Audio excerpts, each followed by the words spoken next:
Chapter 1453, Hidden Agendas Part 3, Won't you offer me something to drink? Cheng Yangsen blinked. Oh, help yourself, just put it on my tab. Cheng Yangsen pulled the bell cord and without turning her head ordered, 1 golden coffee, no sugar. Hearing the server close the door, she continued, You must be worried about Yang Jihang. That's right. Yang Xinwu nodded absently, then remembered something and asked, How did you know? Never mind how I know. Cheng Yangsen smiled faintly. I'll just ask you one question. Do you love Yang Jihang? Of course, Yang Xinwu nodded. Besides, she's carrying my child. And if she weren't carrying your child, Cheng Yangsen's smile carried a hint of mockery, I would still like her, she's my woman. Let's skip the chauvinist love declarations. From your dejected appearance, you probably know how the case turned out. Yang Xinwu let out a heavy sigh but said nothing. All right. Let's assume the truth really is as the police investigation concluded. You should know what punishment your Yang Jihang faces. Without waiting for him to speak, Cheng Yangsen answered her own question. According to the criminal law compiled by the arbitration court, I'd guess they'll convict her of intentional injury resulting in death. The minimum sentence for this charge is 10 years imprisonment. I don't think they'll go for the maximum. I've been trying to think of ways to reduce her sentence. But you can't think of any way at all, can you? The executive committee won't pass up an opportunity to demonstrate their fairness and greatness, their near-divine wisdom. Yang Jihang, and you, are nothing but small pieces on this grand chessboard. So don't expect the executive committee, the arbitration court, or the administrative office to show you mercy. They're all people with ambitions to accomplish great things. Yang Xinwu stared at her blankly. Now she's pregnant with your child, so there will certainly be 2 or 3 years of house arrest until the nursing period ends. But after that, the Senate probably won't pardon her. They'll likely process things officially and send her off to serve her sentence. She watched with satisfaction as the man across from her showed an expression of distress. I'll go to the administrative office, the executive committee, the mansion party, Du Wen, Jai Xin. He suddenly choked. He wasn't actually close to any of these people and had no idea how much effect approaching them would have. Fine, let's say they're merciful enough to pardon your Yang Jihang or let her serve her sentence outside prison. True, she wouldn't suffer any imprisonment. But do you think Yang Jihang, with murderer stamped on her forehead, could continue being your domestic secretary? Could she still be the mother of a future transmigrator? You're too naive. Yang Xinwu was stunned. He really hadn't thought of this. He had been thinking about how to shorten her sentence so she could return to his side sooner. Think about it. Your child will be 2 or 3 years old, the age when children are most attached to their mothers, when they lose their mother. Cheng Yangsen deliberately paused here to let him fully absorb the implications. And you, a healthy man in body and mind, not yet 30. Asking you to stay celibate for 7 or 8 years is impossible and inhumane. Besides, the Senate has long since tacitly allowed male transmigrators to practice de facto polygamy. So you'll definitely buy new domestic secretaries, maybe more than one. And what about this child of Yang Jihang's that you now care so much about? Congratulations, you'll have found them several stepmothers. Honestly, I don't much believe women can be good stepmothers. And since they can't be good, they might as well be thoroughly bad. What's more, your new women will also bear you children and they'll certainly want fewer competitors for their own offspring. A motherless child is nothing but weeds. How does the old saying go? With a stepmother comes a stepfather. Yang Xinwu lowered his head in anguish. Cheng Yangsen remained unmoved. You're so busy at Fragrant Fields, you probably just come home to eat and sleep every day. You won't really pay attention to how the child is doing. Besides, by then you'll have plenty of children. So one day, when you come home in the evening, one of your maidservants will squeeze out a few tears and tell you, Yang Jihang's child is dead, probably from sudden illness, maybe drowned after falling in the water or perhaps fell off a mountain, in any case dead. By that point you'll probably just say, I see, and move on, right? After all, this child won't matter to you anymore. Yang Xinwu's face twisted with pain. He couldn't help but yell, Stop! If you weren't afraid, why shout at me? Cheng Yangsen gave him a cold, sidelong glance. You're terrified inside because you know this is almost certain to happen. Please stop. Cheng Yangsen watched this man slowly crumble before her, filled with a sense of accomplishment. This is exactly the effect I wanted. People have weaknesses. Rather than testing your own willpower, isn't it better not to let these things happen in the first place? Yang Xinwu nodded slowly. What should I do to save her? It's actually quite simple. Cheng Yangsen smiled lazily. You're a transmigrator. What does the common program say about transmigrator powers? There's no time to waste. After seeing off the last visiting transmigrator, it was already very late. Xiao Zishan checked his planner.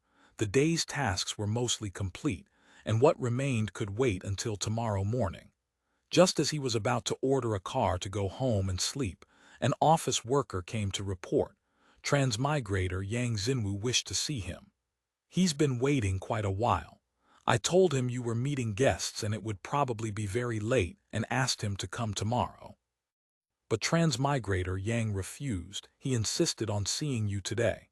It's all right, show him in. Xiao Zishan knew this one had come about Yang Jihang again. Frankly, Xiao Zishan hadn't originally thought much of this matter. Without Yang Jihang, there would be Li Jihang. The maidservant school had plenty of trainees. Pain was temporary. Have a good wank, a drink, a nap, and after waking up, go to the maidservant school and pick a new girl with longer legs than Dong Qian and more curves than Zhang Quanling. He'd soon forget Yang Jihang's ample bosom and forget her baby. Yet unexpectedly, Yang Xinwu had gotten worked up, day after day, asking how to save Yang Jihang. Yang Xinwu looked wretched. Entering the office, he barely reciprocated Xiao Zishan's warm handshake and asked directly, "How is the administrative office going to handle Yang Jihang?" The administrative office is only Yang Jihang's management department. The specific sentencing will be up to the arbitration court. Xiao Zishan thought, this transmigrator Yang really is quite devoted. Don't worry too much. After all, this case has extenuating circumstances. She won't be sentenced to death. Besides, she's still pregnant. Rest assured, she's currently under house arrest at the second guest house with people taking care of her daily needs. She won't be mistreated. Yang Xinwu didn't speak, seeming to hesitate about something. After a while, he finally said, "Director Xiao, I have an idea. Do you think this could work? I want to take the blame. I'm a transmigrator. Killing Lin Xiaoya would be nothing more than a slap on the wrist. I have no political ambitions anyway." Xiao Zishan was dumbfounded. Yang Xinwu's action had completely exceeded his expectations. For a moment, he believed in love again. But believing in love was one thing. The crazy lengths Yang Xinwu was willing to go were another matter entirely. True, according to the common program, Yang Xinwu could indeed exploit this loophole to protect his maidservant. But doing so would completely nullify all the investigation results police headquarters had achieved thus far, and instantly reduce the formed evidence chain to zero. Xiao Zishan was well aware of the consequences. Police headquarters and the arbitration court would react strongly. Moreover, Yang Xinwu taking the blame was not the same as a Senate pardon. Police headquarters would have to fabricate an entirely new set of evidence out of thin air showing that transmigrator Yang had actually done it. Well, please, have a seat first. Xiao Zishan knew that his pleasant evening plans, a fine meal at Li Xiaov's quarters followed by rolling in bed, were being steadily delayed. This might turn into a war of attrition. This doesn't seem like a good idea, does it? I know it's not ideal, but I can't think of a better way. Yang Xinwu slumped into the rattan sofa, running both hands through his disheveled hair. Even if you mentioned trying to get probation or house arrest for me last time, a mother branded as a murderer probably won't be able to hold her head up among people. I don't want that. Xiao Zishan shook his head. I know you have deep feelings for Yang Jihang and you're thinking about the child, but have you considered, if you take the blame, you become the murderer? I'm a transmigrator. Killing natives and naturalized citizens is not subject to criminal prosecution. That's explicitly stipulated in the common program. As for having dark materials in my file, I don't care either. I just teach at Fragrant Fields anyway. In the future, I'll be a peaceful educator. I don't want to be education minister, nor do I want to be an executive commissioner or a standing committee member. All right, let's analyze the pros and cons. Xiao Zishan had calmed down. If Yang Jihang is convicted, only one of your children becomes a murderer's child. But if you take this blame, then all your children become a murderer's children. Xiao Zishan drew out his words. Do you really want your descendants, generation after generation, to carry the burden of a murderer transmigrator ancestor? Xiao Zishan's words struck like a thunderbolt. Yang Xinwu, who had been dazed all along, felt as if drenched by a basin of cold water. He broke out in a cold sweat. He had thought sacrificing a bit of his reputation would be enough to save Yang Jihang and the child. He never expected it to be poison that would curse his descendants. I understand. Yang Xinwu stood up, nearly collapsing. I need to rest. Get a carriage ready for transmigrator Yang. Xiao Zishan opened the office door and called out, No need, I can get back on my own. End of chapter. Chapter 1454, Hidden Agendas Part 4. You'll need it. Go home first, take a bath, get a good night's sleep. Don't worry too much about Yang Jihang's situation. Trust the organization. I've already instructed the training center to assign a maidservant to you to take care of your daily needs, temporarily of course. How things are arranged afterward will be up to you. After seeing off the day's transmigrator Yang, Xiao Zishan cranked the telephone twice and picked up the receiver. Connect me to the Fragrant Fields principal's office. The call went through quickly. Transmigrators at this level wouldn't be going home to sleep this early. Xixiang, Director Xiao, so late and you still have orders. Are you also recommending some domestic secretaries for senior elementary? No problem. You know about Yang Xinwu's situation, I assume.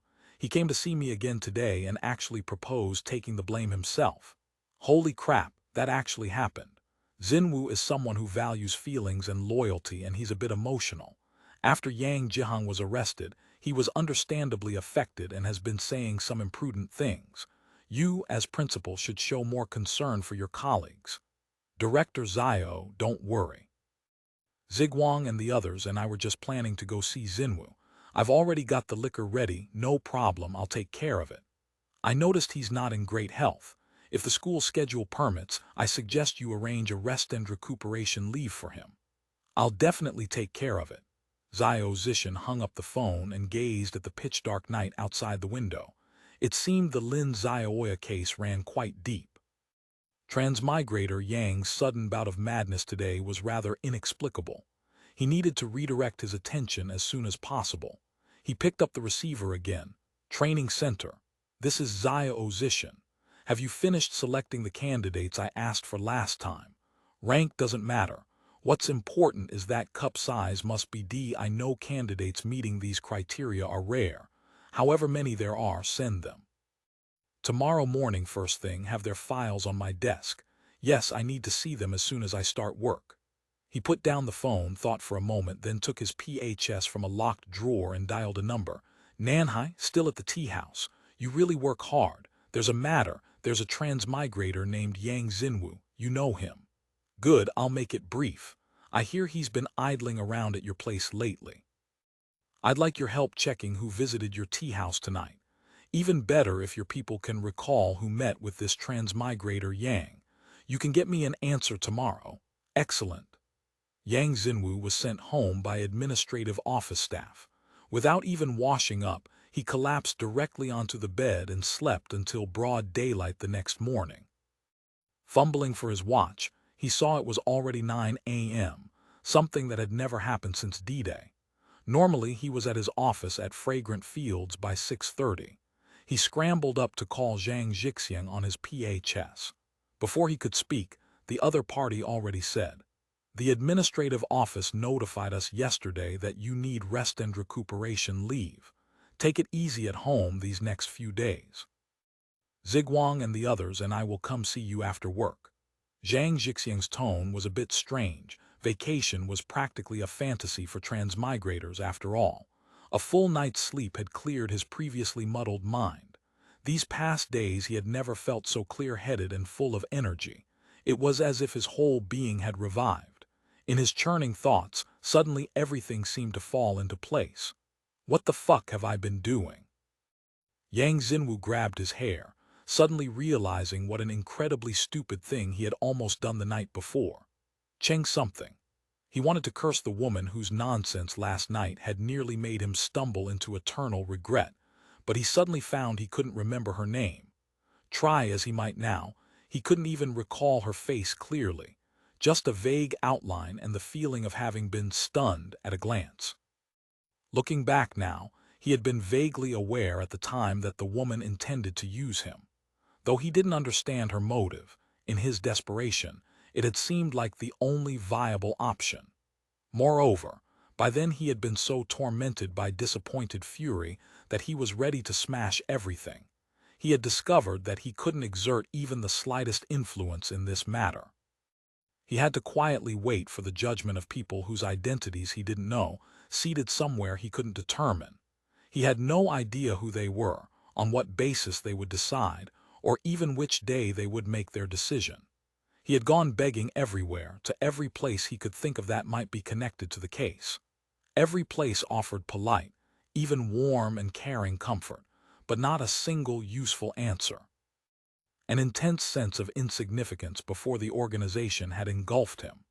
The Senate was such a colossal behemoth. Though he was nominally a transmigrator, he was pathetically insignificant. He had chosen the education field partly because he valued the importance of education and believed someone needed to do the unglamorous work, but also because he wanted to stay away from the factional struggles within the Senate. He'd had enough of such things at the bank, but distancing oneself from power struggles also meant distancing oneself from the center of power. Being a soy sauce character came at a price. Now he deeply understood what that price was. He recalled the advice old Wu had given him a few days ago while drinking tea at the farm tea house. You only need to say one thing publicly in court. I respect the law. Jihang received legal punishment because she deserved it. But she is, after all, the woman I spent my early transmigration days with, and she is the mother of my unborn child. So my home will always have a place for her. With those words, whether it's the arbitration court or the executive committee, they'd have to give you some face. After all, you're still a transmigrator. But this was too damn humiliating. If he had to put up with this kind of humiliation even after crossing to this era, he might as well have accepted the punishment at the bank, lived on welfare and worked as a debt collector. By comparison, what that Cheng whatever had suggested had a certain go-down swinging, earth-shattering quality. Just thinking about it made his blood boil. Too bad it was such a pitfall. If he had actually jumped in, he really would have been buried. Just as he was lost in thought and stewing in his frustration, the doorbell rang. He opened the door to find Principal Zhang Zhixiang, with his close school buddy Yuan Ziguang behind him. Yuan Ziguang was carrying several bottles of liquor, while Zhang Zhixiang held a large rattan basket from which a fragrant aroma already wafted. Principal Zhang had a chef's certificate and was a culinary master, but due to his busy schedule he only personally cooked at faculty dinners or Senate annual gatherings. On ordinary days he was too lazy to cook and just ate at the school cafeteria. This time, cooking personally could be called truly caring. Zhang Zhixiang said cheerfully, "Old Yang, we know you're having a rough time. Let us brothers have a good talk." Since there was no one to tidy up, Yang Xinwu's quarters were a mess. The three cleared a space in the living room and set the food and drink around the table. Zhang Zhixiang poured half a glass of rum, topped it off with soda, and handed it to Yang Xinwu. "A real man doesn't worry about finding a wife. Come, down this rum. This Senate's realm is ours. Plenty of lowlies, mature ladies, and MILFs are waiting for us to enjoy. Stop being so wishy-washy. Right, there's no obstacle we can't overcome. A few of us are currently planning a plaid skirt club. Things are happening." Yuan Ziguang was practically drooling into his drink. What kind of club is this? How come you never told me? I'm warning you, don't try anything funny." Zhang Zhixiang's voice rose an octave. "Boss, let me explain. This is something many transmigrators have been suggesting.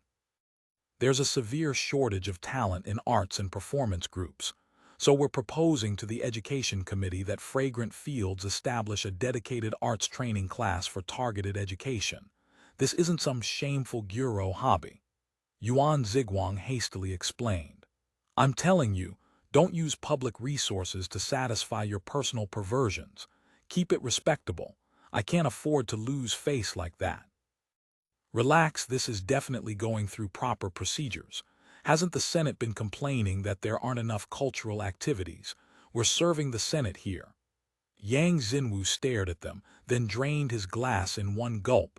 Boss, old Yuan, let me ask you, what did you come to this era for? Both were momentarily stunned. Thoughts of racial specimen museum, educating the young girls of the world, and uniform fantasies flitted through their minds, and they couldn't quite follow the train of thought. Why did we come to this era? Wasn't it to pursue a new life, hoping to accomplish something, to become the ones calling the shots in this world? We thought the new era would have plenty of resources that, backed by the Senate, we'd just do our work well, and once the organization grew, we'd have our chance to shape history. But it seems we were all too naive. Where there are people, there's a Jianghu. The Senate is one big Jianghu, just like any place we've ever been. We've been comfortable in our ivory tower at Fragrant Fields, but day by day we've been marginalized, losing our voice. This time with Jihang's case, I couldn't do anything but sit around at Director Zio's office day after day. I couldn't even get a shred of information. Yesterday I nearly fell into a woman's trap. He couldn't help asking wistfully, is this Senate's realm really ours? Of course it's ours. As long as it's still one person, one vote, even if we're just going through the motions at meetings, they still have to take us seriously. Zhang Jixiang offered comfort. Your situation is special. Even if Ma Qianju's domestic secretary did something like this, he might not be much better off. The chief has no domestic secretary at all. Those people are too cunning. Yang Xinwu took a bite of Zhang Jixiang's special braised donkey meat. He has Tang Tang and he has the queen. What does he need a domestic secretary for? We can't compare ourselves to them. Doesn't Director Wen have one? Director Wen doesn't care. To him, a domestic secretary is just a talking blow-up doll that can do housework.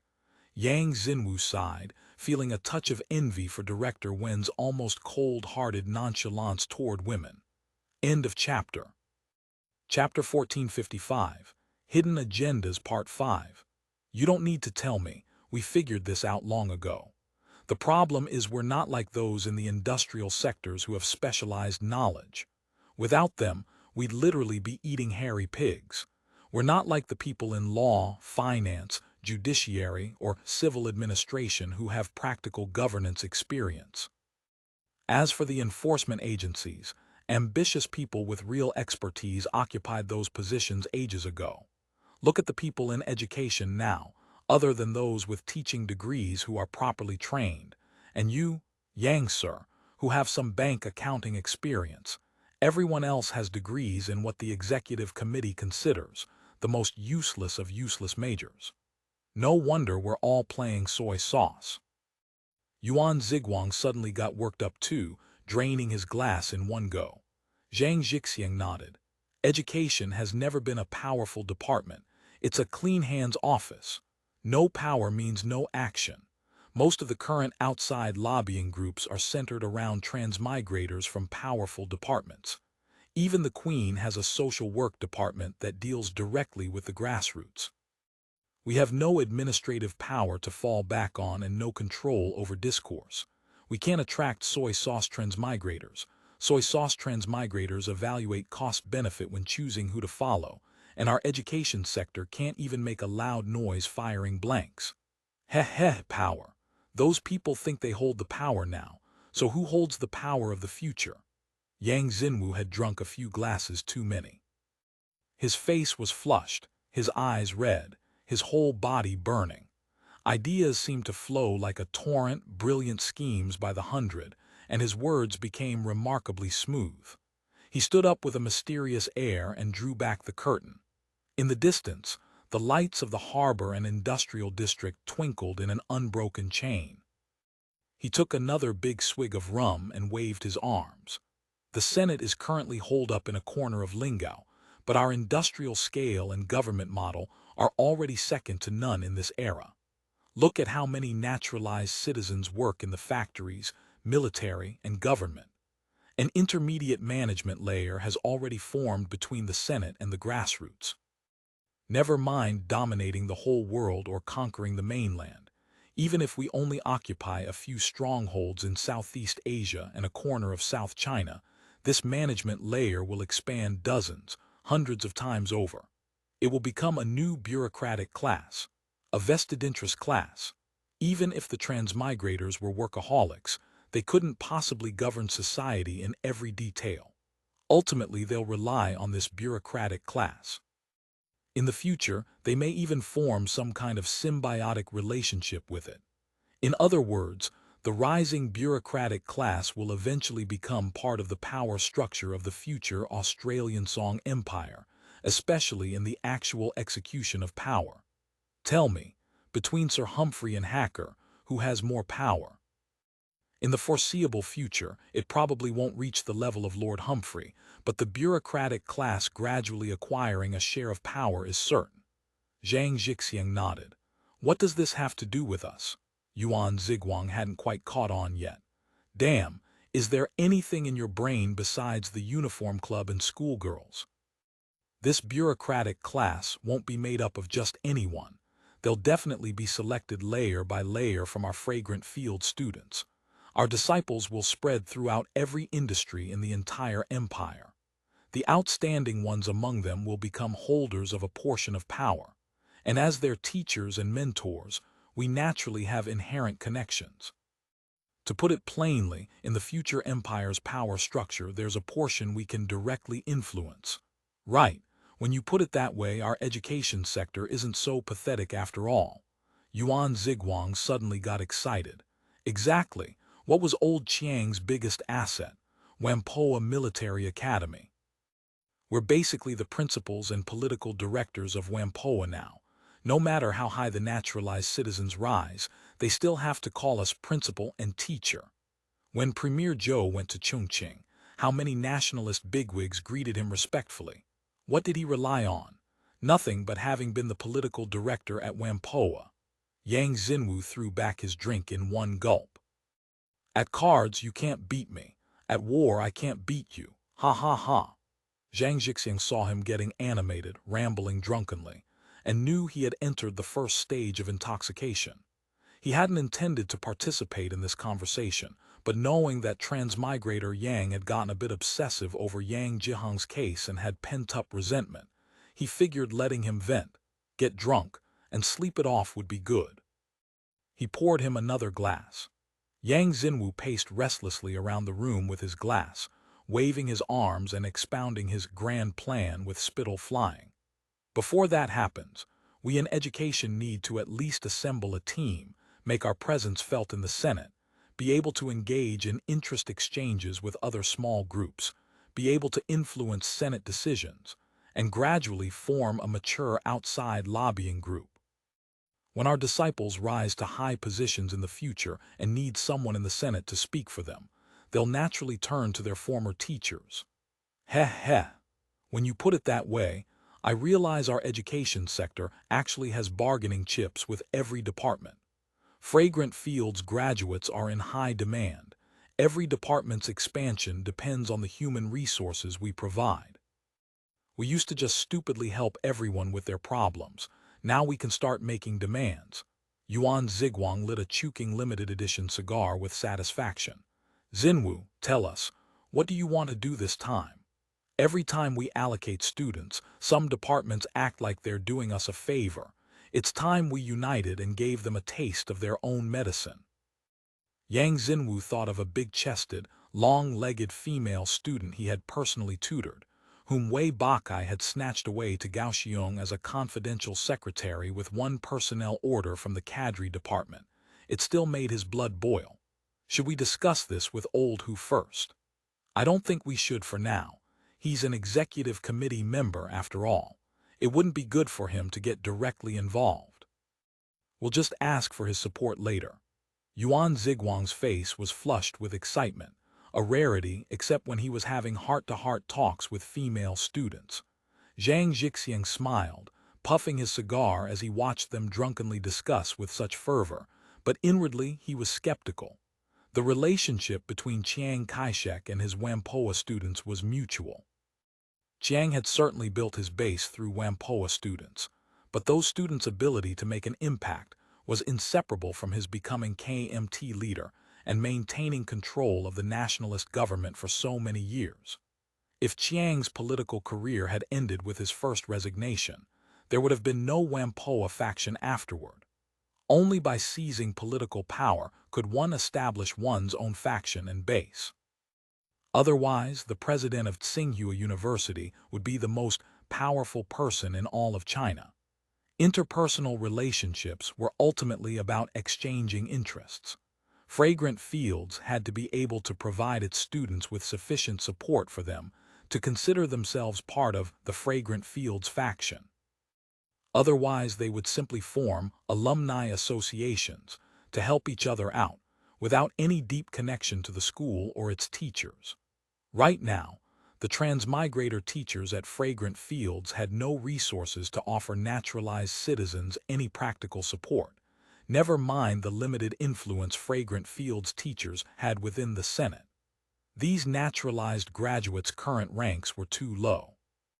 It would be at least 3 or 4 years before naturalized students rose to mid-level administrative positions or higher, using bottleneck tactics to enhance their bargaining power in exchange for administrative system influence seemed very difficult to Shangxiangs. Scarcity inevitably led to corruption, and allocating scarce resources meant power. The problem was that Fragrant Fields and the education sector didn't control allocation. That power lay with the civil administration people's committee's cadre department. Fragrant Fields was merely a production factory. The destination and price of its products were never decided by the workers on the assembly line. If they wanted to create a bottleneck, they could only do so by slowing production and artificially creating further scarcity. But doing that would put Hu Qingbai himself under severe scrutiny. An assembly line foreman who deliberately slowed work would simply be replaced, not given a bigger bonus.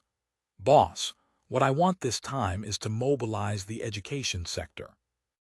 Our current advantages, besides student allocation, include having a lot of soy sauce transmigrators who resonate with the Senate's marginalized transmigrators. With numbers, it's easy to build momentum in the Senate. Of course, I have selfish motives too. I want to leverage these two advantages to negotiate with those jurisprudence society people, see if we can find a win-win solution, and then ask them to give Jihang the lightest possible sentence. Maybe I'd get a light sentence even without doing all this, but going through such a humiliating process isn't what I want.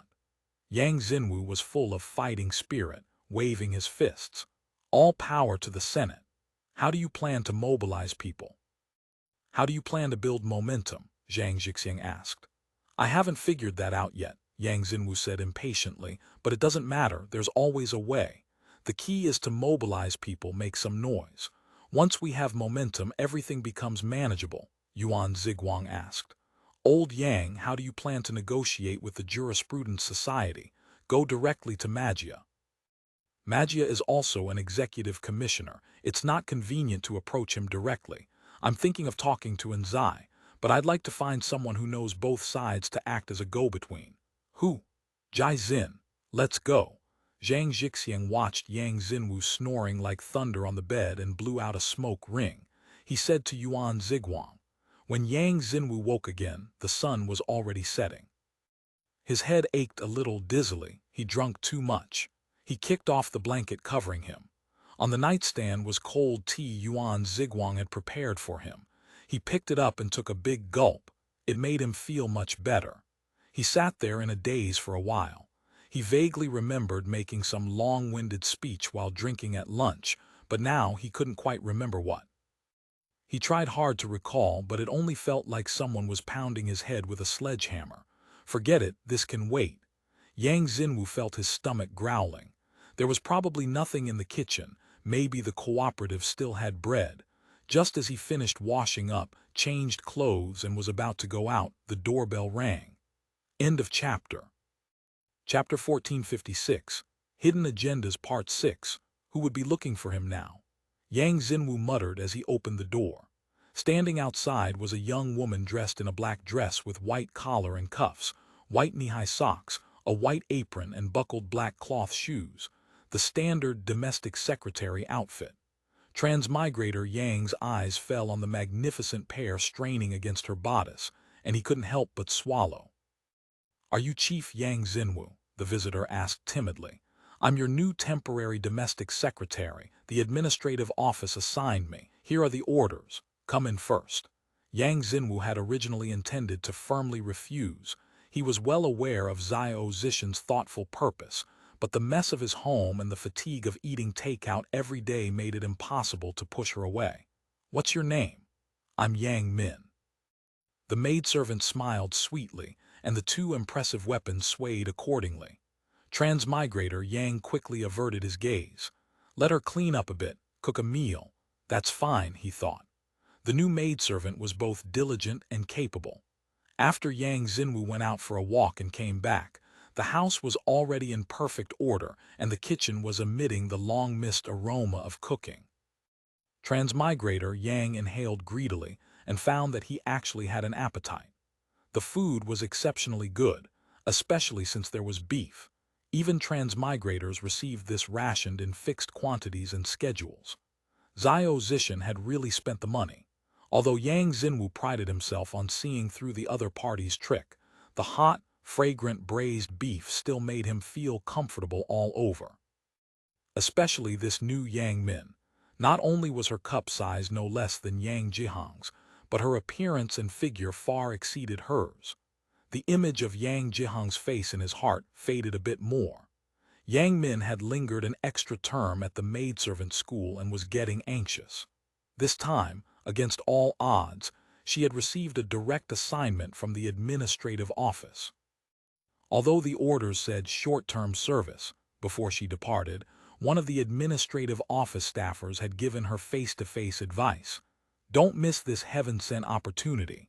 As long as the chief said the word, short-term service could become permanent. She understood that much. If she missed this opportunity and was sent back to school, not only might she never again have a chance to personally serve a transmigrator, she would become the laughingstock of the entire school. Yang Min now deployed every skill she had learned at the maidservant school. The administrative office had also specially sent special supply ingredients, allowing her to display her talents. 4 dishes and a soup, paired with 2 desserts, featuring both land and sea, balancing sweet and savory, crispy and tender. Her skills were a notch above Yang Jihang's. Awaiting assignment for longer meant longer training time. It couldn't be compared to the hastily trained first-term students who were assigned after just a few months. "Chief, would you like some wine?" "No more, I drank too much at lunch." Yang Xinwu was being served so comfortably that he was in high spirits. Seeing her still bustling about attending to him, he said, "You should eat too." "No, I'll just have a little after the chief finishes. Director Dong said we should maintain good figures and eat less at dinner."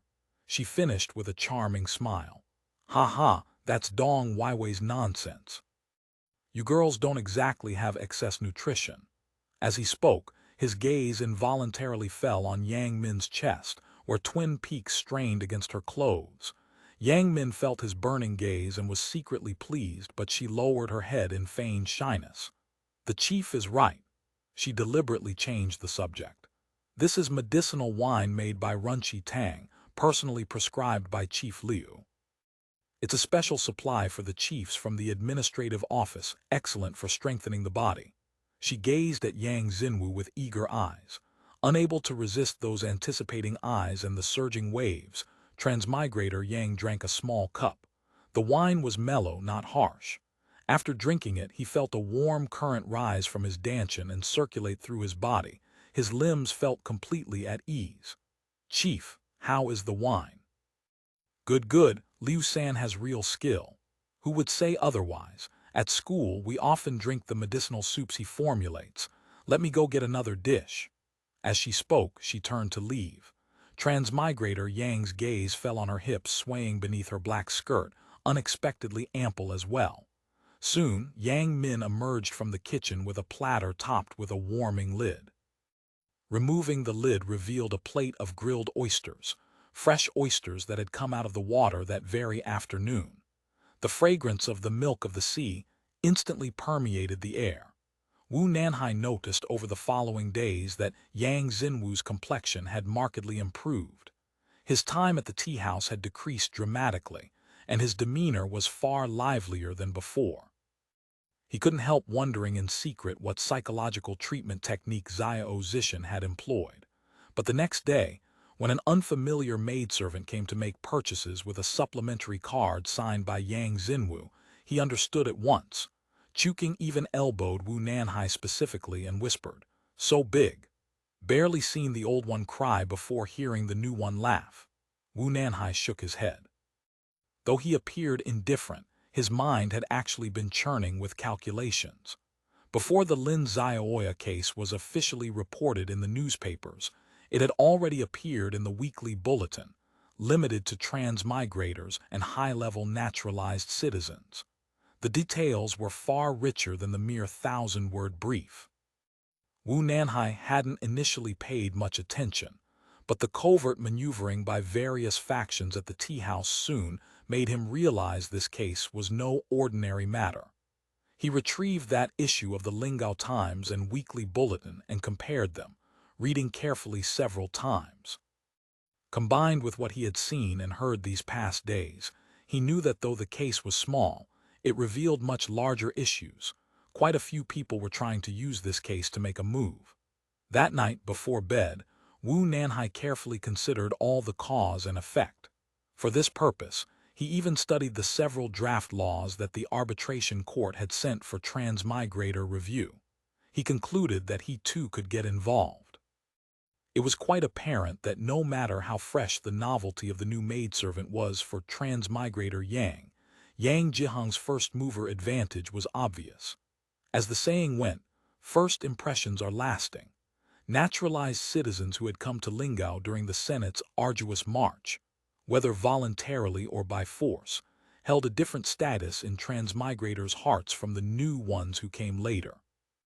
Yang Jihang was not only a first-term maidservant school student, she was also pregnant. Though the Senate hadn't issued detailed succession regulations for transmigrators, since ancient times the eldest son was the most valued. Although Yang Jihang's child couldn't be the legitimate eldest, as Yang Xinwu's firstborn, their status was naturally distinct. From both emotional and face-saving perspectives, Yang Xinwu wouldn't easily abandon Yang Jihang. Helping out in this matter would certainly win him great favor with transmigrator Yang. Transmigrator Yang was generally a soy sauce transmigrator without faction affiliations, and he normally never participated in activities of clubs like the Mansion Party that claimed to represent soy sauce transmigrators. If he could be brought into his own base, it would be very beneficial for his future political calculations. Wu Nanhai was no longer satisfied with mere reputation. The rise of the Mansion Party and Qian Shuiding's election had disrupted his plan to quietly build prestige and then enter the executive committee through the Senate Speaker position. If he wanted to enter the executive committee before the next election, he needed to quickly establish his own political base. In his view, transmigrator Yang was a highly suitable figure. He was in the education sector and could talk to anyone up or down in education. Before D-Day, he had also worked in finance, with obvious overlap with the Wujiaku faction. Finally, with his teaching position at Fragrant Fields as an advantage, in 10 or 20 years his students would be spread across the realm, another form of political resource. Helping out would cause no harm to himself and required no great sacrifice. Whether successful or not, transmigrator Yang would be grateful for his righteousness. Moreover, among the broad mass of transmigrators, it would build his image of benevolence. Compared to the current executive committee where everyone was either iron-fisted, democratically rampant, or a social Darwinist, the benevolence niche was practically vacant. The way of governance is a balance of strictness and leniency. Currently, The Senate was in its founding stage, governing with severity and harshness. In the future, it would inevitably shift toward benevolence and tolerance. However, how to help? He shouldn't be the one to stick his neck out. That would be too conspicuous. Wu Nanhai decided he would find someone to wave the flag from the front while he himself played the role of principal supporter. This way he could demonstrate his contribution without attracting certain people's attention. Wu Nanhai considered for several days. He decided to have Jai Xin be the point man. First, Jai Xin had already openly become the point man for protecting native rights. He wouldn't mind doing it again, and he had legitimate standing. Second, like Yang Xinwu, he also worked in education, giving them natural common ground. It was reasonable for him to speak up. Ever since Jai Xin had cobbled together a Native Rights Protection Association, it had long been a one-man club. Were it not for Pan Pan, who sympathized with his ideas and lobbied Ding Ding to regularly publish his theoretical articles in Venus, he would have almost no presence at all. Over time, he became a forgotten person, holed up at Fragrant Fields teaching. In his spare time, his main activities were attending jurisprudence society meetings and participating in the drafting of some laws and regulations. Thus, he could often be seen at the farm tea house. That evening, Wu Nanhai spotted an opportunity when the jurisprudence society meeting had just adjourned and Jai Xin hadn't left yet. He invited him to a private room to chat. "What do you want with me?" Jai Xin wasn't close to Wu Nanhai. He had almost no dealings with anyone in the agricultural sector. Wu Nanhai nodded and dismissed the server who had brought tea, then closed the door. "I'd like to discuss Yang Xinwu's matter, or rather, Yang Jihang's case." Jai Xin nodded without showing much surprise. "The case itself has no complicated points." Of course. In terms of the case facts alone, there's really nothing to discuss. But don't you think the legal issues that follow are worth considering? Jai Xin might be something of an idealist, but he had been navigating society for over 10 years before D-Day. Hearing these words, he immediately became cautious. End of chapter. Chapter 1457, Hidden Agendas Part 7. What legal issues? Damn, Wu Nanhai thought. My attempt at profound questioning has aroused his suspicion. This won't do. I should be guiding him through casual conversation instead. He immediately resumed the peaceful, magnanimous smile he typically wore at agricultural committee and Senate meetings. What I mean is, although this case doesn't directly involve a transmigrator, it does concern a naturalized citizen with the closest possible ties to one. The legal significance shouldn't be underestimated. Jai Xin said nothing.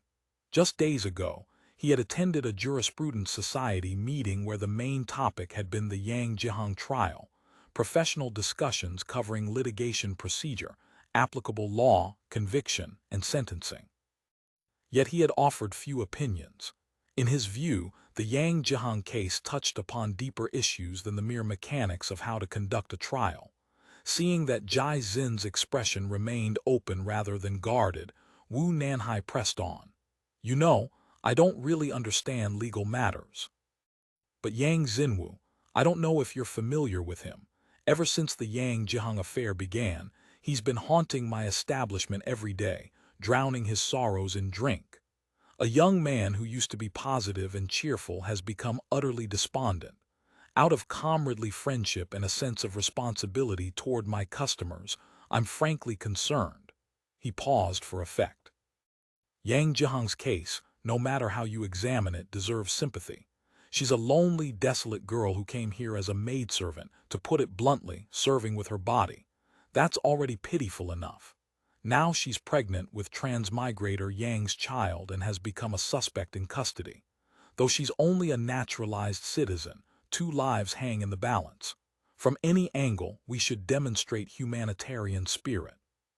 Personally, I feel we could show her some leniency. The words were sincere and moving. Combined with old Wu's benevolent, kind-hearted countenance, they were quite persuasive. Yet Jai Xin's expression turned peculiar. Wu Nanhai sensed something was off, but the words were already spoken. He couldn't take them back. He had no choice but to continue along his original trajectory. You see, at its core, this matter still concerns native identity and rights. As long as sufficient legal assistance can be provided, I believe that. Jaizin nodded and cut him off. Are you suggesting I serve as Yang Jihang's defense attorney? For a moment, Wu Nanhai felt a flush of embarrassment. But since his purpose had been seen through, further pretense was useless. He could only nod. That's right.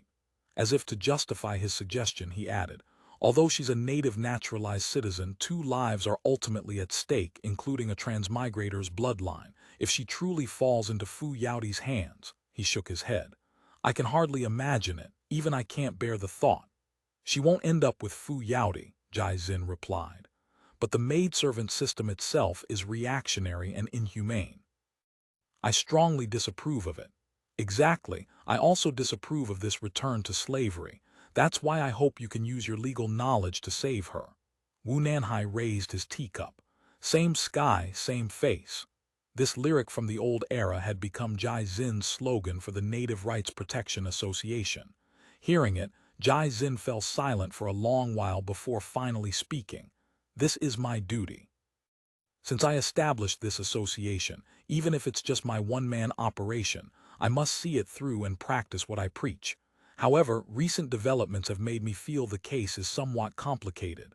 He pondered for a moment. You're the 3rd person in recent days to make this suggestion.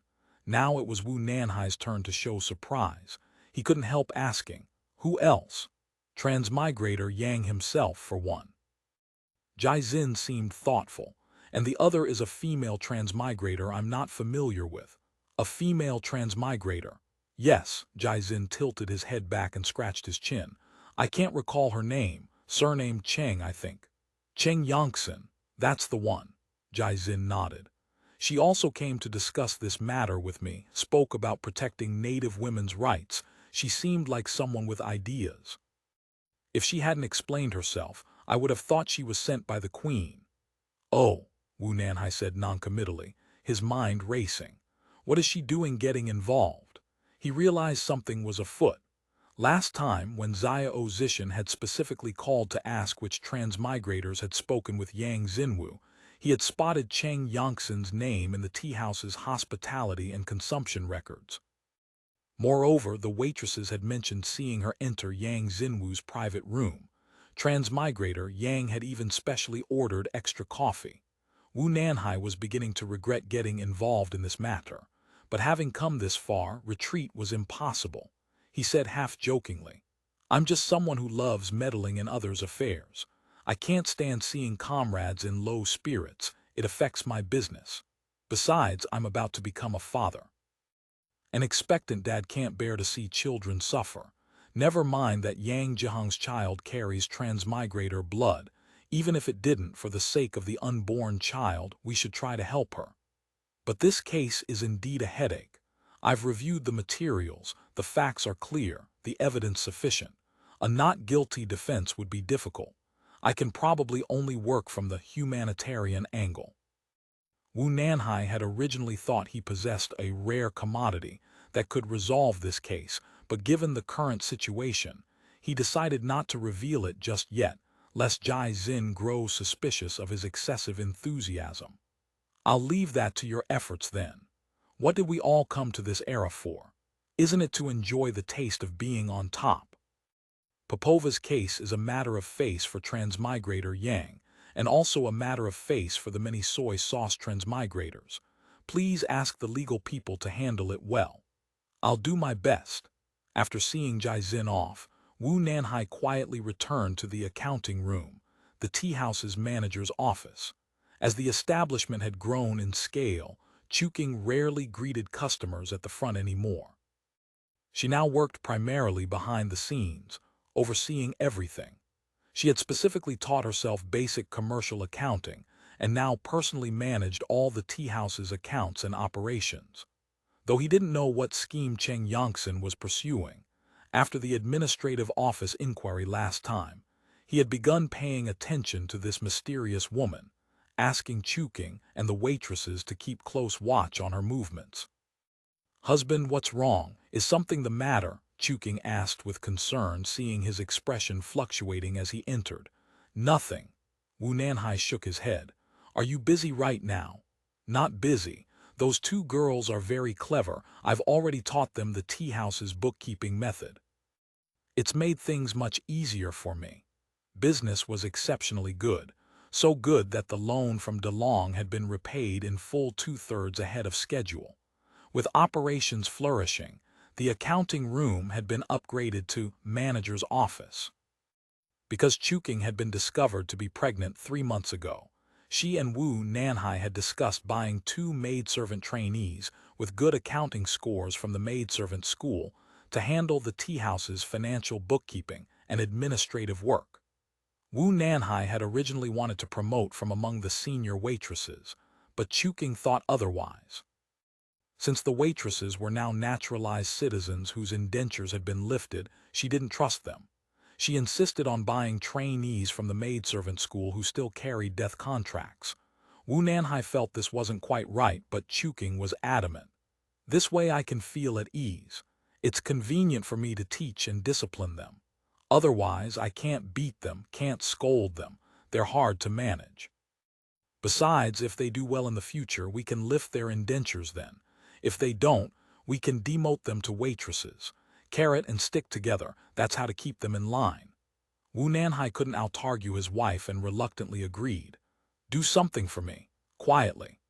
Wu Nanhai lowered his voice and instructed Chuking to compile all consumption records related to Cheng Yongsan since the Yang case began. Which days she came, how long she stayed, what she consumed, which table she sat at, which people shared a table or private room with her. Compile it all separately for me. Do it yourself. Yes, husband. Chuking was puzzled, but she never asked questions about affairs between transmigrators. The tea house's account books were extremely complex, all stored in a locked small room inside the accounting office. Only Wu Nanhai and Chuking had keys.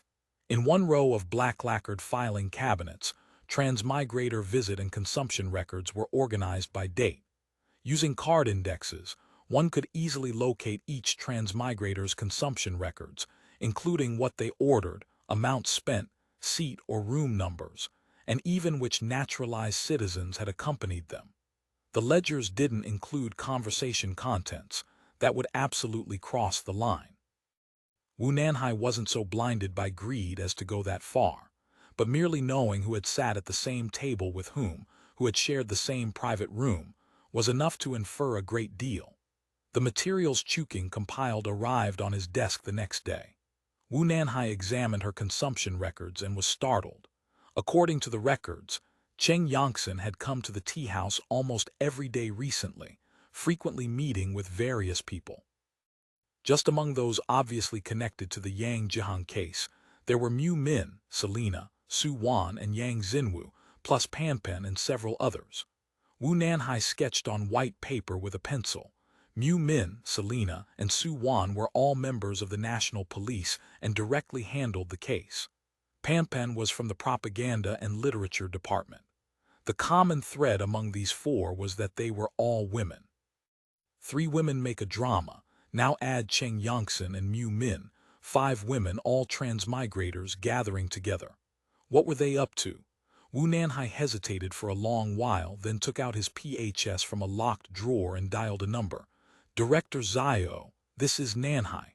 There's something I'd like to report to you. End of chapter. Chapter 1458, Hidden Agendas, Part 8. After returning from the tea house, Jai Xin found the whole affair suspicious. Ever since he had started his Native Protection Association, he had become a pariah among transmigrators, a weirdo to be avoided. Except for the Jurisprudence Society members who occasionally invited him to meetings on professional grounds, he had become a man with almost no social activities or personal dealings. This isolation actually suited him. He could act freely without worrying about anyone's feelings. Yet recently, 3 people he had never been close to had approached him one after another, asking him to defend Yang Jihang. Apart from Yang Xinwu, the other 2 were complete outsiders. Even Jai Xin, the ultimate soy sauce transmigrator who paid little attention to worldly affairs, could tell something was going on. Still, he took the case.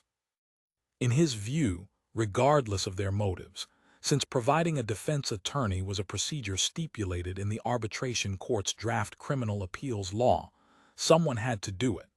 Rather than handing it to some half-hearted jurisprudence society member just going through the motions, he might as well do it himself. At least he would give it his full effort. Jai-Xin didn't live in the transmigrator residential quarters, but in a single-person dormitory tucked away in a secluded corner of the Fragrant Fields educational campus. It was hard for most people to find. He lived a solitary existence here, without even a maidservant, eating his meals directly at the cafeteria. The administrative office had hired a part-time maidservant who came once a day to clean, do his laundry, and change his sheets. Opening the door, he was met by icy cold. The room wasn't large.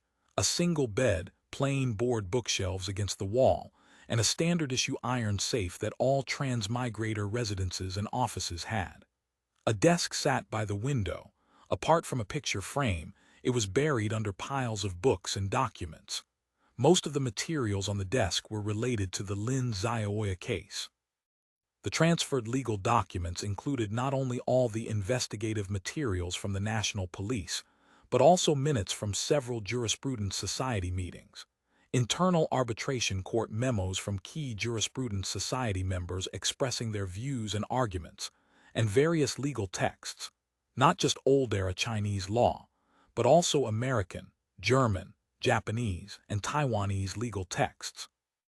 Naturally, there were also grand library publications, parallel ancient Chinese and vernacular editions of the Great Ming Code, the Great Proclamation, and related research papers and monographs.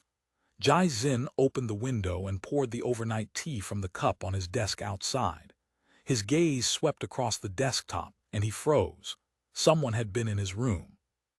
Given the room's Spartan simplicity, there was normally no way to tell if anyone had entered, but his desk, though seemingly chaotic, actually had a particular order to its stacking. Now there were obvious signs of disturbance, and the picture frame on his desk had been moved, as if someone had picked it up to examine it.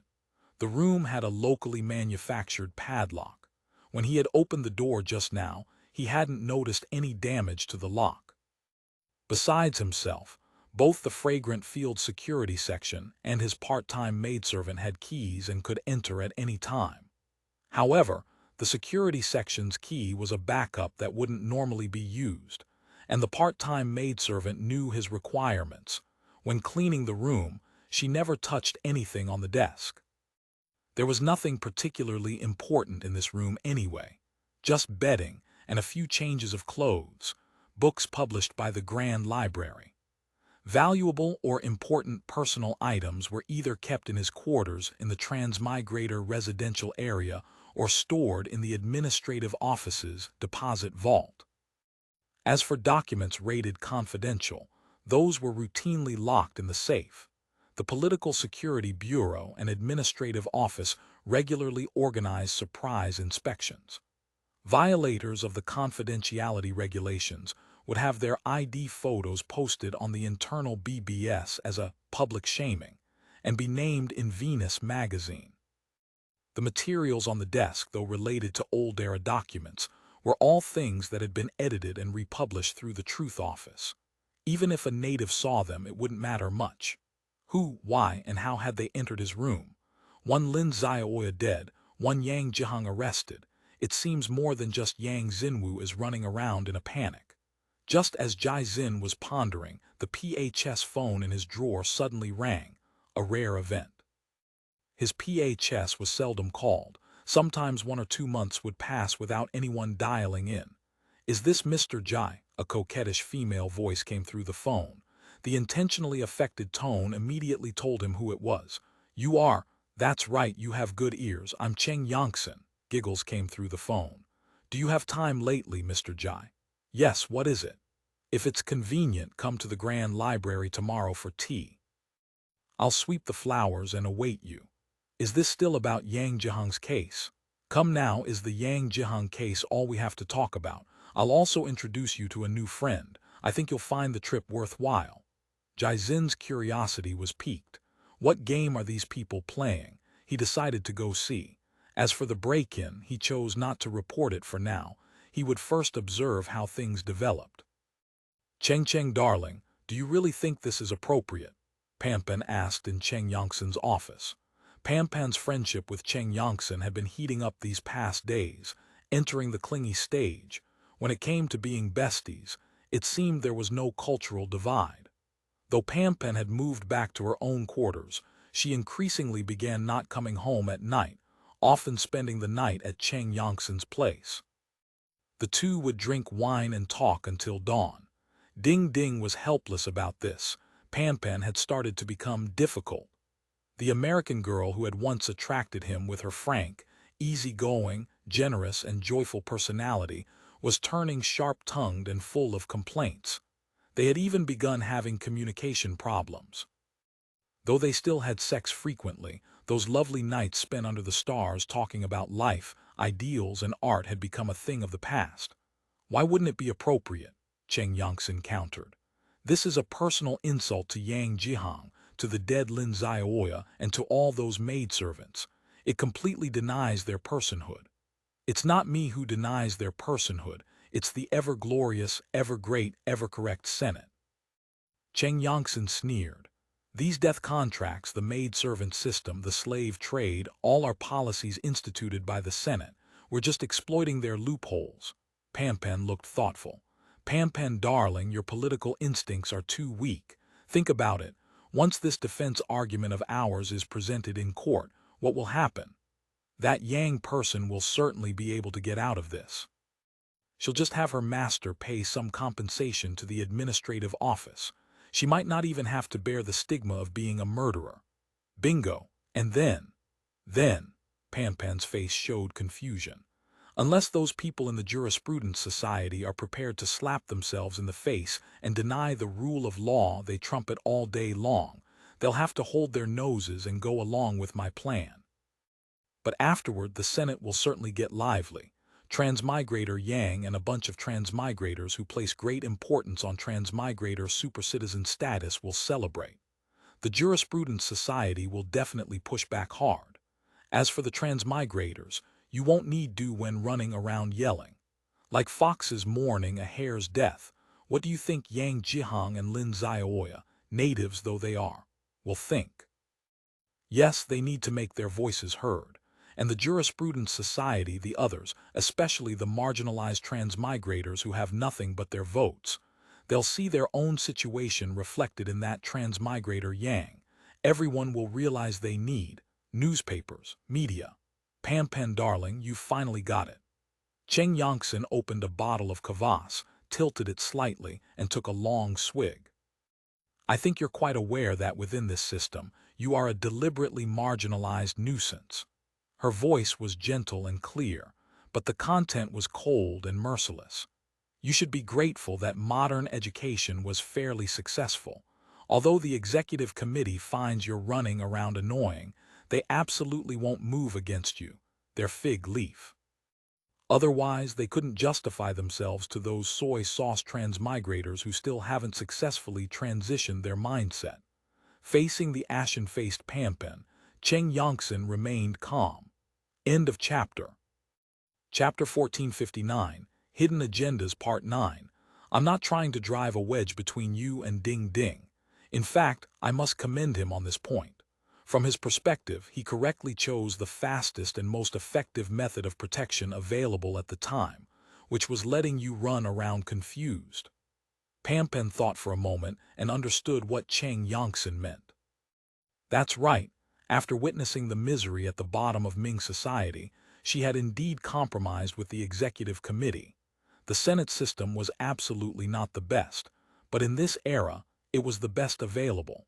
Between starving to death or being devoured by others, versus being subtly exploited by the Senate's capital system, even she would choose the latter. So you think it was wise of me to give up freedom of the press? Facing Pampan, who was grinding her teeth, Cheng Yongsen curved her lips in an amused smile. Quite the opposite. I'm here to show you a path, the art of dancing on the edge of the executive committee's tolerance. Pampan had to admit she was tempted. You're that certain I'm willing to be used as your gun. You know, right now I think you're a scheming woman. You're wrong. I'm actually not good at scheming. In fact, I prefer not giving schemes any room to appear at all. Whether it's saving Yang Jihang or enabling the media to fulfill its true function, does any of this connect to my personal interests? I have no ties to Yang Xinwu, and I don't like submissive black women like Yang Jihang. As for media, I'm neither a journalist nor have any interest in entering the industry. Pampan was, after all, from a Western education background. A few words from Cheng Yangsen had already moved her heart. She opened a bottle of soda water, added it to a glass of rum, picked it up, and took a sip. But what's your purpose in promoting press freedom and media power? As far as I can tell, you're obviously rational and practical. So don't expect me to believe you're some kind of martyr like Du Wen, willing to sacrifice everything for her women's federation. First and most importantly, it's because I'm a woman.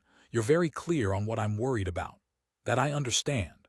In my view, public oversight is the only way to check this dangerous trend, and making the media function properly is the key to that. Unfortunately, Cheng Yangsen said with a hint of mockery, consciously or unconsciously, people have been willing to turn the media into a mouthpiece. Pampan nodded silently. As for Du Wen, unfortunately, apart from the coincidence of also being a woman, I want nothing to do with her. Oh, Pampan was finally intrigued. This was the first time she had seen Cheng Yangsen display obvious negative emotion. But your statements are very similar to hers, basically advocating for the protection of women's rights, monogamy, insisting on women's marriage rights, right? Du Wen even wants to explicitly ban any form of concubinage, Cheng Yangsen snorted. That's exactly why both you and she will fail, Pampan. What does this have to do with me? Can I have another can of kombucha? I'm afraid I have quite a speech coming. Pampan got up as instructed and found a can in the small refrigerator. All right, do I need to take notes? Cheng Yangsen took several gulps of the drink and said with a smile, no need to be so hostile, Pampan. This is actually quite obvious, you just haven't recognized its importance. Pampan raised her eyebrows in response. We're not in 2013 anymore, we're in 1632. I know that, of course. No, you don't. You don't understand what this era truly represents. Cheng Yangsen sighed. Why do you think modernity is called progress? Where do you think women's rights came from? Don't tell me you also believe people are born equal, Pampan frowned. Of course not. But just because we've gone back several hundred years, do rights have to regress several hundred years too? That's precisely why I say you and Du Wen will both fail. Where do you think the foundation for women's rights and freedom of speech comes from? Foundation. The foundation is obviously. Cheng Yangsen leaned back in her chair, her smile tinged with faint mockery. You've noticed. That's right. Du Wen thinks that since there was a women's federation in the old world, there should be one in this era too. The problem is, do the old era's laws have any binding force on the current Senate? We just formulated something called the Common Program ourselves. Facing the stunned Pampan, Cheng Yangsen stood and moved to the window, her gaze drifting into the distance. Du Wen hasn't recognized where she actually is. The situation we face is this. In the 1632 era, once you leave the Senate, aside from Selena, no woman has the ability to protect herself. Even Selena, her bullets will eventually run out, she needs rest, and she certainly can't go without food. With patience and persistence, any man could do as he pleased with her. At that point, her only choices would be submission or suicide, if she dared leave the Senate. The words were harsh, but Pampan had to admit they were true. Since we can't leave the Senate, we have to accept a premise. This organization was established by a group of primarily young and middle-aged men. Given this structure, any law or organization that explicitly harms male interests cannot possibly be established, because that would violate majority interests. When you hold legislative power, the right approach is to prevent laws unfavorable to yourself from appearing in the first place, not to exploit loopholes after the laws have been enacted. Pampan bit her lip hard. So because most men want concubines, even if Du Wen's Women's Federation proposes something, it'll be voted down by the majority, right? Exactly. I'm glad you're finally accepting reality, Pan said listlessly. So what? Just accept reality. How could that be? If Duel hadn't been bouncing around so vigorously, making many clueless soy sauce transmigrators reflexively hostile the moment they hear women's rights, I wouldn't be so annoyed with her. With a sigh, Pan raised both hands. All right, I'm begging you, stop keeping me in suspense. Since you came to find me, you obviously have a plan, right? A plan. Of course I have a plan. Shangxiangs smiled and walked over to sit beside Pan. We're a minority group. If we clash head-on with majority interests, we'll definitely end up bloody. So what do you think we should do? Pan swallowed. What should we do? Shangxiangs lowered her voice, sounding like a demon's seductive whisper. We need to make our interests become larger interests, the interests of the entire Senate, or at least the interests of a portion of the transmigrators. We need to become the majority. But you just said we're a minority group. How can our interests become the majority's interests? Facing the puzzled Pan, Shangxiangs shook her head. You're mistaken. How do you think women's rights developed in Europe and America? It's because World War I killed too many men.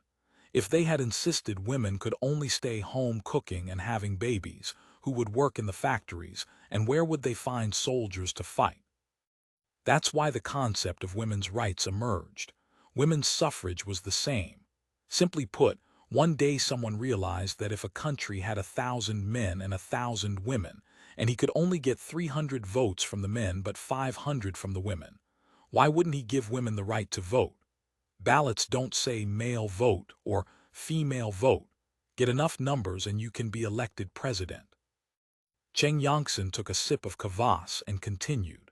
To put it bluntly, the reason Liu San got away with only a symbolic punishment without any real consequence is that the benefits he brings to the Senate far outweigh what Yuanhua and Du Wen can bring.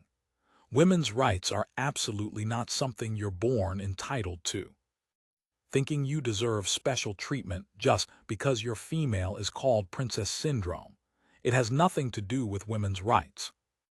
The Senate is a deeply deformed organization, but given that we fundamentally cannot leave this group, only when enough transmigrators feel that defending women's rights is defending their own rights, or that harming women's interests is taking away their interests, can the concept of women's rights become a consensus.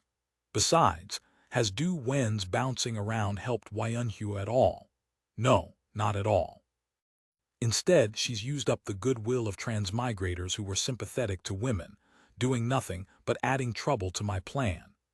Now Pan understood. So right now, it's absolutely impossible. The military has almost no women, technology is also a weak area for women, and there's almost no chance of a female executive commissioner in the short term. It's a battle you know you'll lose before it even starts. The only thing we can rely on is public opinion. Exactly. Pan, I don't know if you've noticed, but many transmigrators still haven't adjusted their mindset. They're still thinking like the ruled rather than like rulers. These marginalized transmigrators have always harbored a concern that they're gradually being sidelined, having their power stripped away. So their worries are the same as ours female transmigrators, right? Bingo. Now you understand why I want to help Yang Xinwu. As long as I have your help with the media, this originally insignificant case will become a magnifying glass.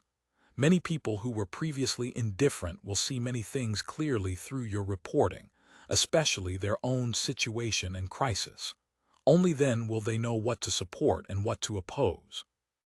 Once the conditions are ripe, the weekly bulletin and Lingao Times won't be propaganda tools that can have news killed or reports modified by some person or committee with a single order. You will be the uncrowned monarch of public opinion. Shangxiangs painted a brilliant vision that would make any journalist's heart race, her voice low and inciting. This is wonderful. I love you to death, Cheng darling. Pan practically wanted to embrace her and take a bite. End of chapter. Chapter 1460, Hidden Agendas Part 10, Don't Get So Excited, My Uncrowned Monarch. Shangxiangs turned her face aside and gently pushed Pan away to escape her intense body odor mixed with perfume. I still have other things I need your help with. No problem, Cheng darling. I'd like you to help train maidservants for the transmigrators. Pan was immediately taken aback. What did you say? Forget training, how could they possibly let me anywhere near their maidservants? Of course it's not the kind of training you're imagining. Didn't Ding Ding also mention it? Many transmigrators complain that their maidservants don't understand sensibility. Simply put, they don't understand what they're saying. Actually, it's just a generation gap, except this one isn't measured in decades but in centuries. So this is your breakthrough point. The transmigrators will be overjoyed to have someone provide a subtle form of interpretation for their maidservants, giving them a qualitative leap. I think I understand. You mean a magazine for maidservants? Exactly. Yangsen patted Pan's head and handed her a pastry.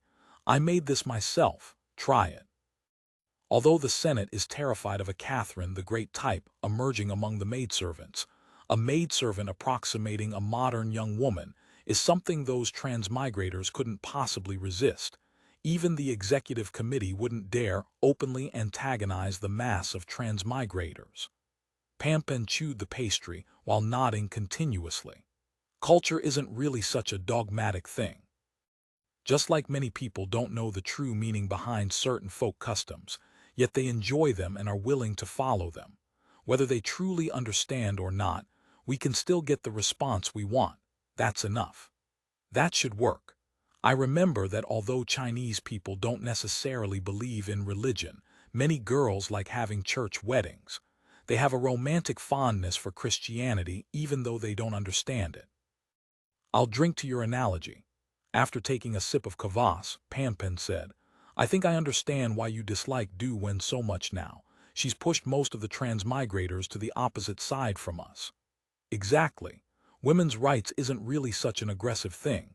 I'm not asking chauvinist men to change their beliefs. That's their freedom. Insisting on having some sort of label in this difficult initial stage often gets you nothing. So the first step is to instill a belief in the maidservants. Yangsen smiled at Pan. We'll tell them, save your gentleness for the chief, save your shrewdness for the chief's enemies. Those men want maidservants that match their fantasies, so we'll give them that. When they discover that their maidservants have grown into perfect helpmates, what do you think they'll feel? And if someday other men harm the interests of their maidservants, whose side do you think they'll take? Pan laughed openly. I'll look forward to that day, Cheng darling. Before that, I have a personal favor to ask. Just say the word, Cheng darling. I'll definitely help.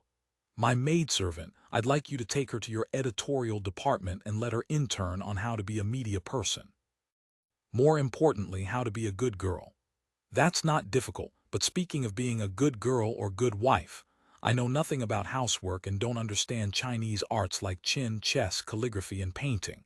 Wouldn't you be the most suitable person for such things? No. She's already very good at housework. You don't need to teach her that. I'm too literary, too quiet. This era doesn't lack women like that. But you're an American girl. I've always admired your independent, free-spirited style, and you've been influenced by Chinese culture.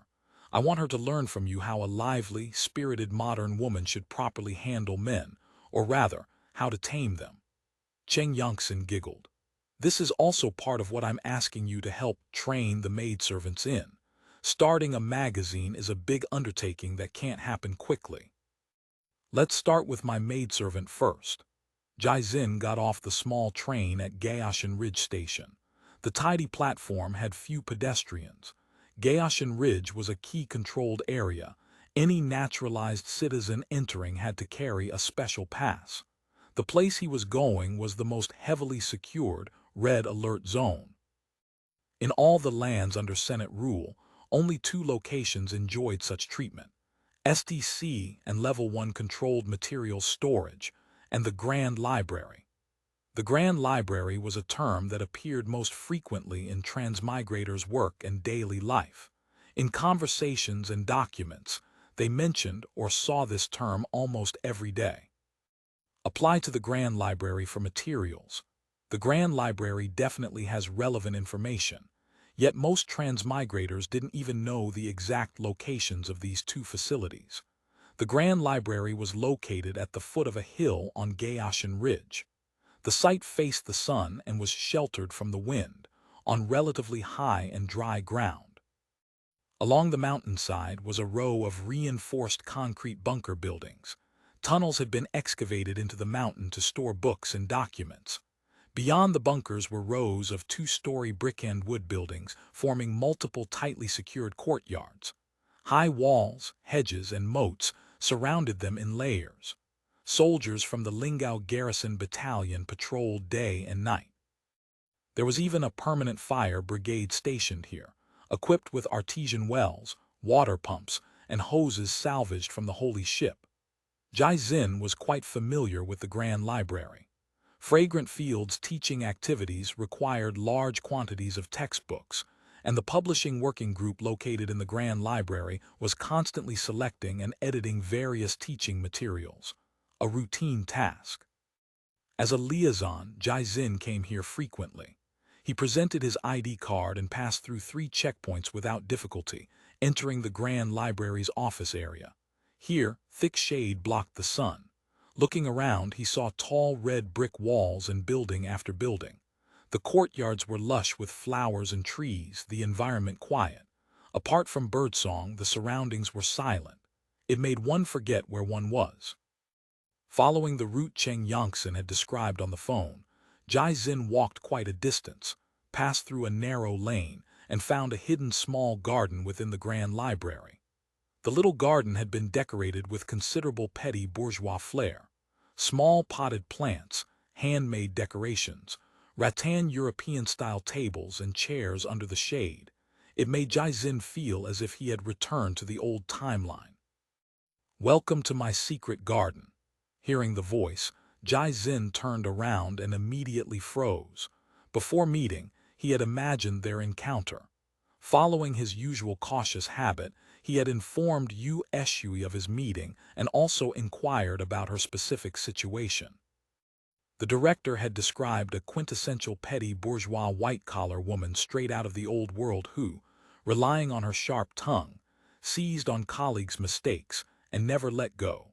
Just short of saying she was a conceited, brainless Xinjiang female protagonist who thought she could charm a crowd of princes and lords. But the Cheng Yangtsen who appeared before Jai Xin was nothing like that at all. Not that she was ordinary, quite the opposite, she was dressed to the nines. A modified-style hanfu of obviously fine silk, short in front and long in back, the silhouette alluring while showing off shapely legs. Though the weather was too hot for most female transmigrators to keep long hair, she had styled a thick xinyan and slanted through it a silver hairpin from Purple Pearl Studio. The understated silver wasn't ostentatious, but the craftsmanship was quietly luxurious. Of course, Jai Xin wouldn't admit that for a moment he had been stunned. It was rare to see a female transmigrator dressed like something out of a fashion magazine's classical feature. Anyone would be momentarily dazed. "This outfit looks good, doesn't it? My maidservant altered it. The Lingao tailors simply couldn't understand the effect I wanted. Shangxiang is so much more clever and deft." Jai Xin recovered and awkwardly cleared his throat, his gaze drifting to Cheng Yangtsen's xinyan. "With hair this long, isn't it hot in Lingao?" Cheng Yangtsen blinked. "Oh, you mean this, it's fake." With that, she pulled out the silver hairpin and casually removed the thick coiled hair. Jai Xin immediately noticed it was something like a giant rubber band. "This is a little trick for city women." "Very convenient, right? But I don't have many of these left. I hope I can move somewhere further north in the future. Lingao is really killing me with this heat." Cheng Yangtsen deftly slipped the false xinyan into a small bag and pinned it with the silver hairpin. Her movement so quick Jai Xin felt somewhat disoriented. "Please sit. Red tea or kvass, kombucha or salt soda are also available." "Red tea will be fine." Cheng Yangtsen gestured behind her, and a maidservant also wearing modified hanfu came over carrying a tray. A complete peach blossom on water fine porcelain tea set, a plate piled high with beautiful pastries, plus the maidservant standing quietly at a discreet distance. Such elaborate hospitality made Jai Xin momentarily uncomfortable. Cheng Yangtsen was satisfied with the result. She had inquired about Jaizin through various channels beforehand and knew he lived alone for extended periods, had no maidservant, and was definitely not gay. She also knew he avoided all opportunities to stand out and had rejected offers of important positions back in the day, content to fade into obscurity teaching at Fragrant Fields. A man with no ambition. Without a woman in his daily life, lacking intimate relations, he apparently didn't think much of the hastily trained maidservants from the administrative office either. It seemed his heart still preferred women who fit modern aesthetic standards. Such a man with refined taste yet living like a loser was easily bewitched by a dazzling woman, easily manipulated, just like Yang Xinwu before, whom she had persuaded with almost no effort. A pity. She thought bitterly. It was Xiao Zishan who had ruined her plan. Though she didn't know what Director Xiao had said to Yang Xinwu, she had learned through Shangxiang that the change had occurred after Transmigrator Yang had gone to see him. This seemingly mediocre administrative office director actually wielded such influence among the transmigrators. Even someone as indecisive as Yang Xinwu would seek his opinion first. End of chapter. Chapter 1461. The great Ming Code. She noticed his gaze falling on the long hair casually draped over her shoulder, occasionally stealing glances at the thighs visible above her knee-length skirt. She couldn't help but smile knowingly. "I'm sorry to trouble you by having you come all this way, but I really can't get away from here." Cheng Yongxin smiled broadly. "I come here often anyway," Jaizin said. "What exactly did you want to see me about? You're certainly direct." Cheng Yongxin absently twisted the hair tips scattered on her shoulder. "I just wanted to ask, about the matter of serving as Yang Jihang's attorney. How are your considerations going? If that's what you're asking about, I've already decided to accept, though of course, the specifics still depend on the arbitration court's arrangements." "I know. You've always respected leadership's decisions." There was a faint note of sarcasm in Cheng Yongxin's tone. Jaizin felt somewhat uneasy. He could tell from her words that she harbored some kind of intention, but he couldn't figure out what. Facing her deliberately provocative remarks, he decided not to engage. "The arbitration court's decision is just a formality. I'm basically certain to defend Yang Jihang. Is there anything else?"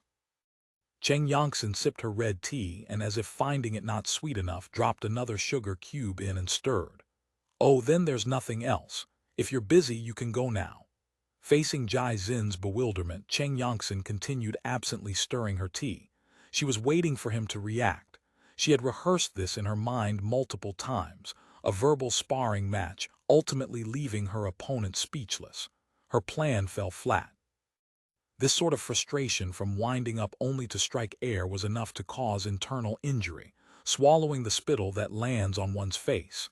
The phrase drifted through Cheng Yongxin's mind. She had no choice but to add, "I mean, if you already have complete confidence in a not guilty defense, then you can go." A not guilty defense. Jaizin had already risen to leave but was hooked again by this remark. He had pored over the case files and various legal texts for a long time. It was impossible to mount a not guilty defense for Yang Jihang. He could only work the angle of the crime being committed with cause. "Oh, I know you're a legal professional and have certainly developed your own complete defense strategy for this case, but please also hear out my amateur approach, won't you?" "I'm all ears." Jaizin nodded. "Regarding this case, we've all overlooked a very crucial circumstance: the identities of the deceased and the suspect. Both are maidservants, or domestic secretaries as you prefer to call them. When these girls came to Lingao, they all signed death contracts. Unlike ordinary contract slaves who can gain freedom when their service period expires, they've even been denied any possibility of redemption. Only their masters have the right to grant them freedom. Am I correct?" "That's right. So they're actually slaves in the truest sense of the word." "Yes.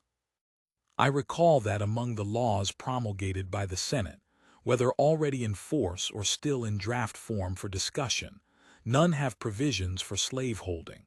So in practice, this system currently follows the provisions of the Great Ming Code. You could understand it that way." In practice, this kind of judicial application is problematic.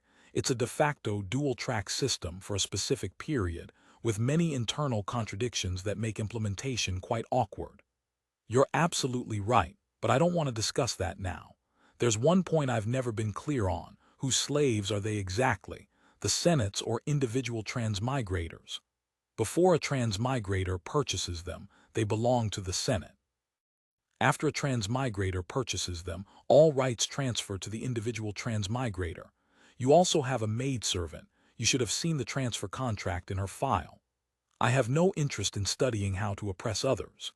Shangxiangs picked up a pastry, examined it elegantly, then placed it in her mouth. So the problem arises.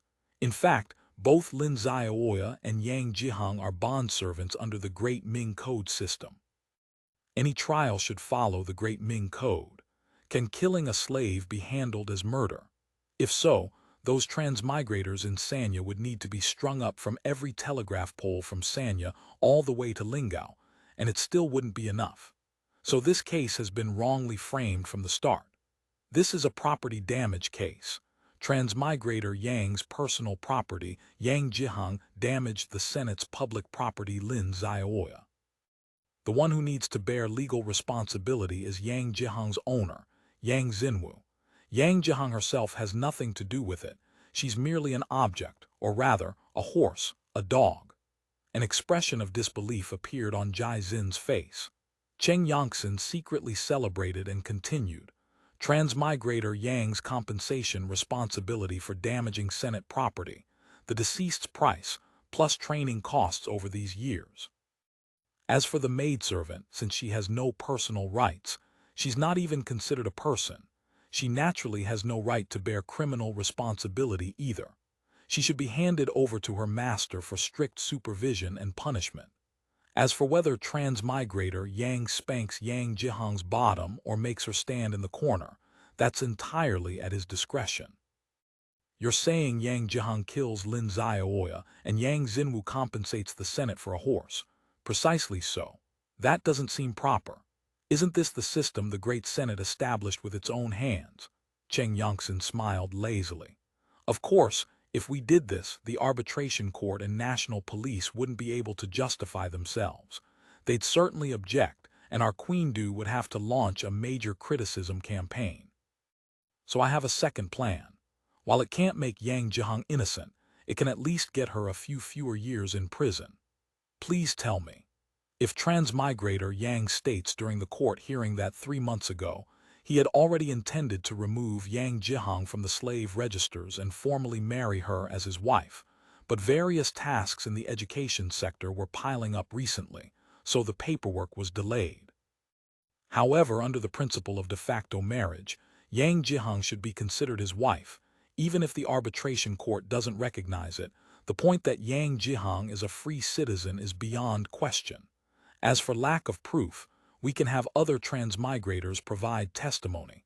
I believe many transmigrators would be willing to extend this small favor. Jai Xin's brow furrowed.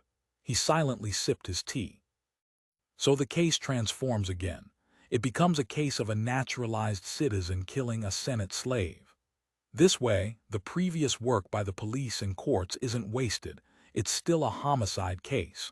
But the verdict will be different. According to the Great Ming Code, when a person of higher status kills a person of lower status, there's a sentence reduction.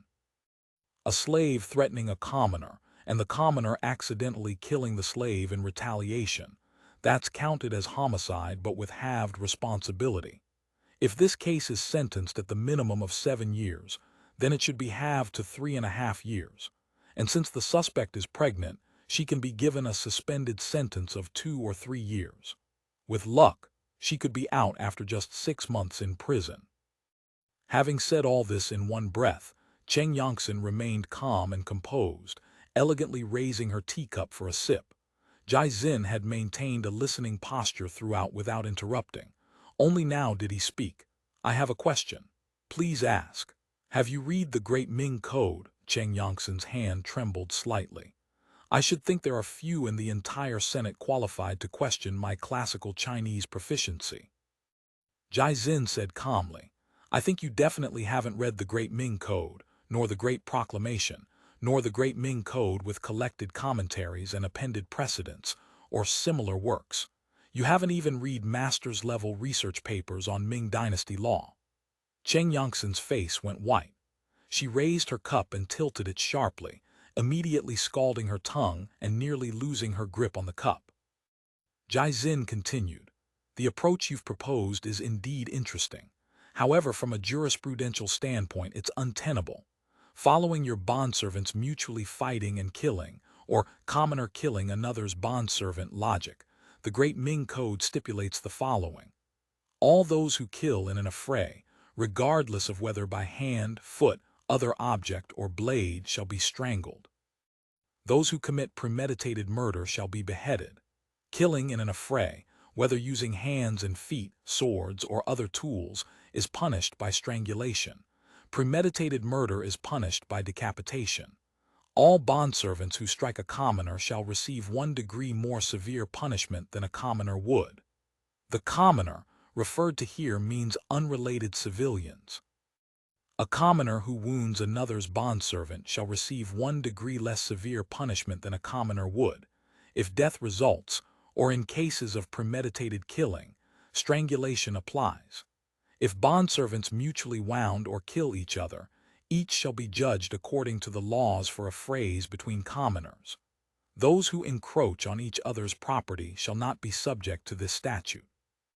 When bondservant fights bondservant, both being of base status, whether involving striking, wounding, or killing with a blade, each shall be judged according to the laws for affrays. In other words, affrays and homicides between bondservants have nothing to do with their property owners. It's the bondservants themselves who bear legal responsibility.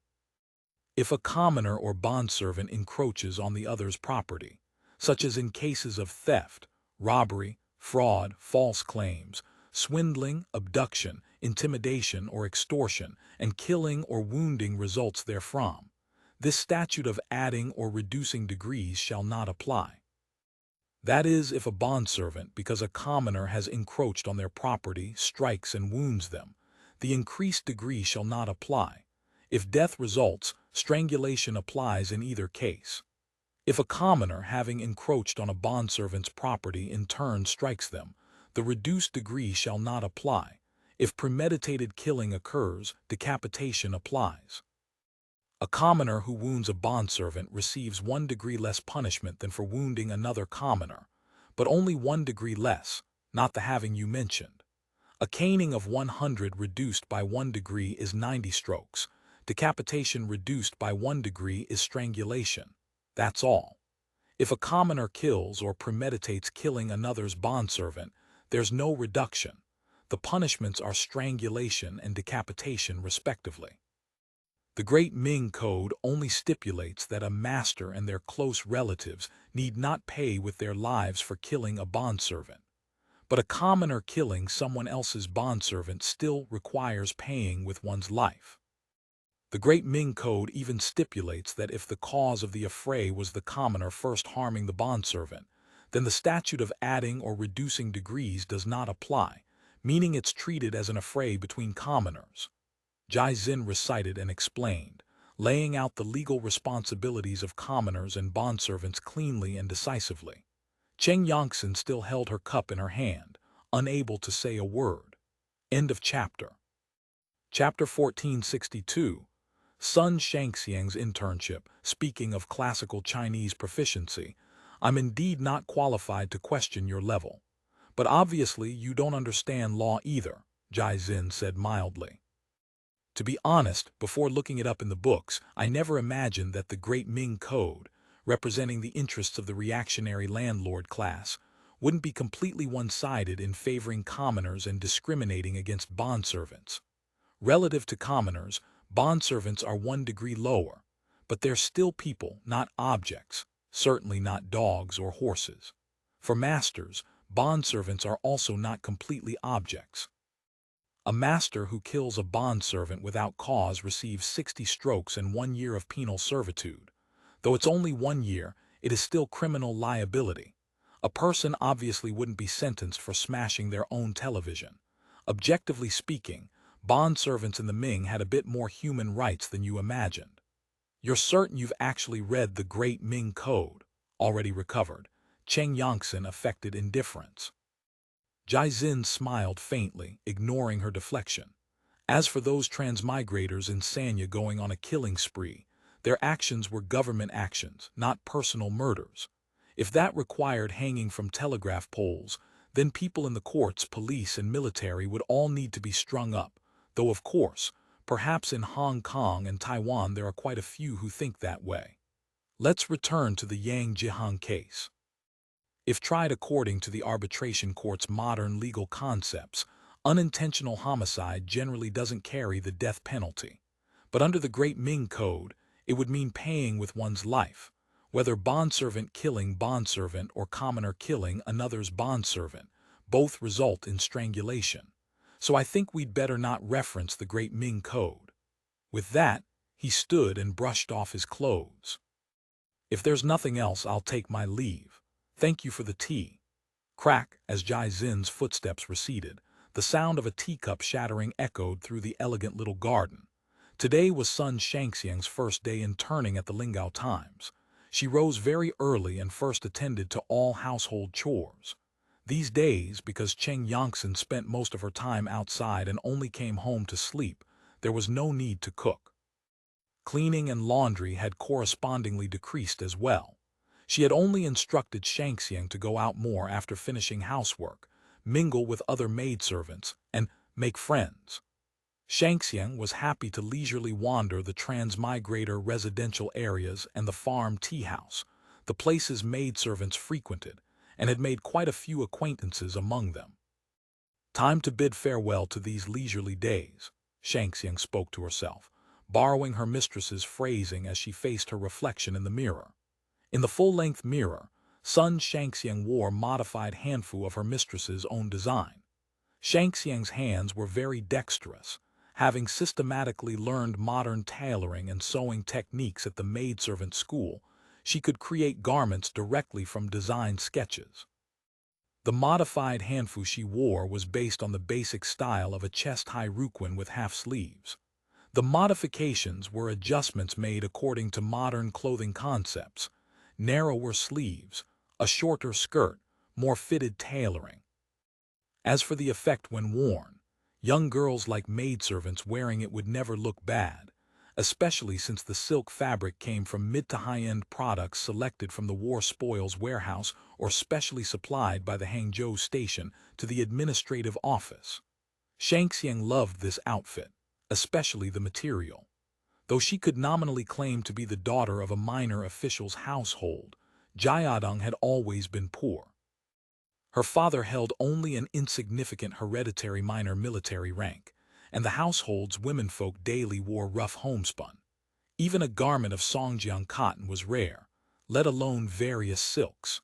The red skirt her mother had always longed for, worn by the proper wife, was merely cheaply dyed coarse Shandong Panji, brought out to wear during New Year's and festivals and then quickly put away again.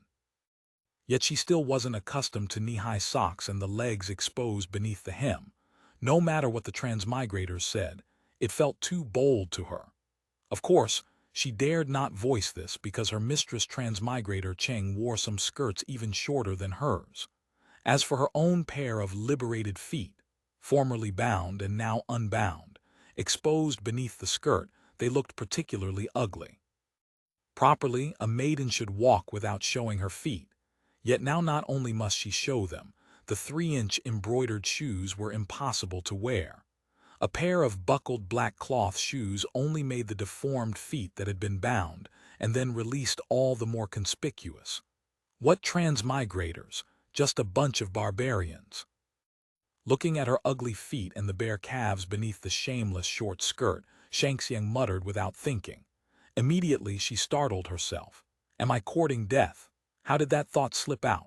Though she knew she was alone in the room, she guiltily glanced around. The room was silent, sunlight streaming through the open window. The curtains stirred slightly in the breeze, perfect tranquility. Shangxiang touched her chest, letting out a guilty breath. She touched her chignon and hair ornaments. 2 butterfly bow ribbons adorned her double-bun hairstyle. Her bangs were neatly combed too.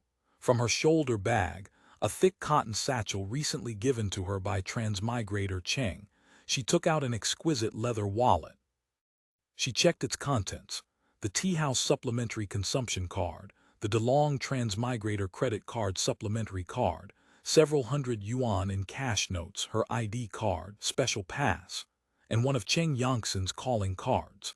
These cards weren't like the calling cards of the old era, handed out freely everywhere, but rather resembled the formal visiting cards used by Ming gentry. Having checked everything, Shangxiang left.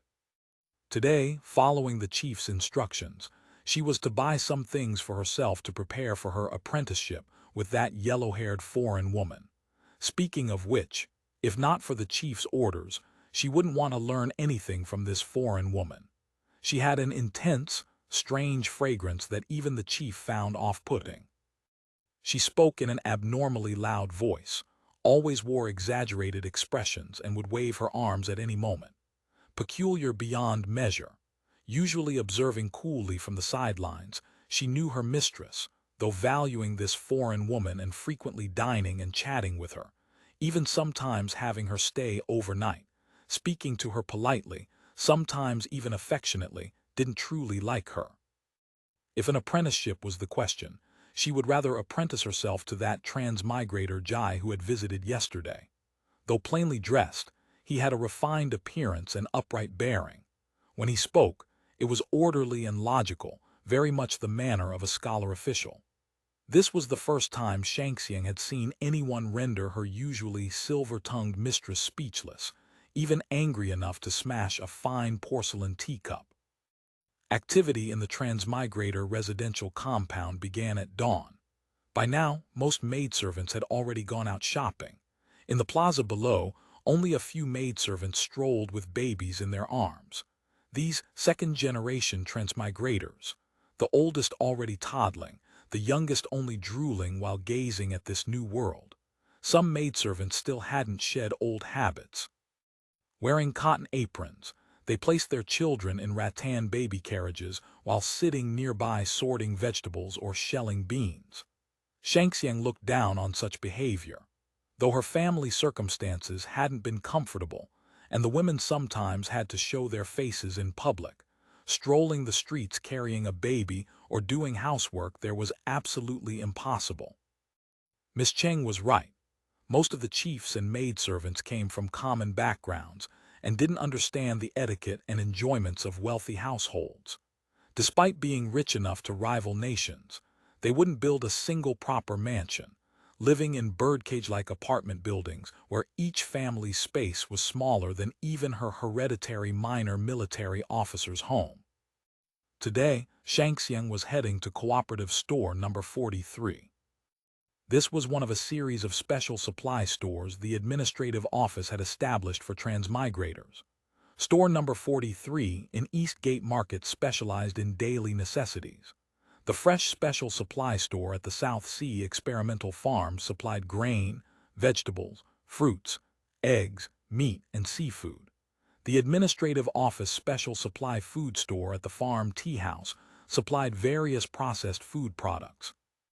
Seafood was supplied on order through the Seafood Processing Factory's retail outlet. These special supply stores used credit cards specially issued by DeLong Bank for transmigrators. To facilitate maidservants managing household purchasing, limited supplementary cards authorized with transmigrator signatures were specially issued. Shangxiang left the residential compound and boarded a public horse-drawn carriage to Eastgate Market. The morning streets were already bustling. Workers heading to their jobs surged like tides through the streets. Shops in Eastgate Market had already opened. Earlier than the shops were the licensed breakfast vendors with their business permits. The aromas of various foods mingled with steam from boiling pots, filling the air.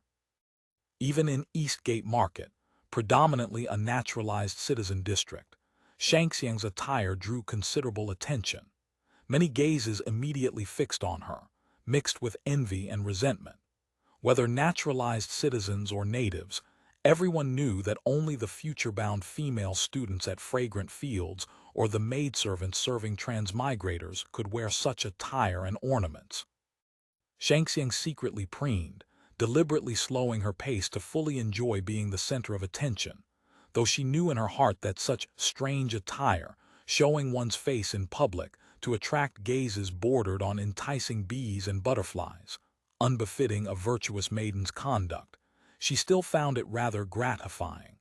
She left the main road and entered a side street. Far fewer people here. Near the end of the side street, the crowd had thinned to almost nothing.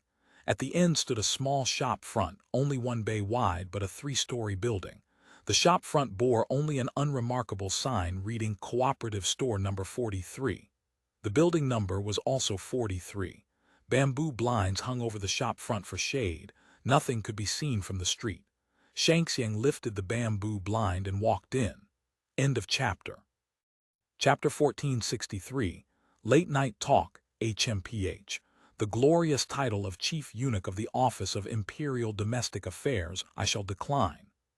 Xiao Zishan drained several mugs of strong tea in his office, poring over the Jurisprudence Society's documents repeatedly. From the thicket of convoluted vocabulary and phrases, he finally more or less grasped the Jurisprudence Society's position.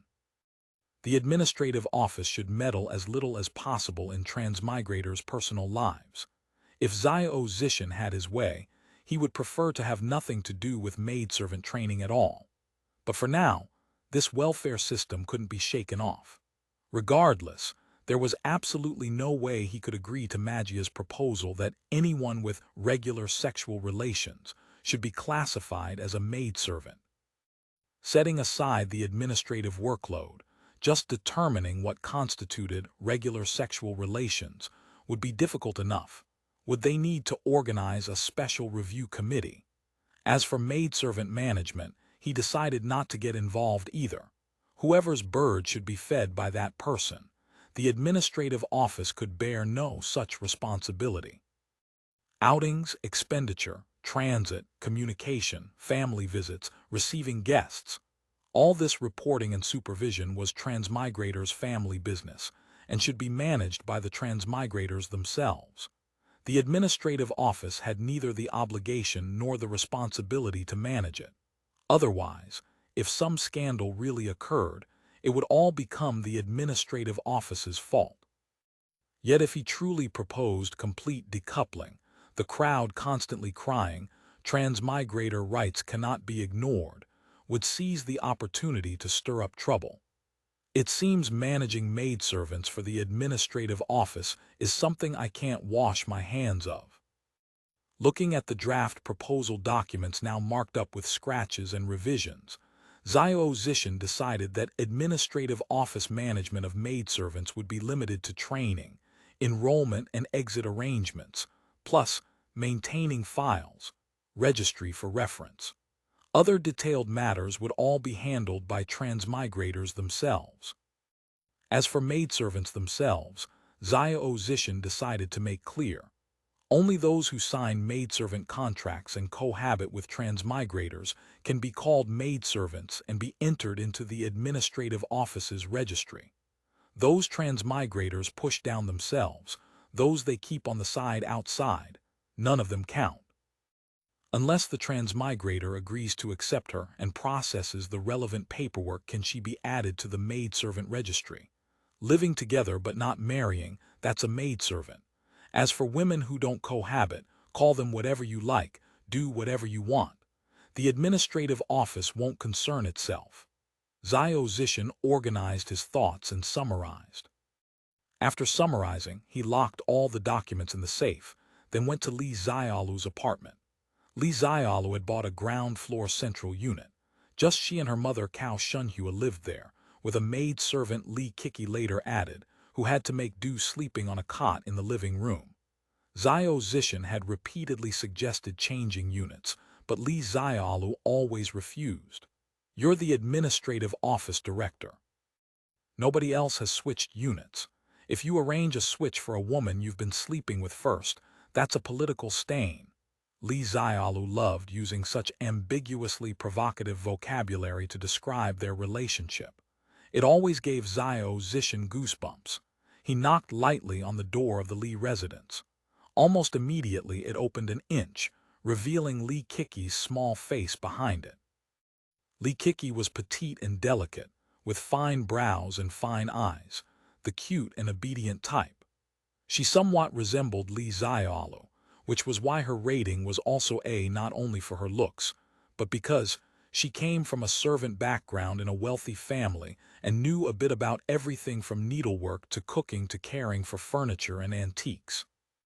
Li Xiaolu had specifically bought her for household work, which made Cow Mama quite unhappy, believing her daughter was trying to force her into early retirement.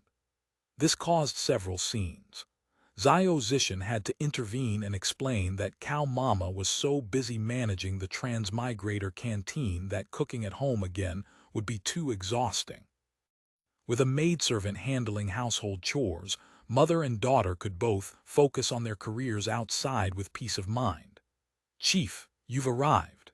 Li Kiki spoke in hushed tones, stepping back to make way rather than opening the door wide, to prevent light from spilling into the hallway outside. Xiao Zishan slipped through the doorway, and the door quietly closed behind him. A pair of house slippers reserved for him already waited in the entryway. Li Kiki knelt to help him change out of his shoes. Only a dim lamp lit the living room, and the large window's curtains were drawn tightly shut. Cao Shunhua's bedroom door was already closed. Li Xiaolu's door was ajar, showing a sliver of yellow light. "Please walk carefully, Chief." Li Kiki kept her voice low. The cramped living room with a cot set up in it was packed full. "The old lady has already retired. The chief is waiting for you inside."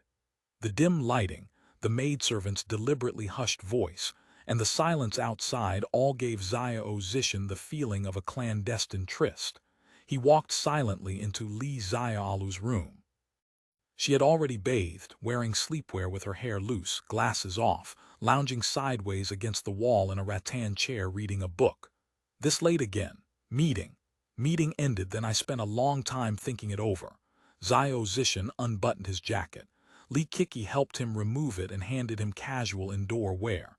"A real headache. Still fretting over the maidservant school matter."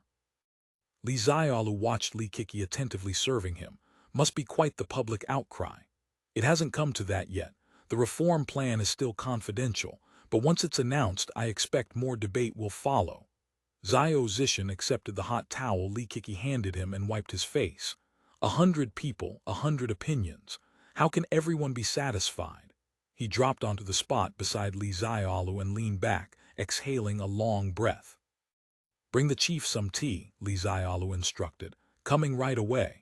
Li Kiki turned and emerged from the kitchen with tea. Though called tea, it was actually a cup of hot milk with cinnamon powder. Not too hot, not too cold, perfectly warm for drinking. "Every time I drink this, it's always just right. How do you manage it?" "Kiki has her secrets," Li Xiaolu smiled faintly. "After all, she's from a great household. She has a full repertoire of service skills. You really should have her teach at the maidservant school. She'd be more practical than your form and dance instructors." Li Kiki hastily demurred. "This slave, how could I be worthy of such a position? Teaching others is something I dare not presume. These trifling skills, if they make the chief comfortable and satisfied, I am content." She stumbled over her self-correction, awkwardness apparent. Li Xiaolu said, "Look, you've made the poor girl uncomfortable. Actually, I quite enjoy being a landlord's wife." She giggled. Xiao Zishan chuckled dryly. Li Kiki, seeing the two chiefs apparently having private matters to discuss, quickly announced, "I'll go heat the bathwater," gathering the milk cup and retreating, discreetly closing the door behind her. "Come, tell me about your meeting. Let me consult on it." This wasn't Xiao Zishan's first time discussing work with her. Li Xiaolu had considerable insight into problems. Sometimes she could offer fresh perspectives. The crucial point was she could be called a sealed vault outside, never saying an unnecessary word, never participating in any clique-forming social activities. Xiao Zishan spoke softly about today's meeting concerning maidservant status and the maidservant school. Though he hadn't brought documents, he had turned over the main points dozens of times and remembered them quite clearly. Li Xiaolu listened carefully. After hearing his plan, she blinked. "This matter, I think you're being too hasty." Li Xiaolu spoke softly. "Maidservants are a novelty. Everyone hasn't enjoyed enough of it yet. You rushing headlong into reform is bound to breed resentment. Actually, it's not much of a reform, just no more death contracts. You're so naive. Some people just like that particular flavor." Li Xiaolu half-joked. "Everyone puts on a show of equality, forbidding maidservants from calling themselves slave, making them call them chief, eating at the same table. But actually, more than a few secretly wish maidservants would kneel and call them master or mistress, and enjoy the treatment of the feudal exploiting class. I myself quite like her calling herself slave. Like watching a Qiang Yao drama or dream of the Red Chamber. What kind of hobby is that? Say it if you must, but don't take it seriously. Bad for the image." I know. Li Xiaolu's body suddenly leaned close, her voice softening. "Master, don't you like it? Your slave thought Master did. Since Master doesn't, your slave will change, won't that do?" Stop, goosebumps everywhere. Though Zio Zishan said this, he seized the opportunity to pull her into his embrace and began caressing those beeps that were modest but resilient. Li Xiaolu let his hands roam while saying, "You see, plenty of people say one thing and think another. When I was little reading Dream of the Red Chamber, I never noticed any exploiting class or suffering masses, or any Bayou Chai romance. I read it for the enjoyment of the ladies and young misses inside. That's why I never read the final 40 chapters. My mom thought I was too sentimental to bear tragedies, but actually those last 40 chapters have less of that, like cold ashes and dead wood. No fun to read." Li Xiaolu whispered. "The transmigrators, what did they come to this era for? Isn't it still to be masters? Do you really think they came to remake heaven and earth for the communist cause? Everyone's so busy now. Maidservants are practically their only life's pleasure. You abolish their instrument for lording it over others, and people may not say it out loud, but they'll hate you in their hearts for sure." Zio Zishan's heart tightened. How had he forgotten this? Never mind that they all want to appear committed to universal equality. The condescending affability from a lofty position feels completely different from interaction on terms of genuine equality. In old terms, how can a transmigrator bestow favor on a maidservant after you change them to free citizens? Things like not making maidservants call themselves slave, not making them kneel, not beating or scolding them, eating at the same table, these would become matter of course. Good point. Speaking of maidservants, you're also a fan of literature and history. How did you forget the old saying about the freedom to starve? End of chapter. Chapter 1464, Besties. Zio Zishan stroked his chin, feeling that he and the jurisprudence society people were thinking too modern. Li Xiaolu continued, "The maidservants are all poor people from the old society. Becoming a concubine or chambermaid to a chief means security for life to them. Honestly, in this world, where else would they find men who treat them so well besides the chiefs? How many would want to leave a chief for another man because their life is too good? Besides, the so-called death contract of slavery, from another perspective, equates to lifetime employment. Now with this change, maidservants go from state-owned enterprise employees to contract workers. What do you think they'll think? Both my parents were state-owned enterprise workers. They went through everything from the all-personnel labor contract system in the factories of the Northeast in the 90s to the later layoffs. They tasted all the sweetness and bitterness. For people accustomed to stability, that was truly a bolt from the blue, causing panic. Who could work with peace of mind then? What women facilitate is simply having a man they can follow wholeheartedly.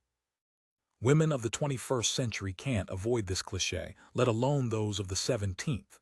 You really are my worthy helpmate, Zio Zishan said with a smile, increasing the force of his demonic claws by a few degrees. Your analysis is spot on. HMPH, as the old saying goes, he who consults with women deserves to die. You'd better be careful. Not at all, Zio Zishan shook his head. Your analysis is very accurate. Sometimes human nature and worldly wisdom aren't seen clearly from high places. Sitting high allows one to see far, but it often also leads to self-righteousness. By the way, Kiki has something she wants to report to you specifically. Oh, what is it? I heard her mention it and felt it was quite serious, so I had her specifically report it to you. All right, call her in. Kiki entered the bedroom and saw her master and director Xiao sitting on the sofa waiting for her, looking grave, like the earth god and earth goddess. She hurriedly stepped forward, bowing her body, and answered respectfully. What instructions do the two chiefs have? Li Xiaolu said. Repeat what you told me yesterday for Director Xiao. Kiki bowed her waist even lower. Yes. She immediately recounted a strange incident that had happened a few days ago when she went to store number 43 to buy things. A few days ago, Kiki had gone to store number 43 to buy some fabric. Cow Mama had brought an old-style sewing machine and could both cut and sew, even serving as a consultant for the clothing factory. In her spare time she cut and sewed, so Li Xiaolu's seasonal clothes were the most presentable. Other female transmigrators either relied on their own brought inventory or the unreliable skills of local tailors. Usually Cow Mama also made small clothes and quilts for transmigrators' children. Ever since Xiao Zishan sneaked into Li Xiaolu's bed, his clothes had become more polished too. After buying fabric, she routinely had a cup of tea and a snack in number 43's tea room. Although Cow Mama's cooking skills were top-notch, her snacks were dominated by pancakes, steamed buns, cornbread, and pulled noodles. Kiki was originally a maid from a large southern household and couldn't get used to all those noodles. The tea house had rice cakes and baked cookies and pastries. She patronized it every few days to satisfy her cravings. Her favorite was a Yangzhou-style egg yolk 1,000-layer cake. However, Li Xiaolu managed her finances strictly, giving her a fixed amount of pocket money each month, forbidding her from spending and putting it on the tab at will like most male transmigrators' maidservants. Thus her personal consumption was limited. To buy a more expensive item, she had to save money like a child. Naturally, she complained about this when socializing with other maidservants. Recently, Kiki had been wanting to buy a plaid pleated skirt. Just released for sale to maidservants, it had already become popular in their circle. Seeing others look good in it, Kiki wanted one too, but Li Xiaolu had a strict annual budget for her clothes, underwear and socks every 6 months, skirts, coats, and blouses once a year. Every time she went a no. 43, she lingered before that dress for a long time, unable to resist touching and looking at it. Naturally, she never bought it. Over time, the fact that Kiki wanted to buy the skirt but had no money spread within the maidservant circle. About 10 days ago, while she was having tea and snacks at number 43's tea room, a maidservant said she wanted to return a handkerchief Kiki had dropped, though the handkerchief wasn't actually hers. But they got to know each other through this. Every time she went to number 43, this maidservant was there too. The two often had tea and snacks together, and sometimes when free, the other would invite her out shopping. Shopping and eating were the two keys to becoming instant besties. Back and forth, the two became close. Maidservants hadn't learned the AA system, going Dutch advocated by some transmigrators, so they mostly treated each other. Kiki said the other party spent generously, paying the bill about 2/3 of the time. So rich, who is she? Xiao Zishan asked. Li Xiaolu said, I noticed these past few days that Kiki's spending was abnormal, different from her usual habits, so I asked her. What did you interrogate Kiki? Xiao Zishan joked. I wouldn't be that harsh. I just asked her a few questions. She told me everything. I felt something was wrong right then, Li Xiaolu said. This felt like deliberate ingratiation. I said, didn't you always want to buy that skirt? Put the word out that yesterday was your birthday. And the result? The result was that yesterday this maidservant gave Kiki the pleated skirt, claiming it was a birthday gift. Li Xiaolu said smugly, indeed, a person with intentions. Xiao Zishan nodded, somewhat surprised inwardly. He knew Li Xiaolu seemed reticent and uninterested in anything, but was actually very clever. He hadn't expected her scheming to be no less than anyone else's, always attentive to her surroundings. Just not contending, not speaking, that was all. However, although Li Xiaolu held a bunch of titles in architectural planning, she had no real power and was a typical technical cadre. Someone deliberately cultivating her maidservant was obviously taking a roundabout route to target him, the administrative office director. His expression turned grave as he asked, "What is this maidservant's name?" "Her name is Sun Shangxiang." Sun Shangxiang. Xiao Zishan remembered many transmigrators' maidservants' names, but this one left no impression. But he knew she must be a maidservant of some soy sauce transmigrator. Seeing he wouldn't speak further, Li Xiaolu waved her hand and said to Li Kiki, "Nothing else for you, you can go." Li Kiki, having been bowing nervously while answering, felt granted amnesty upon hearing this. Just as she was about to back out of the room, Xiao Zishan suddenly spoke, "Wait a moment." Li Kiki was so scared she nearly sat on the floor. She hurriedly stood still, took 2 steps forward and bowed again, awaiting Xiao Zishan's question. "What do you usually chat about?" Xiao Zishan asked slowly. Sweat poured down Li Kiki's face from nervousness. Head bowed, she stammered, "Just household gossip, trivial matters unworthy of the chief's eyes. You never mentioned my coming to your house. The master gave strict instructions about that. Chief Xiao's visits are matters that can absolutely never be told to outsiders, even upon pain of death." Li Kiki's voice began to tremble. Li Xiaolu nodded. "I did instruct her. Though it can't be hidden from everyone, family matters shouldn't be spoken of lightly.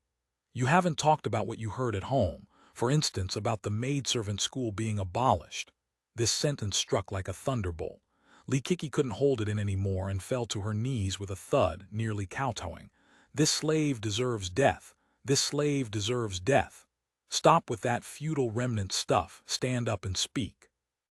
Xiao Zishan waved his hand in disgust. "We aren't Mandarin overlords, nor feudal remnants who beat and scold slaves at will. Just speak the truth, otherwise." "This slave, I know." Still in shock, Li Kiki stood up and poured out everything like spilling beans from a bamboo tube, confessing what things that shouldn't be said she had roughly mentioned in the tea room at number 43. Li Xiaolu grew angrier as she listened. Fragments of her chats with Xiao Zishan had been chewed over and spread by this girl as gossip. Fortunately, she had given preventive shots beforehand, so at least the bedroom secrets between her and Xiao Zishan hadn't been told. "Besides that Sun Shangxiang, which other maidservants are you close with who might have heard you say these things?" Trembling all over, Li Kiki tried hard to recall which household's maidservants might have heard. Xiao Zishan casually pulled a notebook and a stubby pencil from his pocket, quickly noting down these maidservants' names. "Just these people?" Xiao Zishan asked. "Anyone else?"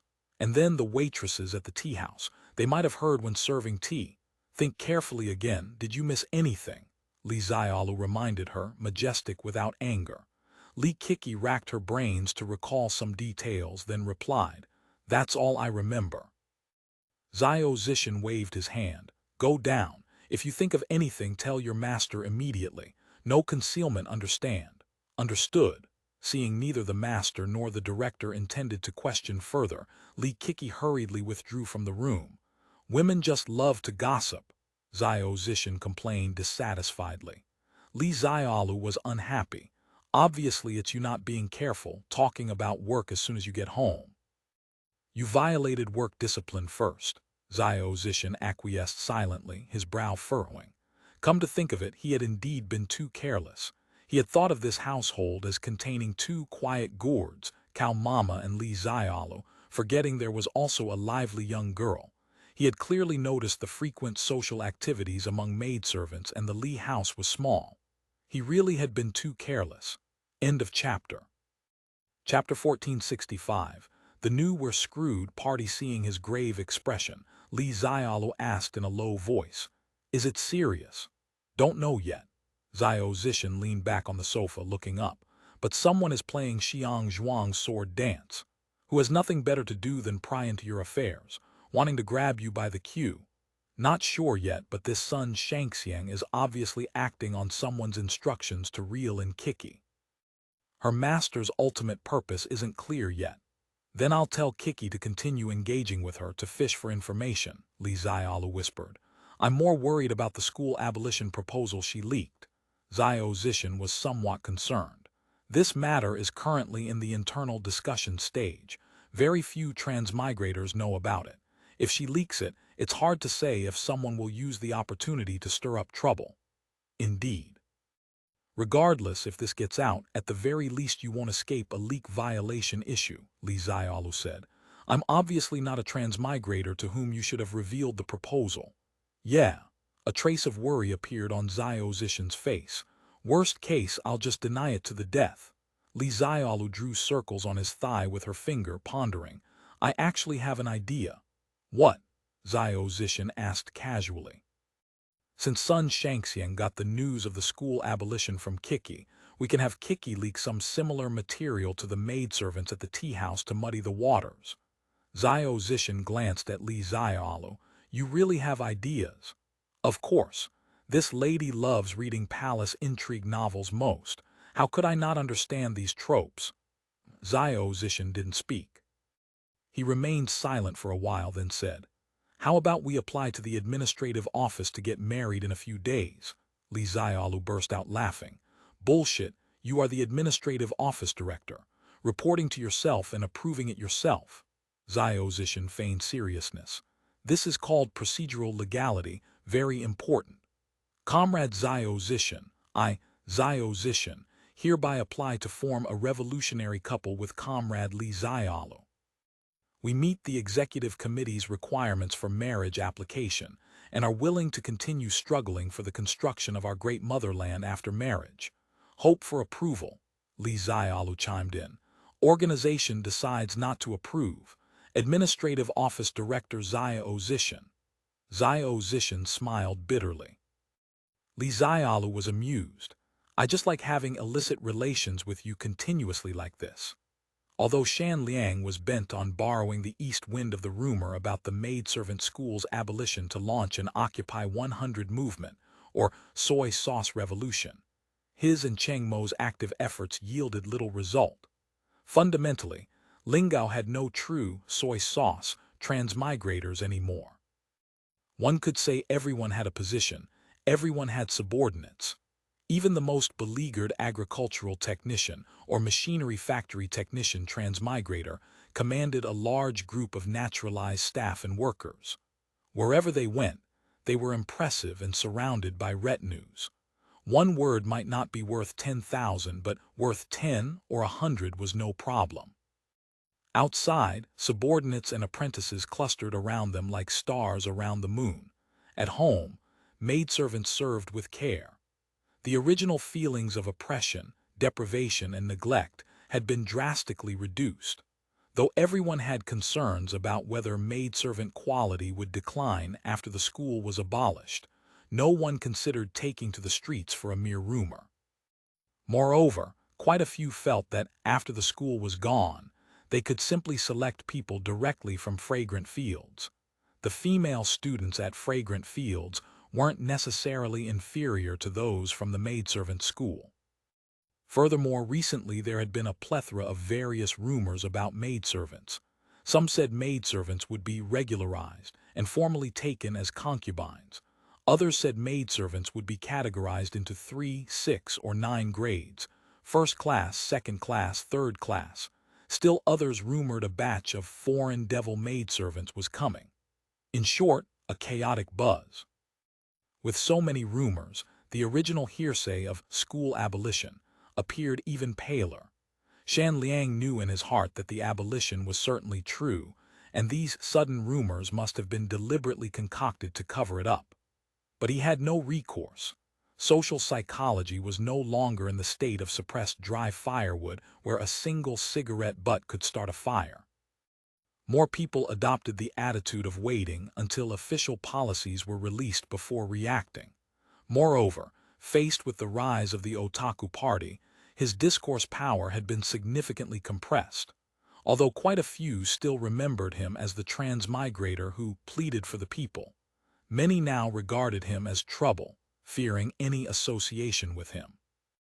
Their attitude toward him was lukewarm. Some simply avoided him, having secretaries make excuses like on a business trip or in a meeting when he came.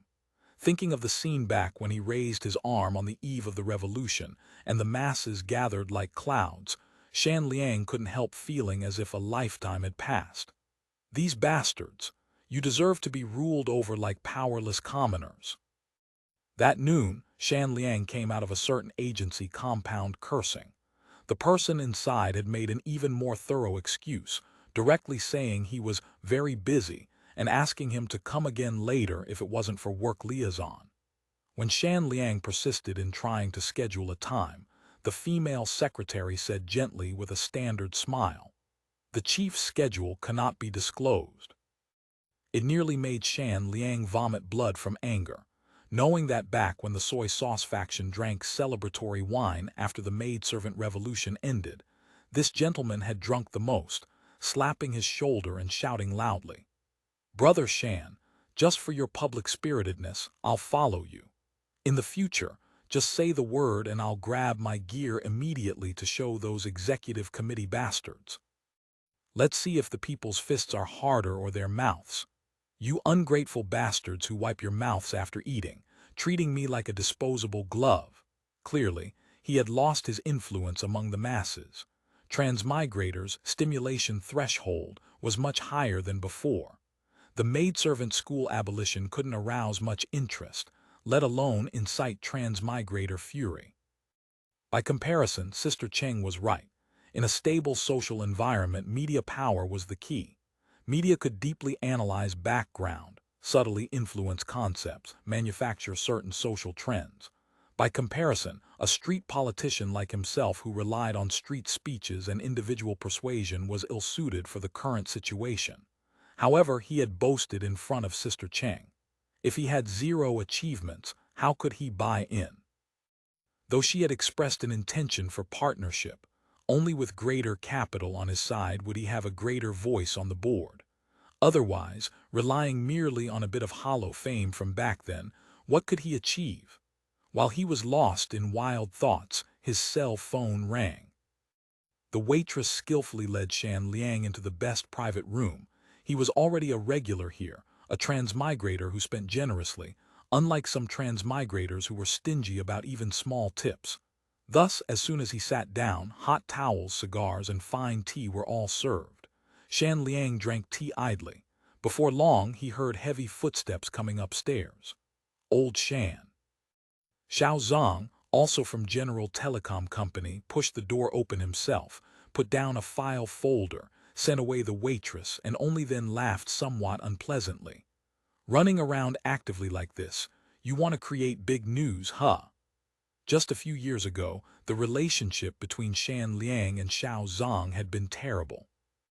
During the maidservant revolution, student Xiao Zong had been a self-provisioning, 50-cent party member, supporting every executive committee decision 120%. Caught on duty at the telecom department that night and tense all night, his view of Shan Liang afterward was practically like looking at a remnant of the feudal era. Plus, if he hadn't seen the wind blowing the wrong way, he would have wanted to support Dugu Qiyuan.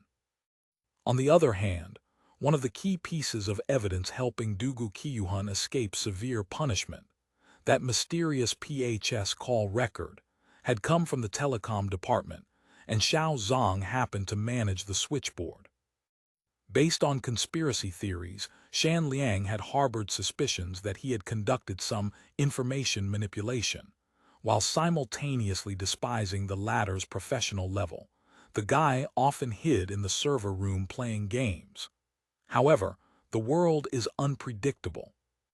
After consuming quite a few modern electronic components, the PHS substitute, destined for a short life, Lingao Telecom's first-generation manual telephone exchange system Phase I project, was completed. Most of the circuit diagrams were drawn by him, and comrade Xiao Zong had pretentiously named it Prism.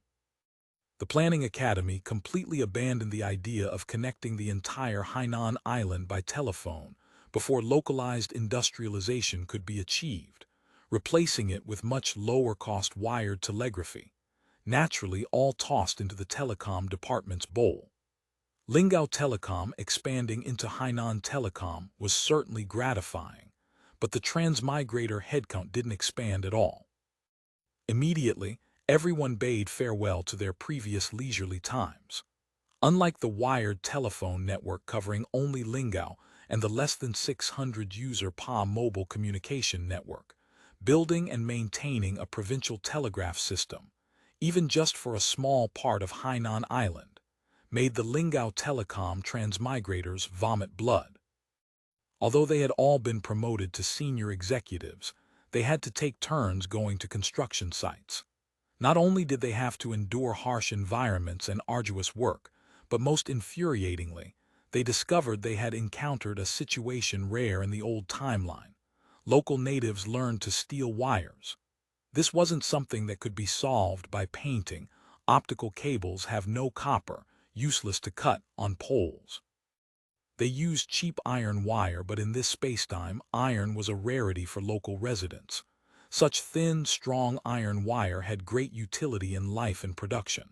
Thereupon, strung up by day, cut down by night. Just a few days after the telegraph opened, the signal broke.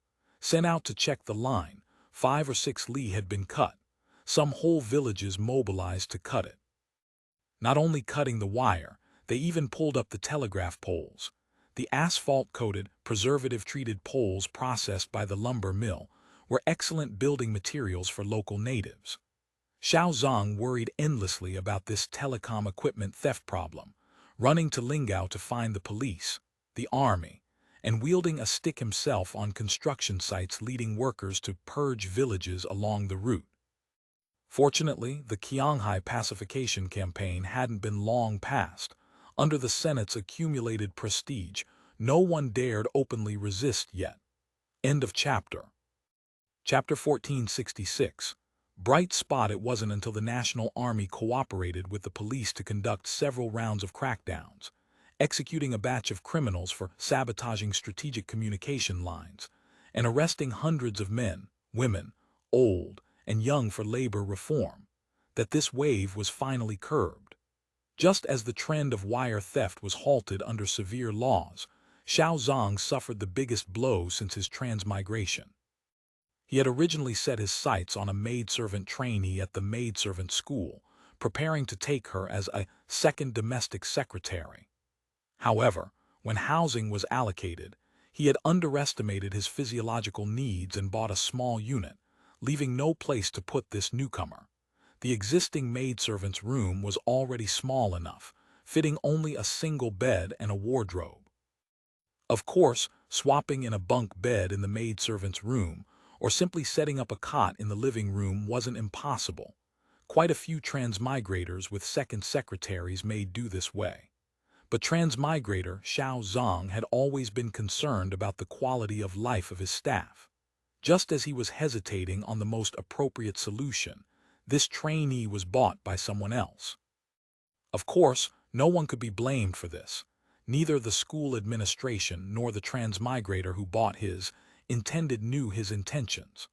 The most inexplicable part was that, in a time when maidservants were slow-moving stock and hundreds of a-grade maidservants went ignored for years, such a low-probability event actually occurred. Since she had been bought, there was naturally no reason to ask for her back. Student Xiaozong had to swallow his disappointment and consequently lost interest in expanding his team.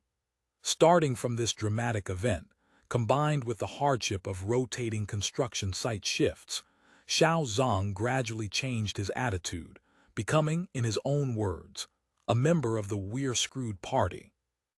Shanliang frequently mocked this guy's petty bourgeois weakness. A self-provisioning 50-cent party member turned to the other extreme just because his enthusiasm wasn't valued by the executive committee, stopping just short of shouting at the executive committee gates every day. Chief Wen, Lord Du, I'm Xiaozong. However, one less opponent in the department wasn't a bad thing. Relations among the telecom transmigrators became harmonious again. Li Yongxing now actually worried less about personal conflicts affecting work. He had to hide from the executive committee that this place had become a nest of slackers. What big news can I create? I'm almost an expired product. Shan Liang took out a Shangxiangs cigarette, pulled one out, and tossed it to Xiao Zong. I'll stick to cigars. What's the point of smoke you don't inhale? Shan Liang lit up on his own, taking a deep drag. What news do I even want to make now? Everyone pretends not to know me. He blew a smoke ring. This Yang Jihang case feels like the water runs deep. Quite a few people are eyeing the case. Recently, everyone's excitement point is on Big Boob's Yang Jihang's case. I see you haven't gone to talk to Yang Beilao but are crashing around everywhere. Seems you haven't found the right path. Shan Liang hadn't really taken the Yang Jihang case to heart. He had read the briefing on the case in the weekly bulletin. There was juice, sure, but not much. In his current state, jumping out might not necessarily produce any new tricks. Of course, if connected to the grapevine news about the maidservant school abolition he was currently working on, it could be considered continuous. Both involved the Lingao maidservant issue. The current situation was that the abolition rumor was going nowhere. Further activity on his part might not yield a breakthrough. Better to return to the Yang Jihang case and see if there were any bright spots. However, apart from having seen the Senate's official announcement, Shan Liang lacked first-hand material. Conveniently, Xiao Zong had brought records of briefings, internal communications, forum discussions, and various grapevine rumors since the incident began. Shan Liang looked silently at the documents in the manila envelope, shaking his head inwardly. Not because the materials were messy, but what were you doing taking notes on designated Lingao Telecom letterhead and this handwriting? Did you get a secretary to copy it? Shan Liang facepalmed. This guy had self-knowledge not to be an opposition faction member. This thing, I don't see any play here. During this time, Xiao Zong just ordered a watermelon juice to alleviate boredom. Seeing Shan Liang put down the documents after thinking for a while, only then did he pop out a sentence in Sichuan dialect. Oh, Shan Liang looked up, somewhat curious. Judging by the richness of information Xiao Zong had collected, he somewhat suspected who exactly wanted to create big news but got this suggestion. Old Shan, you have your own ideas, I'm just spouting nonsense. Xiao Zong said carelessly. Heard Yang Xinwu complaining about having nowhere to appeal, unable to protect even his own woman after an incident, claiming it's a manifestation of soy sauce transmigrators being marginalized, blah blah. I think that's bullshit.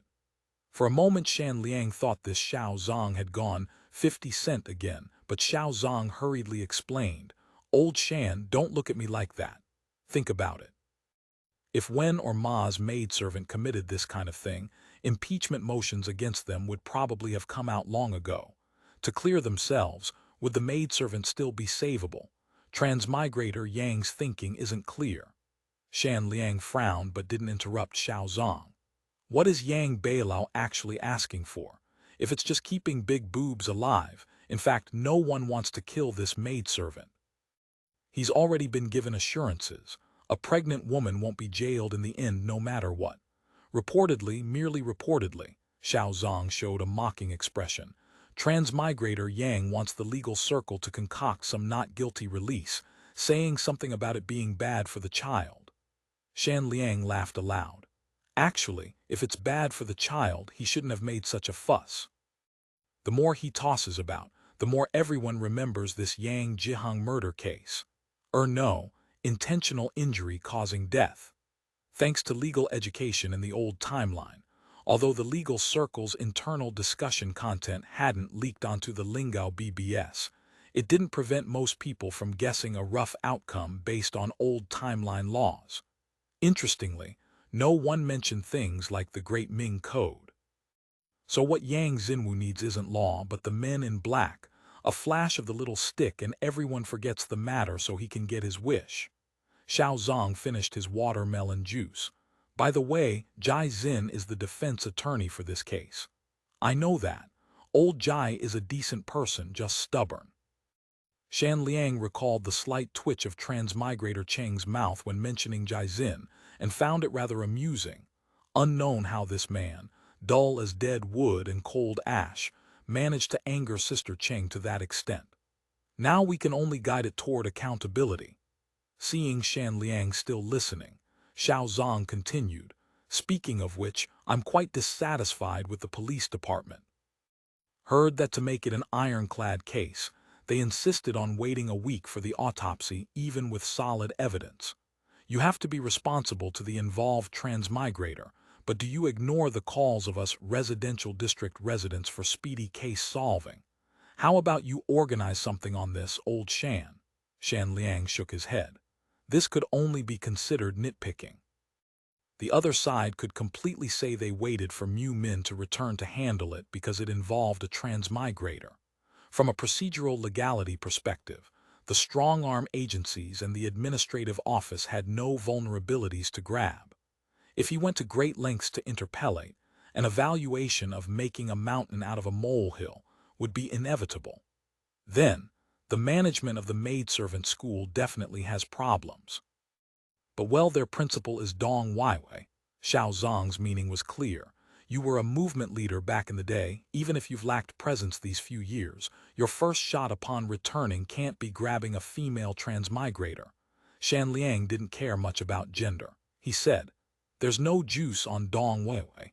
Making it big would at most force her to step down and be an official elsewhere. What's the use?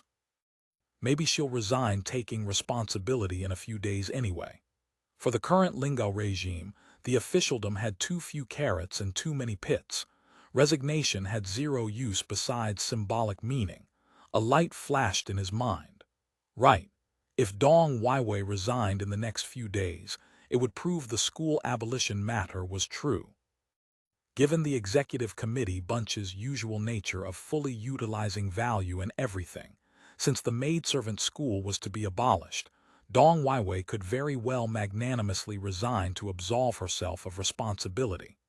Going higher, the maidservant school is under the administrative office leadership. We could pull at Zhao Zishan's issues. Zhao Zishan has no juice either. He's always good at camouflage and even better at winning over transmigrators. Many are hoodwinked by him.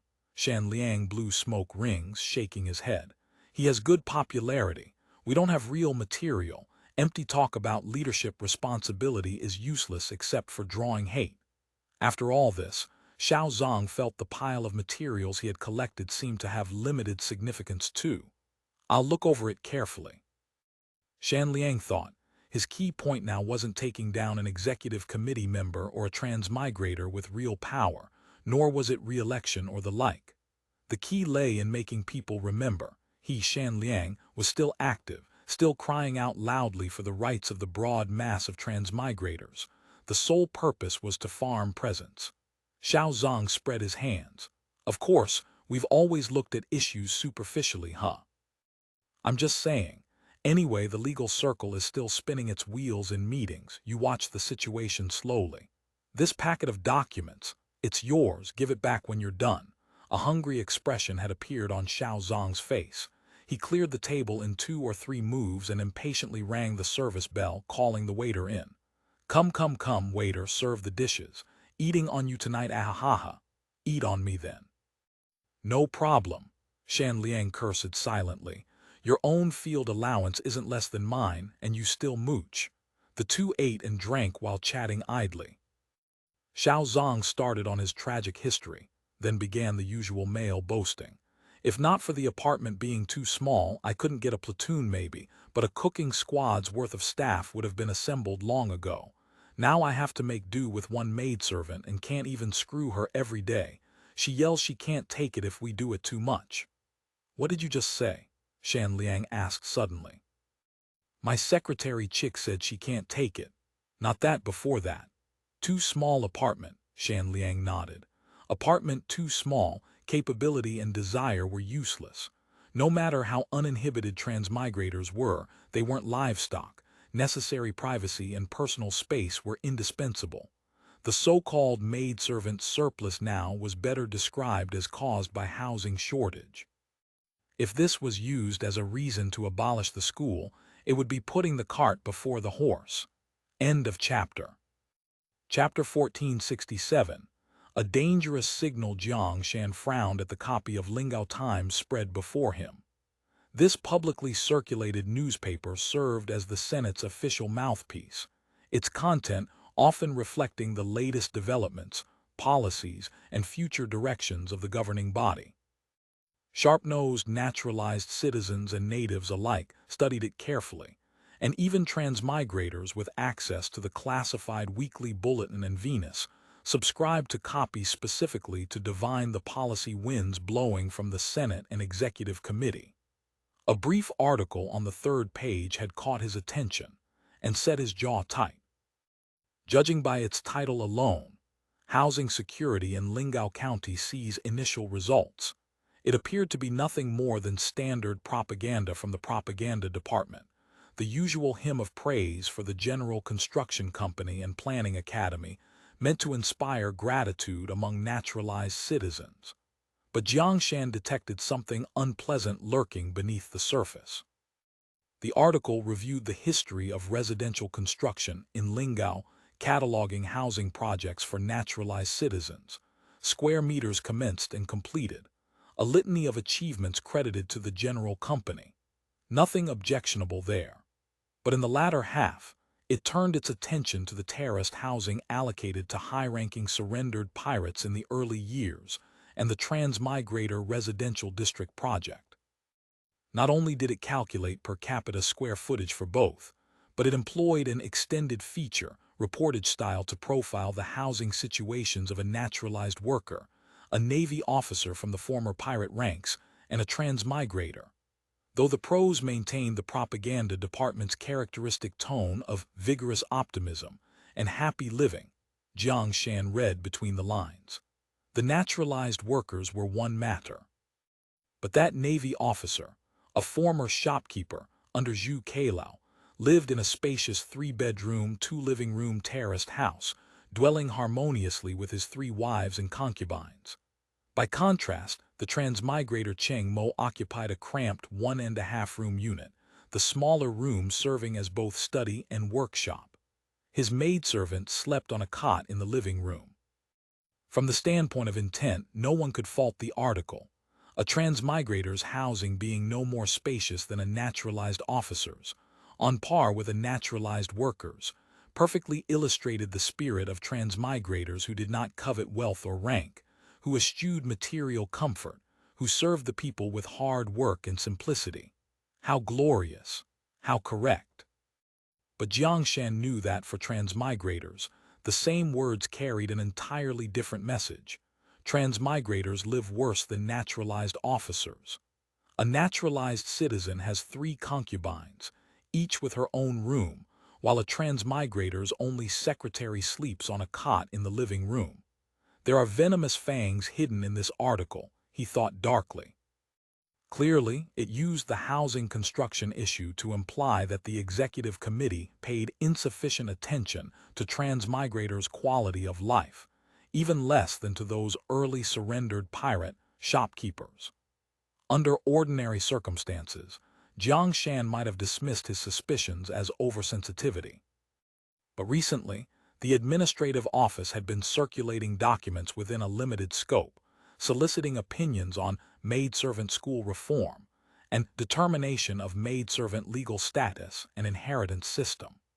He distinctly remembered that the consultation document on maidservant school reform mentioned a large accumulation of maidservants due to sluggish placement. Transmigrator demand for maidservants is weak. Weak demand was indeed a fact. Jiang Shan himself had no interest in purchasing a second maidservant, though he knew the current crop was far superior to those of earlier years. But after an article like this was published, transmigrators who read it would easily draw the connection. The reason demand is weak is because the allocated housing is too small. He checked the author's name, an unfamiliar byline, Zai Su, Perilla. But the seasoned command of vernacular Chinese and professional journalistic techniques all pointed to a transmigrator's hand. 9 times out of 10, it was either Pan Pan or Cheng Yongsen. Pampen was a foreign woman. Though her Chinese writing wasn't bad, Jiang Shan was familiar with her style. This had to be Cheng Yongtsen's work. Combining this with several recent articles by Shan Liang and others on the internal BBS, all touching on maidservants and transmigrator housing, he understood completely what Cheng Yongtsen intended. "You really do fear the world isn't chaotic enough," he muttered.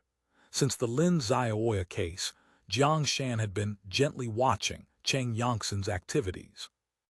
Though they still met weekly, the two never mentioned Senate hot-button issues, as if deliberately avoiding them. But this avoidance did not mean tacit approval of her activities. By now, he had a clear picture of the threads of Cheng Yongtsen's work. Until seeing this newspaper, he had considered it all within acceptable limits. Today's article was a signal. If her past activities had merely been minor schemes, this article announced a formal offensive, not babbling about women's rights, democracy, or whatever else, but a concerted effort to control the position of public opinion.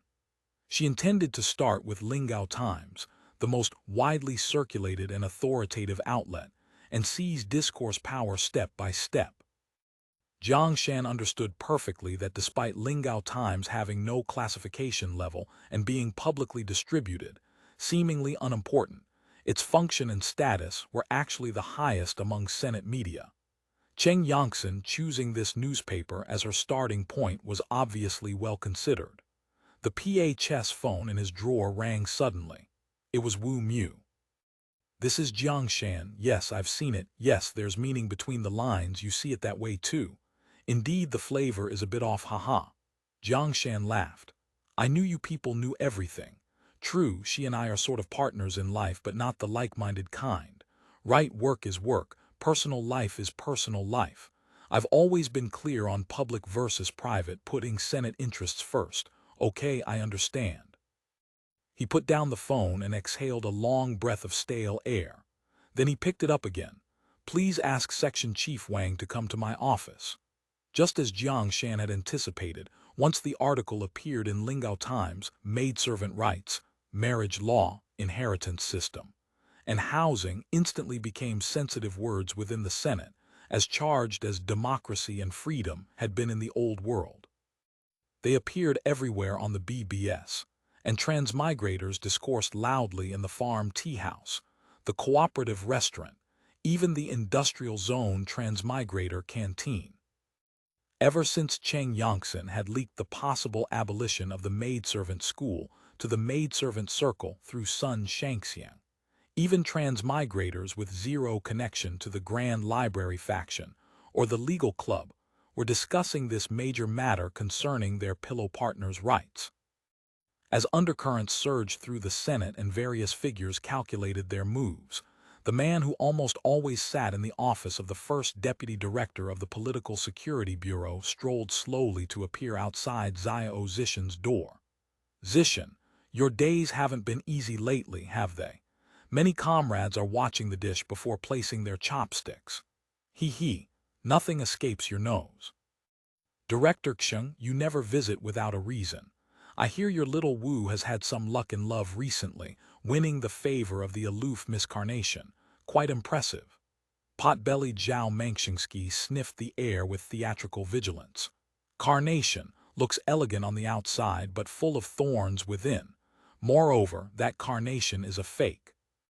Knowing she's a substitute yet acting quite brazenly, plotting some, worrying about the country and people matters. She has quite the style of women in Eileen Chang's writings. Pity our little Wu doesn't understand romance. Haha. Comrade Little Wu's theoretical comprehension is still a bit lacking," Xiao Zishan smiled. "He lacks understanding of the great leader's illusion about eating the sugar coating and firing the shell back. Leaving that aside, the flower girl has, after all, exposed your hidden intention to dispose of the maidservant school, based on rumors. This matter isn't huge, but it isn't small either, and the waters beneath are inevitably too muddy. If handled poorly and stirred up by others, I fear it won't merely raise a storm in the maidservant school. Transmigrators will hardly remain unaffected either." Allocated maidservants, whether the executive committee acknowledges their status or not, have already become an indispensable part of transmigrators' lives, and the maidservant school is their window to the new world. The pillow talk stirred up by abolition is enough to form a massive storm in the Senate. Abolition. We didn't say that. Xiamen picked up his signature large tea mug, drank a mouthful of authentic Westlake lounging like a cow, and touched his somewhat thinning forehead. We're just discussing transformation. Transformation. Director Xing removed his glasses and wiped them, pretending not to see Xiamen's scenery-spoiling drinking style. Brother Zishan, you and I are both people with experience. Transformation is easy to say, hard to do. All those state-owned enterprises back then said they were transforming, and what was the result? Waste snapped from turning but never turned around. Money, grain, and equipment all went into private pockets. Mafid led the CCCP to transform so happily, transformed Big Brother into heaven, Second Brother into birth, and the result was 20 years without catching breath. Old Xing, looks like you came prepared. Let's exchange ideas. Though Xiao's chi cultivation skills had achieved some success over the years, Director Xing was no ordinary person. His ideas still piqued Xiao's interest. Ideas I have none. Zhao Mengxing spread his hands. But I thought of a person, someone fairly matched with Miss Flower, perhaps someone who can break the deadlock. It just depends on whether you dare to use him. Dare to use. Xiao immediately sat up straighter. When the experienced old Xing asked if he dared to use someone from his pocket, it definitely wasn't a naturalized citizen. It had to be a transmigrator. As the Senate's chief steward, he knew all the transmigrators. Even if not intimately familiar, he could at least name them. Yet there was one he might not dare to use. Who was this? Brother Zishan, this person, I estimate you know him too. I came late, but reportedly he put in some effort during the transmigration back then.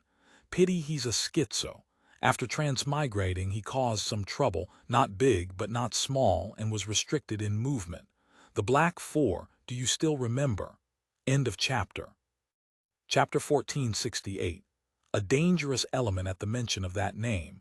Xiao's hands tightened around his tea mug. The moniker Black Four hadn't been uttered for several years.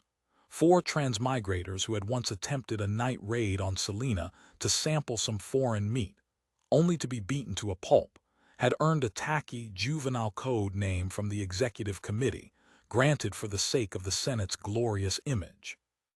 After being caught red-handed, the 4 had been split up and dispatched to different departments far from the political center, exiled to various horizons' ends.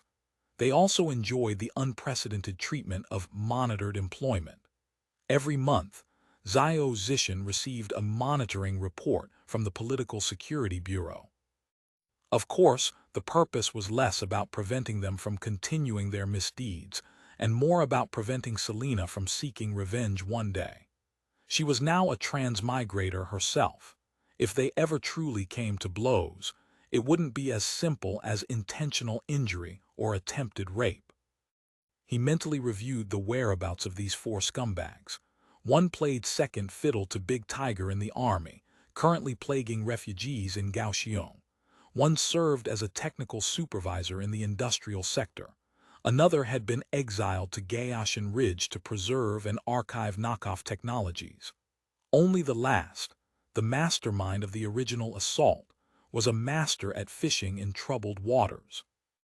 Xiao's recalled this one had later been snatched by Cheng Dong for monitored employment. Could you mean that fellow Xin Wuzui? Xiao said in a low voice. Precisely. Among our 500 or so people, regardless of how frustrated we were in the old world, in this era we all count as figures who know astronomy above and geography below, possessing unique skills, yielding to no one. But Xin Wuzui-san, you know, the skills he holds are something even few in the old timeline had heard of. Zhao Mengxing glanced at Xiao and twisted out a thin smile. He, old Xing, I'm starting to understand why you've come. Xiao spoke slowly. It seems the water below isn't muddy enough. Since Miss Flower wants to fish in troubled waters, let's send her a big black snakehead. Consider it me helping you refresh your memory. Xiamen slowly rose from the sofa. I'll come pick it up personally in a few days. He brushed non-existent dust from his trousers, handed a file folder to Xiao Zishan, tapped gently on the invisible logo, and ambled out. Delhi. Xiao Zishan understood the significance of this logo perfectly. Plastic file folders, found on every street corner in the old timeline, were absolute black technology in this era. Information stored in such a folder, in principle, must never be disseminated. Old Qing leaving this behind clearly carried extraordinary significance. Opening the folder, the red top-secret characters stamped on the old-era plastic-sealed loose-leaf index page indicated this was a transmigrator's qualification certificate and a strictly confidential personnel file. Name: Xin Wuzui. ID: 127. Gender: male. Ethnicity: Han. The formulaic identity page. The name was obviously fake, Xiao Zishan thought, but that was common among transmigrators. What followed was an old-world resume.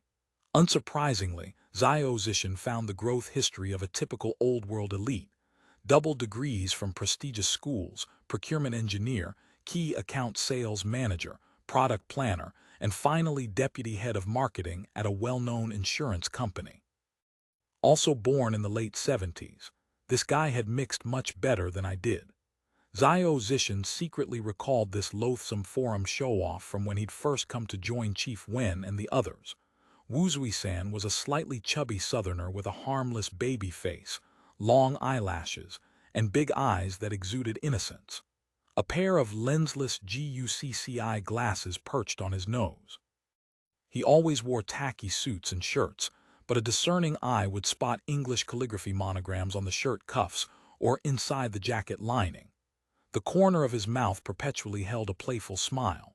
From a distance, he resembled a chubby Terry Lin.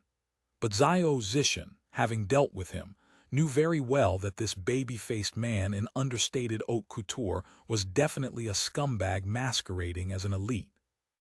In some ways, he was like Superintendent Ma. In their eyes, whether industrial party or sentimental party made no difference.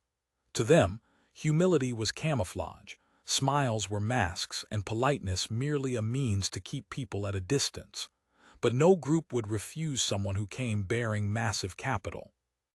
The Transmigration Group had used his channels to purchase excessive accident insurance for all transmigrators, ensuring their families in the old world would live worry-free and gaining tens of millions in funds. According to his account before joining, he had used several properties in Magic City as mortgage startup capital, packaged Chief Wen's shell company as a cultural development firm that had struck gold to fabricate projects, and raised huge sums from banks and private equity. Finally, a month before the bubble burst, he had successfully arrived in the Ming Dynasty. This fellow really had energy. Back then, the Big Three had spent months moving crock porcelain just to scrape together 10 million for initial accumulation. After this one joined, he had quickly used financial instruments and repeated collateral pledges to easily multiply the original capital, greatly alleviating financial pressure. But he was a dangerous element. Xiao Zishan recalled that after the Selena assault incident, the Senate had held an interrogation meeting, the first time they faced a comrade transmigrator in such a setting. Some details were blurry, but he clearly remembered how this man substituted concepts, used glib speech, and argued irrationally. Anyone with shallower social experience or insufficient cultivation would probably have been swayed immediately, unwittingly taking his bait. Some thoughts you can think, you can do, but absolutely never say. Xiao Zishan reflected. Wuzui was also an extreme male chauvinist who had shouted it aloud. In his view, no matter how excellent women were, they were merely men's playthings. In the old world, not only had his wife been obedient to him at home, but he had also maintained several long-term liaisons outside, sparing no one from young girls to young matrons. Moreover, he had mastered an art written as love but read as SM. As a senior gentleman possessing a legendary beauty dog, he had caused everyone on the forum to contribute quite a bit of gasoline and thermite back in the day. But as novels go, the protagonist finally messed with someone he shouldn't have, got involved with a girl he shouldn't have touched. At a high-end annual meeting, this man had effortlessly hooked up with the daughter of a local potentate. The girl, fresh out of college, quickly fell for the dashing demeanor of the bad middle-aged man. While the uncle-complex girl was dreaming of love, photos of Wu Zuisan walking other female dogs appeared online. Her glass heart shattered instantly. After screaming at the great gentleman for over an hour, she had turned and jumped from a 32nd floor balcony wearing a collar. In that instant, Wu Zuisan knew he had to say goodbye to that world. As a former senior SM enthusiast and failed female dog training expert, he had confessed candidly to plotting the abduction and providing equipment and plans to train Selena, who wasn't yet a transmigrator at the time, all without a shred of guilt. He had shouted his maxim loudly. Every life in nature has its deserved place. A woman's place is beneath a man's feet.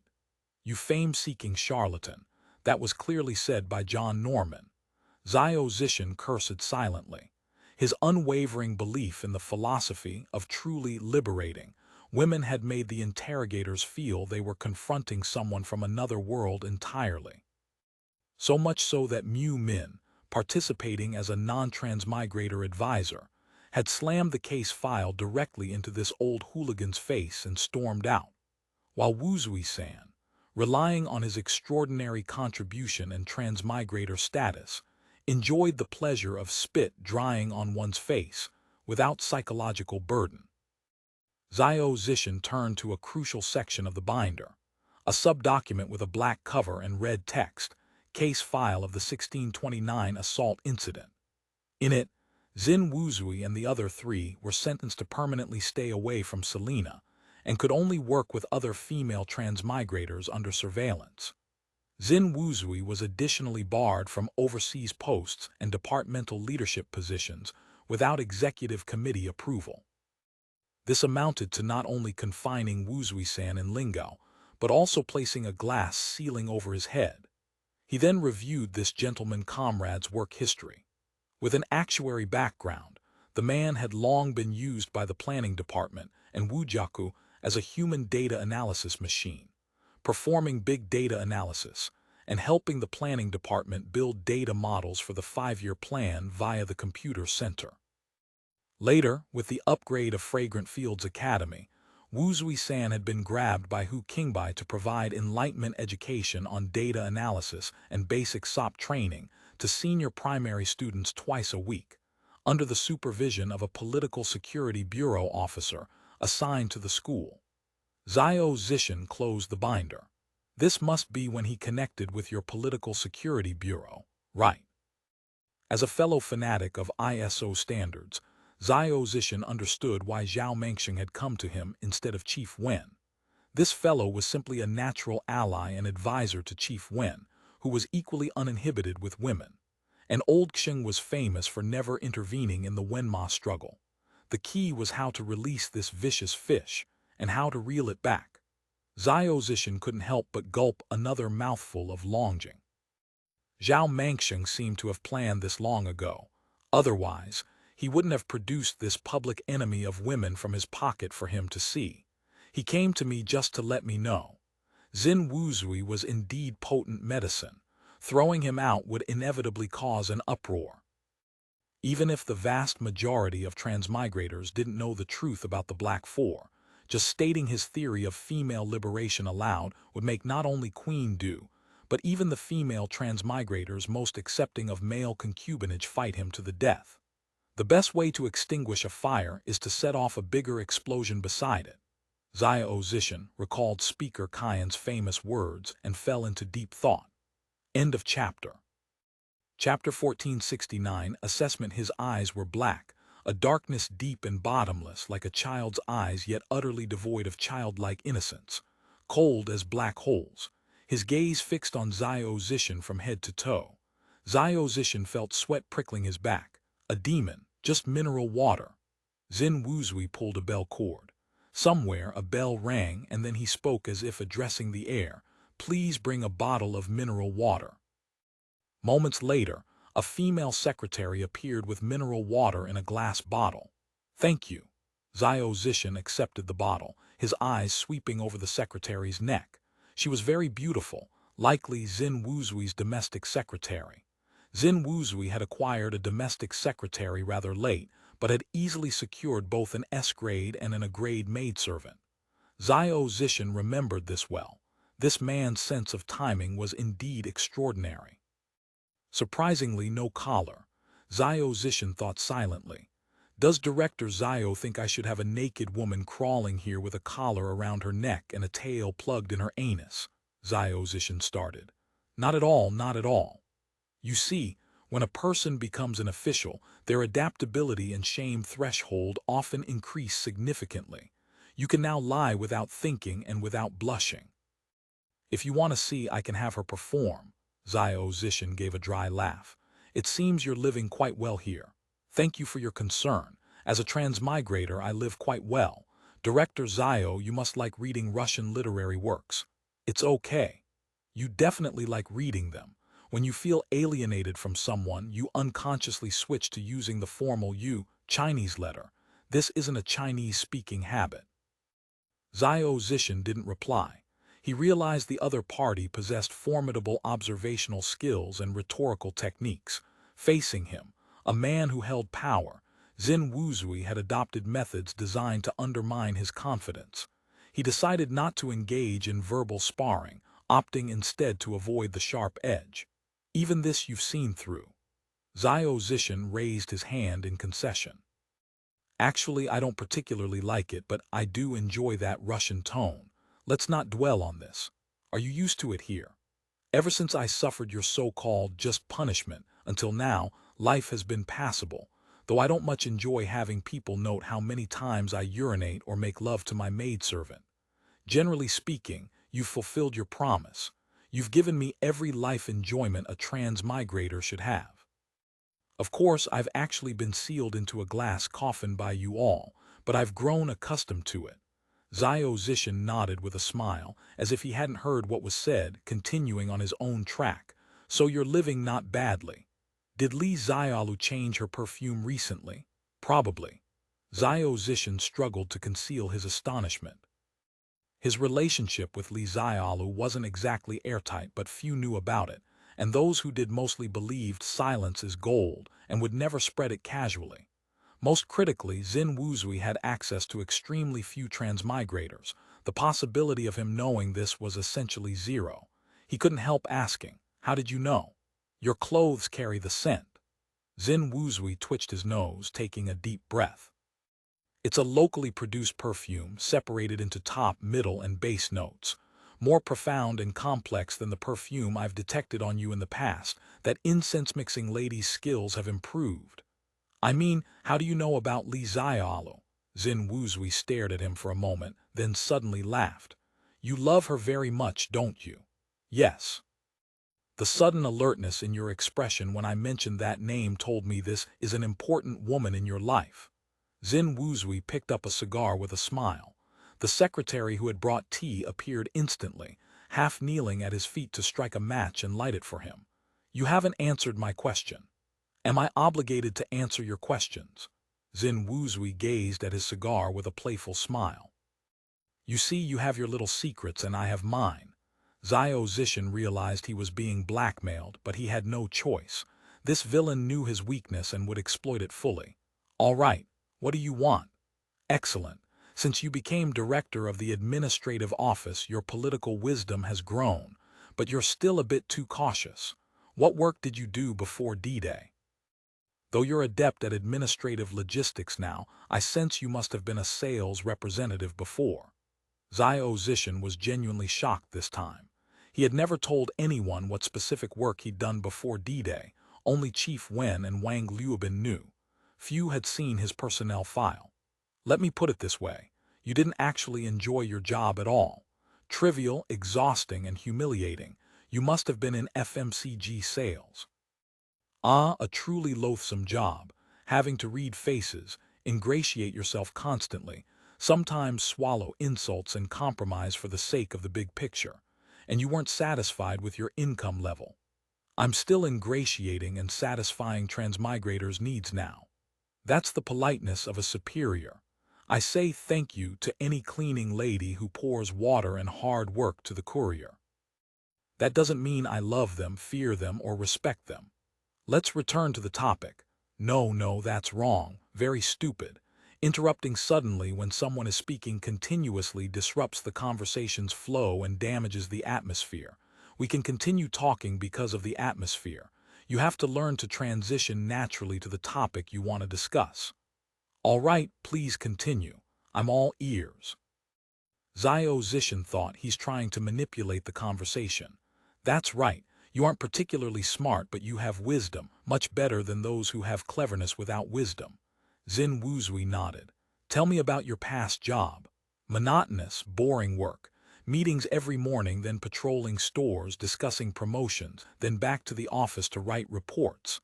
Then why didn't you switch jobs? Changing jobs is difficult and there wasn't much room for choice. Obviously, you lacked confidence in your own abilities. In fact, you indeed didn't have the strength to switch jobs, so you made do with what you had. At least it looked somewhat respectable, didn't it? Roughly so. Xiao Zishan didn't evade. Not bad, you can face your weaknesses frankly.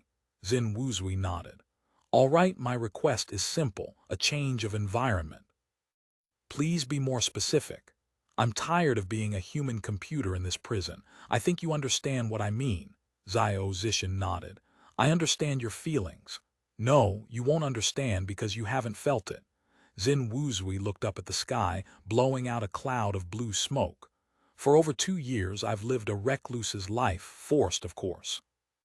There are no orders restricting your movement except prohibiting contact. Don't tell me the 2 hulking soldiers in the guardroom, equipped with handcuffs and batons, are there to protect my personal safety. In a sense, you could think so, Xiao Zishan said. Selena has a good memory. Xin Wuzui's face twitched, his lips moving silently. Xiao Zishan didn't know lip reading, but he still caught the word. Bitch. Xin Wuzui continued. Don't fool me. My request is simple, transfer me to a job where I can frequently see other transmigrators, and stop having someone gently watching me all the time.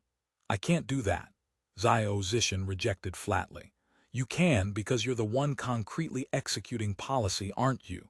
Don't make excuses about the Political Security Bureau. Internal security work has always been your responsibility. Impossible. Xiao Zishan shook his head. I can give you some convenience in your activities, but matters of principle are non-negotiable. That's too regrettable. Xin Wuzui shook his head, smoking his cigar toward the sky, no longer looking at Xiao Zishan. Fine. You're using your reputation and the woman I care about to threaten me into an exchange, Xiao Zishan said. But the guards you mentioned reminded me. The key to the chain is in my hand. You haven't broken the chain in all these years. As long as I don't unlock it for you, you won't break free in another 20, and you've reminded me how dangerous you are. Next, I'll keep watching that chain to see if it rusts. You have such great confidence that you can stay in high office forever. Xiao Zishan finished the water in the bottle. I've responded to your proposal. Now answer mine. Let's see if there's still a possibility of a deal. Xin Wuzui didn't reply immediately. After a long pause, he said, Before I answer the questions you're interested in, please answer one of mine first. Okay. Why did you suddenly think of coming here to find me? It's my job. You're lying again. In the 2+ years I've been here, except for occasional finance sector transmigrators, absolutely no one has ever come to find me. Let's be open. I have no tape recorder, no recording pen, no camera or smartphone here. These things were all requisitioned by you in the name of the Senate. All right. To be precise, someone suggested letting you do certain work. I felt very uneasy about this and needed to come confirm personally. And the result of your confirmation? Obviously not suitable. Xiao Zishan had already reached an internal decision of rejection. This person was too dangerous. You're wrong there, Xin Wuzui sighed. Let me tell you something. From last week until now, besides you, 2 other transmigrators have actually come to find me. End of chapter. Chapter 1470, verdict. Shortly after Xiao Zishan returned to his office, Zhao Mengxian called him on the PHS. Actually, I didn't much approve of you going to see him personally. Zhao Mengsheng's voice remained gentle and soft through the receiver, but I can understand your mood. I'm half skeptical of his words. You can believe them fully. He's not a liar who loves to tell falsehoods. All right, I'll trust your judgment completely. But does using certain means to deal with a certain transmigrator cross the line? That lady is far more active than you imagine. You and I both know the harm in what she's doing, but I think you're very clear that everything she has done so far is legal. From a jurisprudential standpoint, you can't grab any of her handles. That's precisely why I find the choice difficult. Giving a transmigrator who has long received severe punishment a bit of humanitarian treatment isn't a difficult choice, Zhao Mengsheng said.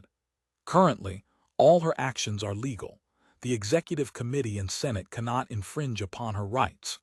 Similarly, as long as Comrade Zin doesn't commit murder or arson, or attempt to rape female transmigrators again, his basic rights as a transmigrator should also be guaranteed. This too is legal. I understand your meaning, but listen to his words, watch his actions. What if he commits his old mistakes again?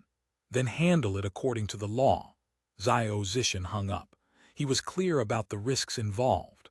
Once trouble occurred, the person who had loosened the chain for him would definitely have to bear responsibility. After all, Zin Wuzui was a flagged individual. He assessed the risks and consequences repeatedly for a long time before deciding to trust Zhao Mengsheng. Secondly, some risks simply had to be taken. Zhao Mengsheng was right on one point. Everything Cheng Yangsen was currently doing fell within the framework permitted by the Senate. It could be called an overt plot. He believed that Cheng Yangsen herself wasn't actually interested in so-called women's rights, democracy, or freedom. She was appealing more for her own political power. These flowery pretexts were merely various banners used to grasp greater power within the Senate system for herself. One could call this a political wrestling match between transmigrators, but what worried him was that certain elements within it were becoming the beginnings of a struggle between transmigrators and naturalized citizens. Though these naturalized citizens currently had no subjective demands and were merely tools used to make a point, Cheng sought her own political power, but from a higher perspective. Her actions and those of some other marginalized transmigrators were shaping Lingao's overall future political ecology. From situations he had grasped, Cheng secretly training maidservants to act as eyes and ears to gather news, Yang Xinwu attempting to become principal of the Whampoa Military Academy. One could see these intentional or unintentional actions were ultimately raising the naturalized citizens' cognitive level and cultural knowledge, allowing naturalized citizens to participate in the transmigrators' political games. This was a very dangerous signal. Back during the maidservant revolution, when Dugu Qiu Hun had attempted to use the police to quell the riot, this tendency had already been revealed. Now Cheng Yangsen and Yang Xinwu were unconsciously walking that same path, only more obscurely, less easily caught. What worried Zhao Zishan most was that within the current internal wrestling of the Senate, a very bad trend had appeared. Conflicts of interest were gradually being artificially colored as conflicts of values, autocracy versus democracy, left versus right, group conflicts, incumbents versus the soy sauce faction, male versus female, and so on. Though most of these conflicts were merely reasons and excuses, emphasizing values and ethnic conflicts among a mere 500 people was absurd. The essence of current conflicts was uneven distribution of interests or fear thereof. If interest conflicts were allowed to develop with this coloring, it would drive conflicts in an irreconcilable direction. Conflicts of values were the most intense. Even family members turning into enemies was common, let alone a rabble gathered to grasp interests. Our plate is still too small, otherwise it wouldn't come to this. Zhao Zishan sighed. In the end, the Senate's cake was too meager. Every transmigrator wanted to claim as much of the transmigration dividend as possible. Relying merely on pie-in-the-sky promises like how you will be in the future could no longer satisfy them. Now Lingao seemed to be flourishing, but in reality, it was treading on thin ice. Any split would lead to Lingao's destruction. After all, Lingao could ultimately rely only on these 500-plus people. Power struggles and interest conflicts had to be regulated and limited within a certain scope. Otherwise, if someone used the transmigrator's natural rights to continuously incite and agitate, the consequences would be unimaginable. It had to be curbed as soon as possible. Despite this determination, arranging a new post for Xin Wuzui was quite a headache. His gaze fell on a pile of documents on the desk, one of which was Hong Huangnan's application to open a transmigrator club. Hong Huangnan had mentioned this to him several times, but he had always felt it wasn't urgent. After all, the administrative office had already established a special supply system. Moreover, wasting resources on such extravagance while the engine action was in full swing seemed inappropriate. Especially certain service items made Xiao Zishan uncomfortable. He still subconsciously felt the Senate should maintain a certain ascetic image of greatness, glory, and correctness. But right now, bread and circuses were indeed needed to soothe the agitated emotions of the transmigrators. This person was also talented in that regard. He could be used here. Incidentally, his human calculation function could continue to be extracted. This Eastgate Market Office location was much closer to the General Finance Department than Gaoshan Ridge. Old Hong was also a very sensible person. Out of caution, he decided to call Magia. Back when the Black 4 case had been tried, Magia had served as the main legal advisor. He would consult him about changing Xin Wuzui's job, but Magia wasn't in his office. His secretary said today was the day of the Yang Jihang trial, and Magia had gone to the Eastgate Market Court personally. Magia was currently resting in the judge's chambers at the court. Emerging from the courtroom, he felt relaxed throughout his entire body. Though he had stayed in the gallery for the better part of the day and felt somewhat sore, his mood was cheerful. Yang Jihang's trial had finally concluded, though the formal sentencing would come at the next session. Overall, the entire trial process had gone much better than he expected. It could be called a perfect legal education performance. The trial had implemented the executive committee's no propaganda, no concealment policy, held publicly at the Eastgate Market Summary Court. According to normal procedure, it had been announced beforehand on the bulletin board. Though the no propaganda principle was observed, and the Yang Jihang case received only brief mention in the Lingao Times, anyone slightly knowledgeable about the Australian system knew both parties were pillow partners of transmigrators. Thus, there was plenty of interest in how the Senate would try this case. Lingao's old rich and new nobles who tracked every move of the Australians, upper-middle-class naturalized citizens, and domestic secretaries with personal stakes had all noticed the trial notice. So when the trial finally opened, though the court wasn't as packed as during the sabotage of military marriage trial, the gallery was two-thirds full.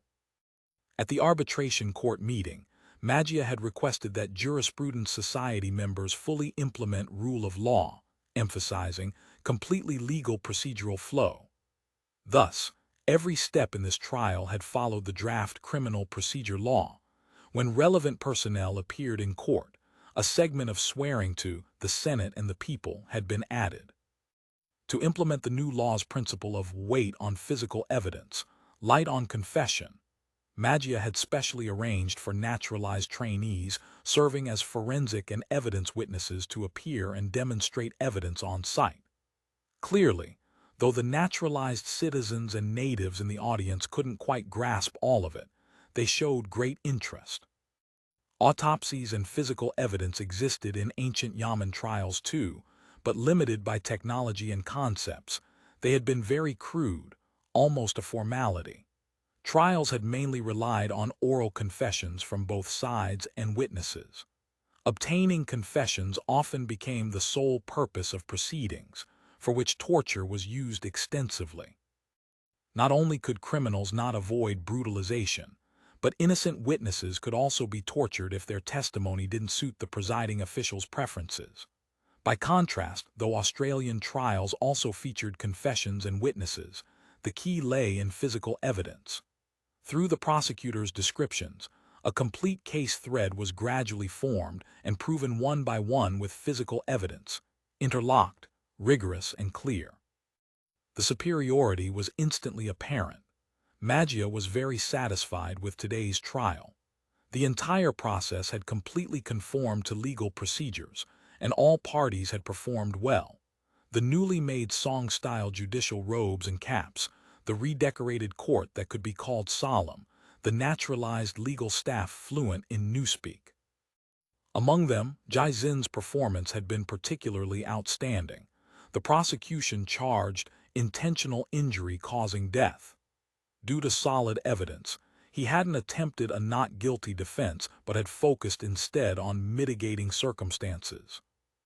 Not only had he summoned multiple naturalized witnesses, but he had also read testimonies signed by several transmigrators to prove that while Lin Xiaoya's death was a tragedy, her own behavior had been a major contributing factor. Thus, Yang Jihang's act was a crime of passion committed under loss of emotional control, and he pleaded for the court to consider this in sentencing. The defense argument had been fully substantiated, and his sorrowful countenance and compassionate words had stirred the sympathy of many naturalized citizens and natives present. After he finished his closing statement, Yang Jihang and the defendant's doc sobbed uncontrollably, and sighs filled the gallery. Some emotional women were already streaming tears. End of chapter. Chapter 1471.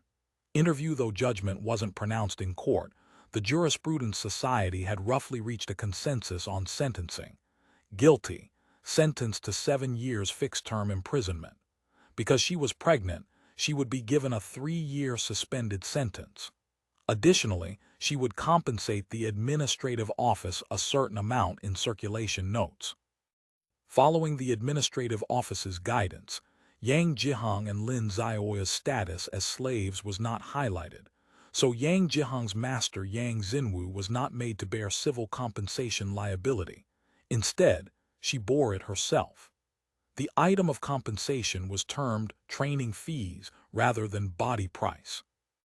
As for arrangements during the suspension period and afterward, Magia had already delegated the specific research to Jurisprudence Society members.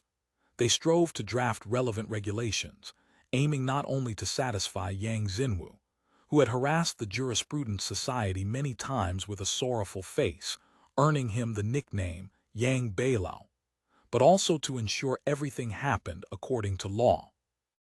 All legal documents were already locked in the safe in this judge's office, waiting to go through the motions tomorrow. In a sense, this was a carefully rehearsed performance, but Magia believed such a performance was necessary. Naturalized citizens and natives could understand the Senate's legal concepts through this model trial. Chief, have some tea. A naturalized staffer from the East Gate Court brought in a cup. Good. Magia accepted it and took a sip. The tea was neither cool nor hot, lukewarm and palatable. Just as he exhaled comfortably, a staffer knocked and entered. Chief Pampen from the Lingao Times is here. She wants to interview you. Please let her in. Magia raised his eyebrows slightly. This Western mare had been very active lately, publishing many veiled articles in Lingao Times and Weekly Bulletin, and was very close with Shangxiangs. Someone had even reported that Pampen had leaked some confidential materials to her. Pampen walked in. Magia noticed her complexion was gray, her eyelids puffy, her once shining blonde hair dull, and her figure, once curvaceous enough to make male transmigrators drool, now showed signs of thickening. Time was indeed a butcher's knife. In a blink, this lively young American student was nearing 30. However, looking so mentally and physically exhausted indicated her recent state of mind was very troubled. Magia knew that in the web woven by that Cheng darling, Pampen occupied an important position. Welcome. Magia stood up, raising both hands in greeting. I knew you would come. Of course, the significance of this trial is different. Pampen shook his hand perfunctorily. Even if Ding Ding hadn't told me to come, I would have. Pan took a seat opposite him, declining tea. I'm here to interview, I know, for which media outlet? Lingao Times, Weekly Bulletin, and Venus. Good heavens, the full trifecta. Magia smiled, retrieving several sheets of paper from a drawer. This is the draft material our Jurisprudence Society prepared for this case. You can use it directly in Lingao Times. It's an excellent legal education case. Pan took it and glanced over briefly. Must it be published as is, or is it just for reference in writing? Preferably published as is. The purpose of the article is to propagate the Senate's new legal concepts through reporting this case. Of course, I don't object to you doing some polishing and editing. Okay. Pan nodded, placing the article into her bag. Then she took out a voice recorder. Next, I want to interview for Weekly Bulletin. You don't object to me recording, do you? Of course not. Pan began with several routine questions, all within Magia's expectations, and he answered them one by one according to prior preparation. Actually, within the Senate, including the suspect's master Yang Xinwu, there is a school of thought believing that maidservants are slaves and could be tried entirely under the principle of intentional damage to property. This way she could be charged with property damage rather than intentional injury or homicide. What is the legal circle's view on this? Magia coughed lightly. It's true that maidservants are transmigrators' private property, but in jurisprudence, private property is divided into inanimate objects like real estate and tools, and living creatures like poultry and livestock. The two cannot be equated in law. Secondly, the concept that slaves are talking tools only existed in early slavery systems. In subsequent historical periods, including the one we are in now, both East and West acknowledge slaves as persons, just persons with different civil rights. As the representatives of advanced productive forces in this spacetime, our Senate is bound to abolish slavery, so it is inappropriate to introduce such legal concepts in this case's trial. So you're saying that whether Yang Jihang or Lin Zioya both are equal in status to naturalized citizens? That is correct. In that case, what about slave labor in Sanya? That is unrelated to this case. I can choose not to answer you, but simply put, the phenomenon in Sanya is only temporary, not an institutionalized norm. It is a temporary emergency measure we adopted during the startup period. Is this hypocrisy? My personal view is that the Senate is not hypocritical in using slave labor. No need to deny it. Slaves are fuel or consumables in the Senate's industrialization process. The Senate claims neither to save their souls nor that they are incompletely evolved humans. There's also an argument that maidservants, as transmigrators' most intimate life partners, should enjoy certain legal privileges. After all, the Senate's philosophy is transmigrators are more equal. What is the legal circle's view on this?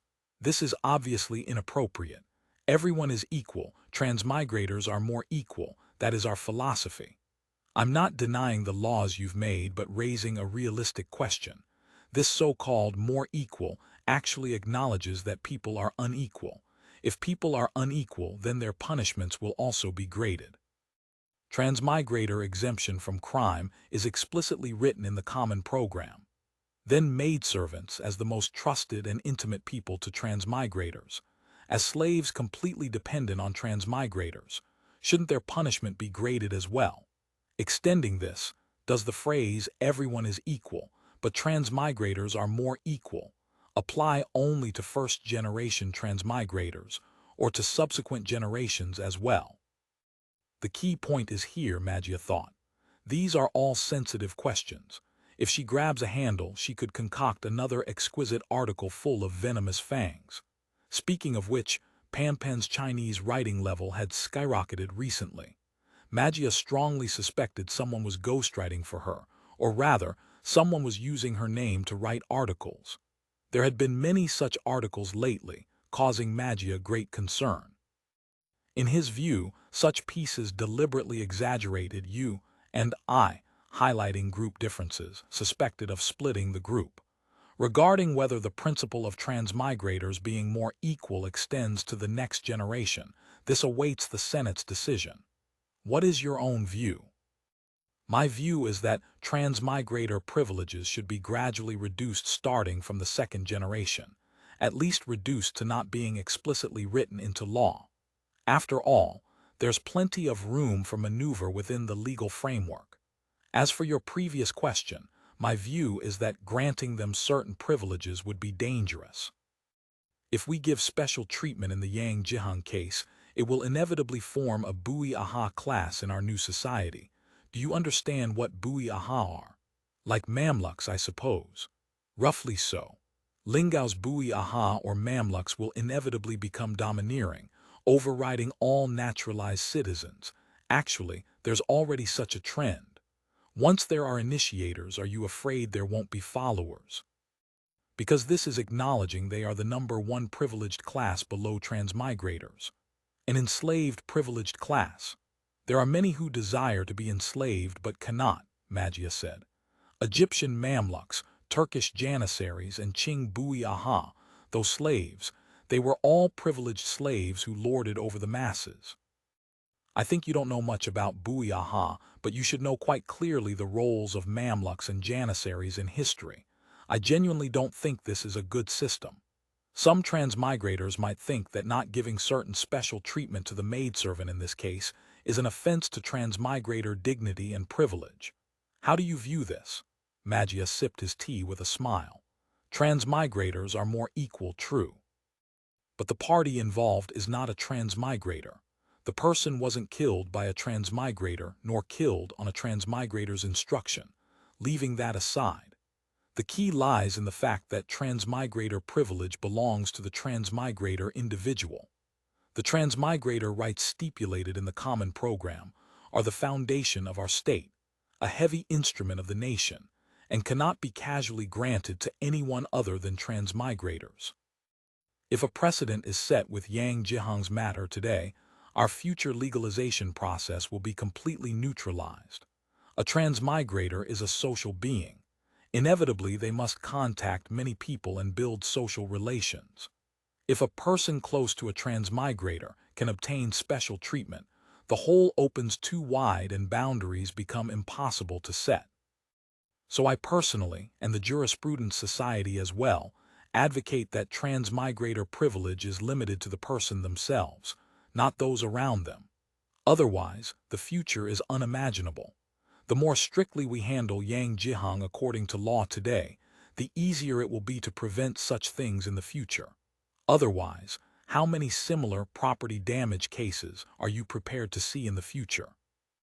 Your insight makes a lot of sense, Panpen said. Magia realized she meant it genuinely. Rule of law is always our Senate's aim and the goal our legal circle pursues. End of chapter. Chapter 1472. NitroStarch. Magia watched Panpen leave, then opened his drawer, withdrew an old-style cassette tape recorder, and pressed the stop button. Given that Lingao's news media was rapidly reverting to the old timeline, he had to be extra careful. Distorting interviewees' words and taking things out of context were, after all, fine traditions of the news media. Compared to audio files that could be easily edited, Lingao lacked the ability to splice original cassette tapes, making them more effective as evidence. This won't do, he thought. Look at what we've become. If this continues, the Senate will be doomed sooner or later. Chief, the General Office just called to ask when you're free. Director Zio from the General Office wants to have a secure phone call with you. A female clerk from the arbitration court's office came in to report. Magia wondered if Zio Zishan wanted to discuss the maidservant school. This matter had recently started to cause a stir on the internal forums. With the Jurisprudence Society as his channel, he was quite well informed. The activities of Shan Liang and others, their collusion with Cheng Yangsen, these things mixed together made him smell danger. Reply to them that I'll be in the office after 6 o'clock this evening, Magia responded. Is that the entire interview recording? Cheng Yangsen asked with a smile after listening to the whole tape. Yes, all of it. I think what he said was quite fair. Cheng Yangsen didn't care about her evaluation. This is excellent material. Pampen was puzzled. It's just interview raw material. How is it excellent? I'll explain it to you later. You don't mind if I take this now, do you? Since you're writing the articles, of course I don't mind. Okay, thanks, Pampen darling. Xiamen left Pampen's office. Before heading home, she went to see son Shangxiang. This girl was now learning copy editing work. According to Xiamen's arrangement, Pampen had her spend half her time following Pampen on field assignments, learning reporter tasks like interviewing and writing reports, and the other half learning publishing and editing work. Son Shangxiang's work was very busy now, so naturally she no longer had time to serve Xiamen in every detail. But for Xiamen, who was accustomed to living alone, this wasn't too difficult. Moreover, a media person was far more useful to her than a maidservant. Returning home, she called Jiang Shan. I'm really sorry, there's been too much work these past few days, Jiang Shan said on the other end of the line. We're getting busy now. It doesn't matter, focus on your work first. I won't disturb you. Xiamen put down the receiver. With a woman's intuition, she sensed that Jiang Shan seemed to be intentionally avoiding overly frequent contact with her. Could her recent activities have aroused his vigilance, causing him to draw a line with her? She fell into deep thought. When Li Yan walked into the director's office, he found Jiang Shan leaning his elbows on the desk, fingers buried in his growing hair, seemingly pondering some difficult problem. Sunlight spilled through the thin window screen onto his somewhat gaunt figure, casting an elongated shadow on the wall. The room was filled with the aroma of coffee. Li Yan suddenly thought his boss looked rather like some artist intoxicated in romantic fantasies. He found this thought quite amusing and coughed lightly. Oh, old Li. Jiang Shan lifted his face from his palms, unshaven, eyes full of weariness. Li Yan guessed he had probably spent another sleepless night in the office. Sit. I'll ask the secretary to brew some fresh coffee, sugar or milk. No need, just black. Li Yan pulled out a chair and sat down. Bureau Chief Jiang, President Zhan just called. The remote exploration team has submitted the list of candidates for the Philippines and wants to ask our opinion, mainly regarding the security situation. The Planning Academy and the Manufacturing Consulate have mentioned this several times. I think the Bureau should give a clear statement. Jiang Shan rummaged through the document tray for a moment, found a report and tossed it on the desk. Read this first. A telegram from Manila, sent by Su Yingji's lab at the Ministry of Chemical Industry last night. It has something to do with Lando's work. Li Yan opened the report and read rapidly, occasionally murmuring a few words aloud. Physical properties: white and pale yellow powder, insoluble in water, partially soluble in ethanol. Nitrogen content. Explosive properties: 5 kg drop hammer test. Detonation velocity. Relative lead block expansion value 97. Picric acid equals 100. The brisance is slightly lower than the theoretical value, possibly due to excessive alkali added during the boiling and washing process to improve stability. Li Yan set down the report, picked up the coffee cup, and gulped it down. Shock caused his hands to tremble uncontrollably, spilling coffee on his clothes, the desk, and the floor, but he didn't notice at all. The small bottle of sample brought by postman No. 7 last time. Jiang Shan used this term to refer to the Southeast Asian company merchant ship that had accepted an external intelligence bureau mission to go to Manila while serving as a courier, was collected by Lando from the artillery testing ground on the outskirts of Manila. He said in his telegram that there had been several blasting tests there recently. I sent it for appraisal, and you've seen the conclusion. That guy actually produced high explosives, NitroStarch, Jiang Shan said. After seeing the appraisal results, I asked a few transmigrators in military industry and chemical industry in a small circle.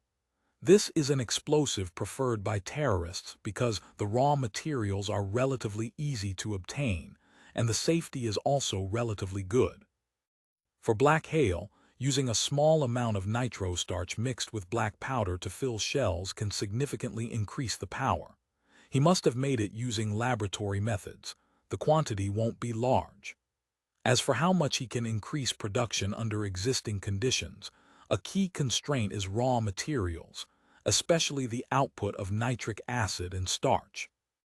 Regarding the latter, we must start with the current state of agriculture in the Philippines. Filipinos mostly grow rice. Does that stuff have high starch content? Sweet potatoes. You forgot that Fujian sweet potatoes were introduced from Luzon during the Wanli era. The Spaniards also brought corn and cassava. These crops can all be used to extract starch by simple means. The problem now is that we don't know much about the current agricultural status and grain production in the Philippines, and much of the intelligence is contradictory. If the colonial authorities want to expand the planting of starch crops, do they have the capacity?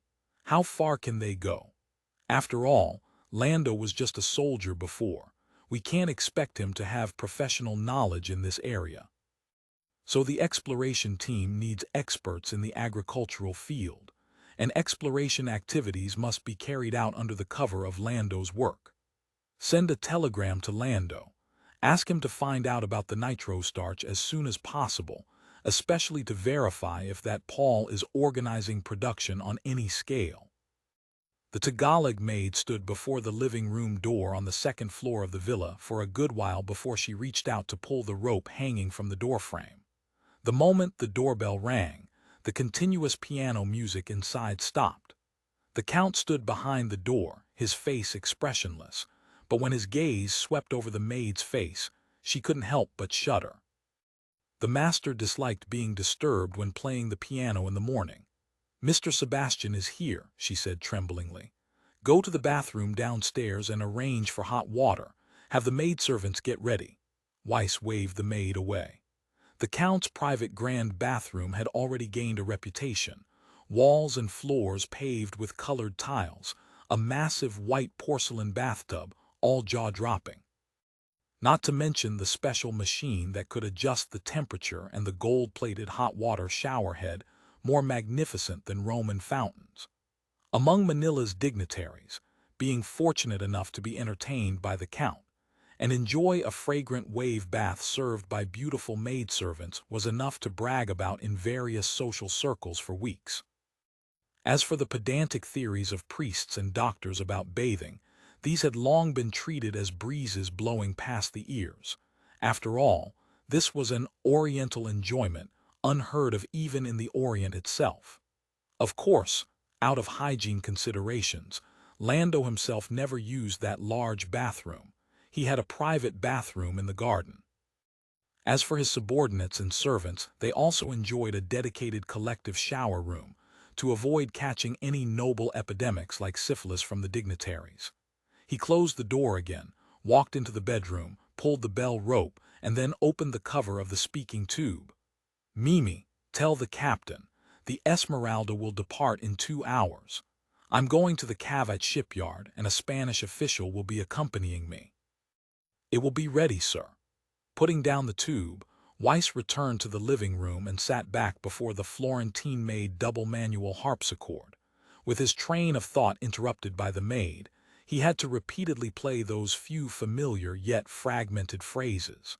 After playing for a while, he noted down a few notes on the staff paper he had drawn himself. Though the harpsichord was far less smooth to play than a piano, and the timbre gap was even larger, Weiss had still spent a great deal of money to purchase it from a local church's sacristy. Replaying and notating those works he was familiar with and loved from the old world was his only leisure outside of intense espionage work. Sebastian de Andrade had received a new assignment. After Geronimo Pano was dismissed and imprisoned, the governor had surprisingly ordered the public treasurer to concurrently manage the royal shipyard. Everyone said this was just the governor creating a redundant position to give this financial officer some benefit. Mr. Andrade knew absolutely nothing about shipbuilding or ships. The primary task of this newly appointed excellency was to supervise the shipyard to ensure it was not disturbed by fire, and at the same time urge the new shipyard director, Carusio Pano, to complete the order for the new patrol clippers as soon as possible. He naturally had no idea that the mastermind behind the arson and assassination plot was currently standing beside him on the foredeck of the Esmeralda, chatting and laughing. End of chapter. Chapter 1473. Vanity at Sea. Andrade couldn't laugh. Minutes earlier, he had been sitting on a comfortable sofa in the aft cabin, sipping a cool and delicious mojito, thanking the Count for providing such a pleasant way to reach the shipyard and sparing him the agony of a half-day bumpy ride on the coastal road. But the Count had steered the conversation toward the Malay pirates who aided the Dutch and threatened the colony's security. The more he spoke, the more emotional and indignant he became. "Do you know what I'd do if I encountered those savages? I'd crush them like bedbugs." Before Andrade could even interject, the Count dragged him out of the cabin onto the deck. The ship's bell rang urgently. A surge of sailors rushed up from the deck hatch like a wave. Their uniforms were neat, their movements swift but never chaotic. The captain, who looked Japanese or Chinese, shouted orders in a strange language. Moments later, the cannon covers on the bow's short guns were removed, ammunition loaded, and gunners cranked the traversing wheels. With a boom, the thick, short barrel recoiled violently along the carriage. Exploding canister shots struck the calm sea surface, churning up waves as if the water were boiling. From the ringing of the bell to the firing of the shell, Andrade estimated only 2 or 3 minutes had passed. The Count held a pocket watch much smaller and more exquisite than a Nuremberg egg. The treasurer followed his gaze and craned his neck to look up. The sails had been partially lowered, revealing masts reinforced with iron hoops and massive fighting tops, now filled with armed sailors holding muskets, ready to snipe at any target that might appear. Before its most recent return from Bapu, the Esmeralda had taken the opportunity of maintenance at the naval shipyard to swap its armaments. The 68-pounder carronades at the bow were replaced with lighter 48-pounders, and the weight saved was used to install Type 34 machine guns in the 2 fighting tops, replacing the Chicago typewriters. These weapons were either dismantled and hidden in the hold on Weiss's orders, or wrapped tightly under oilcloth gun covers. Even a single live fire from just the 48-pounder carronade was impressive enough. A fleet of sailboats originally heading toward the yacht panicked at the cannon fire, turning their rudders one after another and fleeing toward the depths of Manila Bay. Weiss noted that the ships varied in size, the largest seeming to be 100 or 200 tons. All were junks in type, but their masts were rigged with European square sails and lateen sails. Viewed through a telescope, a white flag bearing a red cross of burgundy fluttered at the top of each mast. What strange ships! They look quite interesting. The Count handed his telescope to the treasurer. "Those are Mr. Delgado's ships," Andrade explained. "He always buys old vessels on the verge of scrapping from the Chinese, along with those disposable trade ships built from unseasoned wood. With a little patching, they can load cargo and sail. It's quite cheap, provided you don't count the cargo that sinks to the bottom of the sea along with the rotting planks. A few years ago, Mr. Delgado was the richest shipowner in the colony, but now he's far behind Mr. Sanabria. A marvelous businessman, so what treasures are loaded on his ships? Let me think. Such ships can only sail close-shore routes between the islands." The treasurer raised the telescope again. "They seem to be coming from the Visias. The cargo should be corn." "Corn! His Excellency the Governor's order." Andrade made a gesture of helplessness. "He ordered the transfer of corn and sweet potatoes produced in the Visias, and is even prepared to use rice grown in Luzon to barter for these things. Damn it. If I gave soldiers corn instead of bread and rice for dinner, they'd definitely revolt. Corn, sweet potatoes, that stuff is only fit for horse feed." Andrade nodded sincerely. "This practice is terrible, truly. Right now, we still have to send ships to Siam or Malacca to purchase rice. We even have to issue rations to the Japanese now, and they absolutely won't eat corn. Are there many Japanese here? Mr. Salamanca even needs to worry about their rations." The Count responded casually, putting down the telescope and waving for the orderly. "Bring drinks up." At most, there were over 3,000. With their families, they gathered in several sizable villages near Manila, all devout Christians. 30 years ago, it was they who formed a volunteer corps and fought alongside His Majesty's soldiers to quell the great rebellion started by the Chinese. That was truly terrifying. I'm afraid there are fewer and fewer of these good people. The Japanese emperor and the ruling shogun have issued edicts forbidding people from leaving their country again. The count personally poured rum mixed with sugar and fruit juice into a cup. The treasurer drank it all in a few gulps, smacking his lips with satisfaction. Those fit for service remain more than half. These poor believers don't live well. They can only survive by working as soldiers for hire. Some even have to serve cheese-eaters or other God-knows-what heretics.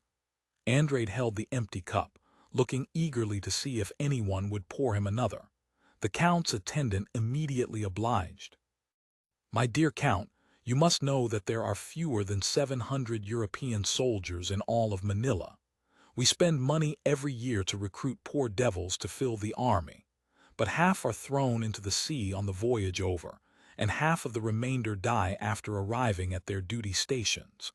The rest are tormented by fever and dysentery, unable to fight. No company has ever been at full strength, let alone now that we must pull 3 companies to station in Baguio to guard the gold mines. We have to dig out the gold to recruit more troops. At the same time, more soldiers are needed to guard the arsenals and shipyards. Lord Salamanca believes the only way now is to re-enlist Japanese soldiers, not as volunteers, but to form new companies in the colonial army and train them with firearms. Even if recruited, quite a few of them are already too old to be soldiers. Yes, isn't that what you say? But the governor has no choice. There are only this many Japanese in the Philippines. Even if we recruit all healthy males among them, it's hard to raise a sufficient army," Andrade sighed. "And we've encountered a competitor. The Australian pirates on Hainan Island. Their agents are recruiting Japanese throughout Asia to serve as mercenaries, with generous treatment. Even Japanese in the Philippines have gone to join them. That's detestable. Who says it isn't? The Australian pirates are both powerful and wealthy, so much so that their ambition is large enough to invade China." Andrade looked worried. "I heard they've already killed the Chinese pirate king and swallowed his fleet."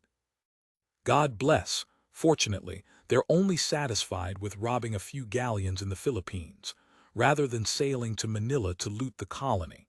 Otherwise, I fear we wouldn't have enough time to gather resources to train a new army. I believe His Highness the Governor will hand the task of training the new army to the most excellent Japanese immigrant currently in Manila." "No, not Paul.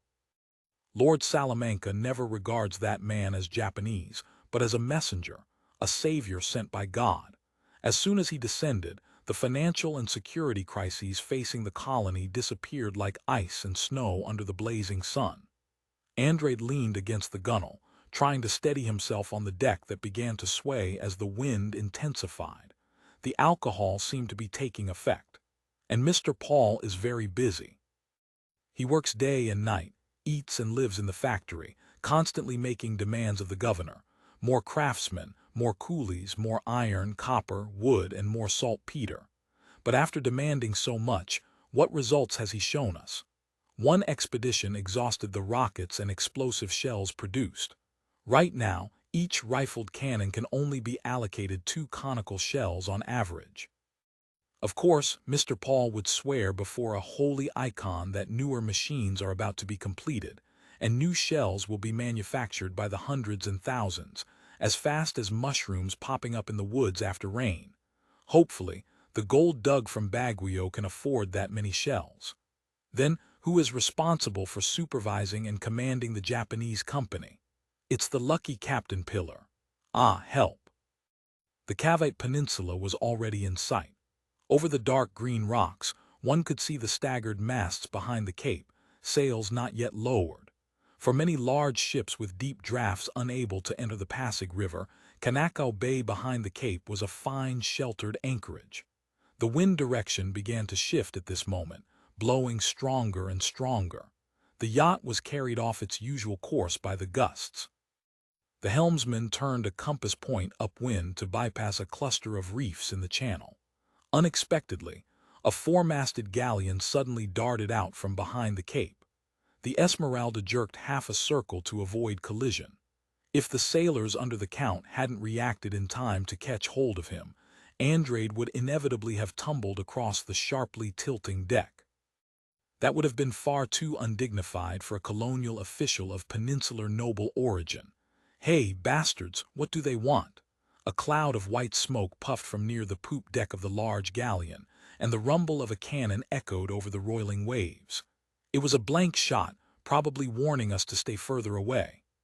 Andrade walked over, supported by a sailor, and found the Count staring at the galleon.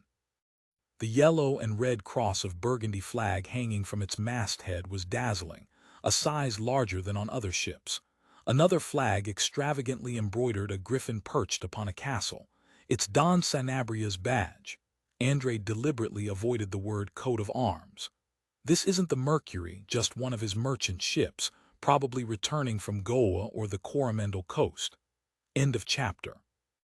Chapter 1474. Banquet. The corners of the Count's mouth curved down in a sneer. He turned and gave a couple of orders to a sailor who appeared to be a leader. Immediately, urgent whistles sounded on the deck.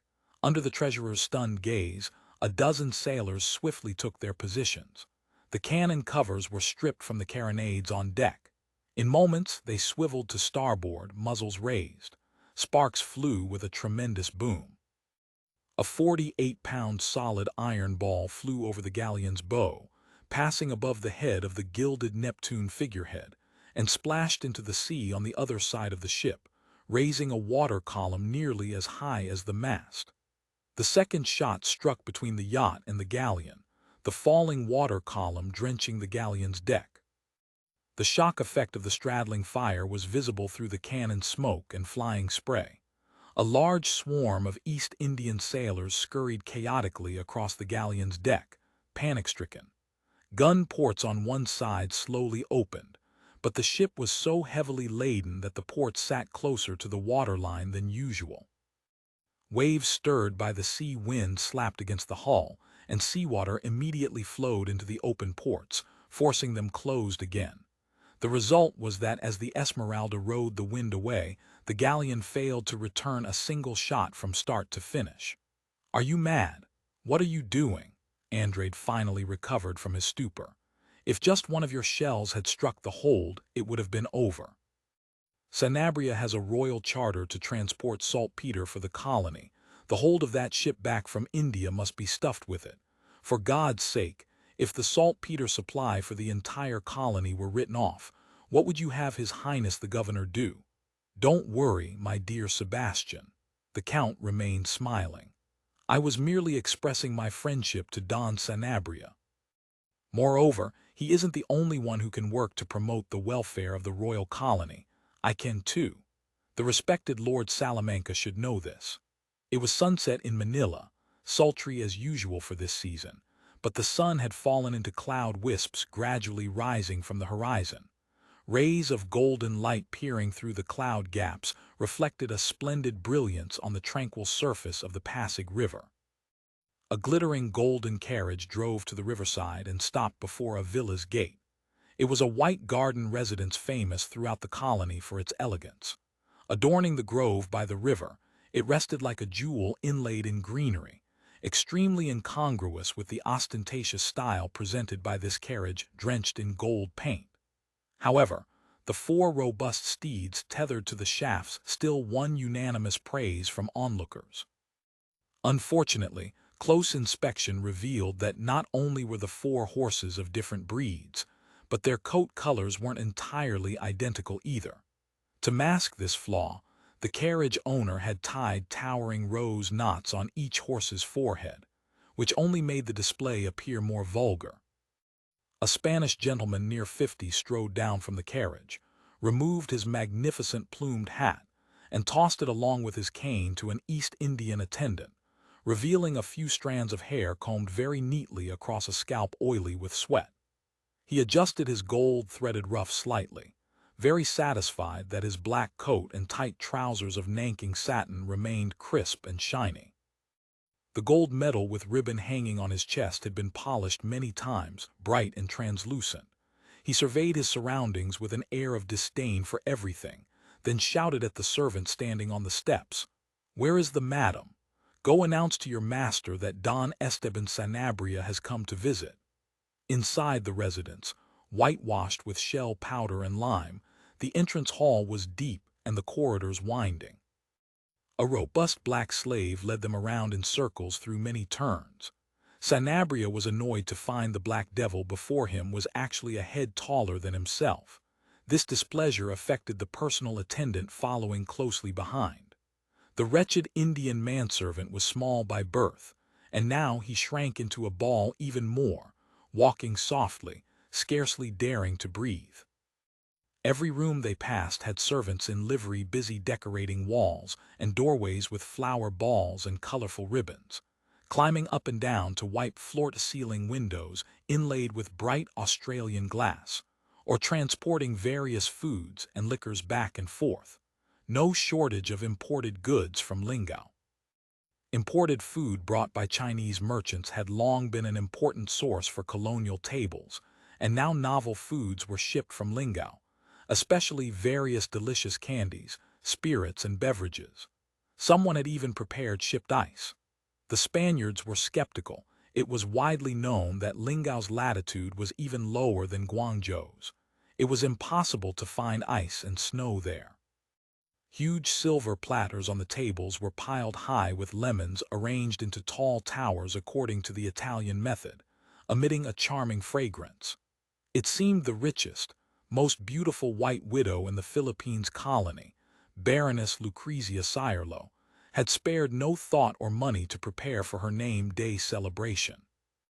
They followed the winding corridor through the entire building, walked out the back door, and stepped onto vine-shaded paths in the garden.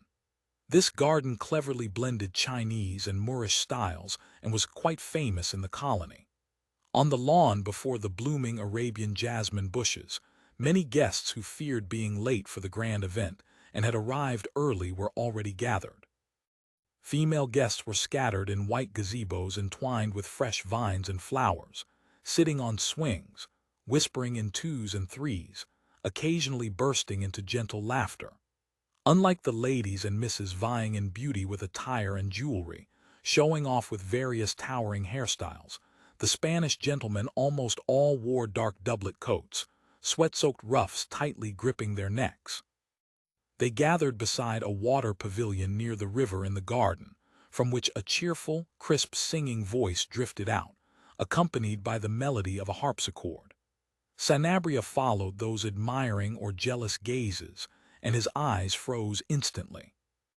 Not only because the hostess was singing boldly, but more importantly, Sanabria's mortal enemy in Manila, the evil mercenary leader, the so-called Count of Sardinia, was currently seated before Madame Lucrezia Sirlo, playing the instrument to accompany her. Standing beside them were 5 or 6 Filipinos holding violins, mandolins, and bamboo flutes. The band the Baroness had hired to play for dancing, evidently now left with nothing to do. The colony's #1 tycoon saw nothing now but his enemy. If anyone observed carefully, they would surely think the flames burning in his eyes were intense enough to incinerate the Count's luxurious carriage, packing a power comparable to the heavy shell Esmeralda had fired to intimidate the Neptune. The blank shot incident had already become the hottest topic in the colony's high society, just like the suspicious case of the submersible burning down in the dockyard before. Rumors said the Count had instigated the arson, though most thought this was the ravings of the jealous Mr. Sanabria. Conversely, the party involved, the Japanese Paul, expressed no opinion. He rarely showed up in public, so there was no way for anyone to ask. The Count paid no heed to his enemy's murderous gaze. He focused entirely on the performance, occasionally raising his face to respond with a smile to the amorous glances sent by the beautiful singer. The hostess covered her face with a small Japanese folding fan, singing a song favored by the late Lorenzo de' Medici. How beautiful is youth, yet how quickly it flees. Let him who would be happy be so now, for there is no certainty in tomorrow. Suddenly erupting applause and waves of cheers and acclaim poured down like cold water on Sanabria, sobering his head from its fever of vengeance. The song ended. The hostess held the Count's hand, asked him to rise, and unexpectedly planted a light kiss on his cheek, eliciting a chorus of yells, laughter, and sighs full of astonishment and jealousy. Lucrezia's extraordinary beauty and myriad charms had always been the object of envy among the colony's white women, but now it was the men's turn to be jealous. A certain cultured busybody wrote. The Count stood by the instrument stand holding the Baroness's slender hand. His magnificent, vigorous body and dashing, moving appearance were enough to make one imagine what Leochare's Apollo would look like clothed. Indeed, Weiss's attire today was a major reason for the audience's commotion. After all, they only knew to wear pumpkin breeches stuffed with padding, tied under similarly stuffed doublets. As for slashing comical slits in the jacket to reveal colorful lining, sticking bird feathers all over the hat, and wearing a ruff like a grouse's neck feathers, this passed for the common way a Spanish man in the first half of the 17th century dressed himself. If he knew some fresh things just becoming popular in the Netherlands and France, wearing a powdered wig, draping a lace-edged collar, donning culottes with garters and bows, hanging tassels and ribbons all over his body, giving off a thoroughly womanly air, that would be the fashion for the next century and a half. As for the suit Weiss wore today, made of gray Valentin fine wool and designed after later generations' admiral dress uniforms, the European bumpkins of this spacetime had absolutely never seen or heard of it. In other words, they were dumbstruck. For instance, Captain Eicher's Ubizarreta, who had boarded the Count's yacht and now bid farewell to that nearly rot, toothless galley to command a newly completed two-masted patrol sloop, unconsciously tugged at his newly made coat with both hands, wanting to remove those gaudy, superfluous ornaments that hindered masculine spirit. Sanabria, however, stared dead at the gold-threaded cuffs of the Count and the sparkling gems on his buttons. No, those must all be inlaid glass. If they were real, he could have bought everything in Manila long ago. Damned liar. He was immersed in resentful thoughts until the hostess's loud laughter sobered him again. End of chapter. Chapter 1475. Hostess, your praise is excessively exaggerated, Lucrezia giggled. Dressed in an Italian-style gown that exposed her alluring neck and shoulders, she held an embroidered handkerchief in one hand, striking a pose to cover her mouth. The gesture let the lace sleeve slide down to reveal a segment of jade-like arm, enough to make every Spanish gentleman present swoon. I cannot be Euterpe. But you, Lord Count, all the wisdom and talent of Mars and Orpheus are gathered in you alone. Please gift me the beautiful song you composed, the beautiful Spanish lady. This gift is truly too precious. A lewd and vulgar ditty, Sanabria thought.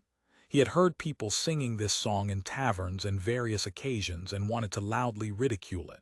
But ultimately he remained silent, only grunting a few times. This is precisely my honor. I fear I may not be entirely worthy of your precious gift, the hostess continued in a deliberately coquettish tone. I am not beautiful, nor was I born in Spain. A buzzing of whispers began in the crowd. I was born on Madeira, grew up in Porto, and married in Naples. Until coming to the Philippine colony, I never had the chance to set foot on the Spanish mainland. But under the protection of His Majesty Philip, every place my feet have trodden lies under the shine of the Spanish sun, bathed in his greatness and mercy. The guests' whispers swelled into loud clamor. The men all removed their hats, placed them respectfully over their chests, and shouted, "Long live the king!" Seizing this enthusiastic moment, the Count announced he would play a march composed in praise of His Majesty Philip.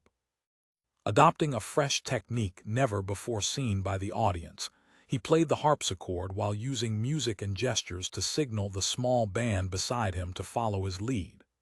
Those few Filipino musicians evidently possessed extraordinary talent. They actually played through the entire piece completely.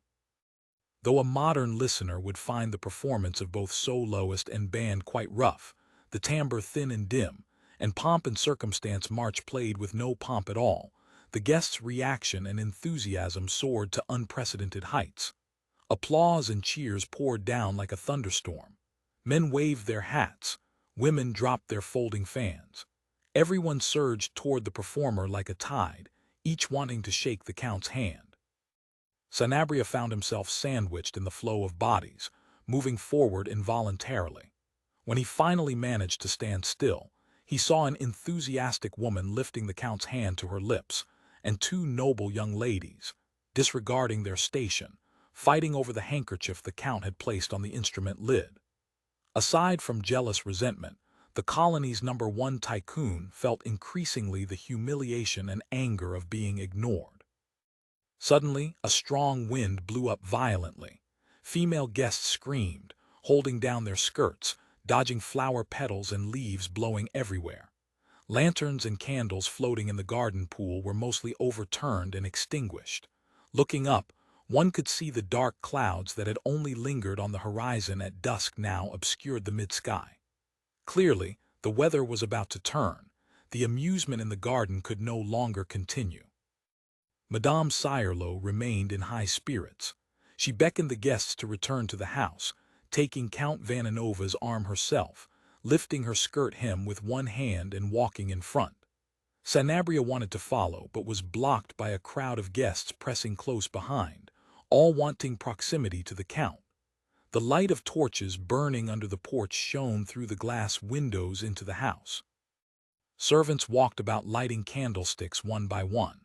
Sanabria noticed that in the depths of the yet unlit corridor, the glimmer of torches penetrating the window illuminated a niche. Before the statue of the Virgin knelt a figure in black robes, looking like a priest at prayer. Who could that priest be? Sanabria knew the late Baron Sirlo had always been rather cool toward the locally dominant Dominican order. Though Madame Sirlo presided over Manila's Santa Casa de Misericordia, her closeness with the Jesuit-affiliated fundraisers from Macau far exceeded that with local religious orders. There was no time for further conjecture, not even time to glance at the niche again. In a flash, the crowded stream of people shoved him into the grand living room, sweeping him into that vortex churning with music, fine wine, and feasting. The clouds that had piled up through the evening finally turned into a boundless curtain of rain, pouring onto the capital of the Philippine colony after nightfall. Baroness Sirlo's villa was like an active water system. Corridors served as river channels, guiding the flow of people toward the grand living room, that ocean of brilliant lights. The walls were densely lined with fixtures. Servants had filled every table and cabinet with candlesticks, hundreds of Australian bright candles burning as if they cost nothing. Such candles not only had bright flames but also lacked the black smoke and foul smell common to others, so they sold for high prices in Manila, becoming favorites of the wealthy. Glass, porcelain, and silverware sparkled under the candlelight, along with jewels on women, satin dresses, and men's medals and ribbons. Guests arrived in an endless stream through the heavy rain. Some whispered, some laughed loudly. Unlike the stiff, formal banquets hosted by the governor and mayor, everyone here wanted to enjoy themselves to the fullest at the home of the colony's most beautiful noblewoman. "Hey, oh ho, look who's here!" Don Basilio shouted loudly. He was keen on chasing every feast in Manila, just as he was keen on emptying the purse of every shipowner arriving at the port. The guests' attention was drawn by the port tax collector's shout. They saw a man walking into the hall on tiptoe, as if afraid of stepping on something unclean and soiling his shiny Persian lambskin short boots. Except for the Count, this person could be called the tallest in the hall, but his figure appeared lanky rather than robust. A velvet coat with hems reaching his thighs, a belt covered in gold and silver embroidery, stockings with bows and garters, all accentuated his dandyish frailty. The newcomer ignored the other guests, including the tax collector. He habitually tossed his head so his brilliant blonde hair would dazzle even more under the lights. Twirling his carefully groomed mustache with his left hand and fiddling with a gilt cane in his right, he strutted through the crowd, squeezed in front of the Count, and extended a hand with a tight lace cuff. Don Eugenio Garcia Zapatero, His Highness the Governor's loyal follower and servant. Greetings to you. As if afraid of being crushed, he quickly withdrew his hand from Weiss's palm, then immediately seized the Baroness's slender hand, respectfully placing it to his lips. Weiss took 2 steps back, pretending to inadvertently avoid the sweat-drenched mayor's wife who was pouncing toward him with open arms. He took a glass of Madeira from a servant's tray and ambled to Treasurer Andrade's side. "That gentleman is a celebrity from the homeland, isn't he?" the Count asked in a conversational tone. "Perhaps I am ignorant, but one rarely sees such an elegant celebrity in the eastern colonies." Eugenio Garcia Zapatero, File Supervisor, Government House Secretary. Andrade sipped his sherry, trying to mask a face full of mocking smiles. Or we could call him Mr. Salamanca's little bee. Nowadays, every peninsular willing to condescend to come to the East Indian colonies can arbitrarily add a Don before their name, even if back home he was just a poor wretch who couldn't pay debts or an escaped convict from a galley. It's said he writes a Latin sonnet for His Excellency the Governor every week. Last week, to celebrate the relief of the governor's constipation, he specifically composed a poem. A bored young gentleman never missed any chance to mock people, doubly so when this secretary's blonde hair and Latin were equally suspect. "Count, if you could write a Latin ditty too, Mr. Secretary would hate you as much as Sanabria does. Right now, he only harbors a little hostility." "Hostility? Why?" "Ah, the songs you played made Manila's ladies so infatuated. Isn't that enough?" The young gentleman played with the glass in his hand. "Beware, Count. Your luck with women will invite many enemies, including you. Oh, I'm not yet in urgent need of a respectable widow to fill my purse, but many people in this place covet that fortune and title." The young gentleman glanced toward Madame Sirlo, who was surrounded like the moon by stars. Andrade couldn't help but let out a few dry hee-hee laughs, because his nephew was also one of Madame Sirlo's many suitors. In the face of property and title, the age gap was obviously not a problem.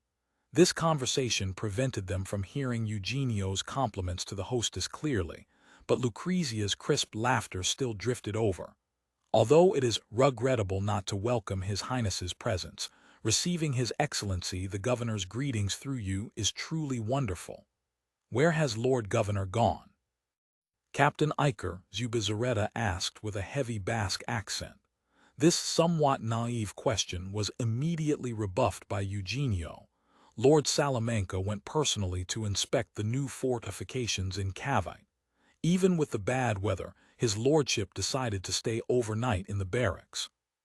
"From Madrid to Manila, I can swear before the Savior and the Virgin. An official like Lord Salamanca, who spills his heart's blood for the lofty cause of God and King, is unique, truly hard to find in the world."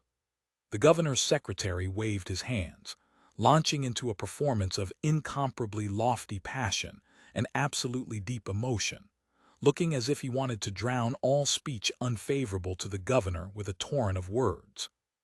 Finally, the Count saved Captain Zubizarreta from his embarrassing predicament, proposing that to show respect for His Highness the Governor, he would play Pomp and Circumstance March once more. End of chapter. Chapter 1476.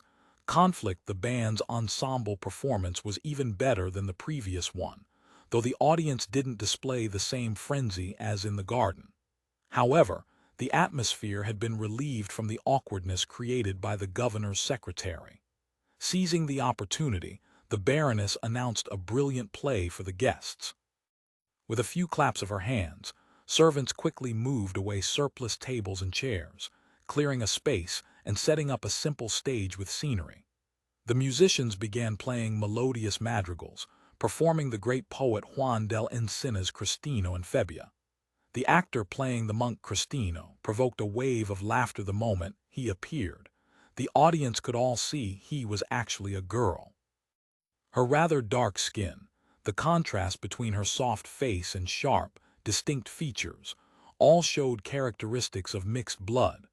Her cunning, intimate, glancing eyes completely transcended the role, Her flirtation with the nymph Febia seemed reserved but was actually seasoned.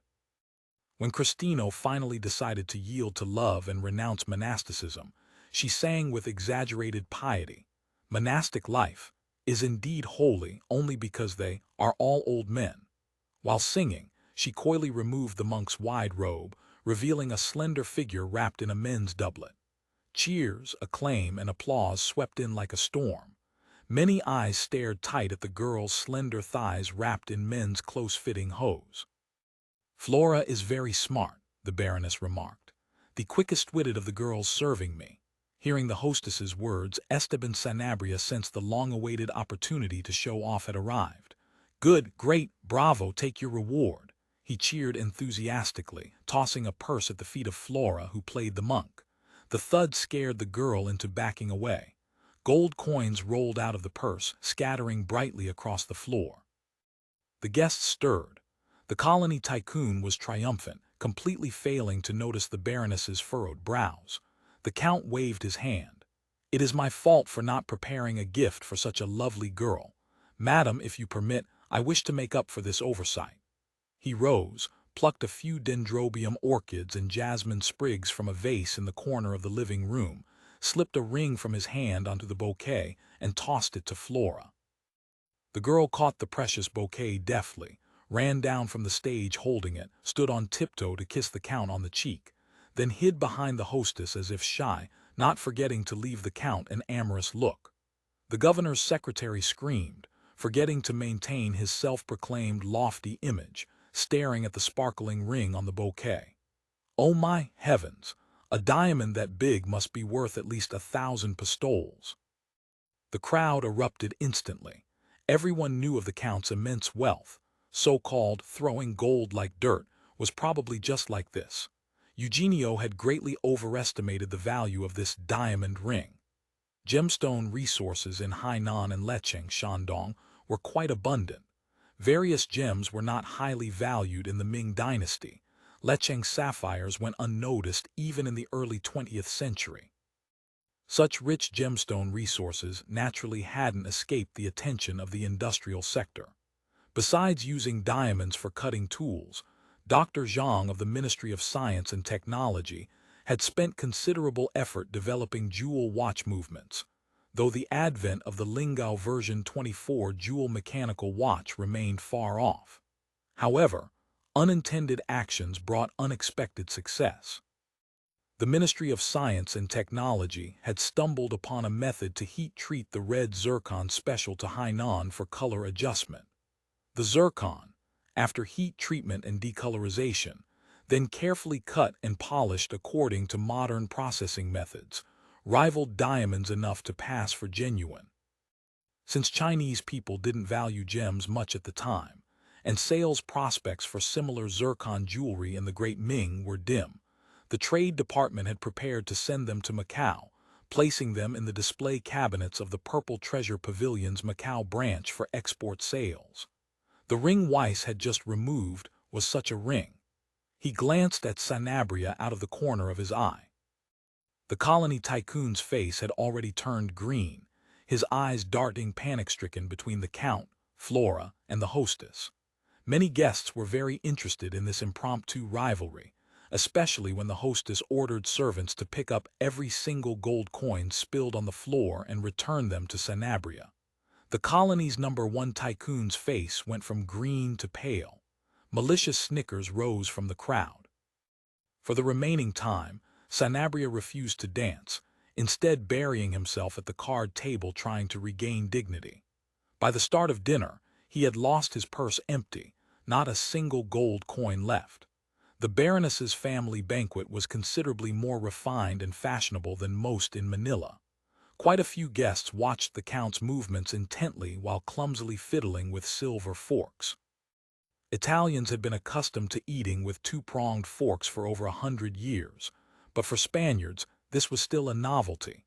As for remote Manila, Weiss Lando had seen many high-status Europeans still grabbing meat from plates with their hands, wiping mouths with sleeves, knowing nothing of handkerchiefs and napkins. Dishes were served like flowing water. Some tasted excellent, others made Weiss frown. The chef had superfluously stuck feathers plucked from the duck back onto its roasted body. As for famous dishes like stewed calf sweetbreads, mixed sheep brains, and celery braised oxtail, Weiss respectfully declined them all, constantly sipping the sweet Madeira wine instead. This wine was excellent, even superior to the renowned sherry. Fine wine and delicacies took effect rapidly. Clinking glasses were heard everywhere. Before long, shouts for the king's health and the hostess's beauty led to toasts. Heated with wine, people fell into a drunken frenzy. Alfonso was getting along famously with his neighbor, a pretty mixed-blood young matron whose husband was currently far away in a castle in Cebu. An elderly, white-haired city councilor took his glass straight to Lucrezia, pouring out how passionately he loved her and expressing his admiration, to which she responded with a charming laugh. Sanabria also leaned in, asking if the hostess was satisfied with his gift, a pair of massive Chinese porcelain vases painted with colorful patterns. To celebrate his promotion, Lieutenant Colonel Alfonso had downed a great deal of wine, and he was convinced he had won the heart of that beautiful Creole wife. He laughed loudly. "Sir, it would be best to ask His Highness Vananova to open your eyes. In his private residence in Malate, the entire washroom is tiled with porcelain. Not these rough clay blocks," he pointed at the Portuguese painted azulejos paving the Baroness's living room wall, continuing drunkenly. "It's authentic Chinese porcelain, smooth as ice. The wash basin is a large porcelain basin fired in one piece, without a single flaw, the glaze lustrous enough to surpass crystal. Wouldn't that be a palace washroom only the Chinese emperor possesses?" the Baroness asked in amazement. "I'm afraid even the Chinese emperor doesn't have such enjoyment. If the Count doesn't mind, I'll continue. In his washroom, near the porcelain wall, sits a peculiar large porcelain jar, top-grade Chinese goods. Guess what this beautiful porcelain is used for?" The Creole young matron spoke a few words softly, earning another loud laugh from Alfonso. "Wrong guess, madam. Let me tell you, that porcelain jar looks strange, but ladies and misses would be very comfortable sitting on it, and men standing before it would feel quite at ease as well." Facing the female guest's gazes mixed with reproach and curiosity, Alfonso twirled his mustache, appearing extremely proud to act as the revealer of a great wonder. "And no need to worry about filth. After His Highness Vananova finishes his business, he only needs to pull the handle of a machine.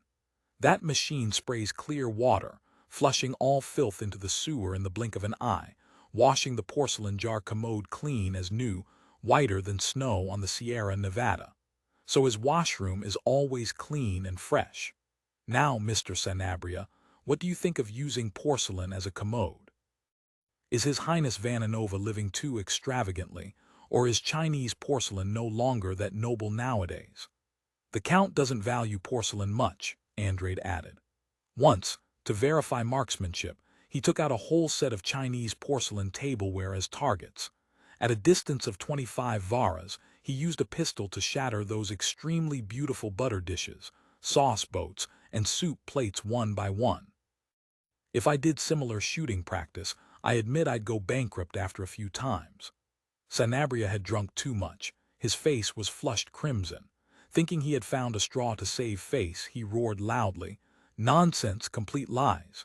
No one, using any pistol, could possibly hit a saucer at a range of 25 varas. Only the most shameless liar would boast so absurdly. I believe even at half of 25 varas, he couldn't hit anything, even if the target were a dining table. Hey, watch yourself, Mr. Sanabria. You are slandering the honor of a nobleman, perhaps too." The colony's #1 tycoon completely disregarded the warning. The resentment accumulated throughout the party erupted along with the alcohol fumes. "Italian noble titles are only worth 100 ducats. And a forged family genealogy doesn't even cost that much." "That's not false," the governor's secretary launched into his torrent of biting commentary again. "I stayed in Naples for quite a while. When I left, my guest list recorded 119 princes, 156 dukes, 173 marquises, and as for counts, no fewer than 300. A Genoese broker or a Venetian gambler buys a piece of barren land in Mezzogiorno with money won at the card table, and he earns himself a title. Truly a business with 10,000% profit, worth bragging about greatly. End of chapter.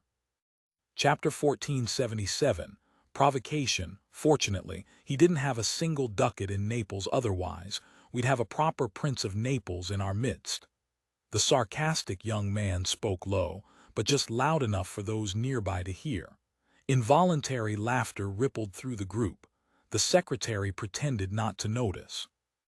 He continued regaling a circle of ladies, admirers of his Latin sonnets, with tales of his Italian sojourn, now arriving at the part about his papal audience. Naturally, His Holiness, like every other dignitary the secretary claimed to have met, had been greatly taken by his literary talent, and granted him the honor of kissing the pontifical hand. The ladies sighed with envy. "Respected Baroness," the Count spoke suddenly, breaking a long silence, "I notice a suit of armor on the wall. Might I ask if it is an heirloom?" All eyes followed his gaze. At one end of the salon, an array of the late Baron's weaponry adorned the wall: longswords, halberds, scimitars, and an assortment of firearms arranged in a semicircle. At its center, supported by a wooden stand, hung a three-quarter cavalry armor. Polished to a mirror finish, it gleamed silver beneath the lamplight. "Ah no, my late husband commissioned it in Milan for his induction into the Order of the Lienza. Apart from the ceremony, he only wore it to banquets. Then I make a special request." The Count's tone was polite, his face expressionless. "Please bestow that armor upon me." Lucrezia nodded, astonished. The Count pushed back his chair and rose without hurry, his upper body ramrod straight. Whispers of surprise passed among the guests. Several ladies screamed when they saw him draw a strange-shaped pistol from beneath his coat, blue-black metal flashing in the candlelight. Deafening gunshots drowned all other sound. In rapid succession, the Count fired 4 times. With a final flick of his wrist, the helmet flew from its mount and clanged across the floor. "Excuse me," Weiss said as the echoes faded and white smoke drifted through the room. "Would someone be willing to verify the hits?" "Did you hear?" Baroness Sirlo addressed her black slave, who stood frozen like a statue. "Do as the Count instructs." The slave returned moments later, carrying the helmet and displaying it to the Baroness. The .44 caliber bullets had punched through the iron visor and exited from the upper neck guard, clean, straight through. As the guests recovered from their shock and craned forward, the slave gestured to his own heart and held up 4 fingers. "4 holes there," he said slowly. All heard clearly. Some eyes turned to the Count, others fixed on Esteban Sanabria. The man's drunkenness had evaporated. His face was ashen, his body rigid in his chair. "I have 1 bullet remaining," the Count said, regarding the colony's wealthiest tycoon. A man accustomed to entrusting his life to a slab of iron and a pellet of lead learns to be meticulous in planning, measured in speech and decisive in action, the precise opposite of one who lives by forging bonds, falsifying promissory notes, and dabbling in speculation. Sanabria's teeth chattered audibly. There was no retreat. He tore off his glove and hurled it at the Count's face, but his arm betrayed him. The glove sailed over the table and landed in a soup tureen.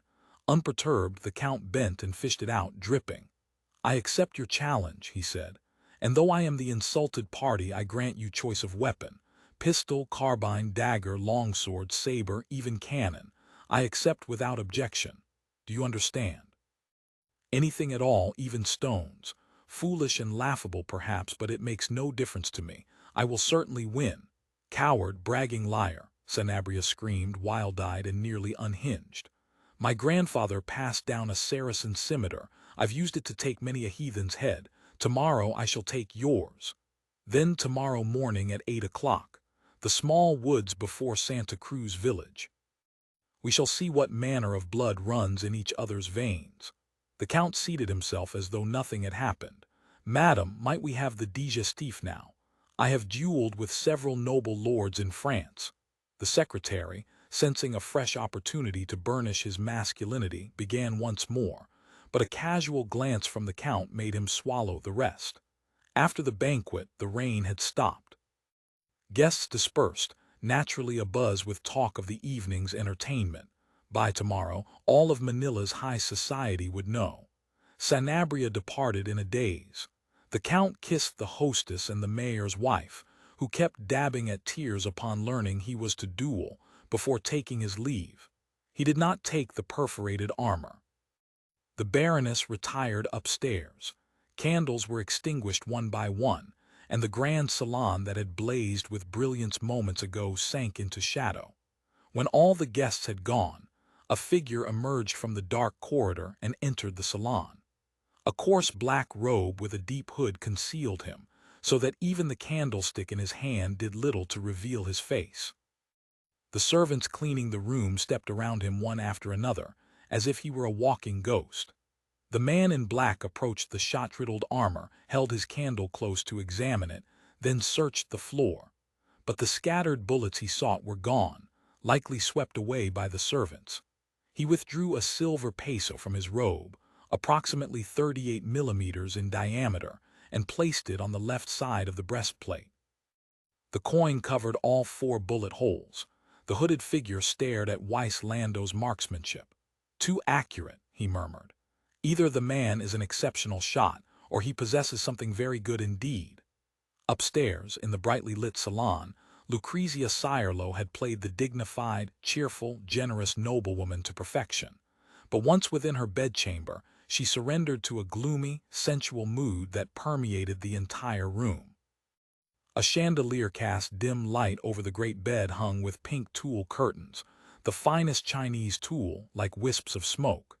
The sheets were Indian cotton, dense and soft.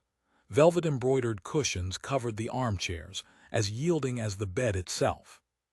In an exquisite Japanese censer, incense burned, not the light stick incense favored in Japan, nor the sandalwood beloved by the Chinese, but a variety sold only in Constantinople's markets, used in Turkish harems to stir the nerves and kindle desire. Lucrezia lay in the great copper bathtub at one end of the room, eyes closed as if asleep. 2 mestiza maids added hot water carefully, scattering dried gmelina and jasmine petals onto the surface. Someone entered. Though the girl's steps were soft, her push against the door was more hurried than usual. The Baroness sensed it immediately. "Flora," she called softly, eyes still shut. "Madam," Flora said, "the Count sent someone to deliver this." The Baroness opened her eyes and saw Flora holding a carved lacquer box, its patterned surface glowing deep red in the candlelight. She did not hurry to open it. "Did the Count bring it himself?" "Where is he now?" "No, it was brought by one of his." Flora hesitated, searching for a word. "Attendants." "He has attendants too," Madame Sirelo's interest sharpened. "So he is a genuine nobleman." "Madam, I hardly know how to describe him. He might have been Chinese or East Indian, I couldn't tell. But the Count must have recruited him from among butchers or bandits, men accustomed to killing work. The way he stared at me was like a knife. Yet he came in the Count's carriage and departed in it as well. There is no second carriage like it in all of Manila." Lucrezia offered a noncommittal smile, but when the box opened, she gasped. Inside lay a compact pistol. Its finely engraved body glowed with soft silver light. The grip was inlaid with shimmering mother-of-pearl. She had never seen a derringer, and this one, with its 4 barrels, was so exquisite it seemed a jeweled toy. "That is not the weapon that punctured your husband's armor," a gloomy male voice said in Portuguese. Following the sound, a secret door set into the paneling behind a tapestry swung silently open. "Come in, Paul," Lucrezia called lazily. Flora set the gun box on the low table beside the tub, ushered the other maids out, and closed the door behind her. Even if Weiss were sitting across from him now, he would not have recognized this man at a glance, the man who had once shared a ship with him. Survival on the Pratas Atoll, the long journey from Malacca to Zhangzuasuo and then to Manila, the brutal march to conquer Baguio, endless battles, and the grueling work of establishing the arsenal had stripped at least 20 pounds from his frame. Fumes of strong acid had blackened his teeth, acid burns scarred his hands. His face had grown gaunt and weathered. Yet a careful look revealed a fervent passion burning like fire in his eyes, precisely fitting the image of a fanatic that Paul Gayashan had fashioned for himself. End of chapter. Chapter 1478. Boudoir. Hale pulled back his hood and shed his priestly garb. He picked up the derringer and examined it meticulously, turning it this way and that. Soon he opened the hinged barrel, studied the chamber, then snapped it closed. He cocked the hammer and dry-fired repeatedly, listening carefully to the soft click of the firing pin popping out under ratchet control. The Baroness noticed a note resting in the box, scrawled handwriting, evidently penned in haste. She picked it up and read aloud. To the Rose of Manila, Baroness Sirlo, from a devout soldier, Vincenzo Lando Vananova. A man facing a duel in a matter of hours, yet he finds time to compensate you for the damage to your husband's armor. Hale set down the pistol and began fiddling with the accompanying ammunition, pea-sized spherical bullets integrated with percussion caps by paper casings.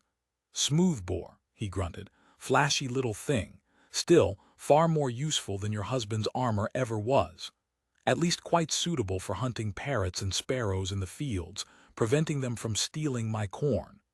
Stop prattling about your corn. Lucrezia stretched languidly, indifferent to her alluring breasts trembling above the splashing water. I've already written to the steward on my estate. Except for the fields planted with cloves and nutmeg, half the remaining land goes to corn and the other half to sweet potatoes. And yes, I've also instructed them to prepare new sugar-cane plantations. Sirlo's armor means nothing to me. It was only ever a decoration. Put it from your mind. Did you purchase the goods I requested in your letter from Macau?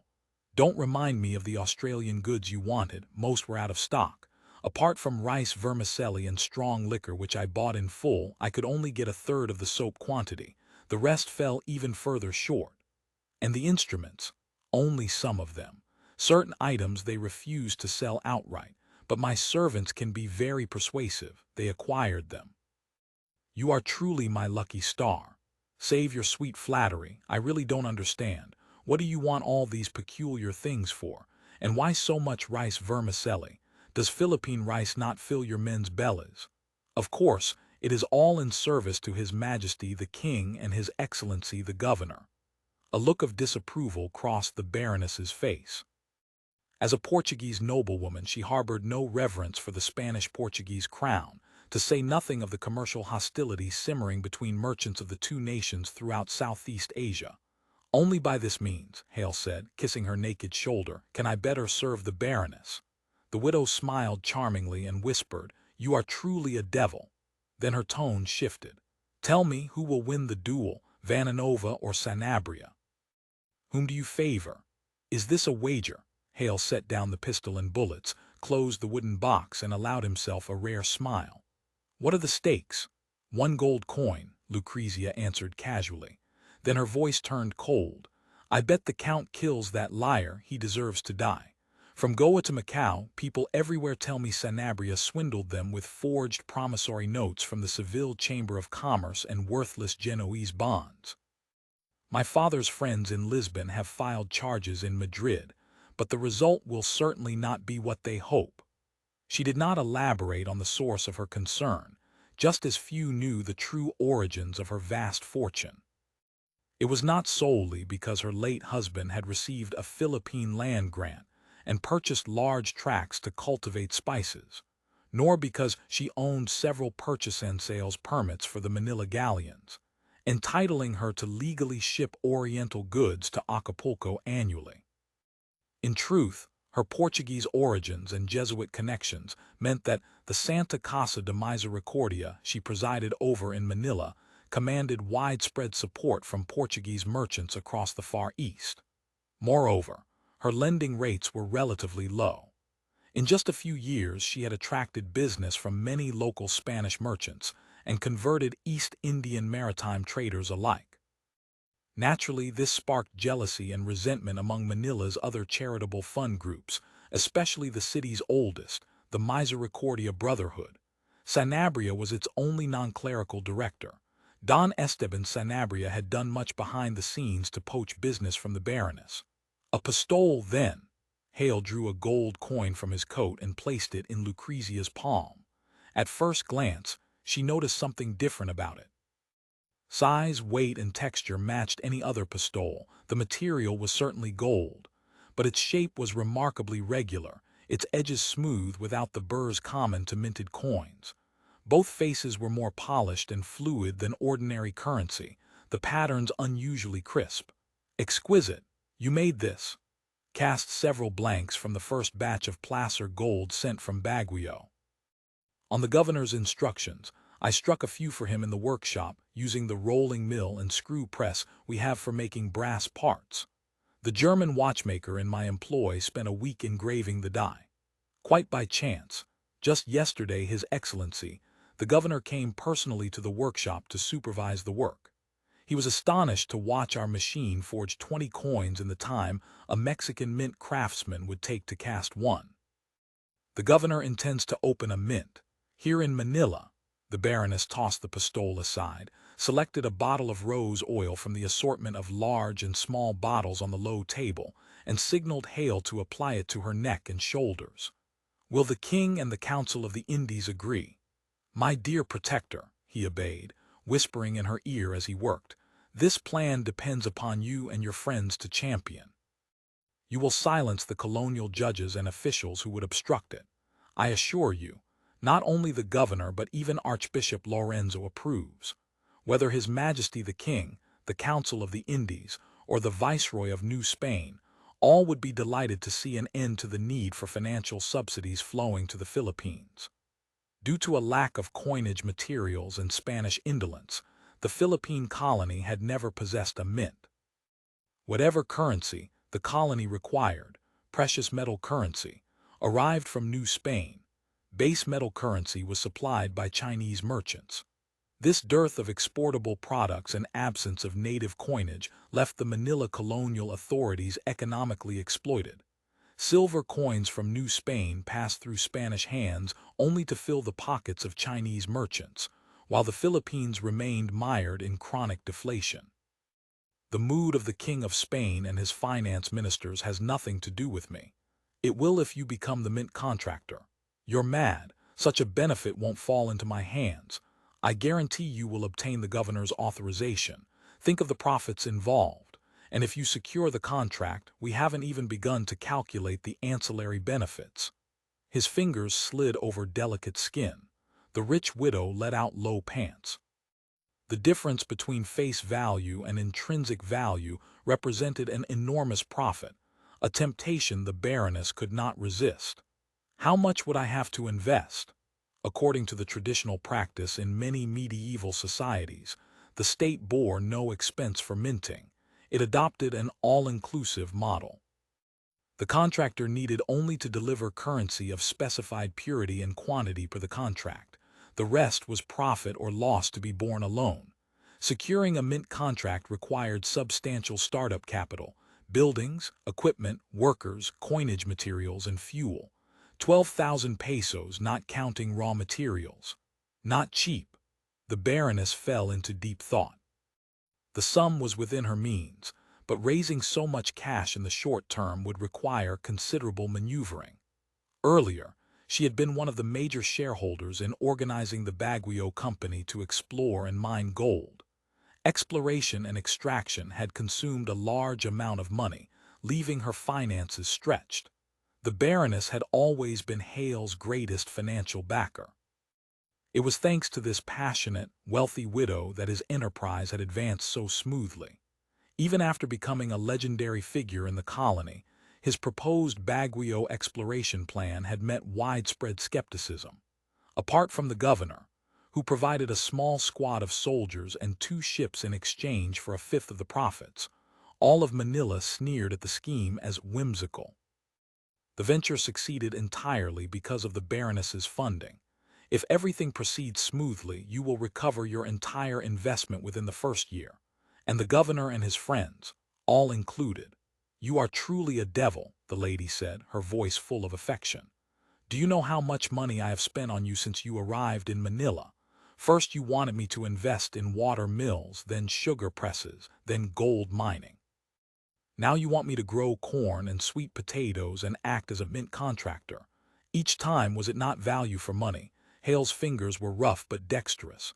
His forceful massage and kneading left flushed marks on the Baroness's fair skin. As his hands moved over her shoulders and descended deeper, Lucrezia's breathing grew heavier. What else? She struggled to keep her mind clear. There is a second matter. Please introduce me to Count Vananova. I wish to meet him, provided he survives the duel. I am quite confident he will. As for the third thing, that is— Hale bent suddenly, scooped the hostess from the bathtub.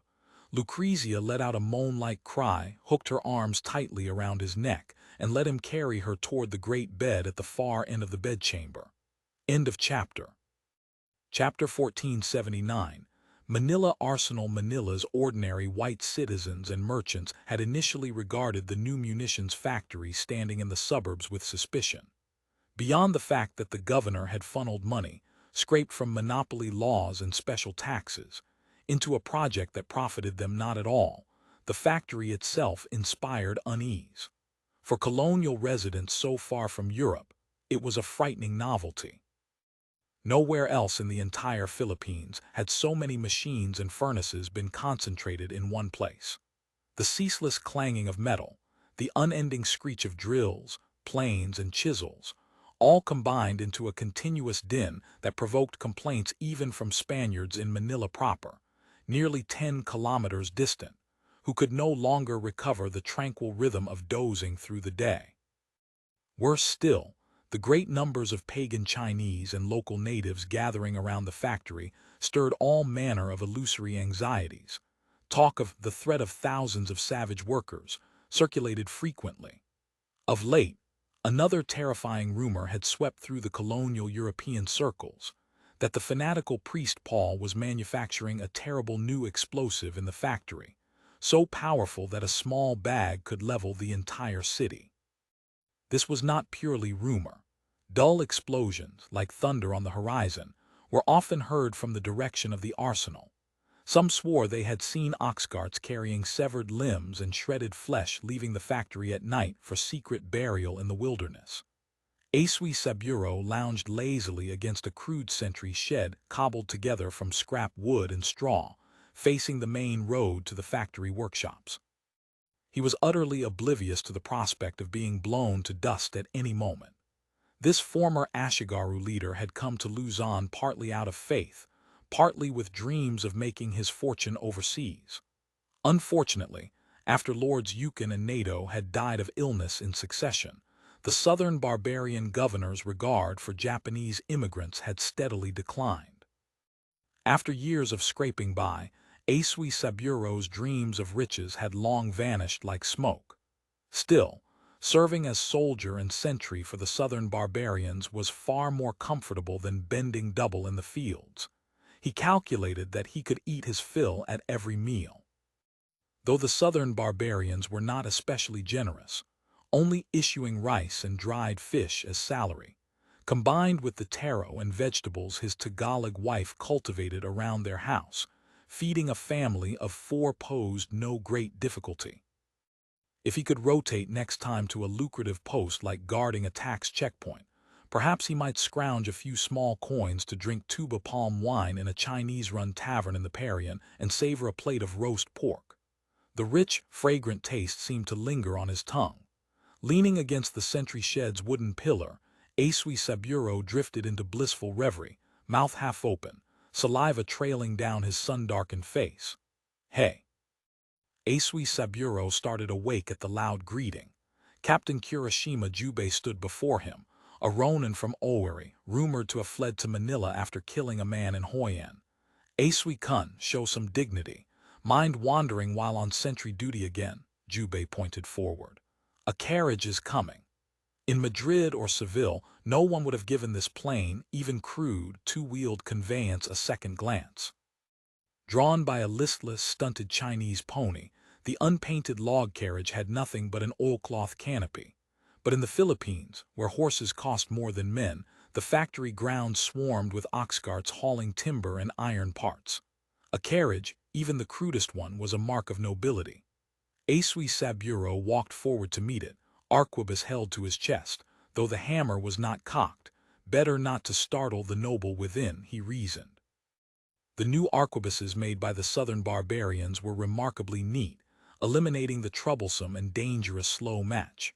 One bit opened the paper cartridge of abaca, stuffed it into the barrel, placed a small round copper cap on the touch hole, drew back the hammer, and pulled the trigger to fire. When Aisui Saburo first received this contraption, familiar as he was with Japanese matchlocks, the new mechanism confounded him.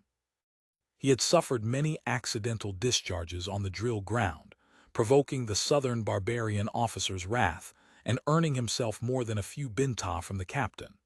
Although the new invention performed admirably, its use remained limited. The arsenal could produce only small quantities of the copper caps, and production was intermittent and unreliable. Merely a few of the newly formed Japanese companies had been issued them, in small quantities. For the local Spanish garrison, clumsy matchlocks remained the standard weapon. What emerged from beneath the canopy, unexpectedly, was not some southern barbarian lord but an Indio. True, he wore a hip-length silk openwork barong like a native squire and carried a short cane to affect southern barbarian style, but the white-edged wrinkles etched by the sea wind into his face, the dark brown sunspots splashed across his exposed skin, and the agility with which he leapt from the carriage. Anyone could see this was an old hand who made his living on the sea. What is this old sea dog barking about? Aisui Saburo was puzzled. In his years making a living in the Philippines, he had learned Tagalog and Pampangan, spoke passable Spanish, and could make out Hokkien and Cantonese well enough. Yet what this Filipino sailor spoke resembled several languages he knew, but matched none of them completely. The sailor seemed impatient with the chicken-to-duck communication. He reached out and thrust a paper at Aisui Saburo, waving it insistently. Though the Japanese recognized few Latin letters, the Manila city coat of arms printed on the document and the bright red governor's seal stamped in sealing wax, swaying before his eyes long enough, finally made him understand. He glanced at Captain Kurashima, who had wandered some distance off, then at the carriage only nobles could ride, and at last lowered his gun and waved the carriage through. It swayed into the factory grounds. Aisui Saburo returned to his sentry shed and soon sank back into his daydream of roast pork. Fernando Marcos leaned back in his seat beneath the canopy. After wasting so much breath on those Japanese, he felt too tired to utter a single additional word. Nothing was more exhausting than spending one's tongue explaining who one was and what one could do to people of this world. In another spacetime, Marcos's career as a sailor on various ships engaged in illicit trade had spanned more than 20 years. He once believed himself a born lucky man. Whether the smuggling ship he piloted was seized by the Korean Coast Guard, or the vessel he was aboard encountered a Russian border guard patrol and was shot up until smoke poured from the bilges, nearly sending him to meet the Dragon King, he had at least preserved his life each time. But he never dreamed fate would play such a strange joke, hurling him and everyone aboard the Mackerel into a world he still hadn't fully comprehended. When the lifeboat capsized in wind and waves and they were thrown into the sea, Marcos had nearly given himself up for dead. Fortunately, after drifting in the brine for half a day with the Mackerel's engineer Aquino, just as they were about to lose consciousness, they were rescued by an Anhai ship bound for Zhangzuosuo. Zhang Zhilong and his men initially regarded these two strangely dressed Filipinos, unable to explain their origins, as Dutch spies, then later as accomplices of the shaved-headed bandits. The two unlucky men were thrown into a water dungeon. After various tortures were applied in turn, the final consensus was that they were simply a pair of half-mad gibbering wrecks, harmless but equally useless. Had Fernando Marcos ever heard the Chinese idiom, dragon-slaying skill, he would have grasped at once that it was a vivid portrait of his situation. In the Zhang territory, there was no GPS, no Loran navigation station for him to use, no diesel engines or power equipment for Aquino to tend and repair. They understood nothing of the work aboard a 17th-century Chinese junk, failing to qualify even as common sailors. These two valueless wretches were forced into the lowest, most wretched labor, toiling under the overseer's whip. Occasionally, someone would avail himself of their bodies to sample an exotic flavor. The inhuman torment continued for years. Aquino weakened day by day and finally succumbed to malaria. Had Hale not discovered and ransomed Marco while building a cannon foundry in Zhangjiasuo, the same fate would surely have overtaken him before long. Collapse for one reason or another, a stone lashed to the corpse, and consignment to the sea for fish and shrimp to gnaw the bones white. The squeak of turning water wheels and the clamor of metal being struck and hammered drew nearer, pulling Marcos from the terror of that imagined future. The wooden workshop door stood open.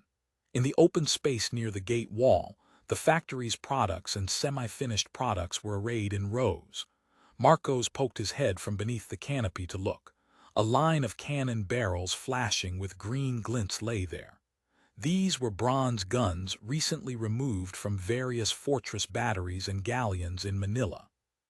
After polishing and washing, their bores were remilled on water-powered milling machines, and then rifled. Not far off stood another row of bronze cannons still mounted on two-wheeled carriages, field guns of the Spanish garrison, awaiting similar modification. Though national education in 20th-century Philippines had been limited, and Marcos had never personally handled firearms during his illicit career, he understood that rifled weapons shot more accurately and farther than smoothbore ones. Beneath a bamboo shed farther away lay some newly cast guns. Black ones, thick as soda bottles, were cast-iron heavies destined for fortress emplacements. Smaller, blue-gray pieces were copper-cast field guns, few in number, looking sparse. Several workers were busy grinding and washing the gun bodies. End of chapter. Chapter 1480, Hale's Cannon. These were the newly cast Dahlgren guns. Ever since Hale recovered this type of cannon from the wreckage of the 901, the arsenal had labored to replicate it. But the limitations of his workers' skills and the lack of technical specifications meant Hale could not employ the Rodman casting method, center cooling, that was critical to the Dahlgren gun's performance. The result was that his Dahlgrens were mere imitations in form, their capabilities greatly diminished. For safety's sake, however much it surprised him that the Australians cast only 130 Dahlgrens, he ensured that the caliber of similar guns produced in Manila did not exceed this limit. He was forced to rely on a second-best approach, forging the gun body with a water-powered drop hammer, boring it out to create a smoothbore piece, and finally cutting rifling into the bore. Deficiencies in worker quality and machinery operating efficiency made it difficult to improve either artillery quality or output. Worst of all, the chronic shortage of fuel and raw materials left the factory frequently idling. The resources this drowsy Philippine colony could currently provide were utterly inadequate for Hale's ambitions. He was compelled to depend on unreliable, long-cycle import trade for nearly everything, which was precisely why he pressed so urgently to develop the Baguio gold mine and proposed that the colonial authorities establish a mint. The Philippines lacked exportable commodities. Royal subsidies from New Spain and local taxes alone could hardly support such massive military preparation. Even so, producing cannons that made Spaniards click their tongues in admiration was already enormous progress. The cunning Mr. Hale always used that cannon manufactured by the Bapu arsenal for firing demonstrations, ensuring that dignitaries departed with a profound impression. Fernando Marcos was merely a seaman who could not tell front-loading from breech-loading, yet when he saw the never-before-seen Dahlgren guns rolled from the casting workshop, he still cheered sincerely for his patron. In the open space stood a human-powered crane constructed from logs, the most common machine in the factory grounds, designed for hoisting heavy guns. But the three Tagalog laborers Marcos observed now were not busy lifting cannons. Instead, They had lashed together several apparently heavy wooden crates and were hoisting them onto a waiting ox cart. Compared to loading each box individually, this was naturally faster and more efficient. Then Marcos realized something was terribly wrong. Having spent considerable time in Hale's factory, he recognized at once that those long crate slats were specialized packaging for rockets. He roared. The driver reined in the horse in terror, watching Master Marcos leap from the canopy, jump to the ground, and sprint toward the crane, screaming oaths as he ran. The native laborers stood bewildered. Though they could not understand the stream of Philippine-accented English Marcos poured out in his panic, seeing a master so agitated clearly meant something awful had happened. As if to prove his rage well-founded, the rope binding the ammunition crates snapped at that very moment. The wooden boxes crashed onto the rammed earth with heavy whistles. Shattered wood wrapped in clods of dried mud flew in all directions.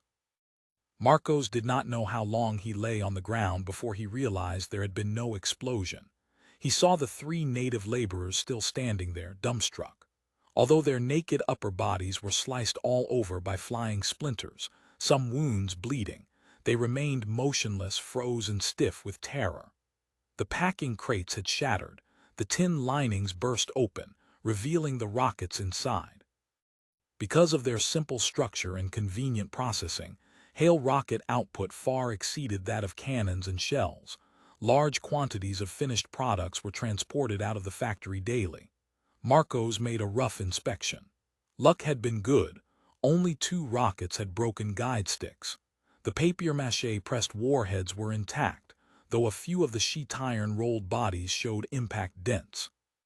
Thinking that those iron sheets and paper shells were crammed with gunpowder and incendiary agents, thinking that this accident had nearly buried the entire factory and himself, Marcos flew into a fury. He snatched up his cane and rained blows upon the 3 offending coolies. The wretched men fell to the ground, heads broken and bleeding, wailing and sobbing, but Marcos showed no sign of stopping. The cane rose and fell with full force, just as the Zheng family overseers had once whipped him. The commotion was loud. Suddenly Marcos felt his right arm seized by a strong hand. His patron Hale or Paul stood behind him, wearing his customary priestly black robe though without the hat. Marcos, confine these 3 idiots for now. There will be ample time later to teach them how to follow the rules. Several Chinese foremen led a small squad of coolies to carry the scattered rockets back to the workshop, as Hale directed. Only then did Marcos notice several Spaniards standing beside his patron. He recognized a few as East Indies fleet officers. Captain Zubizarreta was among them. They surrounded a middle-aged officer dressed in brocade and possessed of a majestic bearing. The bright ribbons and medals on his chest, the epaulets laden with tassels and embroidery, all marked him as a noble general. Marcos, of course, had no access to the colony's high society circles. Otherwise, he would surely have recognized this new celebrity in Manila, Commodore Marquis Don Juan de Baza y Cordova. He had traveled via Mexico to Manila on royal orders, expressly to inspect the novelties appearing here. The news had stirred 1,000 waves in the colony's upper circles. Overnight, the wind changed. Most colonial officials declared themselves staunch supporters of Governor Salamanca. Consequently, the eccentric Japanese monk Paul, who lived in seclusion, had once again become a great favorite. "As you can see, a small accident just occurred here," Hale explained to the Commodore. His soft tone and composed demeanor inspired the latter's high trust and favor. "But there is a benefit. You witnessed with your own eyes that rockets and ammunition manufactured by my method will not explode even when striking the ground from a height of 10 varas. Once fuses are installed, they will destroy targets with devastating explosions and fire, yet pose no harm to the shooter, nor detonate accidentally while flying over your own troops. Sir, the weapons we produce are reliable for His Majesty's army and terrible for His Majesty's enemies. In both respects, they far exceed any existing howitzers. Perhaps someone told you these weapons are difficult to manufacture and costly. That is nonsense. Please follow me, facts will prove everything. Hale turned and walked toward the workshop gate. Marcos, lead the way for us. Hale's tour route had obviously been arranged with care beforehand. The Spanish officers, insisting on wearing formal dress despite the heat, were first led to visit the casting and forging workshop, privately dubbed Fiery Hell by devout Catholic native laborers. Walls of rammed unslaked lime and clay wrapped around tall wooden pillars that supported a semi-open roof, designed to facilitate fire prevention and air circulation. The high ceiling echoed with the banging of water hammers and the roar of water-powered bellows, mingled with the hiss of red-hot iron plunged into water, and 100 other sounds that seemed almost unearthly. All of it gathered in this gloomy space. What little sunlight penetrated between wall and roof was obscured and polluted by boiling heat and thick smoke. Amid the dim murk, one could not distinguish Chinese workers from Tagalog laborers at all.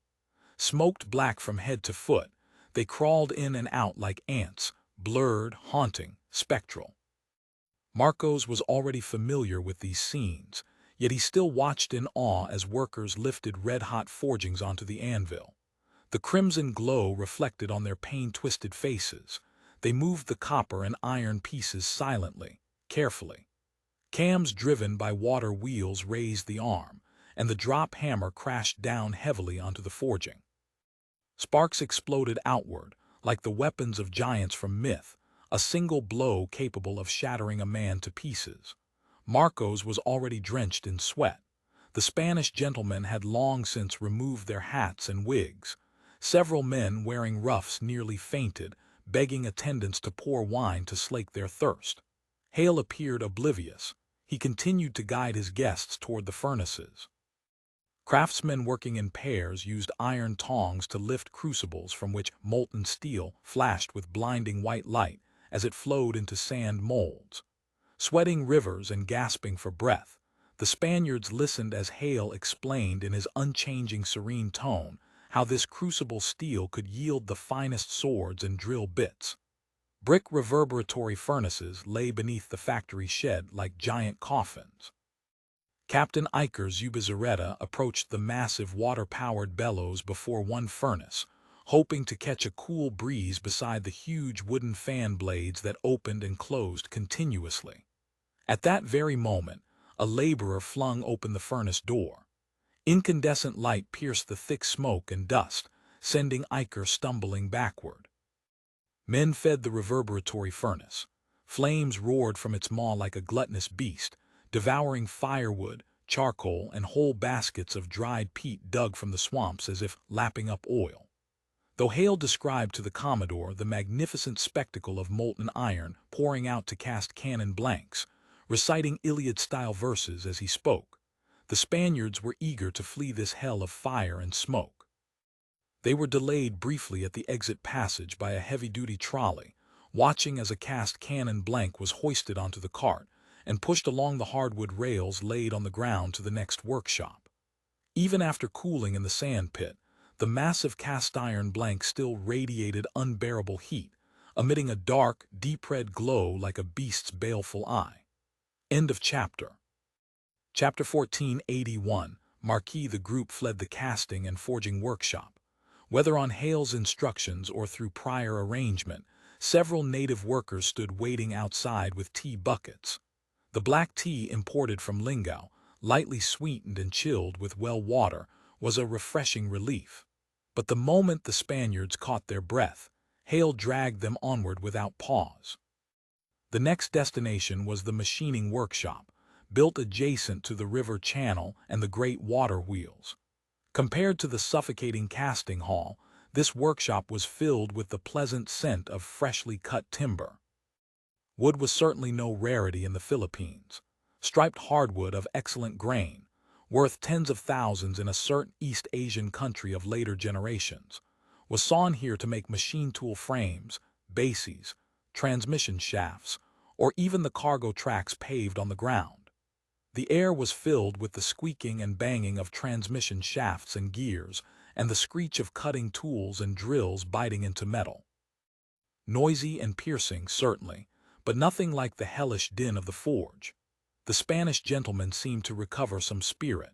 They circled the massive boring lathes built for cannon production, uttering clicks of admiration. Around the drilling and boring machines, native workers walked about at intervals, holding wooden shovels to scoop flying iron filings into baskets, ready to be sent back for remelting.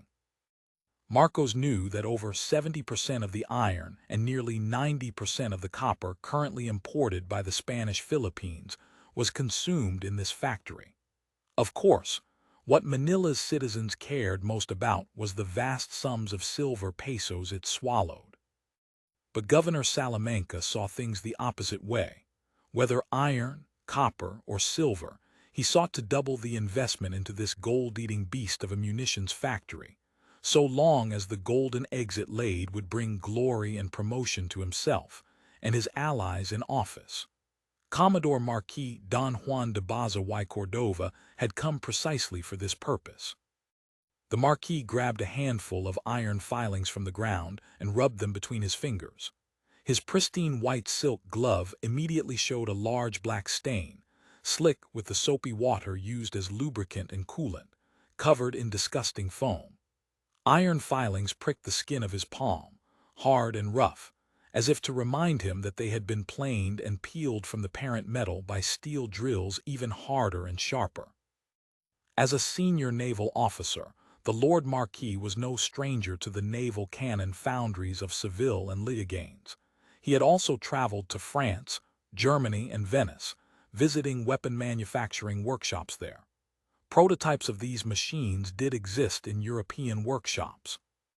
But in scale, precision, and efficiency, comparing those European goods to the miraculous works designed by this Japanese priest was scarcely different from comparing children's toys.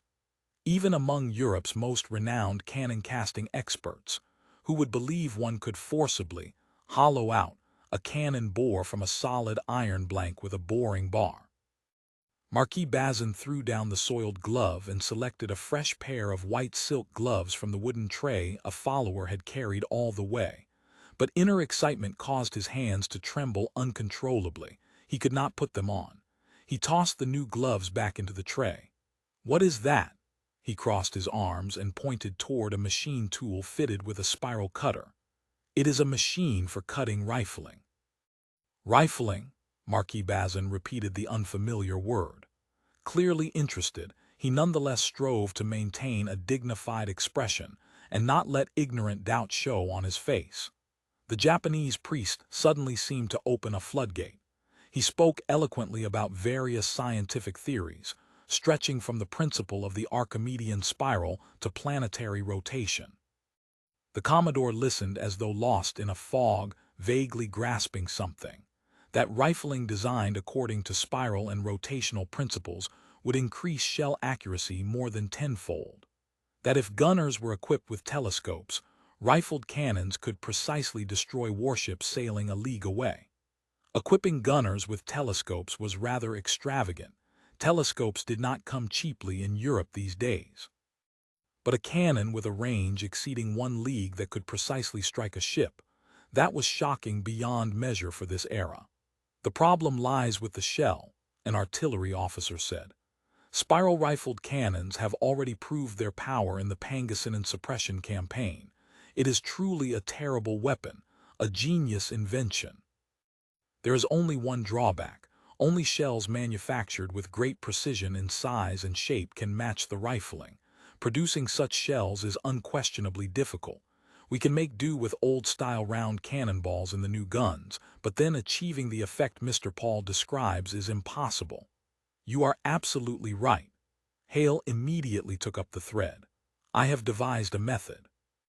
Using precision machines to manufacture precision objects is far more efficient than relying on manual production of clumsy goods. Gentlemen, please follow me to see how machines are used to manufacture shells. Marcos, take us to the front." In a corner of the machining workshop sat 2 small lathes powered by animal traction. Shell blanks transported from the casting workshop were ground and shaped here, and threads for installing fuses were cut into the shell noses. Several selected Chinese workers carefully checked finished products with special calipers. Hale took one from among the inspected shells, displayed it for the guests, and asked them to imagine the terrifying scene when the hollow warhead, filled with gunpowder or canister shot, exploded, controlled by a fuse screwed into the nose. Spiral-rifled artillery must form a tight fit with the shells it uses. All of its superiority stems from this. The fundamental principle is that no gap may exist between shell and bore. All thrust generated by the gunpowder explosion is used to push the shell, not leaked and wasted through gaps, as in smoothbore guns. Only when the projectile body completely conforms to the bore can it obtain friction from the spiral rifling and form a stable spin perpendicular to the line of flight. As for smoothbore guns, due to those gaps, from the instant of ignition, the ball rolls along an irregular path inside the bore. This chaotic rolling continues from the bore into the air. The final result, one simply cannot predict where the shot will roll and land. Hale grew more excited as he spoke. Since arriving in this space-time, he had rarely enjoyed such an opportunity to display his technical authority and advanced knowledge before an audience. Muzzle-loading rifled guns present two contradictory principles. To load the shell quickly and effortlessly requires that friction between projectile and bore not be too great, but that violates the first principle, that no gap exists between shell and bore. If it were a breech-loading gun, this contradiction would not exist. One could simply make the shell slightly larger than the bore diameter. But we cannot yet manufacture reliable large-caliber breech-loaders. To resolve the contradiction, my first thought was a chemical mortar-style shell.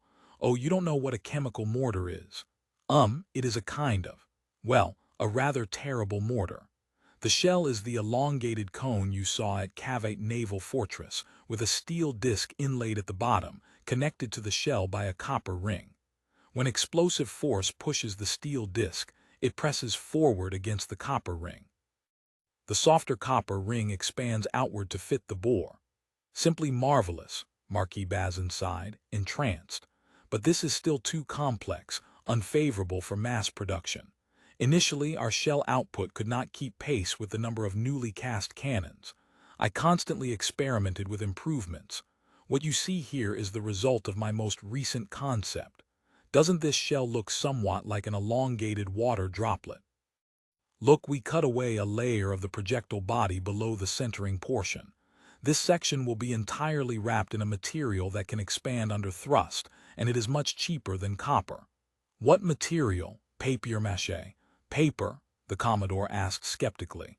Incredulous expressions appeared on several officers' faces. Yes, strictly speaking, paper pulp. Prepared papier-mâché pulp was poured into special molds, wrapping the lower half of the projectile. After demolding, it required drying and compression. Finally, workers trimmed the papier-mâché sabot's surface with scrapers and calibrated each warhead's outer diameter with calipers. After completing all this, the shell was sent to the charging workshop. Then, Mr. Paul, may I presume to offer my congratulations on having solved the problem of new shell production volume? Standing by the stove in the drying room, Marquis Bazin asked, gazing at the sabot shells packed densely on the drying rack. Currently, some defects in factory operations remain. First, a shortage of labor, especially workers skilled in operating machines. At present, we can produce only about 100 explosive and canister shells per day. Marcos sucked in a breath of cold air. Hale's production figure included large numbers of unfireable rejects. Actual daily output was less than one-third of that. The arsenal's operating efficiency was extremely poor. Both Hale and Marcos knew this well. Hale, however, continued with unruffled composure. As long as sufficient manpower and supplies can be provided, we can increase shell production 3- to 4-fold. Ideally, more Chinese. The time and energy required to train a Chinese worker to operate a machine is 5 times less than for a native, and work efficiency is 5 times greater. If His Majesty deigns to dispatch European craftsmen skilled in instrument making, that would be even better. We have recruited some German artisans to undertake important technical work, but regrettably, there are still too few. There is only one instrument craftsman from Augsburg in the entire factory. All precision optical instruments and shell fuses depend on his skill. He also repairs clocks. His craftsmanship is impeccable, but the problem is he simply cannot handle all the work. End of chapter. Chapter 1482. Spy. The temperature in the drying room was high, and sweat seeped again from Marquis Bazin's curly hair. Gazing at the rows of shells arrayed on the wooden racks, a thoughtful expression settled over his face, as if he were speaking to himself. Count Tilly fired 18,000 cannonballs daily at Magdeburg, yet even so, it took him 5 months to make the city fall. All of Bavaria, together with Genoa and Venice, melted down every scrap of iron and lead. Every foundry labored day and night to cast shot for his army. Had he possessed the cannons and shells you see before you, a mere 20th of that ammunition expenditure would have sufficed to shatter the heretics' defenses. Perhaps one day would have been enough. Hale bowed humbly. Having finished playing the fanatical scientific genius, he reverted to the role of calm and devout priest. Serving the Lord's cause is my highest glory. You are a bit impatient, Marcos. Hale scolded his henchman as soon as he had watched the galley bearing the Marquis's party unmoor and sail down the Pasig River toward Manila. Boarding the carriage, he lectured Marcos, who followed his every command. Those wooden-headed fools who can't figure out how to work deserve to die, but you would leave my guests with the wrong impression. They came here to see a factory unlike anything they have ever seen, orderly and methodical. Not some plantation where an overseer beats slaves to death at whim. That is everywhere in the colony, nothing fresh, utterly worthless. I am truly sorry, sir. Marcos stood at a loss until Hale dragged him onto the carriage. Bad things like this keep happening in the factory. When you wanted to take the Spaniards to see the gunpowder mill, I was terrified. Fortunately, their brains were already overheated. They didn't go. What's wrong with the gunpowder mill? Another accident in the mercury fulminate room. No, your students managed that section very well. It was the grinding workshop. A mixing drum for gunpowder caught fire. Fortunately, following your instructions, the humidifying pipe for mixing was connected to the fire hose, so the blaze was extinguished quickly without an explosion. 4 men were injured. One had his skull crushed by the fallen drum rack. The doctor believes he can be saved. The other 3 are badly burned. I'm afraid perhaps I can still make it in time to administer last rites. Hale's tone was as if saying, tomorrow is Friday, prepare fish soup for dinner. Any other bad news? Did anyone die elsewhere? A manual punch press in the pyrotechnics workshop was damaged. The worker responsible has been dealt with according to your regulations. Mr. Jebser is throwing a temper tantrum, complaining that the workers assigned to him are lethally stupid, uncivilized savages, all of them. The pass rate for fuse random testing has improved slightly over last month. 60% fired effectively. Tell that unwashed German that paying him the highest wages in the factory isn't merely for peddling his craft. If he cannot teach the apprentices assigned to him properly, I will personally punish him. What do I need most right now? Talent that understands technology, more precious than any gold or gems. Marcos, I could absolutely never find a second talent like you. Marcos flushed at the praise. No, sir. In fact, I didn't even graduate from middle school. At least you attended middle school, Marcos. In the era we now inhabit, that is remarkable. I don't know why fate arranged for us to come here, but I know the education you received is enough to look down upon Spain's most erudite scholars of today. You can read, write, and calculate. You understand principles of cost and efficiency. You know statistical data and can follow the formulas and process flowcharts I write for you. What more can I expect? True, I have taken a few students who are quite clever, but I must teach them bit by bit, starting from decimal points and the lever principle. It is harder than building Rome. Marcos, you are my right and left arm. Without you, whom can I rely on? Your 17th-century compatriots have their minds clouded by religious superstition. They see a machine and treat it as a demon, knowing only to kneel and pray not to be devoured. And the Spaniards, charlatans who do nothing but recite scripture, take communion, and shriek about executing heretics, or else lazybones and fools interested only in grabbing money and siring mixed-blood bastards. Marcos, this era allows us to rewrite history and accomplish something great. But the start is difficult. You must help me. Having spoken, Hale poked his head out to peer beyond the canopy, leaving the flattered Fernando Marcos sitting inside in a daze. The Tagalog driver could not understand English, but seeing the priest-master thrust his head from the canopy, he was so startled that he whipped the horse fiercely several times. The carriage immediately careened, scattering a group of Chinese workers gathered to receive their meal. Japanese mercenaries ate from the communal pots in their barracks. As for the thousands of workers and coolies, neither Hale nor the colonial government troubled to worry over their meals. For 17th-century social management, such a feat was beyond ability in any case. In the end, the factory's food service was contracted to the Huang brothers, Huang Jian and Huang Xiang, Chinese clerks and administrators from the Parian who volunteered for the business. Hale had originally hoped they would establish a canteen inside the factory. But the cooks dispatched by the Huang family were terrified upon hearing the clamor of the great machines and seeing barrels of gunpowder hauled in and out. They refused to remain in the factory under any circumstances. Daily meals could only be cooked in the Parian and delivered by rowboat. If bad weather prevented boats from navigating the Pasig River, with luck, dry rations would arrive by ox cart.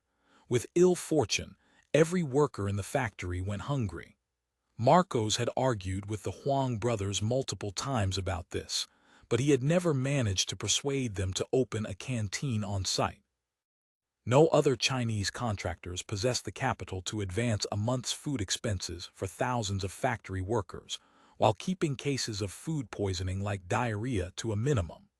Xiamen stood in the food distribution line, surrounded by workers shouting and cursing in a babel of languages driven by hunger. Weiss Lando had gone to some effort to insert him into the Huang family's meal delivery crew without attracting notice. His ladle hand did not pause for a moment, but his gaze roamed constantly around the factory. Just as he was sizing up the departing carriage, he suddenly heard an old man sent by the Huang family scolding, "Youngster, don't slack off." The old man was berating two half-grown boys who had come along to help deliver food. He pointed at several wooden buckets filled with rice and soup behind him, then pointed toward the casting and forging workshop spewing thick smoke in the distance. "Carry them over, quick." Jaimede's heart stirred. His hair had grown long enough. His skin was tanned dark.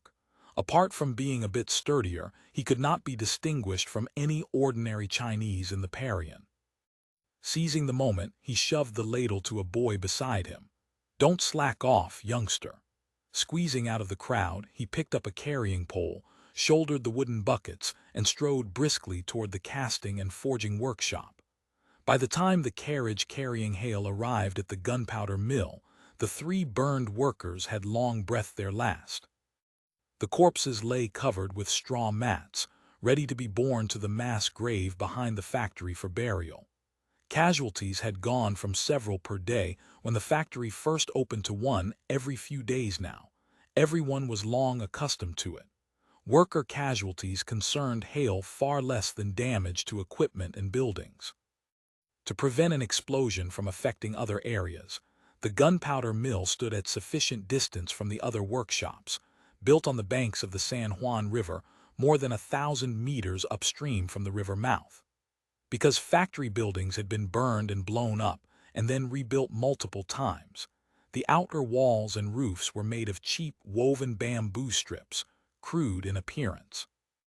The roofs were covered with layers of abaca cloth coated in wood tar and copal resin for waterproofing. The floors, however, were fastidiously paved with wooden planks, every crack carefully sealed with asphalt to prevent gunpowder grains from lodging in the crevices.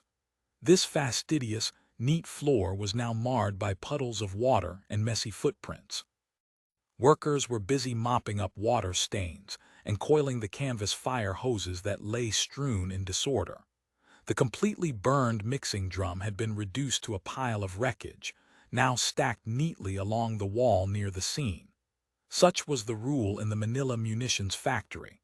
Without Lord Paul's instructions, no one was permitted to dispose of debris. The formerly chaotic scene had been largely tidied up by workers who had recovered from the shock. Was number 1 black powder being mixed in this drum? Yes. The regulation requires adding water to the drum when mixing. Did they forget? It is almost ridiculous to say. One worker shouted that he was thirsty and pulled the gutta-percha tube off the humidifier to drink. The others grew impatient waiting for him and rotated the drum directly. Before it had turned twice, fire broke out. The sulfur powder and charcoal in a bucket nearby also ignited and burned quickly. Fortunately, there was no explosion. And the bastard who drank the water, dead or alive, suffered some superficial head wounds, bled a great deal.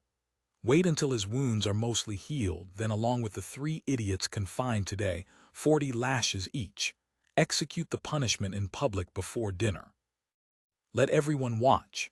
After announcing the penalty for violators, Lord Paul began inspecting the workshop, now speaking in Spanish, then switching to stiff Hokkien, issuing instructions or reprimands to bowing foremen. The foreman in turn shouted at workers in various dialects. After a burst of noise, the floor and fire hoses were quickly cleaned up.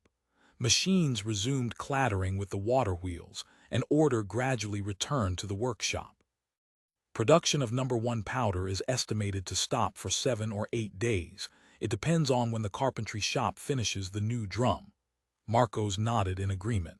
Accelerate production of number 2 and number 3 black powder. This isn't entirely a bad thing.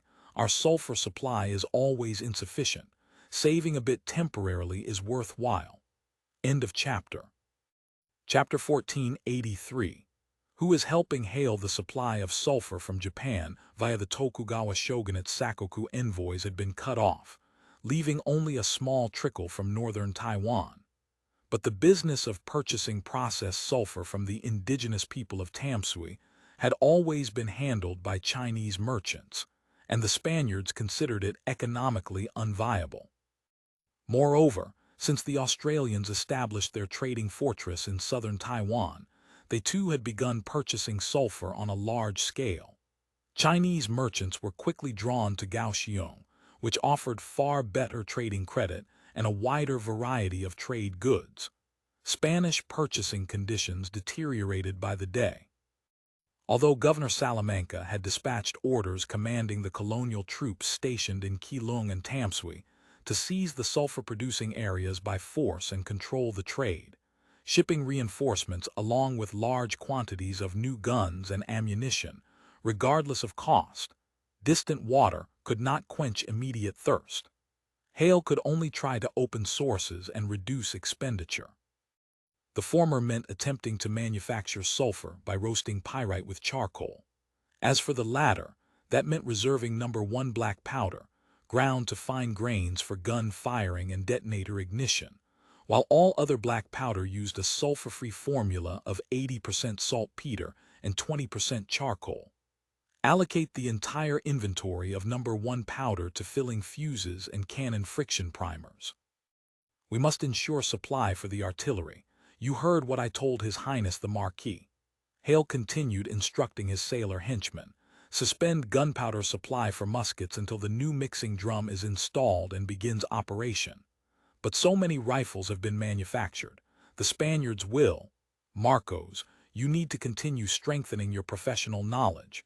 First, by my standards, those are just smoothbore guns, not rifles. Second, they don't count as our own manufacture. We merely made slight modifications to old matchlocks the Spaniards dug out of their armory, replaced the lock, rebored the barrel. Captain Pillar has been pestering me to design new cavalry pistols for him. But those are all insignificant gadgets, incapable of changing the course of a war. Compared to cannons, they are nothing.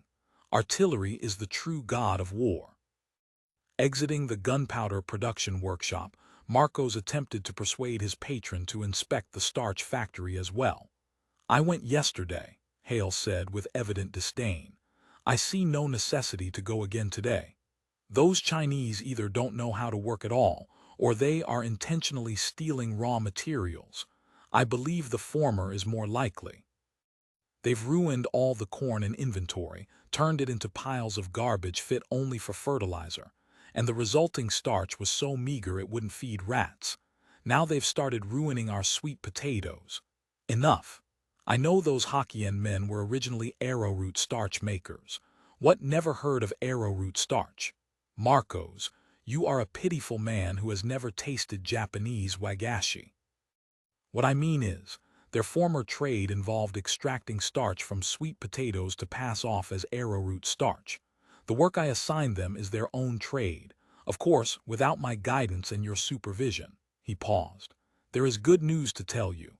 I've found a new source from a place you would absolutely never expect. Ready-made, high-quality starch enough for me to produce explosives to level an entire city." "Yes, sir." Marcos swallowed. Coming from the 21st century, he found no mystery in his patron's schemes, but the fanaticism burning within this man often frightened him. "Also, your fiancée asked me yesterday when you might come to see her." Marcos hesitated. "I feel she misses you very much." He drew out a letter wrapped in a Chinese silk handkerchief. "She asked me to pass this to you. I don't have time." Hale frowned, making no move to accept the bundle. His hands were pitch black. "But sir," Hale knew what his assistant wished to say. The fiancée could not be slighted. This noble illegitimate daughter the Spaniards had prepared to install in his bed. He had no need for her, spiritually or physically. But the fiancée was of noble birth. She symbolized not only his acceptance by the Spanish gentry of the Philippines as one of their own, but also recognition by the nobility of New Spain and even the peninsula. Ignoring her excessively was indeed unwise. "Very well, my dear Marcos.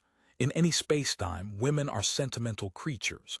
We have plenty of things to do. Why does she wish to see me? To have me play the mandolin beneath her boudoir window. Where would I find the time?"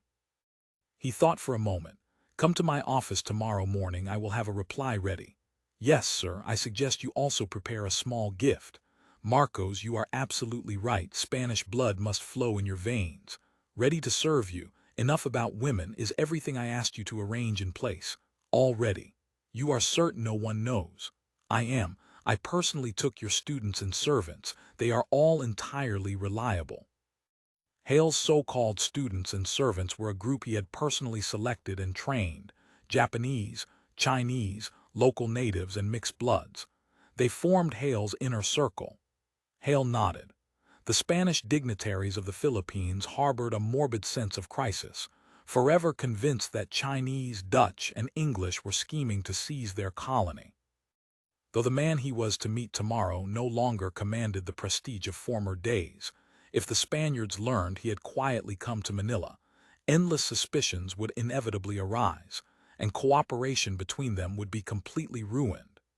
"It seems we underestimated this Japanese kid far too much." Single-handed, he not only rallied a following but also stirred up quite a scene in the Philippines while we weren't paying attention.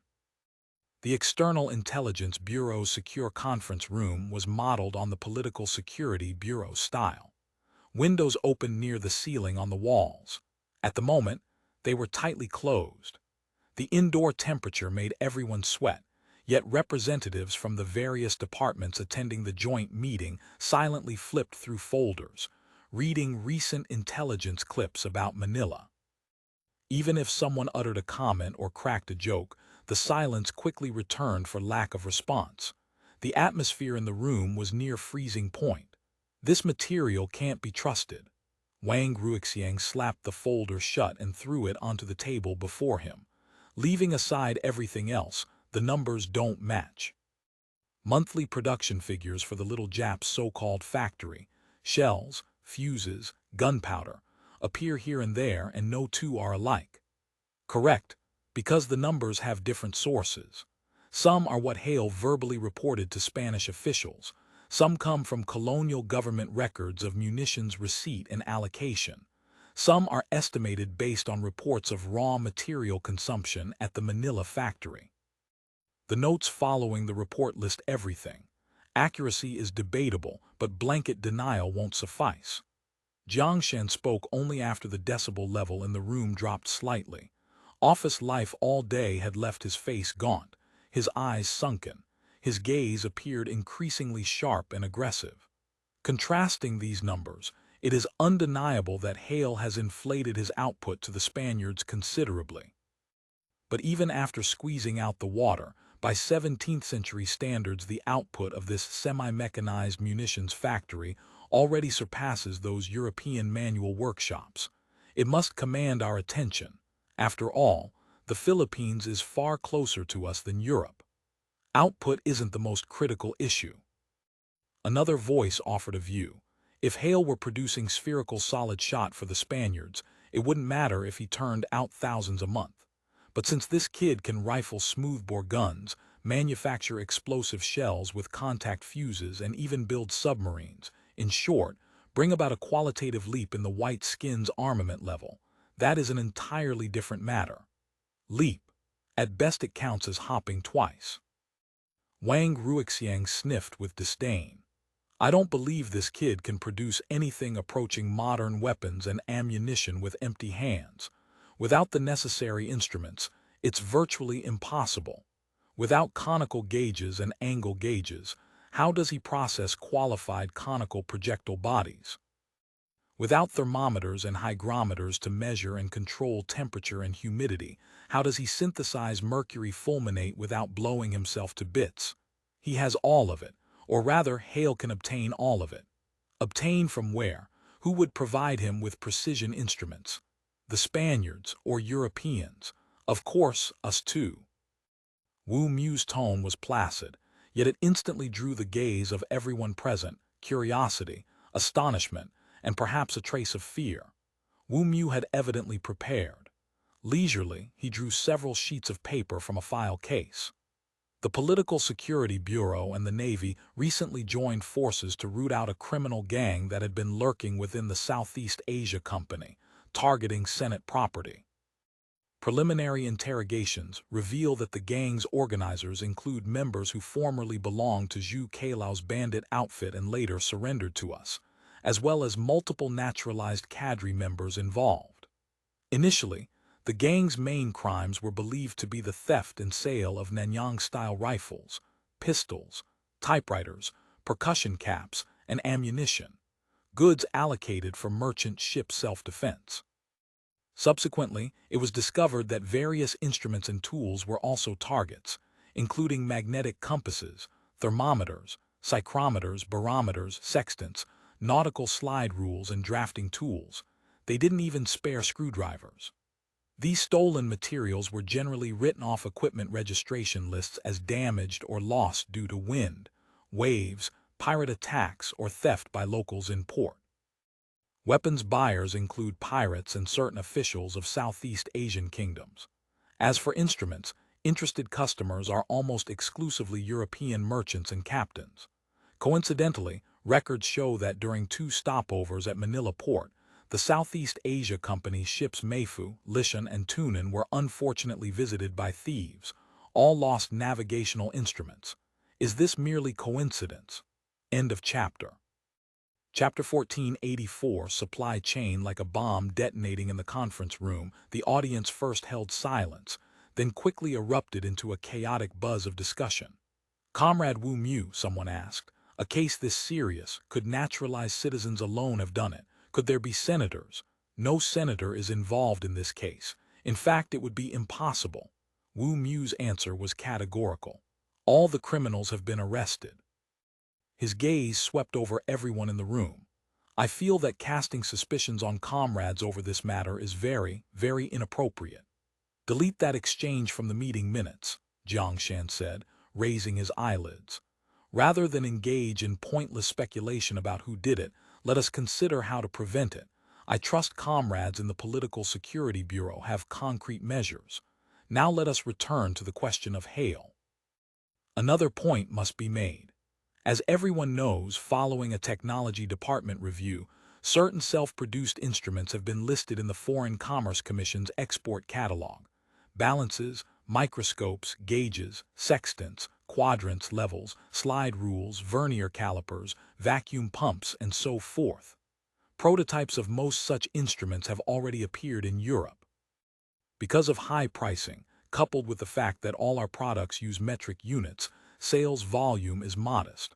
All purchasing clients are on record, but whether these instruments eventually fall into Hale's hands after changing hands several times, no one can say for certain. Since not many can be sold anyway, why export? What exactly is the Ministry of Colonization and Trade thinking? I see problems with this person's sickade. His tendency to go rogue is very serious. Before Operation Engine, he repeatedly proposed appeasing the Zheng clique and opposed using force. His motives are suspicious. We must thoroughly investigate capitulationist tendencies to the very end. I suggest launching a loyalty investigation on him. Loyalty investigation my ass. Investigate his economic problems directly. The discussion grew even noisier. Wu Mu noticed Navy Chief of Staff Li Dai gesticulating vigorously to neighbors on both sides, making the case that the Ministry of Colonization and Trade, indeed, the entire executive committee's treasonous crimes, must be settled. Unless a decision is made to conduct a targeted trade blockade, transit trade is extremely difficult to control, Jiang Shan said, speaking only after the decibel level in the room had dropped somewhat. All direct trade with the Philippines conducted by the Southeast Asia Company consists essentially of traditional goods. What gets shipped to Manila is raw silk, silk fabrics, porcelain, sugar, fruit products, and tea. Our specialties also include salt, distilled spirits, and glass products. These goods are roughly the same as what Chinese merchants traditionally ship to the Philippines, squeezing their market considerably. They had to settle for second best, turning to heavy goods like copper, iron, and hardware. This coincided exactly with Spaniards purchasing metal materials in large quantities after Hale arrived in Manila, even tendering gleaming silver for iron walks and copper cash. And of course, mercury. Naturally, Philippine authorities do not wish to rely on only one supplier. So the Portuguese transport large quantities of Indian iron from Goa, along with tin from Malacca and copper from Burma. Portuguese competition combined with slim profits in selling bulk copper and iron has driven foreign merchants from Fujian and Guangdong to swarm toward Hong Kong, Sanya, Kaohsiung, and every trade port under our control. What do they do there? Buy our products in bulk to ship to Manila for sale. Setting aside whether it's even possible, at least before Hale's presence was completely confirmed, implementing a trade blockade made no sense. After all, trade with the Philippines remains our main channel for obtaining many important commodities and large amounts of precious metal hard currency. Comrades in the Navy often emphasize the need for large quantities of Manila hemp to make sails, cables, and anchor ropes. Li Dai looked somewhat embarrassed. Of course, it was not long before he was vigorously advocating a great white fleet striking straight into Manila Bay, kill all the white skins and seize their resources. Let us examine Lando's report. Intelligence he obtained from Manila port authorities indicates that Spanish colonial officials are deliberately encouraging Chinese merchants to ship and sell certain specially needed Australian goods. For example, in the past 2 months alone they imported 263 cases of soap. Comrade Lando's influence is considerable, someone joked. Unwashed white skins are actually being driven by him to buy soap. The Spaniards couldn't use that much soap even bathing daily. Comrades in the mechanical industry sector have noted that strong soapy water can serve as cooling lubricant for industrial drills, various turning tools, and punch press operations. Additionally, around the same time, Manila imported over 600 cases of Australian matches. I fear they are not merely for lighting cigars. Comrades here all serve in the military or powerful agencies, with at least some background in military industry, so you should understand. For Hale, those are not matches at all. They are red phosphorus and potassium chlorate. The quantities may not be enormous, but they certainly save him a good deal of precious mercury fulminate in detonators and friction primers. Truly a clever bastard. Why do we export soap at all? Is our own soap supply already abundant enough for open sale? Of course not. Our industrial sector mainly uses soapberry powder in similar applications, similar effect, relatively less corrosive. By comparison, soap export offers high added value, beneficial for importing more goods from the Philippines. Not only those items. The latest intelligence is that Manila authorities are very interested in various grain products we manufacture, particularly favoring the flagship product of Tianchu Food Company's Jeju branch, dried potato vermicelli. They have already purchased over a ton. To improve meals, or is the little Jap cooking up some new scheme? If they wanted to improve meals, they could buy Lingao rice vermicelli produced by Tianchu's Lingao branch, genuinely cheap and good. But the Jap obviously isn't stupid. Lingao vermicelli is mixed with sweet potato flour and has too high a fiber content. By contrast, Jeju potato vermicelli, apart from a small amount of alum as an additive, is almost pure starch. According to intelligence gathered previously, Hale is trial-producing NitroStarch explosives and has experimentally produced a small quantity. If he can obtain a stable starch source without having to painstakingly grow tubers and corn and refine starch himself, he undoubtedly takes another step along the road to mass-producing high explosives. Exclamations, curses, and complaints erupted across the conference room.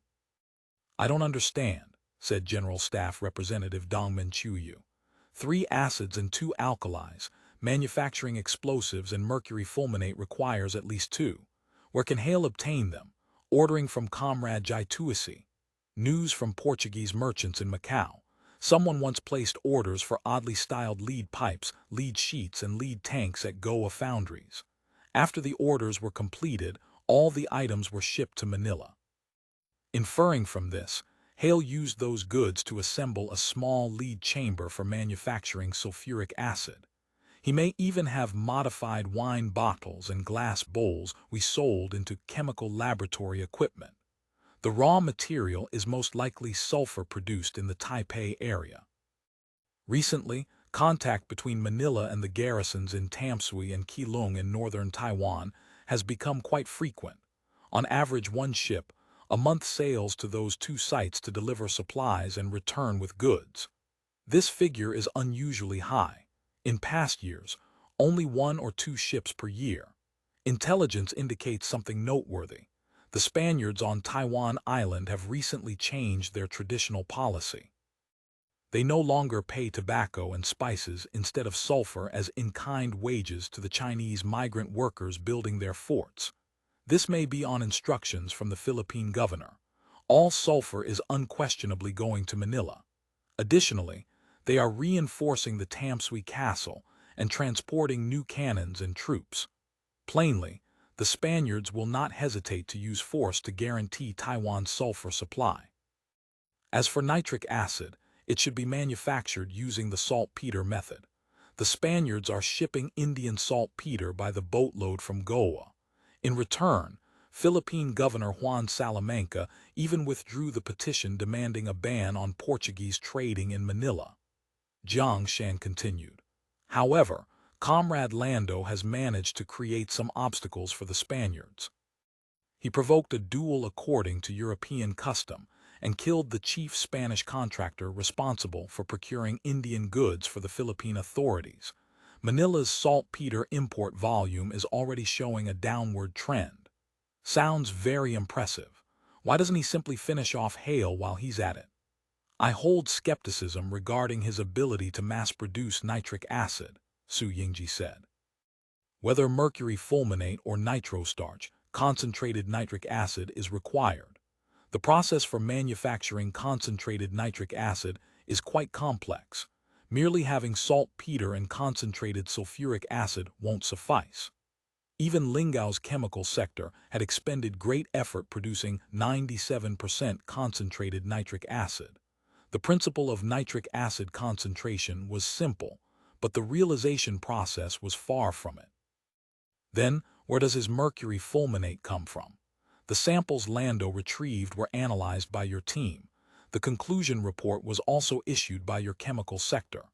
First, mercury fulminate does not require concentrated nitric acid. What's needed is nitric acid of relatively high purity. Those are two different things. The key is that nitric acid produced by heating sulfuric acid and saltpeter together contains relatively many impurities. I am very curious what method he uses to remove impurities and raise purity. What is certain is that when using this nitric acid to produce mercury fulminate or NitroStarch, he inevitably runs enormous risks. That he hasn't been blown to death yet is, frankly, surprising. I suspect it's simply not him getting blown to death. If you're not afraid of dead men and not afraid of spending money, small-scale production should be possible. Large-scale production definitely is not. As for NitroStarch, I believe under the same premises he can also manufacture it. In summary, Dongmen Chuyu concluded, the munitions industry Hale operates in Manila in fact relies heavily on external raw material supply, as well as instruments, equipment, and upstream products obtained from us. Without these, he cannot make it work. No matter how brilliant Hale may be, he is only one man. Building a self-sufficient, mutually supporting industrial system from scratch is nothing but a fairy tale. End of chapter. Chapter 1485, Collaborator. But we absolutely cannot underestimate this man. He is a thorough pragmatist. Look at the contact fuse he designed, Lin Shen said. Weiss had managed to bribe some Spanish officers to pilfer several shell fuses manufactured by Hale under the guise of scrap, then had the Heike specially transport these dangerous goods back to Lingao for disassembly and analysis. The structure is terrifyingly simple. Apart from a setback spring, there is no safing and arming mechanism. The key is that it doesn't require complex craftsmanship or a host of skilled artisans, perfectly suited to the production level of that half-baked factory in Manila. At least it fires with reasonable reliability. Compared to the standard type Liu 1 fuse produced by Bapu factory, the effective rate tested on medium hardness soil was only 8% lower, a respectable performance. As for safety, excluding our own products, what grenade fuse in the 17th century even needs to consider safety? The atmosphere in the room turned grave once more. Su Qi, who had not spoken, now opened his mouth. Based on import material data combined with intelligence from other channels, it can be essentially confirmed that Philippine authorities do not currently possess the capacity for self-produced pig iron. He located several photographs from the documents.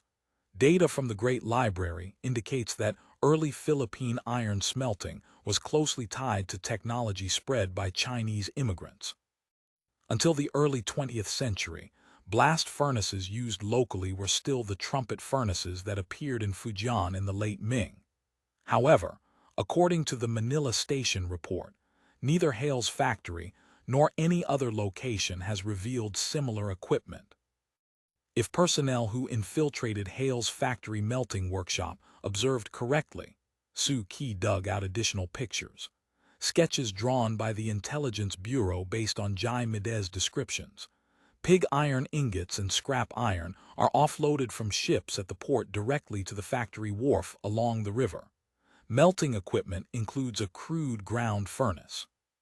Chinese workers employ the traditional Chinese puddling method to produce wrought iron, supplying the forging and rolling machines. There are also two cupolas for casting special pieces, very common in contemporary Europe. The core of the casting workshop consists of 3 reverberatory furnaces. According to Manila Station's description, some may be used to melt copper, but the primary purpose is melting iron. There is a relatively small reverberatory furnace where workers are often seen using tongs to extract red-hot clay pots and pour molten metal from the pots into trough molds. Intelligence agents observed workers loading weighed iron filings, crushed iron blocks, charcoal granules, and cut iron bars into each clay pot before placing it in the furnace, 12 pots per loading. We infer this is crucible steel production.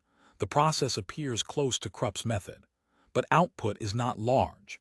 The primary function of these reverberatory furnaces is still refining pig iron from sources of greatly varying quality. Because Hale's factory cannot produce its own pig iron, it makes sense that he would place particular value on this process. Please note, the reverberatory furnace design shown in the sketch is essentially consistent with the unfinished dual-chamber reverberatory furnace belonging to the Zheng clique that was discovered on Xiamen Island. Hollow iron cast furnace nozzles capable of water cooling were even found at the Xiamen foundry site. If Hale uses similar nozzles at the Manila factory, then his reverberatory furnaces should incorporate heat exchange chambers, improving production efficiency through hot blast.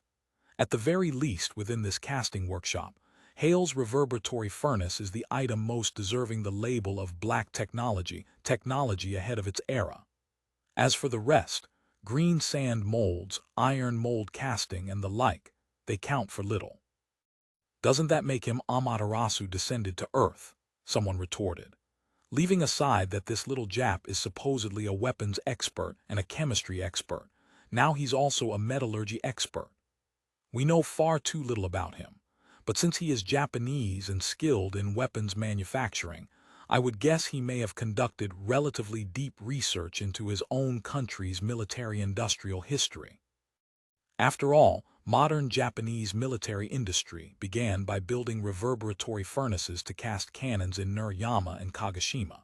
From the materials I've consulted, some refining reverberatory furnaces in the Bakumatsu and early Meiji periods did indeed employ structurally similar hollow water-cooled nozzles.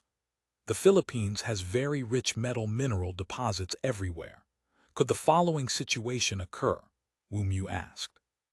Hale, to confuse us, or simply out of caution, on one hand requests the Spanish governor to import metals, while on the other he engages in indigenous blast furnace smelting of iron and copper in other regions of the Philippines, then transports the product to the Manila factory for further processing.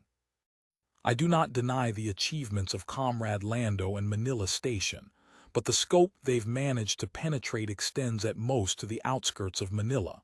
Inevitably, there are gaps. I concur, Jiang Shan said. I recommend immediately dispatching a long-range resource exploration mission in cooperation with Manila Station to investigate major mineral sites in the Philippines, particularly the current state of Philippine mineral extraction and processing, ensuring we grasp first-hand intelligence. Given the danger of this mission, I request assistance and support from comrades in the Army and Navy departments as well as the Special Reconnaissance Team. Furthermore, we have recognized this man Hale's talent. Now we need even more to clarify his purpose in racking his brains to serve the Spanish colonial authorities. Is his attitude toward us friendly, or is he attempting hostility? If the latter, how do we eliminate him and the adverse effects he brings? To resolve this, Comrade Lando must manage active contact with him. That also carries certain risks and will require everyone's assistance. We must begin formulating various contingency plans, preparing for everything from peaceful contact to total war. On the coastline of one of the countless uninhabited islands in Manila Bay, a lantern lit up in the morning mist. It flashed rhythmically. As the light blinked, a light two-masted Guangzhou ship gradually materialized through the dense sea fog. It cruised carefully along the shoreline, keeping distance from the land. Light signals flashed in response from the ship's mast. After a few exchanges of signals with the shore, the Guangzhou ship's tiller shifted. The bow swung around, coming toward the small island. Jagged rocks lined the coast, dense thickets and wild grass extended almost onto the rocks. The shoreline was desolate, but in this small bay, devoid of any trace of human habitation, a wooden pier had been built. Judging from the rotting of wood stubble and the density of barnacles clinging to its pilings, the pier was of recent construction. The wild grass had grown sturdily on the compacted gravel surface, one could still discern that the ground along the coast near the pier had been leveled. The Guangzhou ship approached the wharf carefully. On the bow and poop, several brawny men wearing bamboo hats and black clothing held Japanese muskets, bows and arrows, and lit slow matches, keeping careful watch on the surroundings. Silence reigned over sea and island alike. Only the sound of waves striking rock echoed. The Guangzhou ship gradually drew alongside the pier. As sailors on the bow threw heaving lines, a whistle sounded on shore, breaking the stillness. Several gaunt Malay sailors emerged from the trees, caught the thrown cables, and deftly secured them to the bollards. A few words were exchanged in Hokkien, and a gangplank was quickly set in place. Marcos appeared on the pier, gesturing a welcome to the arriving guest. Neither party stood on ceremony. Marcos led the visitor directly toward a straw shed in the jungle. Hale was already waiting for Zhang Zhaifeng inside the shed. He was not dressed as an old sea dog this time, as he had been when he last met Zhang Zhaifeng. Instead, he wore a friar-style black robe. Apart from that, he looked no different from when they had met on Zio Liuqiu. By contrast, the graceful and poised temperament of a noble son that Zhang Zhaifeng had once possessed had vanished. His face was haggard, his air one of mental and physical exhaustion at a glance. I hadn't expected him to look this worn. Hale was secretly surprised and could not help a pang of regret. Amping had fallen. Hale was the first in Manila to receive the news. The destruction of Amping Xiamen and the death of Zhang Zhilong in battle had been a devastating blow to the Zhang clique, and for Hale, it was no less than a club to the skull. He had originally hoped the Zhang clique would serve as a stable supplier of Chinese goods, while he extracted financial resources from them in exchange for the firearms they desperately needed, thereby upgrading his own workshops. Meanwhile, improving Zhang family armaments would enhance their combat power and pin down Australian operations. Hale had counted on the Zhang clique dragging the Australians into an endless war of attrition along the Chinese coast, leaving them no leisure to look south. But the Australian strike on Xiamen Amping had shattered his plan entirely. True, the Zhang family had not been completely annihilated, and their territory along the Fujian coast remained intact in substance. Yet the Zhang clique had disintegrated in spirit. Remnant factions had splintered. Their collective strength was far less than before. This year, they had not even dispatched Anhai ships to Manila. Spies he had sent to the Chinese coast and Japan reported that the Anhai ships sent to Japan by Zhang family remnants had suffered severe losses there. Ming merchants had crossed the sea ahead of schedule, during winter months when Chinese merchant ships did not normally arrive, sailing an unknown route and transporting massive quantities of Chinese goods. Moreover, it was rumored that large amounts of merchandise had been transshipped through Korea. As a result, when Anhai ships arrived, they found Chinese goods already abundant and market prices depressed. They had been forced to sell at steep discounts. Worse still, spies reported that, although the Anhai ships owned by the various Zhang factions had rapidly recovered to considerable numbers, many were hastily built from green timber, typical disposable trade vessels of very poor quality. What worried Hale most was this. The current fracturing of the Zhang clique severely weakened their strength, making them ever more insignificant on the strategic level. And the split rendered them powerless to resist erosion by other forces. Liu Xiang's group, compressed into the Chaos-Hin area, was restless with Dutch support. The Dutch bargained among the various Zhang factions, seeking maximum benefit. The Australians had turned a blind eye to the shifting situation in Waidu Bay, yet they had swallowed in one gulp the foundation in Tainan that the Zhang clique had painstakingly built over years. End of chapter. Chapter 1486 Test Fire. Thus Hale wished more than anyone that the Zhang clique might recover its vitality. For this reason, he and Zhang Zhaifeng had hit it off instantly when the latter came seeking an alliance. In his view, although Zhang Chenggong possessed the legitimacy of a direct heir and considerable appeal, plus official backing from the great Ming, and though the decisive strategy revealed in his seizure of Amping marked his faction as not to be underestimated, he was nonetheless the weakest in strength. The most important fleet and commercial channels had been carved up entirely, rendering him ineffectual. Moreover, Hale himself had no prior intersection with the main figures of that group. Whether they could appreciate his power remained unknown. Zheng Zhaifeng, by contrast, had long cooperated with him and commanded the largest power faction in Waidu Bay. His appeal far exceeded that of young Zheng Chenggong's group, a minor lord ruling amid suspicion. Obviously, his ships and payment capacity were also far greater. "Mr. Feng, you look very haggard." Zheng Zhaifeng removed his cloak. "The Zheng family stands in peril and the situation in Waidu Bay is treacherous. It does not permit me a peaceful night's sleep." "Is that so? I feel that with your appeal and strength you shouldn't harbor such worries. You are simply lacking in decisiveness." Zheng Zhaifeng nodded silently and accepted the hot cocoa Marcos brought. He did not continue the topic. "Are the goods I requested ready?" "Of course. These are the items you want, look them over first." Hale was habitually efficient, without superfluous courtesies.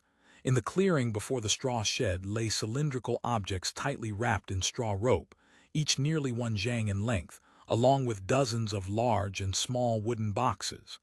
Zheng Zhaifeng's gaze fixed involuntarily on the cargo. As the packaging was stripped away, several dozen workers erected sturdy scaffolds and used simple iron pulley blocks to hoist the long tubular objects from their crates, then skillfully set them upon pre-assembled gun carriages. Zheng Zhaifeng scanned these novel weapons back and forth with greedy eyes. There were 6 fully assembled cannons in total, 2 large, 4 small. The larger pair had calibers of approximately 4 Ming inches, around 125 and lengths exceeding 8 Ming feet, about 2.5 meters.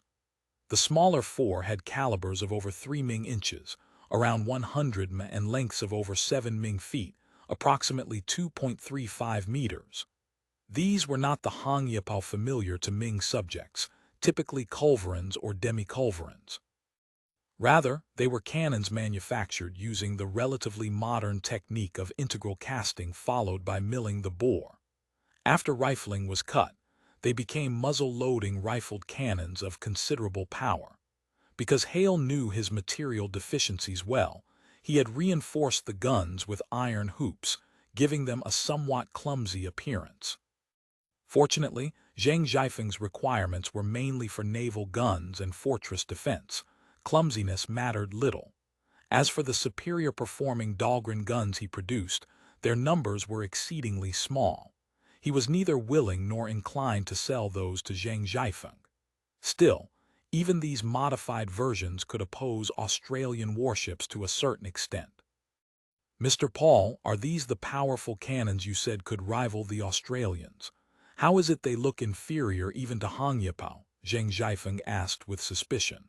After all, the weapons before him looked quite different from the massive 18-pounder Hangyapao he had seen in the past.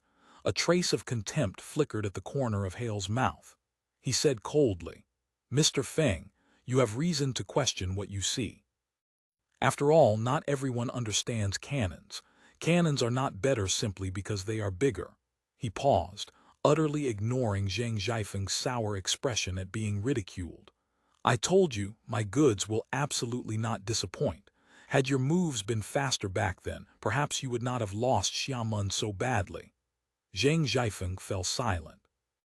Indeed, had the gun factory gone into production earlier, countering those Australian new cannons would not have been limited to just the few pieces removed from captured Australian ships. Throughout the entire campaign, aside from those few Australian cannons, no firearm in the Zheng arsenal had posed the slightest threat to the Australians. Whether on land or sea, the enemy had enjoyed the advantage in range. They had even routed Zheng gunners with musket fire when no artillery support was available. Most terrible of all, they shot with astonishing accuracy. Even the European gunners the Zheng family had hired could not match them. The cannon fire of the slaughter in Waidu Bay and at Kinmen Xiamen was branded deep in his mind, robbing him of rest and appetite. Though he had inherited the bulk of the Zhang clique's legacy and posed as the largest power faction in Waidu Bay, he knew his position was fragile. Australian double-masted clippers appeared off Kinmen and Xiamen from time to time, as if declaring sovereignty over those waters. The command flags that had once sold for 2,000 taels of silver now had no takers, for Australian patrol ships would seize any vessel flying Zhang family colors. Once captured, goods were confiscated entirely. Shipowners bound for the Western Ocean had begun switching to Australian flags instead. The convo patrol system the Australians had established left the Zhang powerless against this. They could only sit and watch that enormous revenue drain away. Even some of the smaller factions that had split from the Zhang clique had begun purchasing flags from the Australians. Strong enemies waited without, and within Waidu Bay there was no peace. The Zhang Kai brothers held Xiamen and paid him no heed whatsoever. Zhang Chenggong, relying on official backing, occupied Amping and remained a bone lodged in his throat. As for the other minor factions, though not enough to worry over individually, they had formed alliances, speaking with one voice and watching each other's backs to avoid being swallowed by the three major powers. His plan to consume the small ones first, then take on the large, and thereby reunify the Zhang family, had failed again and again. Zhang Zhaifeng knew very well that the Australians' current silence was only temporary. They refrained from intervening in the disputes of Waidu Bay precisely so the factions would fight to the death, consuming one another, until at last they could be swallowed in a single gulp, leaving not even bone fragments. To break the deadlock, only a renewal of armaments would suffice. The Australian attack had opened his eyes, teaching him a true lesson in what gap meant. In past armed conflicts with Europeans, the Zhang clique had indeed recognized their backwardness in ships and guns, and so they had introduced European vessels, artillery, and technicians. But the disparity between the two sides had never reached the point where the Zhang clique had no power to fight back at all. In several coastal conflicts, they had usually prevailed by exploiting geographical advantage. They had not been unaware of Australian strong ships and sharp guns, but lacking any first-hand experience, key figures within the Zhang clique had long disagreed over whether to cooperate with Hale to build a new cannon foundry. After all, the expense was immense and would inevitably affect profit distribution. Zhang Zhaifeng had lamented more than once that too much time had been wasted in deliberation. Had the foundry gone into production earlier, it might not have turned the tide, but at least they would not have lost so miserably. His elder brother would not have been murdered by poison, precipitating today's fractured state. Now his only hope lay with Hale. Zhang Zhaifeng's subordinates had traveled between Manila and Kinmen many times, bringing not only Hale's letters but also eyewitness accounts of his workshops and docks. These reports had only strengthened his determination to refresh armaments at any cost. As per our original agreement, I will demonstrate the power of this cannon. You will see that your spending was value for money. So saying, Hale waved to his men to begin operating the cannons. Do you wish to designate a target? Hale asked. I would not like to be accused of tricks, burying gunpowder in a mound beforehand. He offered a telescope. Zhang Zhaifeng nodded, accepted the telescope, and surveyed the island's interior for a moment. Mr. Paul, I want your cannon to hit that earthen mound 2 li away. No difficulty, I presume. Hale raised a monocular telescope. In the field of view over a kilometer distant, specifically, his trained eye estimated around 1,150 meters, stood a mound perhaps 9 meters in radius, solitary on a corner of the landscape, quite conspicuous. It could be seen dimly with the naked eye, but for artillery aiming there was undeniable difficulty. No problem, Hale said. Marcos, take a few gunners to fire, all 6 guns together. Marcos first adjusted cannon positioning and balance using professional methods, silently calculating recoil distance compensation so that realignment after firing would not introduce large errors. Then, following cannon table data obtained from extensive prior firing experiments, he set the elevation angle with a wooden quadrant inserted at the muzzle and an adjustable sight at the breech, and moved the carriage tail brackets to determine the directional firing angle. Next, gunners loaded paper-wrapped powder bags and copper-based conical shells according to the charge quantity specified by the cannon tables. All guns were arrayed in a single firing line, calibrated. The 4-inch guns designated A1 and A2, the 3.2-inch guns designated B1, B2, and B3. Each piece was separated by 6 meters. All were aimed and locked into position. Once everything was ready, Hale conducted calibration fire on A1 and B1. After all, the cannons had undergone long-distance transport and reassembly. Compared to their original optimal state, there would inevitably be changes. Newly assembled guns required calibration shots. Under normal circumstances, each cannon's condition differed. At least one calibration round was needed to determine deviation compensation. But Hale was supremely confident in the results of countless prior firing experiments and highly satisfied with his assembler's professional skill. He therefore chose only one gun of each type as a calibration benchmark. After 2 deafening boom reports, one could clearly see through the telescope 2 plumes of dust kicked up by the calibration rounds, landing less than 30 meters fore and aft, and less than 15 meters left and right of the small mound. Hale nodded to himself with satisfaction. Rifled cannons were, after all, far more precise than smoothbore guns, and to achieve this accuracy on the very first calibration was impressive. Muzzle up 2 degrees. Marcos lowered the telescope and shouted a new command. Gunners immediately swung sledgehammers against wooden wedges, raising the muzzles.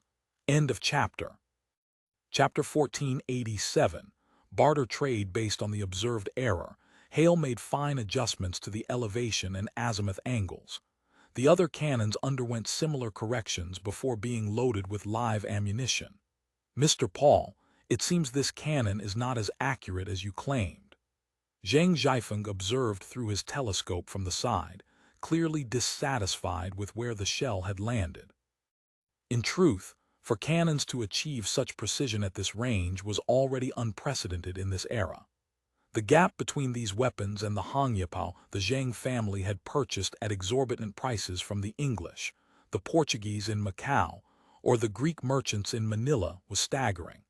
Yet having witnessed the devastating power of Australian cannons firsthand, Hale's shooting seemed lackluster by comparison. This is called calibration firing, Hale explained.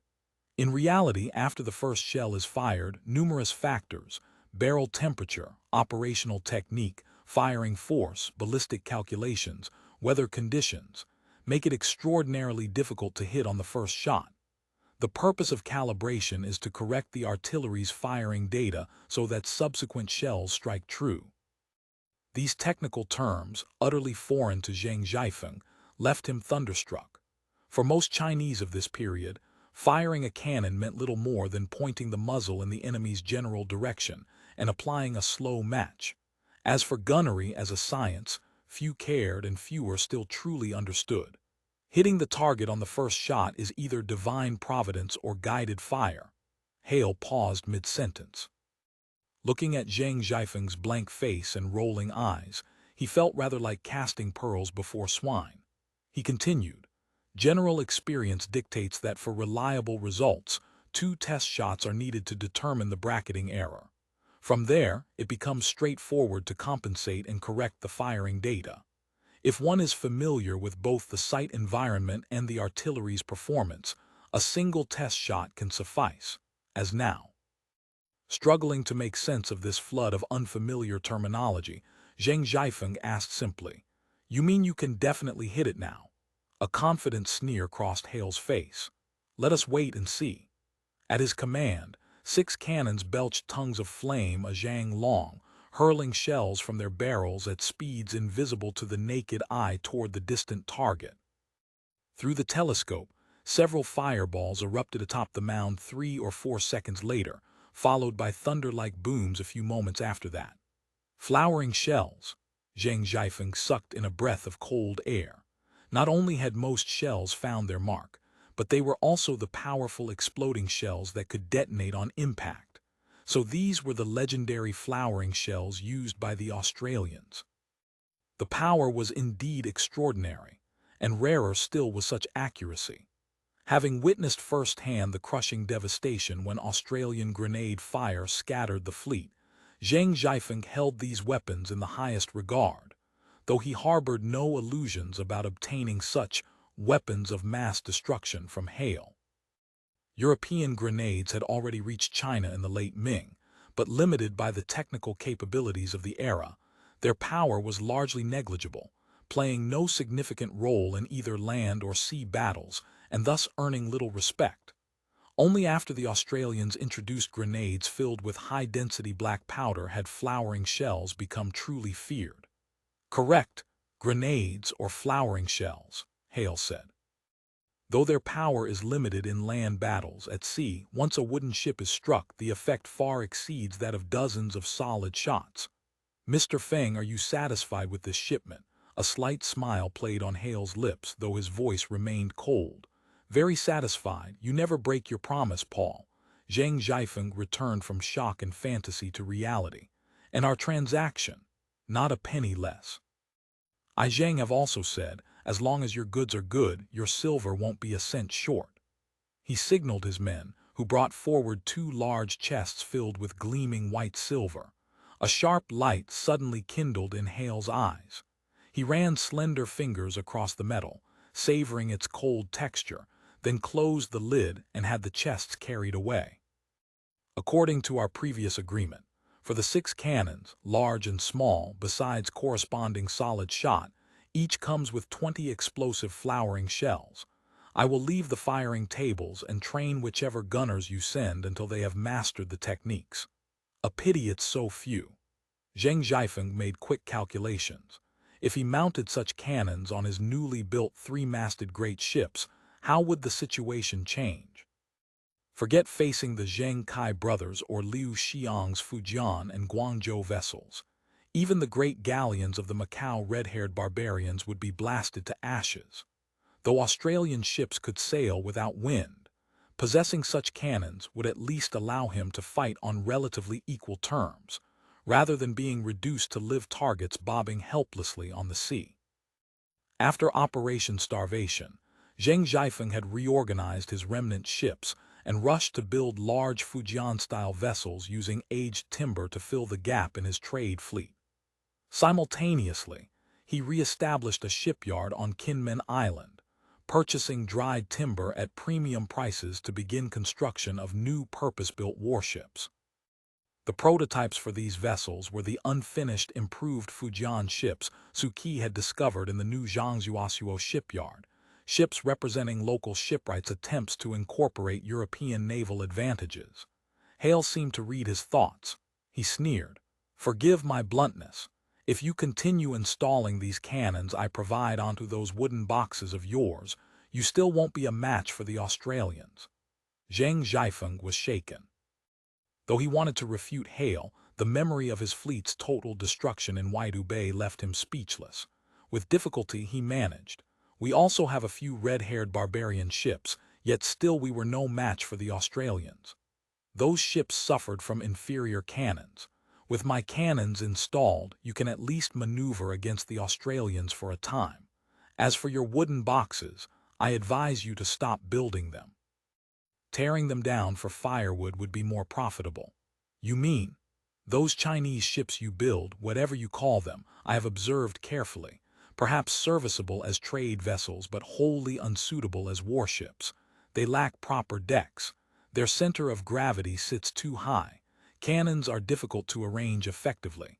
Your ships can mount only 3 or 4 large guns at most. They cannot concentrate the power of a broadside salvo. To build Western ships, I lack artisans versed in Western shipbuilding, Zhang Zhaifeng replied. I have timber enough and artisans aplenty. Building 10 ships simultaneously poses no problem. What did you think of the 2-masted ships in Manila Harbor? Very fine. But don't you think them too small? When the Australian fleet attacked Zhangzhou Bay, most of their vessels were such light, fast craft. Compared to your wooden boxes, they are certainly smaller. but their speed is remarkable enough to rival Australian patrol ships, and 4 large cannons can be mounted on their compact hulls. Hale made a gesture. A Tagalog servant brought a glass of red wine. You have seen the Australian patrol ships. Yes. But they are powerless against the Australian great fast ships. You need not worry about that. Whenever you are ready, I will soon build larger warships, sufficient to rival them. Naturally, those too will be available for purchase, Hale said calmly. Zhang Zhaifeng's eyes lit up, though he quickly realized this might be nothing more than an empty promise to keep him hoping. Even so, those light craft equipped with Hale's cannons could at least play a useful role. Then what price must I pay? Hale laughed. You truly are a first-rate businessman. He set down his empty wine glass. Will your Anhai ships continue sailing to Manila? If I'm not mistaken, your nephew Zhang Sen and the Zhang Kai brothers will also dispatch ships to Manila. After all, this remains your largest surviving trade channel. There is also Japan. Unless you send a fleet to Japan to uproot Australian power there, I see no advantage you possess in the Japan trade. But setting that aside, I suspect you would be quite willing to monopolize the Manila trade, at the very least to exclude those tiresome relatives. Zhang Zhaifeng's eyes widened. If he could cut these 2 competitors out of the Manila trade, the Zhang Lion and Zhang Kai brothers, along with Zhang Sen, would lose their financial lifelines and decline rapidly. Finishing them off afterward would be child's play. Your conditions are, you must send sufficient ships to Manila. During the trading season, at least 4 or 5 Anhai ships should arrive monthly. The more, the better. How is that possible? Zhang Zhaifeng shook his head, interrupting. The Spaniards don't have enough silver to purchase my goods. The Spaniards may not, but I have large cannons and perhaps warships in the future. You mean? Zhang Zhaifeng's voice rose in shock. I can directly use goods to offset the value of ships and cannons. Precisely, Hale said. Of course, which specific goods qualify for credit will be determined by me. As long as they're not too obscure. Rest assured, everything I want is readily available. Hale pulled a page from his pocket. Here is the specific commodity list. Zhang Zhaifeng took it. The goods listed were indeed common items, over 100 in total, some of which even he didn't recognize. Most important were pig iron, copper, lead, mercury, and various other metals. These items aren't difficult to obtain. But they're all cold goods. You won't fetch a good price selling them afterward. He, my dear friend, your thinking is that of a merchant through and through, Hale laughed. You need not concern yourself with my finances. The more goods you provide, the more weapons and ships I can supply you. Naturally, you remain free to ship and sell silk, porcelain, and sundries as you please. Good, it's a deal. Finally, I require more population. They can also count as a form of goods. Population, Zhang Zhaifeng hesitated.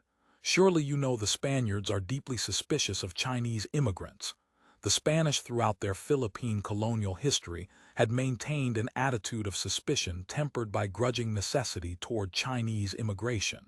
And this period lay only a few decades removed from the so-called Chinese uprising of the Wanli era. End of chapter. Chapter 1488, result of the duel. Rest assured, their attitude has changed, Hale said. Additionally, I understand you have many connections in Japan. If you could arrange for more Catholics from Japan to settle in the Philippines and help build an Eden on Earth, I would be infinitely grateful. Population from Fujian poses no difficulty. Japanese Catholics, I fear, are another matter entirely. The shogunate permits virtually no one to travel abroad.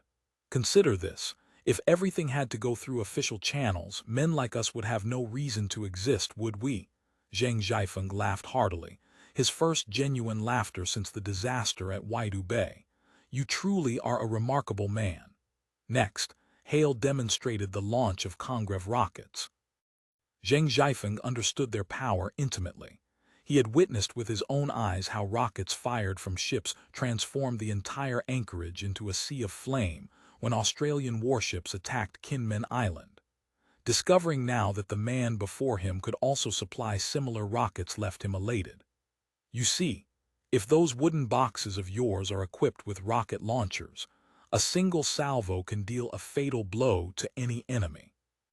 Especially effective for attacks on enemy ports. Putting them to the torch becomes child's play. I only want to know how many rockets you can sell me next time I return. That presents no difficulty whatsoever. Now let us discuss the price.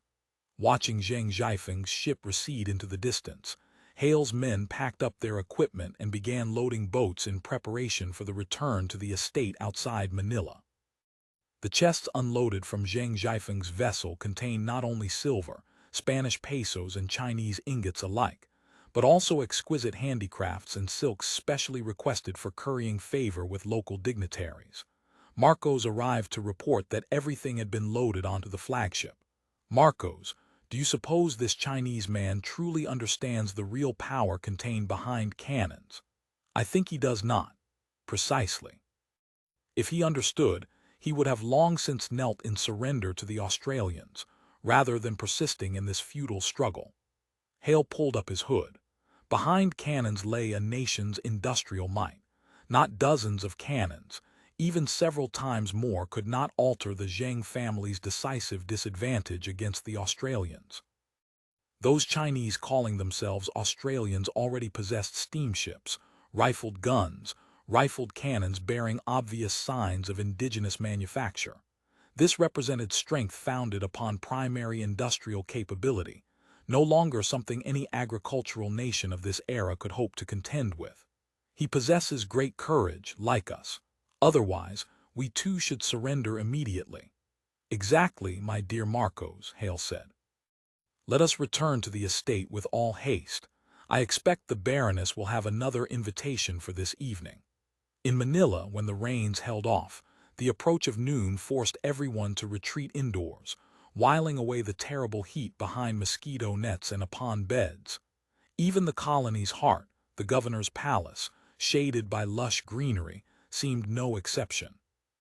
First-floor windows hid behind wooden shutters, and the massive louvers on the second floor were sealed tight. Silence reigned.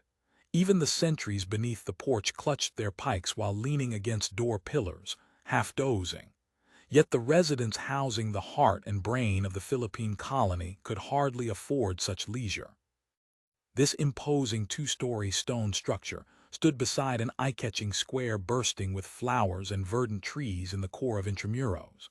In a colony dotted with bamboo stilt houses and thatched huts, stone buildings served as unmistakable symbols of Spanish authority. Like most high-class buildings in the Philippines, the ground floor housed storerooms and servant quarters, while the second floor provided the master's living space. Between them lay a mezzanine where Governor Juan Salamanca had chosen to conduct his work and receive government officials. Louvers sealed against the fierce sunlight plunged the already dim hall into deeper shadow. A small glass oil lamp flickered on the long table, its feeble glow illuminating the governor and several of Manila's most prominent figures. Mr. Osvaldo, I am confounded as to how you and your clerks produced such an absurd report. Governor Salamanca jabbed a finger at a stack of Australian paper scattered across the table. Do you not understand what the niter collection ponds Mr. Paul mentioned actually are? One need only dig a few pits and fill them with excrement, refuse, and wood ash. Yet you expect me to believe this trifling work costs 2,000 pesos, with an additional 500 annually. The niter ponds at the munitions factory already produce saltpeter without a single copper of extra cost. You know, Manila City Hall has labored under insufficient public funds for years. Out of sheer necessity, I am forced to hire those dim-witted natives. Naturally, they grasp nothing of advanced mathematics. The mayor sipped his Australian water, set down the glass bottle, and replied with leisurely indifference, You are welcome to have Mr. Andrade recalculate. The munitions factory, of course. Wood ash from the smelting yard is inexhaustible, if only it could produce wealth as readily as it produces ash. No, your statement is absurd. I need not remind you of your station. As municipal magistrate of this colony, you and I share responsibility for guarding His Majesty's territory. The importance of improved artillery ammunition is self-evident, for we have never had sufficient troops in the Philippines. Should the damned Dutchmen decide to target these islands, they could easily recruit 100,000 Chinese and Japanese mercenaries. Now perhaps we must add Australians to that list. Even from a purely financial perspective, Niter Ponds could reduce our annual expenditure on Indian saltpeter. Surely you comprehend the significance of that. Poor Esteban, he would surely go mad hearing this edict of yours. Manila's chief of police cracked a joke in response. This youngest son of a Milanese country squire liked telling vulgar jests to mask his own sinister greed. Fortunately, he can hear nothing now. The conversation shifted here. Esteban Sanabria had accumulated far more enemies than friends in the Philippines, so his spectacular duel with the Count remained a favorite topic of gossip. Even more dramatic, 5 days after the duel, the Navy Commodore's fleet arrived in Manila bearing a special passenger, a special prosecutor dispatched by the High Court of Madrid to investigate a series of fraudulent crimes committed by Esteban Sanabria in Seville, New Spain, and the far eastern colonies. Naturally, the suspect he came to investigate had already been permanently silenced. The timing could not have been more convenient. As for the immense wealth the deceased had once flaunted, it had brought him no benefit in the end. Whether anyone could inherit it remained uncertain. From New Spain to Manila, vultures circled everywhere, ready to descend upon this corpse for a feast. Even in the chatter and arguments of municipal officials, multiple versions of how the colony's wealthiest merchant and most notorious fraudster had met his end circulated freely. In the mayor's telling, Sanabria's skull had been half cleaved away.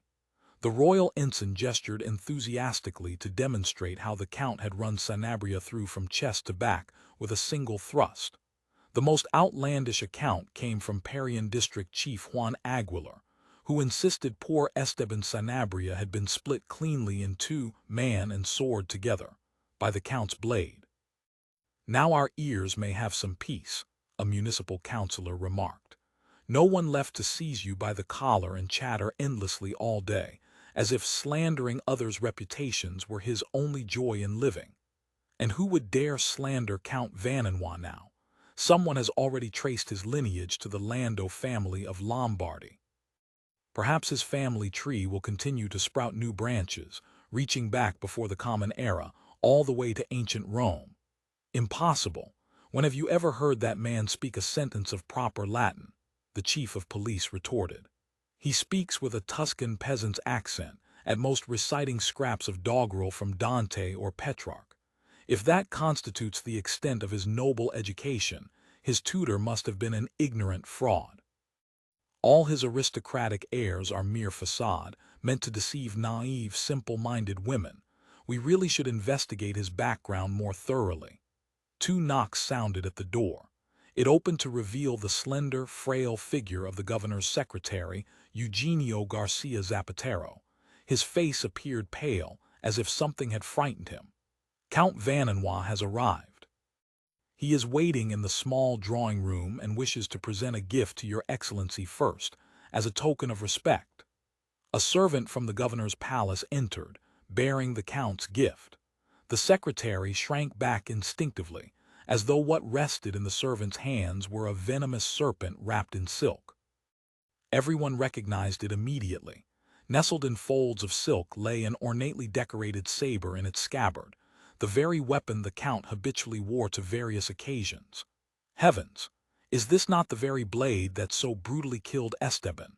Mayor Osvaldo exclaimed. No one echoed him. All pretense of aristocratic reserve and decorum vanished as everyone craned their necks to examine the saber made famous by the duel. In truth, this was an authentic made-in-Lingao product, a premium export item, a slightly modified version of the standard Fubo Army officer's saber, itself modeled after the Meiji Type 32 NCO sword. The gold and silver inlaid fittings and cloisonné-decorated scabbard were certainly eye-catching, but when the blade was drawn, the royal ensign exclaimed in admiration. He collected oriental weapons and fancied himself an expert, and the steel quality of this blade was superb. The patterns flowing across its surface looked even more exquisite than the finest Japanese katanas or Arab scimitars. The Spaniards naturally had no way of knowing that the effect came from acid etching combined with mechanical polishing. End of chapter. Chapter 1489, Audience with the Governor. This is plainly a weapon forged by pagans, yet stained with the blood of a Christian, the chief of police mocked. Even if that Christian was merely a fraudster, he was at least a fraudster who prayed before the cross. Governor Juan Salamanca maintained his silence regarding the official's gossip. After a servant carried away the count's gift as instructed, the governor suddenly addressed the chief of police. "Mr. Brambilla, I understand Count Vanity enjoys hunting from his villa, shooting monkeys in particular. Are you aware of this?" The police chief was visibly startled, momentarily at a loss for words. Originally instigated by Sanabria and other ill-intentioned parties seeking to uncover the Count's background and secrets, Brambilla had exhausted every stratagem, bribery, threats, until he finally succeeded in recruiting a Tagalog servant within the Count's mansion. Unfortunately, that servant vanished after transmitting precisely one piece of valueless intelligence. Sometime later, at a banquet for colonial officials, the Count made an offhand complaint that a greedy servant had stolen too much rum, gotten himself drunk, and thrown himself into the sea. When the internal route of cultivating informants failed, native spies sent to monitor the villa fared no better. Weiss had bribed the fishermen and farmers of surrounding villages. Any suspicious strangers appearing in daylight were immediately driven off. A few particularly desperate peeping toms would wait until sunset to approach under cover of darkness. Without exception, the Special Reconnaissance Team, snipers on duty in the watchtowers, equipped with night vision goggles and Mosin-Nagant rifles, rewarded their patience and enthusiasm with 1 or 2 bullets. On occasion, Weiss himself would bring his FAL rifle to participate in this low-visibility moving target shooting competition, naturally claiming first place every time. What the colonial officials heard were merely the Count's mild complaints at banquets. Monkeys were rampant in Manila's suburbs, and to protect the prized trees and fruits in his garden, he had to patrol all night, ready to shoot any monkeys scaling the courtyard walls. Mr. Brambilla had naturally never seen the corpses of these monkeys. Their fates were all alike. Whether killed outright or merely wounded, they were invariably tied to a large stone and consigned to Manila Bay. Nevertheless, as his dispatched spies disappeared one after another without a trace, the chief of police finally grasped that his opponent was not to be trifled with. Moreover, as Count Vanity's reputation rose by the day, this shadowy surveillance and investigation had best end sooner rather than later. Yet now these shameful operations were being aired in public by his highest superior. The police chief felt his hands and feet turn to ice, utterly at a loss. The Count has the right to accuse you before the colonial high court of abusing the power bestowed by His Majesty, should he choose to do so. And I could equally accuse you of dereliction of duty. Your actions squander precious financial and human resources on irrelevancies, while permitting Dutch spies to run wild within your jurisdiction. The numerous crimes they have committed already threaten the entire colony, threaten the safety of all His Majesty's subjects. I would like to hear what you have to say for yourself." The governor's furious rebuke echoed through the silent hall. His explosion was not without cause. Nearly a month prior, a mysterious fire had reduced the Parian's largest cockpit to smoking ruins. At twilight, the busiest hour, over 300 gamblers and spectators, including a significant number of Spaniards and European travelers, perished in the inferno. Before the flames were extinguished, dozens of Chinese shops had also burned. What troubled Governor Salamanca most was that revenue from cockfighting had become one of Manila's financial pillars. The cockpit's destruction cost the colonial government thousands of pesos in lost revenue daily. This drove the governor, a man who spent money like water, into a fury. The Baguio gold was brilliant indeed, but mining and transportation involved too many uncertainties. Better by far was the cockfighting tax, which delivered fixed, reliable income every single day. Before investigators could sort out clues from the cockpit fire, the wharf district along the Pasig River erupted in flames as well. Valuable Chinese goods freshly unloaded from ships and stored in waterfront warehouses, which also contained even more precious Australian merchandise, all went up in smoke. This time, witnesses reported seeing suspicious individuals near the site before the fire started. Police Chief Brambilla arrested a great many people indiscriminately. After extorting each in turn, he released most of the Chinese, throwing a handful of natives too poor to squeeze blood from into prison as arson suspects, then reported his duty complete. Shortly thereafter, a convoy transporting military supplies was attacked outside the city. Survivors reported that though the attackers were few, they were well-equipped and well-trained, clearly not the work of native bandits. Just as one disaster after another threw the entire city into panic, relatively reliable bad news arrived from Formosa. Dutch ships were appearing with increasing frequency north of the island, ambushing supply vessels, even approaching the coast to bombard Spanish fortifications. The Dutch were plainly preparing to launch attacks on San Salvador and San Domingo. Though most Spaniards in the Philippines cared little for those two remote colonies that generated scant Chinese trade, the succession of bad news had begun to shift the attitudes of colonial military and political elites. Governor Salamanca's vigilance regarding Dutch invasion and his warnings about enemy agents operating as saboteurs no longer seemed unreasonable, but rather a threat that might materialize at any moment. "My lord," Zapatero reminded softly in a low voice. Interrupting His Excellency, the governor mid-tirade was a terrible thing indeed. Yet, the Count is waiting for an audience.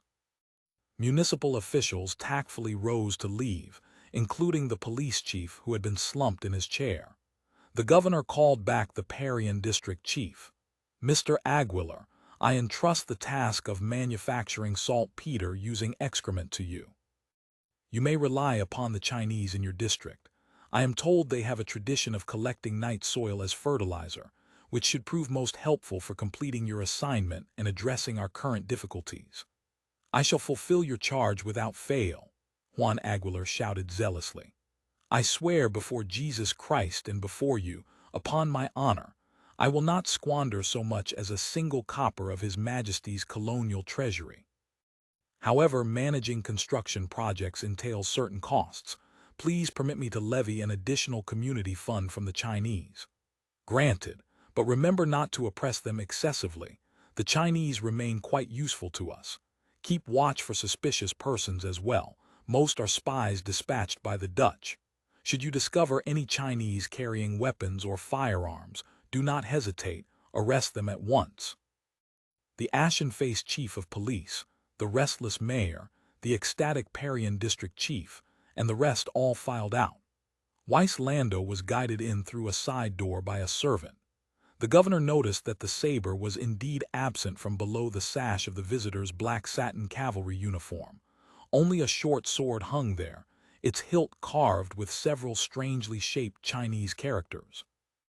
Governor Salamanca marveled at this peculiar characteristic of the Oriental colony.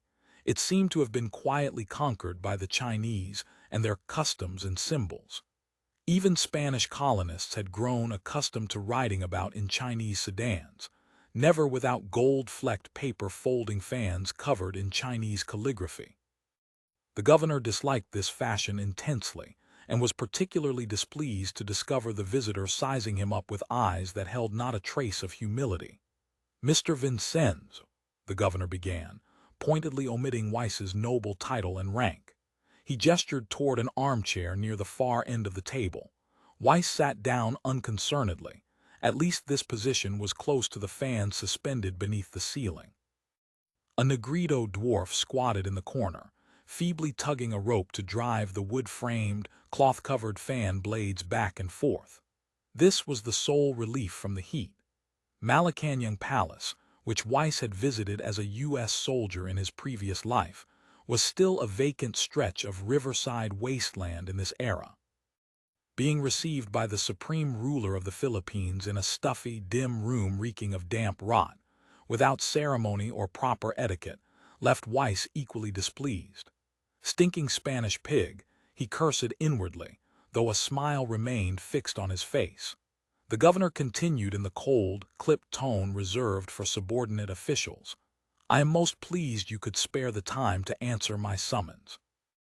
However, I invited you here to remind you that the Philippine colony enforces the laws of the Indies promulgated by His Majesty the King, as well as our country's written codes and portions of customary law.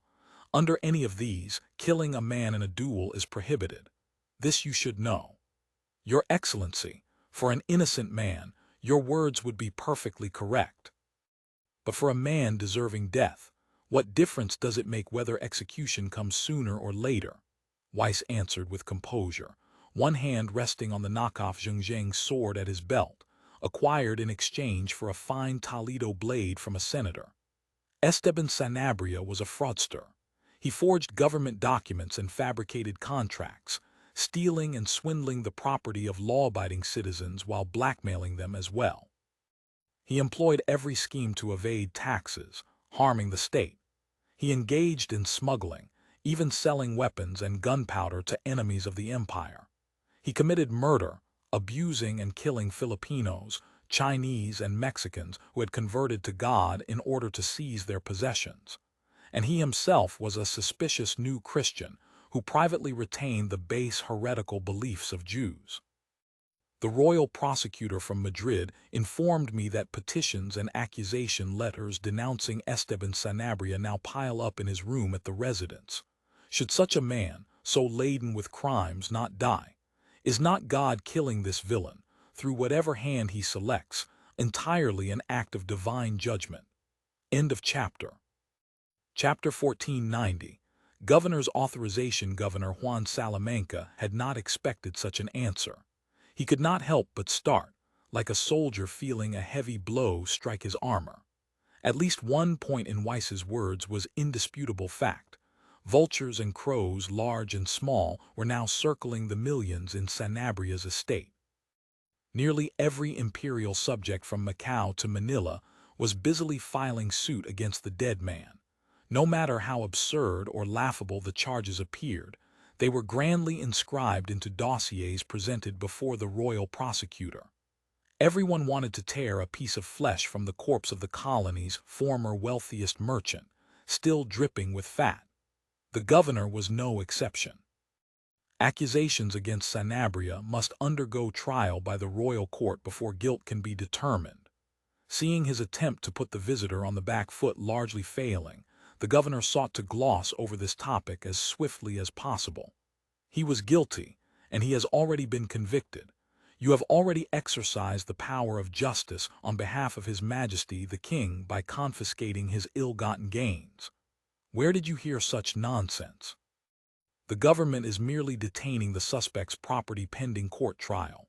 And who would send temporarily detained property, such as Sanabria's merchant ships and yachts, to the royal dockyard for repairs, simply so that victims might receive brand new compensation? This I witnessed with my own eyes. Weiss answered with composure. Your Excellency, all you lack now is a proper trial in absentia. Dead men raise no objections. Merely a temporary requisition. The colony has urgent need of combat-ready vessels. The governor finally decided to abandon this topic. He tugged the bell rope to summon a servant. Fetch something to drink. No, not wine. Bring Australian water. A servant in white uniform entered bearing a wooden tray that held 2 glass bottles sealed with wire and corks, accompanied by 2 silver cups. The bottles were beaded with large droplets, clearly fresh from an immersion in well water. You do not mind this small luxury, I trust. I personally disapprove of drinking alcohol during working hours. The governor's tone softened into something approaching cordiality. In such blistering heat, such cool refreshment is exceedingly rare. Perhaps to you, it means nothing at all. Weiss smiled noncommittally. He did indeed disdain this luxury Australian water. Nothing more than common salt soda water from Lingao, available even to moderately successful naturalized laborers seeking to slake their thirst during breaks. Stupid miser, ignorant Spanish pig, he critiqued silently. Even such modest pleasures must be rationed, for we face compelling difficulties. Colonial finances have always been scarce, yet at present we must increase expenditures on military engineering. Indulgence is a luxury we cannot afford. The governor made his pivot, seeking to regain the offensive. Certain behaviors of yours here are therefore ill-timed. Now Manila's wealthy take you as their model in everything, from fashionable garments to ornate carriages. All that is well enough. But your manner of decorating washrooms is entirely inappropriate, using expensive porcelain as chamber pots, even constructing special pumps to flush away filth. Should the entire colonial nobility adopt this practice, how much money will drain from the colony? Simply unimaginable. Not merely money, even the filth flushed away by your water pump has value now. We must collect it to make saltpeter, as the English treat pigeon dung. Sanabria was guilty, yes, but we cannot find an agent to replace him who can purchase Indian saltpeter for the government at fair prices. Now we must either devise our own solution or endure exploitative prices from the Indians. Perhaps you have the means to help His Majesty's colonial government escape this predicament. We are all obligated to serve God and His Majesty. Is that not what you told Mr. Osvaldo? Of course I can. Weiss narrowed his eyes, and the smile on his face finally curdled into open mockery. I fear it is far more than you imagine. I do not take your meaning. The governor's astonishment was genuine. Consider, why does a coarse porcelain bowl, used by some Chinese village farmer squatting in the mud to drink tea, arrive on the king's table after crossing oceans to Europe? In Madrid, no fabric commands a higher price than Chinese silk. Yet I have seen those Australians entrenched along the Chinese coast use silk of identical quality to wrap gunpowder for cannon charges. Every shot they fire would make a merchant from Acapulco or Seville weep with anguish. Demand creates value, and distance multiplies it. By the same logic, Bilbao iron and Mexican copper transported to the Philippines command prices rivaling gold and silver. True, shipping iron and mercury from China or saltpeter from India covers a shorter distance, but as you have witnessed, these pagans possess no conscience whatsoever, exploiting honest Christians to an unconscionable degree. In fact, this colony you govern relies excessively upon trade with the Chinese. To date, the Philippines possesses no industry sufficient for self-reliance, serving merely as a negligible middleman in the long journey of Chinese goods to the Americas and the imperial homeland. This benefits neither your achievements nor the well-being of colonial subjects. You intend to force people to scrimp and save, hoarding every peso for defensive works. But if this breeds universal complaint, if the people conclude the colony cannot bring them happiness or peace, what purpose do additional cannons and warships serve? Enemies do not always come from without. You speak truthfully, the governor acknowledged with a nod.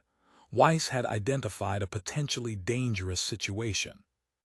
Every Philippine governor faced a special court investigation presided over by his successor upon leaving office. Accumulating too many enemies was unwise. But is there any alternative?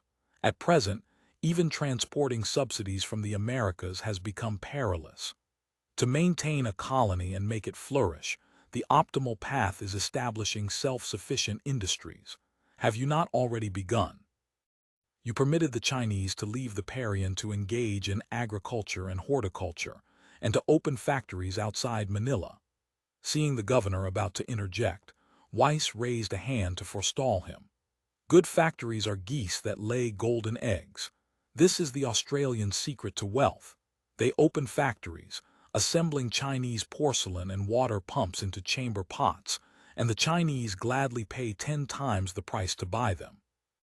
Naturally, building factories and manufacturing machinery requires substantial quantities of metal. But did God bestow the Philippines upon His Majesty as a barren desert? You have already found gold in Baguio, discovered mercury in Palawan.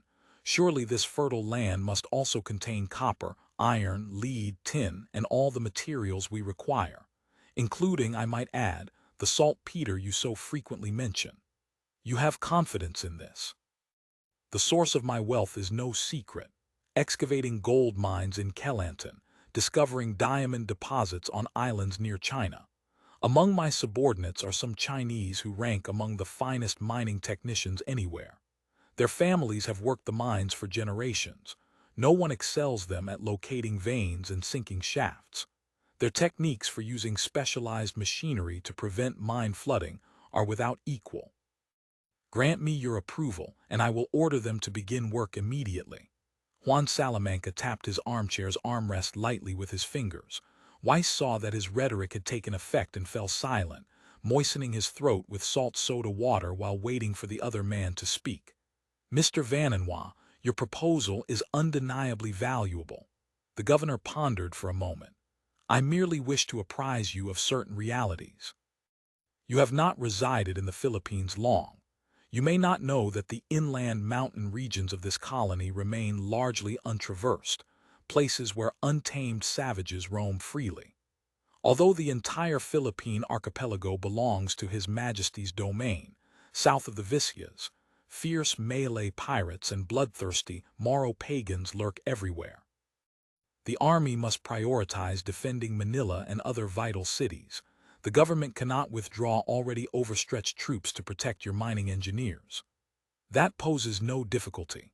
I am a trader engaged in profitable commerce, but I am also a soldier. I command a small force of Christian warriors, few in number, but elite and loyal enough to protect any mining enterprise. Nor need you provide ships, for my Esmeralda can transport mining personnel and equipment. What I require is this. First, my men must enjoy freedom of legal movement throughout the colony when surveying terrain and searching for veins, whether along the coast or inland. They are laboring for the colony's benefit and should not receive the sort of rude treatment Mr. Brambilla has shown them. My personnel must have the right to carry necessary weapons to resist attacks by savages and pagans. This spares the government the necessity of deploying force. Finally, where mining operations require it, should the government approve my hiring local coolies, or directly capturing savages and pagans as slaves, that would be ideal. Very well. Have you any further requests? Regarding the proceeds from privately invested mining operations and the relevant legal provisions, according to laws currently in force in the viceroyalties of New Spain and Peru, private mine owners must pay the royal fifth to His Majesty's government. The governor picked up several slim volumes and leafed through them. However, the Philippine colony presently has no precedent for private investment in mining. If you do indeed extract minerals the government requires, I possess the authority to exempt your mining tax as a reward, provided you agree to sell all extracted ore to the colonial government. At a price acceptable to both parties, Weiss said. Oral agreement or written contract, either is acceptable to me. You have rendered us considerable assistance. I shall instruct the secretary to prepare the official documents immediately. You will have your pass very soon. The two exchanged a few more pleasantries. As Weiss rose to take his leave, he heard the governor say, "Thank you most kindly for your gift, Count. Your Excellency, now you understand. What I can provide is far more than you imagined." End of chapter. Chapter 1491. All clear. Liu Xiang is finished. The speaker was roughly 50 years old, wearing an 8-panel cap and a lake blue silk long gown with a jade pendant at his waist, dressed like any prosperous merchant. This was Chin Hai Cheng, the maritime trader who had represented shipowners trapped in Huangpu during negotiations with the Australians throughout the Canton campaign. Finished indeed. The middle-aged man sitting opposite nodded vigorously. Just 3 days ago, I received word that Liu Xiang's entire gang arrived at Hong Kong Island. Chief Liu himself led his subordinate captains ashore to petition for surrender. The spectacle was reportedly magnificent. 400 ships, 30,000 men. I seem to recall Chief Liu commanded even more ships and men than that. Besieged in chaos in these past 2 years, first by Zhang Zhilong, then by the Australians. He couldn't move an inch. With no money coming in, subordinates and vessels must have scattered considerably. Truly unbelievable.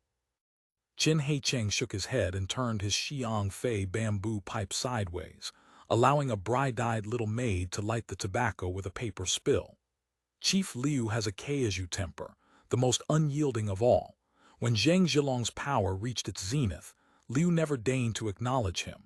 I never imagined he would actually bow his head and submit to the Australians. The Australians are simply too powerful. Even the Zhang family was beaten to total defeat. Chief Liu's forces were far inferior to the Zhangs. What choice did he have but to surrender? To speak honestly, I never expected Zhang Zhilong to be extinguished so quickly. Qin Heicheng took a puff and exhaled white smoke rings. The Zhang family's financial resources were like the sea itself, silver beyond measure. They could build ships at will, as many as they liked, and they had official backing besides. Even the Dutch dared not move against them. Yet one moment they stood firm, the next they were finished, their very stronghold raided. Though the Zhang family isn't quite finished yet, by all appearances they won't be hopping about much longer. The middle-aged man was Liu Desin, a merchant specializing in coastal trade. A Dongyuan native, he possessed a northern appearance unusual for the south, the build of a Shandong giant. I hear Waidu Bay has grown extremely unsettled. The various Zhang factions are secretly maneuvering against one another. Likely enough, before the Australians even launch their next attack, the Zhangs will have started killing each other. Though the Australians crushing the Zhang family came as a shock, in truth it was also predictable. The sea, vast as it is, cannot accommodate two dragons. The downfall of the Zhang forces and Liu Xiang's surrender to the Kun represented a seismic shift in East Asian maritime trade. As seafaring merchants, they naturally had to analyze carefully how this would affect their own enterprises. Since the Zhang family's rout in Waidu Bay, considerable time had passed, but Qin Heicheng had maintained a cautious posture of watchful waiting. In recent months, he had cooperated only with Liu Desin on short-distance trade along the Chinese coast, hesitant to dispatch ships to Manila. Until it became clear who truly commanded the seas, he had no desire to return to dangerous ocean voyages. Exactly so. The Australian offensive can only be described as sweeping away dry leaves. That morning at the inn, we heard cannon fire from the open sea and immediately withdrew with our clerks and sailors to the Dongshanju. Who could have guessed that before we even hoisted sails, the Zhang naval forces were already defeated and retreating? Australian ships blockaded the port at once. In a single day's time, Australian soldiers occupied the entire harbor. Nobody knew when they had landed. One day, just one day to seize the stronghold the Zhang family had painstakingly built. The speaker wore scholar's scarf and robes but looked travel-worn, as though just returned from a long journey. He was Xiamen, Liu Desin's cousin. He had obtained his Ziyukai degree at 20 but failed repeatedly in subsequent examinations. Approaching 30, with a household established but no career to show for it, he had simply abandoned the path to officialdom through scholarship and turned instead to maritime trade. His family were native Guangzhou residents, maritime merchants for 3 generations, dealing with foreigners since his great-grandfather's time. Unlike other resident merchants who simply sat waiting for the Franks to arrive, his family belonged to the traveling merchant class. They owned their own ships and personally trafficked goods. They possessed an old-style Guangzhou ship with over 10 years of service. Xiamen had accompanied his father and uncle since childhood, riding that old ship north to Japan, south to the southern seas, trading every manner of cargo. He had visited Taiwan, Nagasaki, Champa, Batavia, and more, spending over half each year adrift upon the ocean. Precisely because of this background, Xiamen understood the overseas world better than most commoners of the Great Ming, and even most merchants, developing in the process a distinctive commercial vision. Still young, his father had not felt confident letting him venture alone on long-distance ocean voyages, so he told Liu Desin to take the young man along on coastal runs first, to gain experience. Fortunately, the family was building a new ship. The old Guangzhou vessel would serve as Chen Huimin's capital for starting his own business. Liu Desin owned no ship of his own. He typically rented cargo space on others' vessels. This kept his operations modest and his expenses high. His cousin, by contrast, had a ship, and so the two had hit it off immediately, forming a partnership. Liu Desin and Qin Heicheng shared a long-standing business relationship. Much of what Qin Heicheng exported was supplied by Liu Desin. Chen Huimin had thus followed along to visit the Qin family's foreign trading firm. At the time, we all thought our ship and cargo were surely lost, swallowed up by the Australians. But who could have guessed?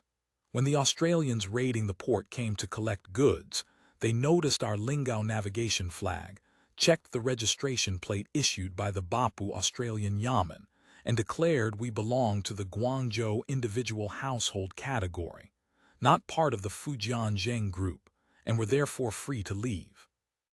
You departed Xiamen just like that. They didn't detain you. Just like that. The Australian officer in charge even said that as long as we flew the Australian navigation flag, their patrol warships would not obstruct our departure. Afterward, I sailed on my own to Taiwan to trade. That business trip actually went smoothly. Liu Desin laughed. I told you there was no need to worry. The Australians always follow proper rules in their dealings. They're reasonable, unlike government officials who act without rhyme or reason. Back during the turmoil at Sanliang town, they set up cannons in my mansion, used them, then repaired my house afterward, truly committing no offense against civilians. Qin Heicheng nodded. This was not news to him. When the Australians attacked Huimin, over 1,000 ships lay moored in Huangpu port, their combined cargo worth millions. The Australians hadn't touched a hair of it. What was one old Guangzhou ship worth in comparison? Especially one that had purchased an Australian navigation flag. After the Canton campaign, Liu Desin concluded the Australians were decent trading partners. Hearing they needed various cold goods, he boldly shipped a cargo of Fashion iron ingots to Bapu to trade with the Kun thieves. In the days that followed, he continuously trafficked native goods along the Chinese coast to Lingao and Kaohsiung, following the Ministry of Colonization and Trade's trade guide. Eventually, he even opened a route reaching Longkou and Shandong. The profits from this trade were not enormous, but the income was extremely reliable. No need to worry about finding buyers. Navigation safety was largely guaranteed. As long as one sailed frequently and with diligence, making money was certain. After accumulating his first bucket of gold, Liu Desin discussed matters with Chen Huimin. The ship on hand was too old. Better to use these funds for a new vessel. Chen Huimin noticed that the Australians operated a shipyard in Hong Kong selling new-style large ships, civilian seagoing vessels specially designed by the yard for commercial sale. These modern craft used cloth soft sails, offered superior seaworthiness, increased cargo capacity, simplified handling, and sailed faster than traditional ships. The only drawback was the price. Combined with their novelty, few shipowners dared inquire about them. At Chen Huimin's urging, the two placed an order for a new-style large ship at Hong Kong shipyard. Chen Huimin now awaited only the vessel's completion before sailing south to the Nanyang, ambitiously continuing this most promising career as a maritime merchant. This voyage had originally been planned as a simple affair. Procure a batch of silk and cloth in Songjiang, continue south to Xiamen to pick up dried seafood, then return to Guangzhou for sale. Because it was merely short-distance trading, Chen Huimin had stayed behind in Guangzhou, busy planning inventory for the coming half-year, while Liu Desin led the expedition alone, expected to return within a month. But at Hong Kong Island he stumbled upon the news of Liu Xiang's surrender to the Kun. Though not deeply versed in strategy, he understood this annexation would have enormous ramifications.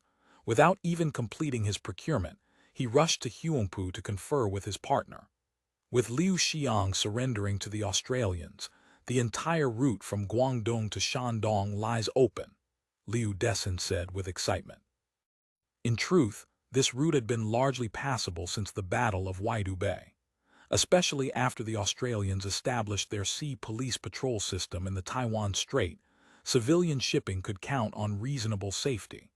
But with various powers still interlocked, small and medium merchants of modest capital and limited strength still had to think twice before setting sail. Considerable business opportunities indeed. Chen Huamin calmly reviewed the situation and, thinking it through, keenly identified substantial opportunities within this development. With a willingness to accept some risk, the returns could be substantial. These opportunities divide into short-term and long-term aspects. Chen Huamin extended 2 fingers. In the short term, due to the Zhang family's internal strife and Liu Xiang's surrender to the Kun, the Australians will be preoccupied with digesting the fruits of victory. This will inevitably cause other maritime merchants to adopt a wait-and-see attitude, reluctant to enter these waters. As a result, freight between Xiamen, Songjiang, and other Jiangnan regions and Taiwan or Kaohsiung has stagnated. This will certainly cause price fluctuations. Outside goods cannot enter, so selling prices will rise. Local goods cannot exit, so buying prices will fall. If we transport cargo there now and sell it, then purchase local specialties to bring back for sale, between entry and exit we can make at least half again more profit. 1.5 times profit, not small at all. Pity it cannot last. And what is the long-term opportunity? Why do most traveling merchants run only short distances, typically trading between adjacent cities? Do they not realize that long-distance trading yields greater profits? End of chapter. Chapter 1492, New Business Principles. Liu Dessen thought for a moment. Because each sea lord controls his own territory. Correct, but the larger problem is the government. Chen Huamin said bluntly. Qin Heicheng and Liu Dessen nodded in unison. True enough, as long as one purchased their command flags, the great sea lords posed no threat to merchant vessels. On the contrary, the various Yamens, local brokers, government naval forces, and sundry monsters and demons wearing official skins were the characters who demanded both money and life. Water and land routes offered no guarantee of safety, yet merchants and travelers were squeezed mercilessly. Ordinary merchants simply dared not venture far. Long-distance trading requires bribing too many powers, and sometimes there's simply no way to make the bribes. Upon reaching your destination, encountering wicked local brokers means suppression for years on end, or even losing both goods and capital. The roads are hardly peaceful, either. Mountain bandits and river pirates are as numerous as ox hares. Small merchants like us, lacking guards or influence, might not even keep our lives should we cross paths with them. Unless our destination is familiar territory with local connections looking after us, we truly dare not trade over long distances. Liu Dessen specialized in domestic commerce and felt this most keenly. At least you, brother, managed to reach many places. That counts as traveling far. Only thanks to connections my father cultivated in earlier years. Otherwise, how would I dare run about like this? Liu Dessen gave a long sigh. These days I'm extremely cautious. Places not linked by major waterways I absolutely refuse to visit. Land routes are too treacherous. How many opportunities to make substantial profits can only be admired from afar, never touched. Warming to the subject, he continued.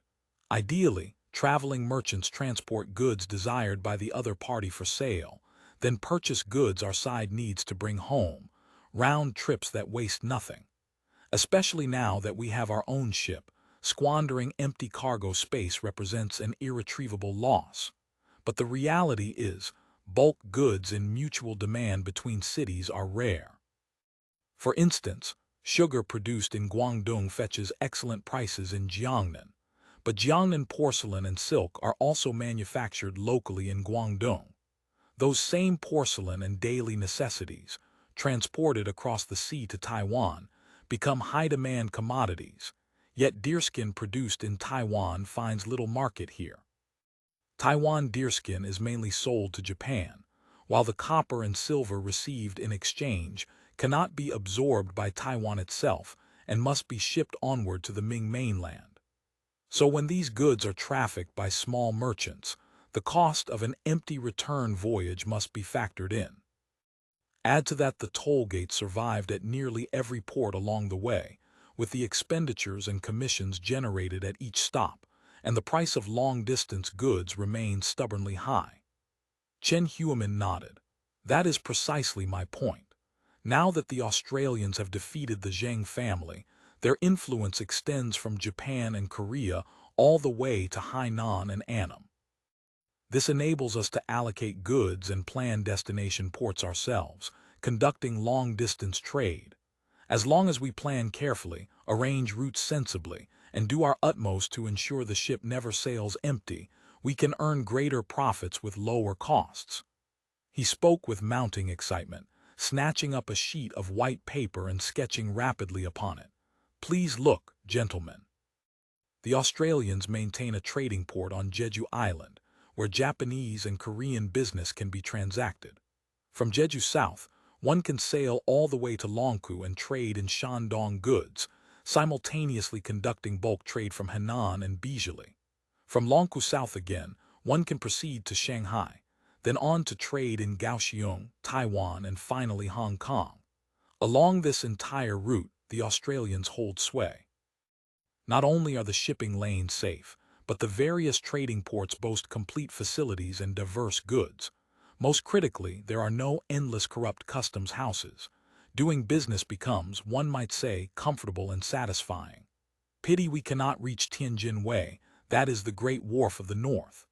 Tianjin Way lies outside Australian control for now, somewhat imperfect. But once it reaches even the level of that Shanghai Wharf, Tianjin Way will not be impossible to visit. If only the Australians would just take Shanghai in one sweep. As it stands, we still must haggle somewhat with the government.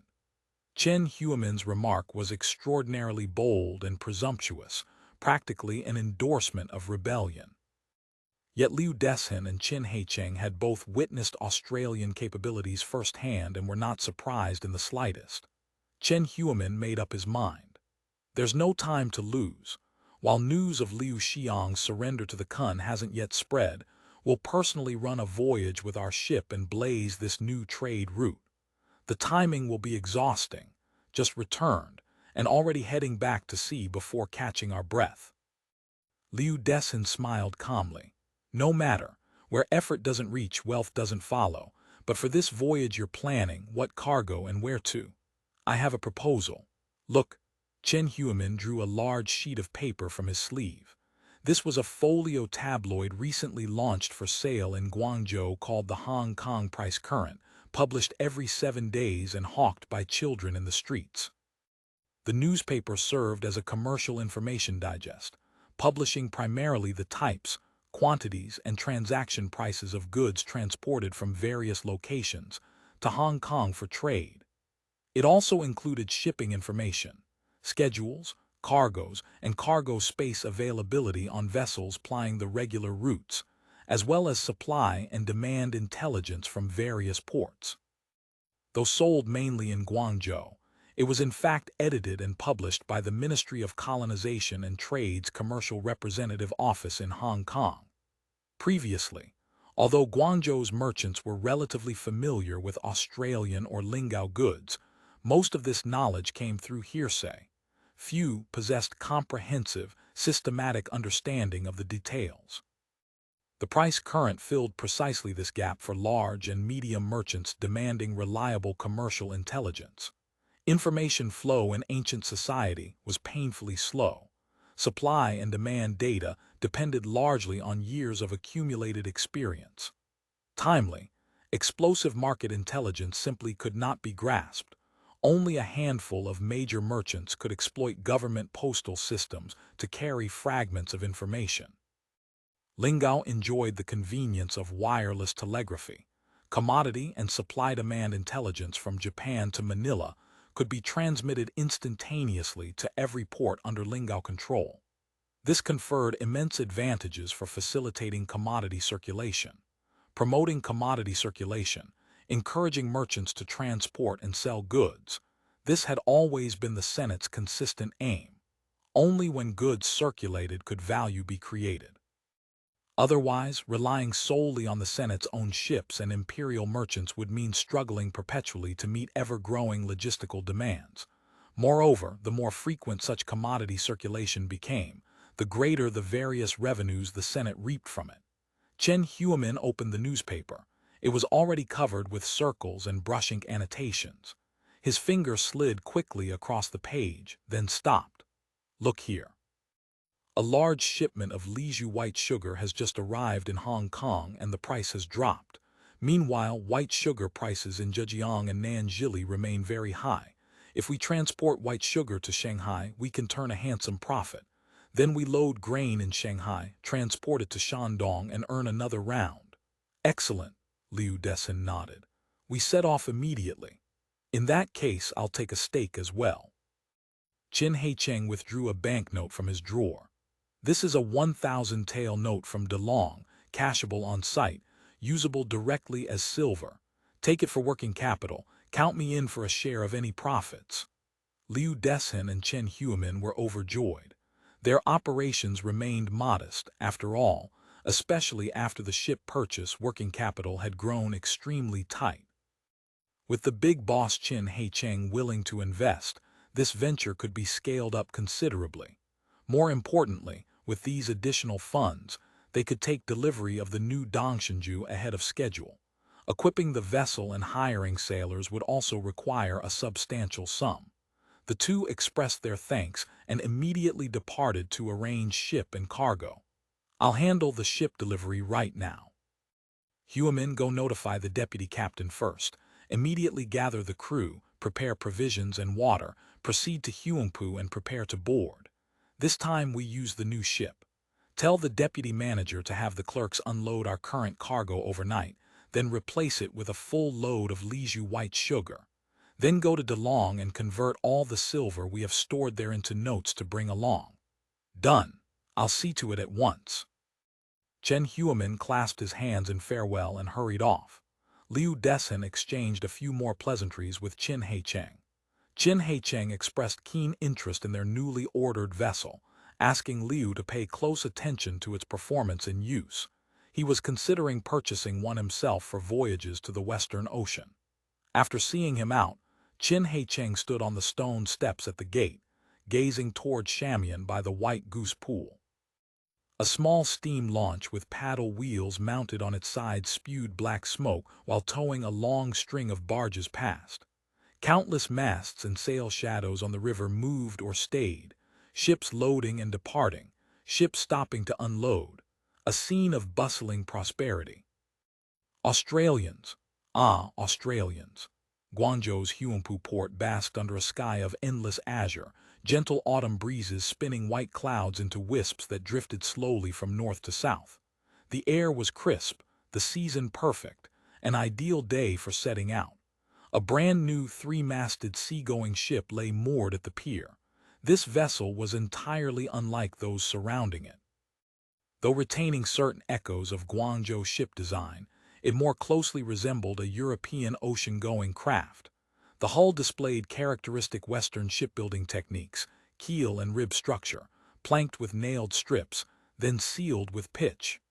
The bow featured a sharp prow and keen bottom more exaggerated than any Eastern or Western vessel, complemented by a long bowsprit. The hull lines were smooth and elegant. From the deeply pressed waterline, one could see the ship was fully laden, riding steady regardless of how the tide beat against it, rising and falling only gently with the waves. Red and blue ribbons festooned the entire ship, vivid against the three large ink-brush characters, Dong Shan Ju, on the bow. On the foredeck above the name, an altar table stood arrayed with roast pig, fruits, wine, and offerings. The ship was holding its worship ceremony, ready to hoist sails and depart. "Big Master," Manager Liu called softly to Chen Huimin, who stood before the altar table gazing out at the sea. Chen Huimin started, then waved dismissively. Don't call me Big Master, it makes us sound like bandits. From now on, follow the Australians' custom and call me boss. Yes, Big Boss. The cargo and funds on board have been fully registered. Second Ma's second boss has finished the count and verification. Good, I know. Chen Huamin answered absently, then turned back to face the sea once more. End of chapter. Chapter 1493. Business in Xiamen. The cargo had already been fully loaded. Chen Huamin was on the verge of ordering the sea sacrifice and departure when a line of porters suddenly came rushing along the pier, all pushing gale-style two-wheeled handcarts sold from Lingao, piled high with straw sacks. They were heading straight for the Dongshanju's berth. What is all this? Chen Huamin wondered. Every item the Dongshanju was meant to carry had been loaded without omission. Provisions like food and water were already stowed, when he spotted Liu Deshin at the rear of the line, following breathlessly behind. The porters arrived alongside the ship. Liu Deshin stepped ahead to board first, ignoring pleasantries entirely as he directed sailors to open the cargo hold covers in preparation for loading. Cousin. What is this? Chen Huamin was utterly baffled. Our goods are already fully loaded. Stack them carefully now. Liu Deshin gestured the porters forward while explaining. This is salt, cargo I just procured. Salt, to whom will you sell it? We're heading for the Nanjili region without a salt license. How will the government permit import? Who said anything about selling to the government? Liu Deshin drew a towel from his pocket and mopped his brow. This is bound for Xiamen. That's Zheng family territory. What salt license would we need? I received intelligence that salt prices in Fujian are very high. We ship this salt there, and not to overstate things, the expenses for the entire round trip should be covered. Cousin, isn't this somewhat improper? Chen Huamin knew Fujian had always been a salt-importing region, but his family had purchased an Australian navigation flag. Running straight off to Australian enemies' territory to peddle salt, setting aside what the Australians might think, would the Zheng family even tolerate it? Rest easy. I've made thorough inquiries. Everyone in Waidu Bay said the same. Regardless of whose ship it is, as long as goods can be transported there, safety is guaranteed without exception, ship and cargo alike. Fair trade. No need to purchase command flags. I've heard that not only are salt and grain prices extremely high there, but a considerable quantity of foreign goods has accumulated awaiting export, and the prices are very low. We transport them back to Guangzhou and sell to Master Qin, another profit in the making. Well, though Chen Huamin felt his cousin's commercial instincts were sound, something still seemed amiss. Yet he could not immediately articulate an objection. The ship's cargo hold wasn't quite full. Sailing meant incurring voyage expenses regardless, so naturally loading additional goods made sense. If that's settled, then let us prepare to sail. As he spoke, a burly fellow with solid, sun-darkened muscles approached, a hand sword at his waist, a wooden tag reading Deputy Captain hanging beside it, and a face full of thick beard. He clasped his fists to Chen Huamin. Captain, the auspicious hour has arrived. Chen Huamin grumbled under his breath. Little Wang, how many times have I told you, call me ship captain now? Then, straightening his cap and long gown with due solemnity, he picked up 3 sticks of incense from the altar table, lit them, and bowed respectfully 3 times while intoning, May Lord Mazu bless us sea-plowing folk to sail out smoothly, free from disaster and pain, and return home safely. Chen Huamin, Liu Deshin, and all crew present offer this with reverence. After presenting the incense, Chen Huamin arranged the fruits upon the altar table, carved a piece from the roast pig with a small knife and placed it before the altar. Finally, he filled 3 small porcelain cups with wine. Chen took the first cup, raised his hand, and sprinkled it toward the sky, calling out, "Respect to heaven! Weigh anchor!" Deputy Captain Wang echoed loudly, "I weigh anchor." The anchor master standing by the hawse-hole shouted toward the capstan, "Weigh anchor!" Instantly the anchor hands threw their weight against the capstan, hauling the iron anchor to the surface while bellowing their chanty, "Weigh anchor low, goods turn like wheels, gold 10,000 taels." Chen Huamin took the second cup, waved his hand, and sprinkled it toward the sea. Respect to the sea, cast off. I cast off. The cable master followed with his own shout. Cast off. Cable workers untied the lines secured to shore while answering with their chanty. Cast off low, smooth, smooth, prosper, prosper, all way, peace, safe. He took the third cup and sprinkled it across the bow deck. Respect to the gods, hoist sail. I hoist sail, the sailmaster called down to the mast. Hoist sail. Sailors hauled swiftly on the halyards, raising cloth sails on all three masts while responding in unison. Hoist sail low, one sail wind smooth, see no raise waves. Chen Huamin watched the sails reach their peaks, filling taut with the sea breeze. He drew a deep breath, swept his arm toward the open sea beyond the harbor and commanded, "New course." The Dongxinju exited the Pearl River estuary, crossed Human, passed through Lingdingyang, and turned due east at Tonggu Banks. She entered Tunmun, then circled Ma Wan before entering Hong Kong Channel. Just a few years earlier, Hong Kong had still been a desolate backwater, scarcely known, scattered with only a handful of tiny fishing villages. Apart from inland river boats arriving during fixed seasons to purchase incense wood, only the occasional seagoing vessel passed through. Later, when the Imperial Navy was disbanded, several nearby islands became water forts for various maritime heroes, and merchant ships grew even scarcer. Most preferred taking a longer detour through Hong Kong's outer channel. Now, however, the entire Penny's Bay Channel bustled with activity. The Australians had regulated both the inland and open sea channels from Hong Kong Island to Guangzhou, exterminated the water bandits, installed navigation lights, erected lighthouses, and marked hidden reefs and shoals one by one, greatly increasing navigation safety. Most vessels here flew Australian colors. These ships, whether small boats or great vessels, sailed far faster than the Dongxinju, maneuvering with remarkable agility.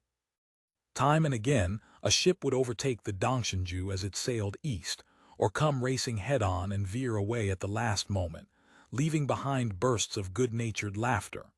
Slower local craft also appeared among them, Guangzhou ships, Fujian ships. The Australian-owned fleet lacked sufficient capacity. Many freight contracts were sublet to local shipowners. These vessels sailed so sluggishly that the Dongxinju sometimes had to steer around their wakes. Such complex navigation conditions forced Deputy Captain Wang Chengti to remain posted at the bow, constantly monitoring conditions and issuing commands to the helmsman and sternsman, weaving past ships approaching from every direction. Along both shores of the harbor lay various warships and merchant vessels. Freshly constructed wharves, warehouses, boat sheds, and cranes abounded. Here and there, an Australian-style stone house or imposing stone building stood out conspicuously. Most striking among them was a large fortress near Central Pier, looming tall with Australian flags snapping from its corner towers. Chen Huamin had visited it to complete navigation formalities and remembered it vividly. Look, that's where the Dongxinju was built. Following Chen Huamin's pointing finger, Liu Deshen saw that the beach east of Hong Kong Island had been transformed into an enormous shipbuilding yard. Wooden hulls in varying stages of completion stood in rows. Workers swarmed across every vessel, laboring to finish their work. When I first laid eyes on the ship back then, I knew at once she was for me. Whether her sleek lines or her sturdy body and prow, everything matched my vision perfectly, as though she'd been built specially for me. Such a ship simply had to be mine, and at the time she was nothing but a bare hull, didn't even have masts yet. Chen Huamin reminisced while gently stroking the wooden handrail of the gunwale. The funny thing is, because this ship type differed so dramatically from traditional Guangzhou or Fujian vessels, no merchant dared take the risk of purchasing her. She sat idle on the slipway for half a year. When I saw her and decided immediately to buy, I hadn't brought enough silver with me. Such frustration. I remember, the moment you returned, you demanded 4/5 of the silver in our treasury. I was terrified something terrible had happened. That was nearly our entire year's profit. To do a good job, an artisan must first sharpen his tools. Besides, with our new ship, 2 more voyages will earn it all back. Chen Huamin smiled, then grew serious. Moreover, many great sea merchants operate several vessels, yet their combined profit doesn't equal what a single foreign ship earns in one voyage. Foreign ships carry larger cargoes, mount great cannons for protection, achieve higher speeds, and can freely enter and exit the deep ocean. That's why foreign ships keep growing larger, while we've fallen behind. We must learn shipbuilding from foreigners. I've heard the Australians build ships even more formidably than Europeans, using iron to construct ship ribs. For the life of me, I cannot fathom it. If ribs are made of iron, all that extra weight, how can the ship sail fast? Fortunately, business at this shipyard appears to be thriving. More and more merchants are recognizing the importance of proper ships, Liu Dessen said. As for iron ribs, I hear only their warships use iron ribs. But last time I sailed past the shipyard, I saw the patrol ships they build all use iron frames, yet they maneuver agilely and swiftly. Truly incredible. Australian merchant ships are said to use iron ribs as well. Chen Huamin pointed to a massive T-800 hull resting on the beachhead. Pity that ship is too large. Transshipment at port would be too inconvenient. Otherwise, I'd love to try something new. Hee, cousin, you truly do love the new and loathe the old. The Dongshengju's been in your hands only a few days, and already you're eyeing another ship. We make our living on the sea. A ship is our money-making tool. Naturally, we must acquire the best vessels we can. I've heard Westerners say that a carefully built great ship, properly maintained, can serve for 100 years. Here with us, it's as though we're building disposable kindling boats. Cousin, now you're sounding like a bookworm. Your family has traded at sea for generations. Surely you know that maintaining a ship costs money every single day. Figure it up honestly, and it's really no better value than building a new one for every voyage. That's the old business principle, Chen Huamin said with spirit. I believe the future of sea trade will look nothing like our fathers' and grandfathers' days. Ships are changing, rules upon the sea are starting to change, and therefore business principles must change as well. As the two conversed, the Dongshengju had already passed briskly through Hong Kong Channel and was turning northeast to continue her voyage. Exiting Lei Yue Mun, crossing the Ninepin Group, passing Mears Bay, turning east-northeast, sailing straight for Xiamen. End of chapter. Chapter 1494. Books on the ship. The route from Guangzhou to Xiamen was one they had traveled many times. The traditional course followed the coastline. As long as one took care to avoid reefs and grounding, there was little danger. Consequently, once the ship was properly underway, only the helmsman charged with monitoring the compass and reciting course directions maintained constant vigilance, observing sea surface and coastline conditions. Everyone else took on a languid aspect. Even the working sailors appeared relaxed. The Dongshengju employed soft sails, which had initially felt unfamiliar to Chinese sailors accustomed to operating simple hard sails. Fortunately, soft sail operation was no arcane secret. Many European vessels sailing in East Asia and Southeast Asia hired Malays and Chinese as crew. Finding men with experience was not difficult, veterans teaching novices, a few voyages for practice, and the techniques became second nature. Some accidents were inevitable when climbing masts to secure yards. A few sailors were killed or injured. But in this era, human life was cheap. This did not count as remarkable. For merchant ships coasting along the shore with fair weather and favorable winds, all hands except those on duty were happy to be idle, each finding his own way to kill time. Sailor fellows gathered in the lower hold to study dice points and domino combinations, or sipped a few mouthfuls of liquor before lounging on deck to pick lice and chat. Some simply slept the hours away. As for the big boss and second boss, one had press-ganged poor manager Liu into a game of Xianqi, while the other sat contentedly absorbed in a book. Huamin, what are you reading? You seem utterly engrossed. Liu Dessen moved his chariot to the second file, smiling at manager Liu who sat frowning in deep concentration, then turned to ask.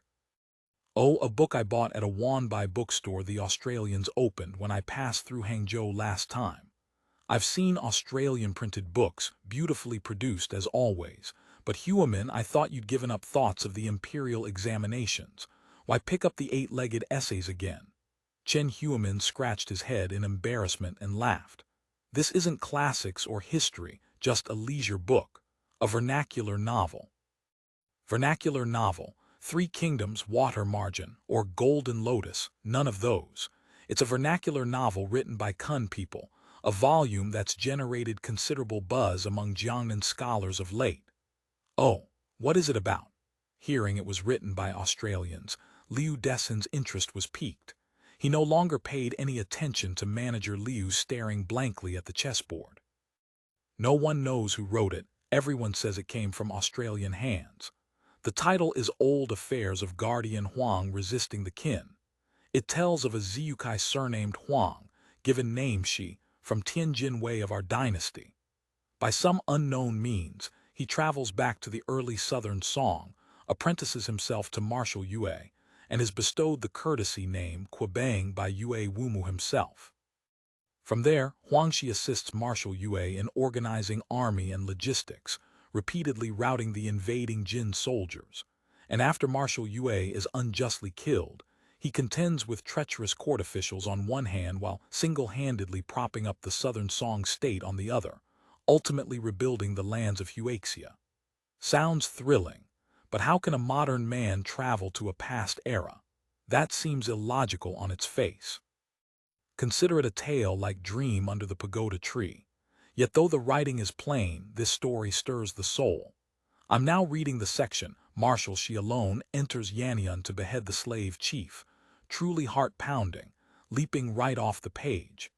As if there really were such a great hero striving to preserve our Han family's rivers and mountains from loss.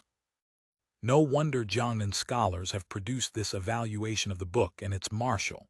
One body fights across 3,000 li. One sword blocks 1,000,000 soldiers. Chen Xiamen spoke with mounting excitement, rising to strike a pose as though holding a sword aloft, as if he himself were the great general in the book, leading elite soldiers and fierce commanders to sweep the Tartar barbarians from the central plain. But then Chen Xiamen sank back down, gloom settling over his features as he murmured, "If only my great Ming truly possessed a figure like Marshal Huang, how could we have been driven to the very walls of Beijing by the Jianzhou slaves who entered as though crossing empty ground?" "Xiamen," a soft shout pulled his thoughts back. Sorry, I was too absorbed in the drama, lost myself for a moment. No harm done. Just hearing the synopsis makes my blood boil as though I were there in person, and it does shadow the Liaodong War situation. Small wonder you lost yourself. Exactly. Though Liaodong lies 1,000 li distant, the fate of a nation concerns the common people everywhere. These days, hearing how the northern situation grows worse by the day, I truly fear that one day the great Ming will repeat the disastrous path of the great Song. Liu Desin, an ordinary merchant, was not particularly concerned with Liaodong affairs. Hearing Chen Xiamen speak so gravely, he felt somewhat dismissive. The eastern barbarians can certainly strike at the capital's walls, but Liaodong and the capital still have hundreds of thousands in their armies. The slave chief's country is small, his soldiers few. Even if every last one of his subordinate slave soldiers were forged of iron, how many nails could they drive? They cannot ruin the big picture. Chen Xiamen shook his head. "Cousin, you and I have both studied for some years, yet on the general trend of the world our insight is truly shallow." So saying, he drew another book from his travel chest. This volume differed in format from Old Affairs of Guardian Huang Resisting the Qin, twice as large yet much thinner, bound in the Australian left-opening style. The cover bore an illustration, a warrior in full armor astride a black horse, standing amid ice and snow. Though rendered only in black and white, some unique technique of engraver and printer made warrior, horse, and landscape appear utterly lifelike. One could almost feel the chill of the scene. The header displayed 5 characters in Song typeface, War History Research. Below, a smaller line read, Liaodong War Situation Special Issue. The cover also listed subheadings, Heavy Snow Falls Full on Bow and Sword, Beginning and End of the Great Ming's Administration of Liaodong, Impact of the Dinglai Rebellion on the Liaodong Situation, Analysis of the 8-Banner System, Beginning and End of Huangtaji's Ascension to the Throne. Liu Deshen did not linger in Guangzhou as frequently as Chen Huamin, and was less familiar with Australian publications. But from the binding, title, and sentence style, he recognized at a glance that it was printed by Australians. He had never been particularly interested in military affairs, yet the cover and title proved irresistible. He took the journal and leafed through a few pages. Once he began, he found himself unable to put it down. The Australians' articles were written entirely in vernacular, which, for someone of Liu Deshen's modest literary background, presented no difficulty. The pieces were accessible and easy to understand, the analysis progressing from shallow to deep, explaining matters one by one with considerable clarity and no small interest. Even a merchant like Liu Deshen found himself drawn in. Uninterested in discussions of military logistics, he flipped directly to the palace intrigue-style beginning and end of Huangtaji's ascension to the throne and read with relish. He ignored Manager Liu beside him, eyes still fixed on the chessboard awaiting his move. Only after finishing did he look up and exclaim, "Truly satisfying. I dare say even the court itself may not know enemy affairs in such detail." Chen Huamin nodded. "Precisely. The saying goes, know yourself, know your enemy, 100 battles, no peril. As I see it, regarding the Eastern barbarians' internal situation, our court at present is like blind men groping an elephant. How could they understand matters as clearly as the Australians? And the discussion and commentary in this journal, though the court employs many officials, few indeed could match such insight." He sighed. "The Australians are not subjects of my great Ming, yet they concern themselves so deeply with the Liaodong war situation. Truly remarkable." Liu Deshen sighed in return. If the Australians were willing to serve the court, even 100 Eastern barbarian nations would be swept away. The Zheng family seemed so formidable, and in a single day they were scattered like smoke and ash. Chen Huamin sneered. The Australians possess such abilities. Why would they ever consent to serve the court? As I see it, sooner or later they will. Manager Liu blanched with shock. Though they were aboard their own ship, speaking such words remained grossly improper. Setting aside the government, even if the Australians learned of it, they might not be pleased. He hastened to interject. "Young master, speak cautiously, with caution." Chen Huamin fell silent. Manager Liu was a trusted family servant and clearly had his best interests at heart. And yet, if the Australians truly did change dynasties, would that really be so terrible? At least under their rule, everyone seemed to live quite well. Liu Deshen spoke up. "Cooped up below deck like this, the air is stifling. Let's go up top to catch some breeze." The three ascended to the deck. Chen Huamin called out, "Little Wang, where has the ship reached now?" Reporting to the captain, "We've just entered Xiamen waters. A little further and we'll reach Xiamen itself." At that moment the lookout's voice rang down from the masthead. "Ship sighted ahead, approaching at high speed." Both men, together with Wang Chengti, rushed to the bow, each drawing out a single-tube telescope to look. After a moment Wang Chengti spoke. "Triangular-sailed fast ship, also flying the blue background star flag, Australian." Chen Huamin lowered his telescope. "From the ship type it should be a patrol clipper. It appears the Australians have formally designated these waters as their territory." The lookout's voice came again from aloft. "They're signaling. They want us to heave to for inspection. Follow standard procedure." "Aye." Wang Chengti turned and shouted, "Lower all sails. Raise the Lingao navigation flag. Stop lying about on your feet, you layabout. And you over there, put your back into it. Didn't you eat this morning?" Once the Dongshanju had come to a steady stop, the patrol clipper drew alongside. An officer aboard led several sailors in boarding, first checking the ship's Lingao registration documents, then reviewing the cargo manifest. Finally, he had the cargo hold covers opened and inspected carefully for some time before asking, "Your ship is carrying a considerable quantity of salt. Are you intending to sell it in Xiamen?" Liu Deshen, quick-witted as ever, answered immediately, "This is for transport to Shanghai for sale." "Do you have a salt license?" This was his Achilles heel. Liu Deshen hemmed and hawed, eventually forced to make the excuse that this was private salt. Jiangnan's private salt has always come from the north. Since when has it been smuggled up from Guangdong? Aren't you afraid of taking a loss? The officer sneered. Don't lie to me. This salt is intended for sale on Xiamen Island. Liu Deshen swallowed hard. Denial was useless here. Bribery didn't work on Australians. He had no choice but to smile apologetically. Your worship is wise. This salt is indeed intended for transport to Xiamen Island for sale. This humble one's eyes were covered by the copper coins tumbling before them, momentarily bewitched into coveting a few small coins. End of chapter. Chapter 1495. Trade on Kinmen Island. Then I regret to inform you. According to Senate orders, a trade blockade is currently in effect on Xiamen, Kinmen, Amping, and the surrounding waters of Waidu Bay. All trade vessels are prohibited from entering the area.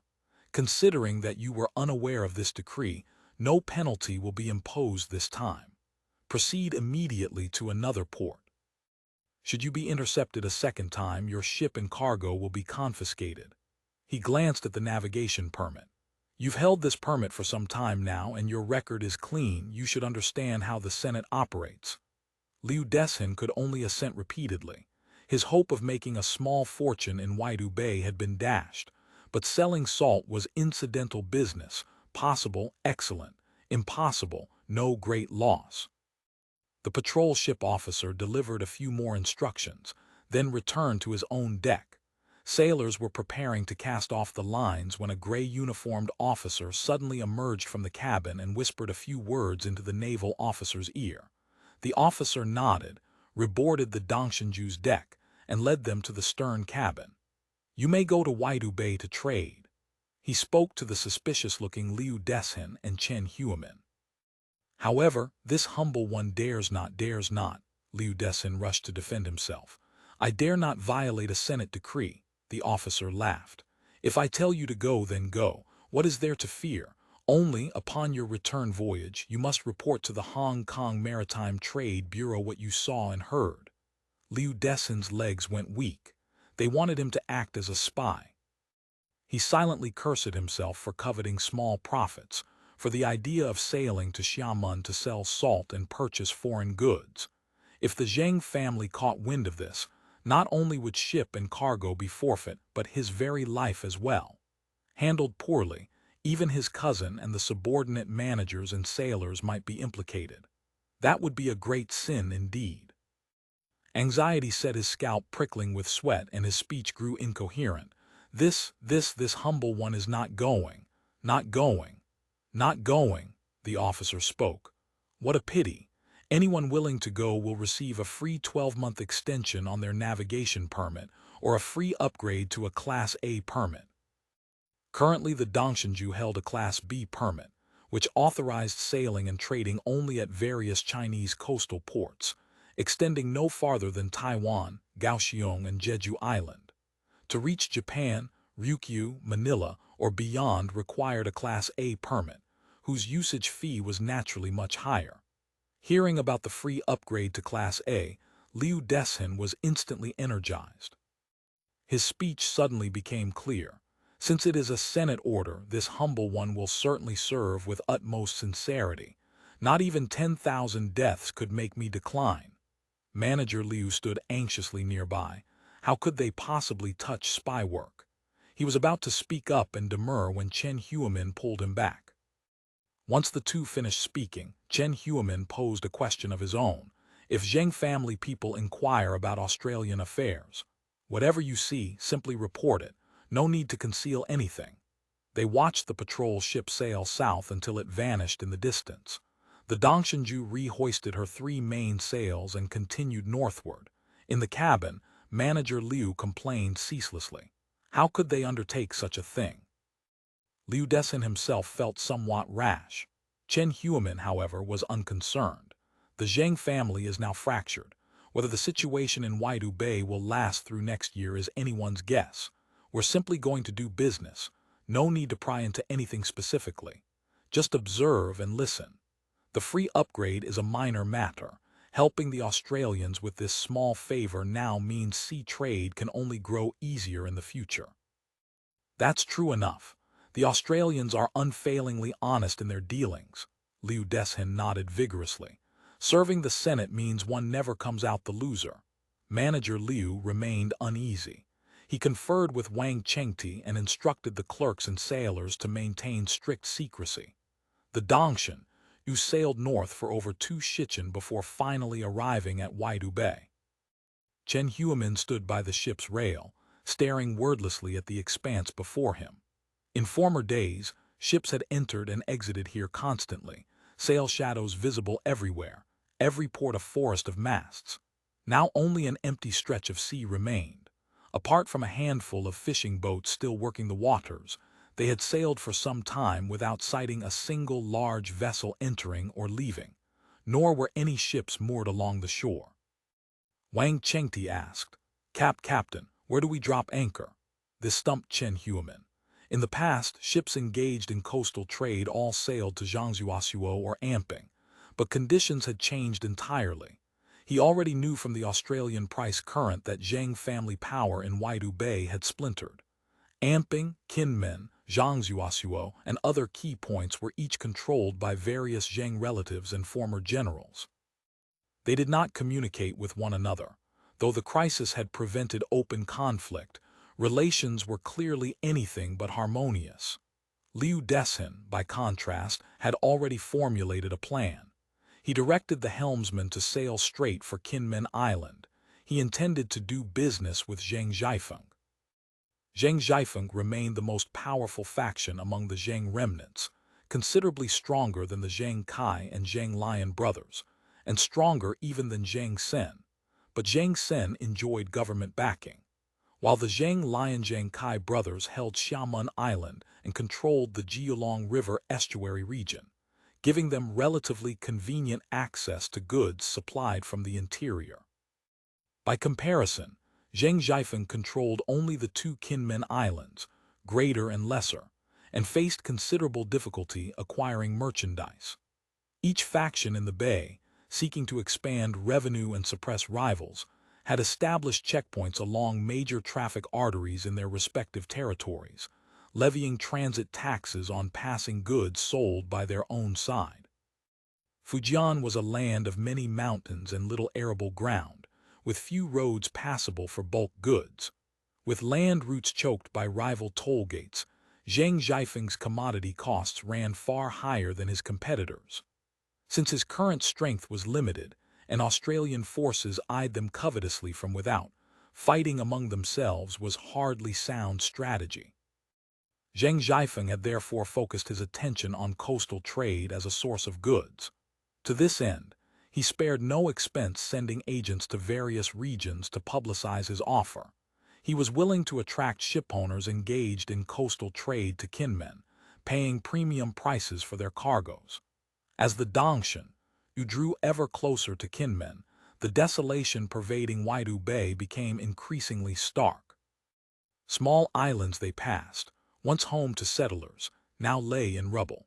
Houses had been reduced to charred broken walls, piers were almost entirely burned away, leaving only blackened wooden pilings standing forlorn amid the rising and falling tide. The devastation at Liaoyuo Bay was more shocking still. This had once been the main anchorage for the Zheng family fleet, and had borne the brunt of the assault in the Battle of Waidu Bay. Fire had burned for 48 hours before finally dying out. Hundreds of ships, large and small, moored here had all been destroyed. Though nearly half a year had passed, countless twisted, charred hulks of wreckage still littered the waterline and beach. The witnesses gazed upon the scene in silent awe. This truly was sweeping away dry leaves, utter devastation. As they contemplated the wreckage, A small boat flying Zhang Zhaifeng's flag emerged from one side of the island, approaching to pilot them into berth. The Dongxinju lowered most of her sails and followed at reduced speed until she dropped anchor beside a newly constructed wharf. From what they could see, the wharf had been built entirely from scratch, hastily thrown together. Zhang Zhaifeng had refortified and reconstructed the greater and lesser Kinmen Islands. Because too many sunken ships clogged Liaoyuo Bay, making clearance impractical, he had simply abandoned it altogether. The wharf presented a scene of ongoing reconstruction, bricks, tiles, and timber piled high everywhere. A row of warehouses was under construction, workers bustling back and forth, activity that lent a measure of vitality to this desolate, lonely bay. Yet the harbor held few vessels, only a dozen or so ships moored. Most of the flags they flew were not Zhang family colors. Chatting with the Zhang family foreman who had come aboard, they learned that to defend against a sudden Australian attack, Zhang Zhaifeng's subordinate vessels were mostly anchored in the waters north of Greater Kinmen Island. Only outside merchant ships were permitted to moor here. Merchant ships arriving have been few, however, Xiamen remarked deliberately. Originally quite a number came. Recently, the Kun thieves have imposed a sea ban. Barely 1 in 10 ships gets through. The foreman wore a bitter expression. Did you not encounter a Kun patrol ship? We did encounter one. We said we were bound for Shanghai on business and they let us pass. Count yourselves lucky, the foreman said. Being able to reach Kinmen means you can make a tidy profit. That salt alone is enough. After the Australians and the Zhang family went to war, the original salt trade had halted completely. Combined with the recent sea blockade, the salt-deficient region of southern Fujian, which had always depended on imports, saw prices skyrocket. The price Zhang Zhaifeng offered for salt was quite favorable. Liu Deshen had stocked Hebei salt field salt, controlled by the Australians, cheap, private salt that had never paid official taxes. Transported here for sale, the gross profit margin reached 400%. Though the unit price of salt was low and the absolute profit therefore modest, it more than covered the voyage's expenses. Everything that followed would be pure profit. Liu Deshen's grin threatened to split his face to the ears. This business trip was truly worthwhile. He immediately lavished praise upon their hosts. Beyond the customary commissions for the foreman, he distributed red packets as usual to every relevant figure on the wharf. The scale master, the tallyman, the warehouse keeper. Salt sold. The Zhang family foreman inspected the remaining cargo aboard the Dongxinju. Upon seeing the main cargo, sugar, his expression fell into disappointment. Fujian was itself a sugar-producing region.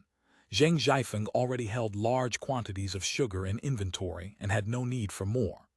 Learning this, Liu Deshen immediately proposed purchasing the Fujian sugar instead. The foreman was delighted and expressed willingness to offer favorable terms. The sugar goods on Kinmen Island were primarily coarse varieties: brown sugar, yellow sugar, black sugar. Refined goods like white sugar and rock sugar were scarce and not especially cheap. The average price for coarse sugar was comparable to the lowest grade Liju white sugar sold by the Australians. White sugar and rock sugar commanded much higher prices, yet their quality fell far short of Australian Liju product. Even at these prices, transporting the goods to Jiangnan would still turn a profit.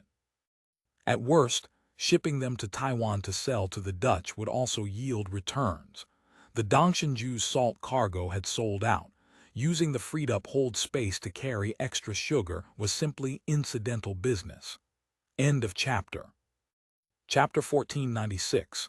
Enlivening circulation. Liu Deshen immediately purchased several hundred dan of Fujian sugar. Both parties completed the exchange of goods and payment. The Zhang family then dispatched several men to the ship, asking Liu Deshen and Xiamen about everything they had seen and heard regarding the Australians. Following the Australian officer's instructions, Liu Deshen shared quite a bit, omitting only the inspection he himself had undergone. Intending to emphasize Australian strength, he inevitably embellished his account, and the faces of the Zhang men grew increasingly grave as he spoke. A Zhang family manager then inquired about the Dongshanju's origins. Upon learning she had been purchased from Hong Kong's shipyard, the group grew even more disheartened. Though the Dongshanju carried no artillery, her tonnage and her wide double decks clearly indicated substantial combat potential. Placed in Zhang Zhaifeng's hands, she would rank as a first-class capital warship. The European-style large ships under construction on Kinmen Island might boast greater size and tonnage, but even laymen could see that the Dongshanju's hull form was far sleeker, her sailing speed far swifter. That the Australians could export such large vessels as mere merchant ships spoke volumes about the extent of their fleet's expansion. The realization left the entire group dispirited. With the sugar loaded, the Dongshanju weighed anchor and set sail. Waidu Bay had become a place of troubles. The less time spent here, the better. The Dongshanju headed west, making for Taiwan. Taiwan, as a trading port linking the Dutch East India Company and Lingao, had immediately shaken off its former half-dead condition after the two parties signed their trade contract. Compared to the Zhang Zhilong faction, whose orders shifted morning and evening with constantly escalating demands, the Australians' contract spirit was impeccable. They executed every agreement to the letter, not a hair out of place, while naturally demanding the same strict adherence from their counterparts. Hans Putmans had originally lacked confidence in developing Taiwan's commercial potential. In his experience, Chinese merchants were too cunning, consistently treacherous. Meaningful progress seemed impossible without force to escort trade. Unfortunately, the chaos along China's coast left the company's disposable force in East Asia woefully thin. After signing the trade agreement with the Australians, Taiwan's situation changed immediately. Australian ships poured continuously into Taiwan's harbor, bearing countless Chinese goods the company had long dreamed of obtaining, including large quantities of the increasingly sought after Australian manufactures. Hans Putmans's performance soared. The company showered him with praise, and his personal rewards naturally multiplied in turn. The Australians, unlike Chinese merchants, did not obsess over silver. They displayed excellent appetite for various goods. This greatly eased the silver famine that had plagued the Dutch East India Company's China trade. Less than half a year after signing the agreement, Taiwan leapt from being a trading post on the verge of abandonment to a pearl of the Dutch East India Company. Since the opening of the port at Kaohsiung, Australian supply cycles had shortened continuously. Hans Putmans soon discovered that the Australians had established a transit warehouse in Kaohsiung, accumulating enormous quantities of commodities.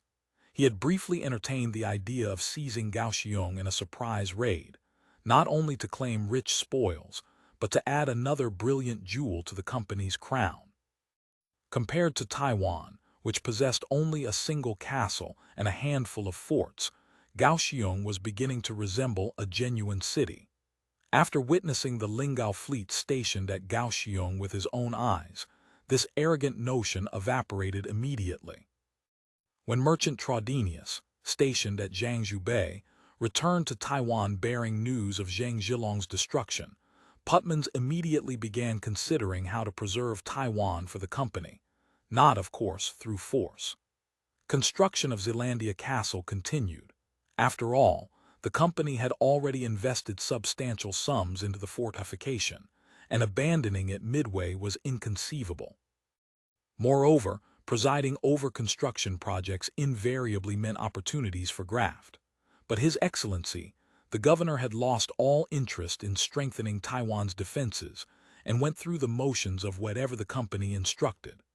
As for the natives who had once posed a considerable threat to Taiwan, frequently grassing out and headhunting beyond the city walls, several clashes with the Australians had taught them caution. They now rarely appeared near Taiwan at all. The result was that the overland route from Taiwan to Kaohsiung had also become safe.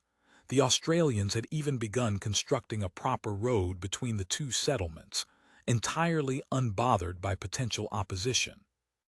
At a wine party where too much Australian rum had been consumed, Putmans had shouted at Captain Heinrich Weidenfeller, Taiwan's garrison commander.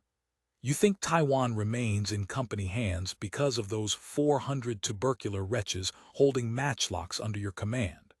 No, we remain here purely because of Australian benevolence." Indeed, judging from their interactions, the Australians harbored no malice toward the Dutch in Taiwan. One might even call their attitude brimming with goodwill. The Dutch could visit Kaohsiung to procure every manner of fresh provisions to supplement their scarce supplies, and purchase various luxuries as well: cigars, alcohol, beverages. Those willing to pay premium prices could even acquire blocks of ice for relief from the summer heat. So much so that Batavia had concluded there was no longer any need to ship supplies to Taiwan. Apart from gunpowder and firearms, Kaohsiung offered everything for sale. Cargo space, thus freed, could transport additional trade goods instead. The result was that the Dutch grew ever more dependent on Kaohsiung's material provisions. Gradually, the Dutch in Taiwan donned undershirts, shirts and trousers sewn from imported Dutch linen by Kaohsiung's clothing factory, wore Lingao manufactured rattan sandals, and topped their heads with woven rattan sun helmets. These suited Formosa's climate far better than their original cumbersome, stifling European garments. The Dutch also consumed Lingao-produced rum, salt soda water, and kvass in prodigious quantities. Not only were most supplies purchased from Kaohsiung, but even ship repairs were conducted at Kaohsiung's shipyard. There they found a large dry dock and heavy cranes. Repairing and maintaining several Dutch roundships was child's play. As for the sailors and soldiers stationed in Taiwan, so long as they followed the rules, they were free to enter Kaohsiung's commercial district for leisure and entertainment. Compared to the crude commercial quarter beneath Zealandia Castle, Kaohsiung offered far more diversions. Should they fall ill, they could, if willing, also receive treatment from Chinese doctors locally. Compared to the German surgeons who reeked of stench, the Chinese physicians of Kaohsiung, with their medicines and acupuncture therapies, proved far more effective. Even among the workers constructing Zealandia Castle and its attendant forts, many were Australian slaves. Hans Putmans could find no other word to describe the people transported by shiploads and settled in enormous bamboo-framed camp compounds. When the Dutch found themselves suffering from too few laborers and too slow progress, the Australians immediately proposed providing labor contracting services.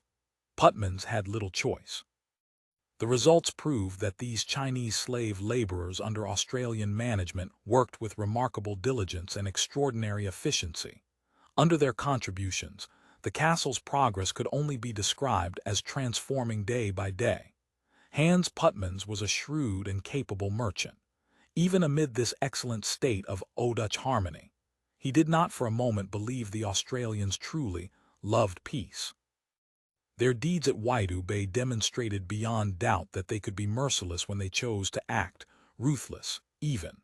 Obviously, the Australians refrained from touching Taiwan only because they still required trade with the company. Should that trade ever become insignificant to them, they would come to seize Taiwan, and further, occupy all of Formosa Island. How to ensure the company's survival on Formosa? Governor Hans Putmans had been pondering this question of late. To this end, he had dispatched a cadre of spies to Kaohsiung to gather intelligence on the Australians, particularly the types and quantities of ships entering and leaving the harbor, as well as the trade goods they carried. It was under this atmosphere that the Dongshenju sailed into Taijiang. This was not Chen Huimin's or Liu Deshin's first visit to Taiwan, but this time they were somewhat astonished. Taiwan had grown far more prosperous than before.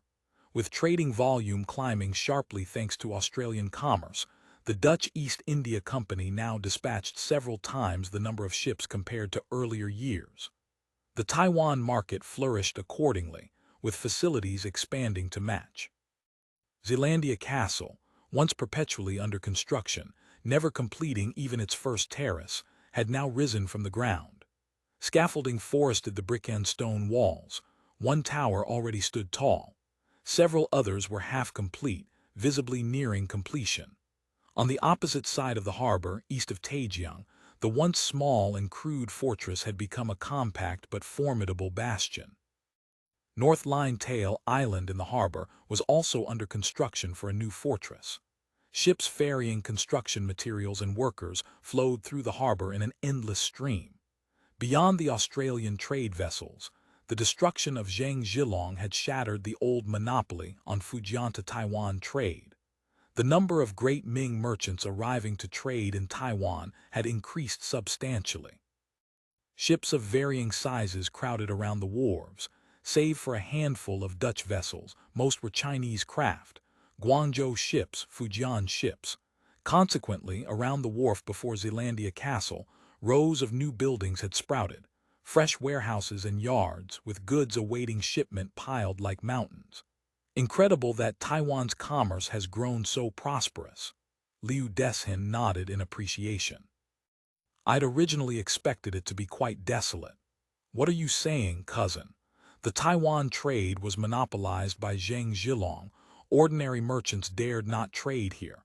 Now that the Zhang family has been utterly defeated, people aren't fools. Naturally, everyone comes to seek their fortune. Compared to the former Zhang family command flag's annual fee of 2,000 taels of silver, the Class B license now issued by the Australians for coastal trade cost only 100 taels per year. Many small and medium merchants running coastal routes could afford it. Merchant vessels bound for Taiwan multiplied accordingly, and trade goods were no longer limited to the previous exports of porcelain, silk, sugar, and other foreign cargo. Commercial activity had risen dramatically. Pacifying the coastal sea lords served more than mere trade monopolization. For the Senate, only by promoting commercial circulation could they establish a better foundation for the next phase of social reform. Though the Senate was perfectly capable of monopolizing trade with the Dutch on Taiwan Island, they chose not to do so. End of chapter. Chapter 1497. Centurion Lin Liu Deshin had sold every last crate of raw sugar from the Dongshan residence at prices that left him eminently satisfied, holding back only the refined goods. The Hong Kong shiphead paper listed coarse sugar prices in Jiangnan lower than what Daeyuan offered, but refined sugar fetched far better returns there. Since they had sailed all the way to Daeyuan, departing empty-handed was out of the question. An empty hold was wasted money. Their next destination was Shanghai, and the gentry of Jiangnan still possessed an insatiable appetite for overseas luxuries. Liu Deshin procured American furs, fine European woolens, Indian printed cottons, and spices from the East Indies, then supplemented these with various Western curiosities that the literati so coveted, filling the hold until it could take no more. He had originally intended to purchase deerskins as well, but was informed that every last hide and deer product had been sold to the Australians. Daeyuan's stock was completely depleted. Cousin, perhaps we should make another voyage to Kaohsiung. We could stock up on Australian sundries. They sell remarkably well in Jiangnan. Xiamen, there's something you don't quite grasp. Shanghai has large emporiums dealing in Australian goods, and they've recently been well stocked, which drives down prices. If we bring goods there now, the margins will be thin. If we had substantial empty cargo space, bringing a large shipment would still be better than nothing. Liu Deshin elaborated. Besides, the Australian goods in Kaohsiung are primarily exported wares. We can stop there on our return voyage from Shanghai and bring them back to Guangzhou for Master Qin. Thus they elected to bypass Kaohsiung and sail directly for Shanghai. Having loaded fresh water in Kaohsiung and settled all outstanding expenses, they were preparing to weigh anchor when Manager Liu suddenly appeared with news. Someone wished to take passage to Lingao to find work. Did you not inform him that our next port of call is Shanghai? After that, we're bound for Shandong and only then Lingao. He said that was perfectly fine. He has no money and is willing to work for his passage. Oh, how did he come to know our ship is bound for Lingao? Chen Xiamen found this somewhat puzzling, for their voyage was indeed destined for Lingao.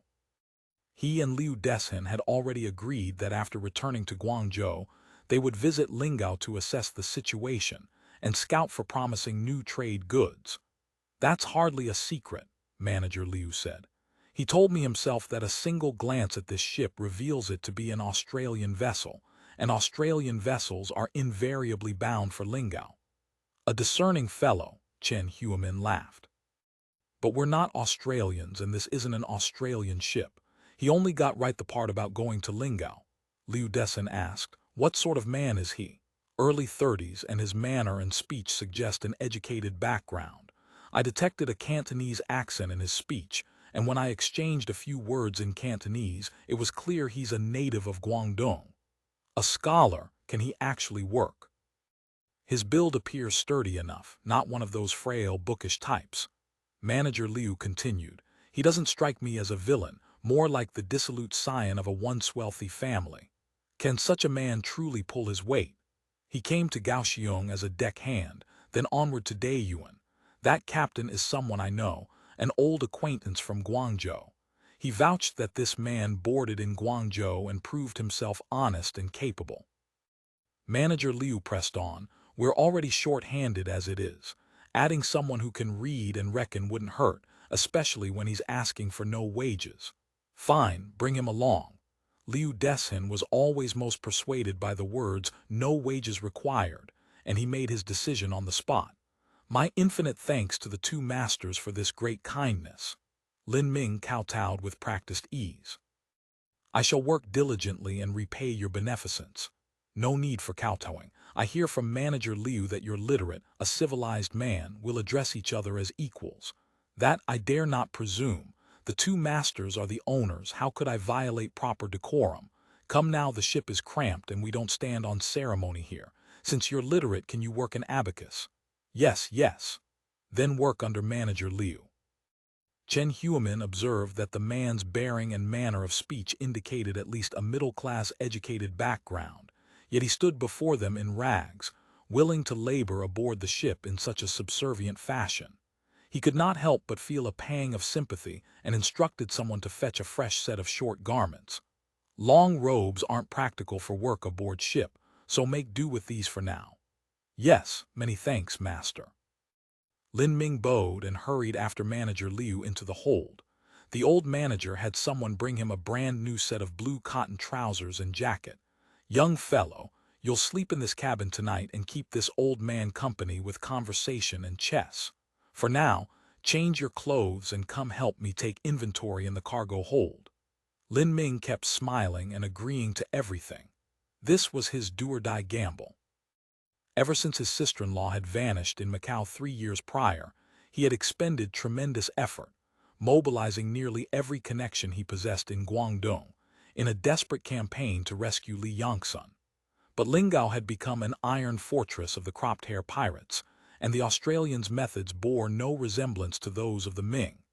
Lin Ming's network proved almost entirely useless. The place was impenetrable.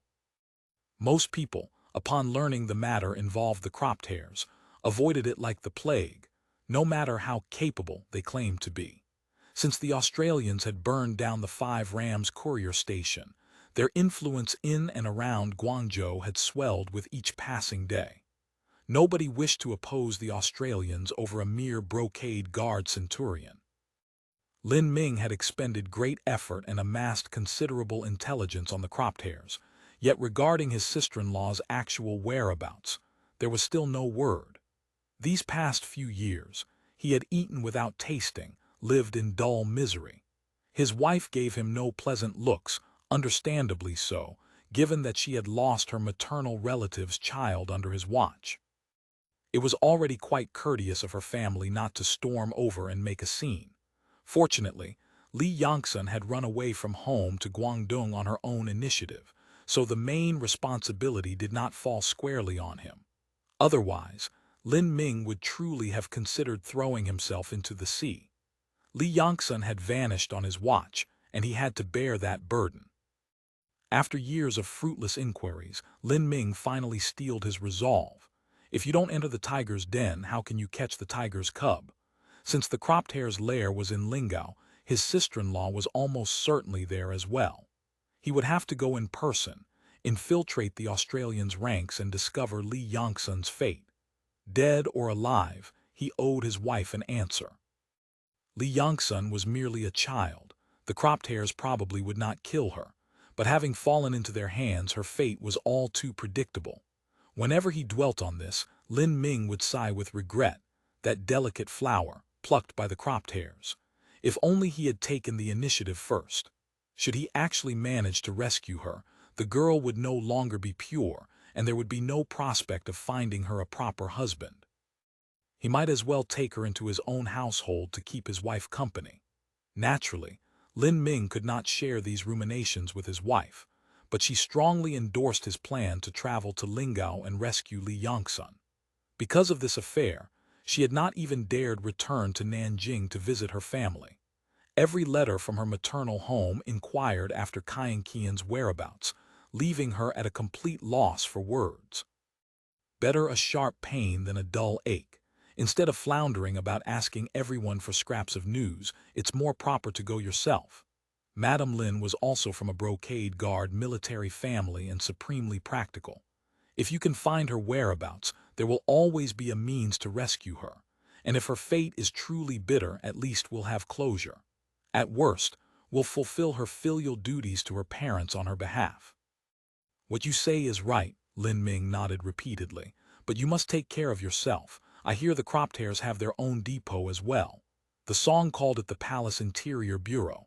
Whatever they call it, I hear the cropped hares are adept at such things, eyes and ears everywhere, scrutinizing every word and deed. My husband, you must be ever vigilant. I understand. Wife, rest assured. How can I rest assured? Tears rolled down Madame Lin's cheeks. I've already lost a sister, don't you lose yourself too. This whole family, young and old, depends on you. Rest assured, I know what's at stake. His household boasted 5 blessings surrounding longevity, and while Madame Lin was understanding of righteousness, the 4 concubines were decidedly less pleased. After all, Li Yongsun's life or death had little to do with them, and they were by no means willing to see their husband risk his life. There was some inevitable weeping and fussing, but fortunately, Madame Lin governed the household with method and authority. Between stern admonishment and gentle persuasion, she managed to bring them all around. With household affairs settled, Lin Ming had to consider how to reach Lingao. Getting to Lingao from Foshan was simplicity itself. From Foshan to Guangzhou, one need only go to the Dabao shipping agency at Tianzi Wharf, purchase a ticket, and within 2 or 3 days at most, board a ship to Lingao. For those with money, there were tidy passenger cabins. For those without, the steerage on cargo ships was still reasonably clean. But Lin Ming did not intend to travel to Lingao that way. He had already made inquiries among those who had been there. All outsiders entering or leaving Lingao were subjected to rigorous interrogation. He himself was an expert in apprehension, and aside from knowing too many people in Guangzhou, his appearance, neither merchant nor scholar, would immediately attract the attention of the cropped hares depot agents the moment he appeared at Bapu Wharf. To work as an agent, one first had to keep a low profile and blend seamlessly with ordinary folk so as not to draw attention. But having been a brocade guard for more than 20 years, his manner and speech carried an unmistakable official air. He would betray himself without uttering a word. After much deliberation, Lin Ming settled on a roundabout approach.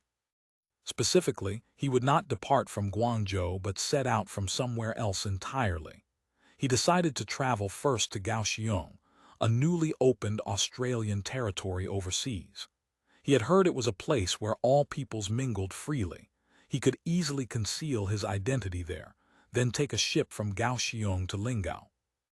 This way, not only could he obscure his trail, but he could also investigate the cropped hares' operations in Kaohsiung along the way.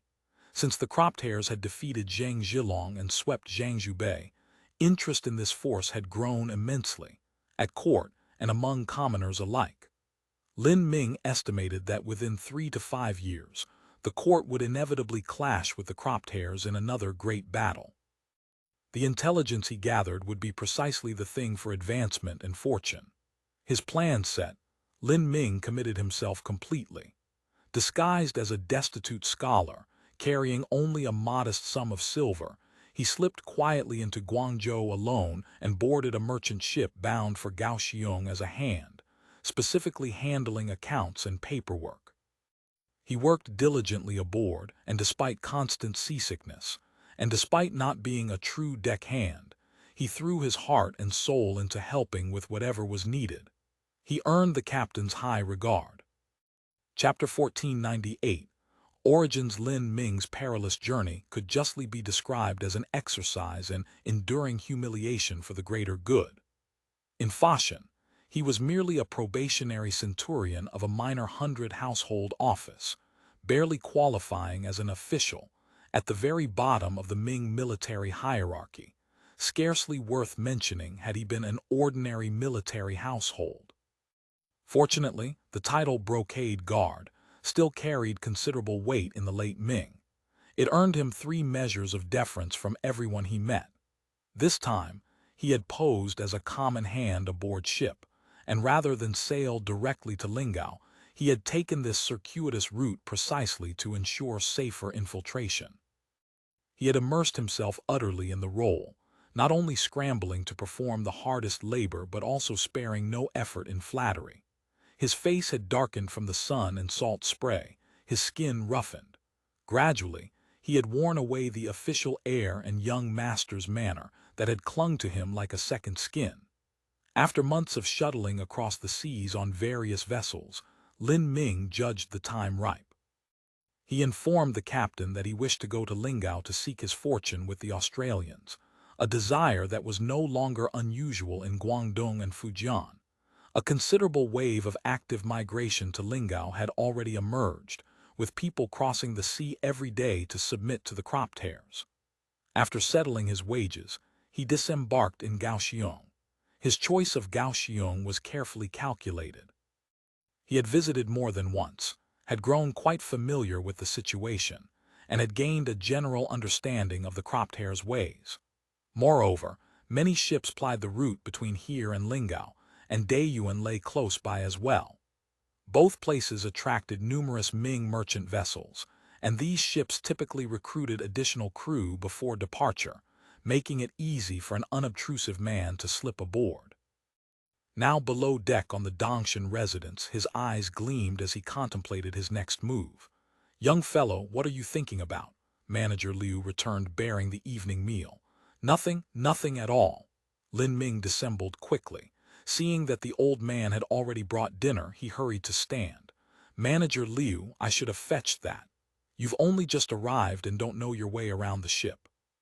What if I sent you and you dropped the whole thing into the sea?" Manager Liu squinted as he smiled. "I know you're a lettered man, so you must play chess. After dinner, keep this old fellow company for a few games." "I'm hardly a lettered man." Lin Ming hastened to demur. "Young fellow, you can't fool me. Not only are you lettered, but your family background probably wasn't bad either."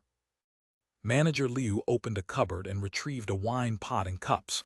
"One's not supposed to drink aboard ship, but this old fellow's getting on in years and needs a few sips to warm the blood. Call it an old man's privilege. I won't offer you any." "Manager Liu, please go ahead. I understand the ship's rules." Lin Ming swiftly changed the subject. Fortunately, after Manager Liu poured his wine, he did not pursue the matter of family background. Only then did Lin Ming breathe easy. He looked at the food in the dish, unexpectedly excellent. More surprising still, Manager Liu and he were eating the same fare. The provisions aboard Dongshan residence, even for the owners and the captain, differed little from those of ordinary sailors and hands. In his months aboard ships, Lin Ming had eaten only enough to fill his belly.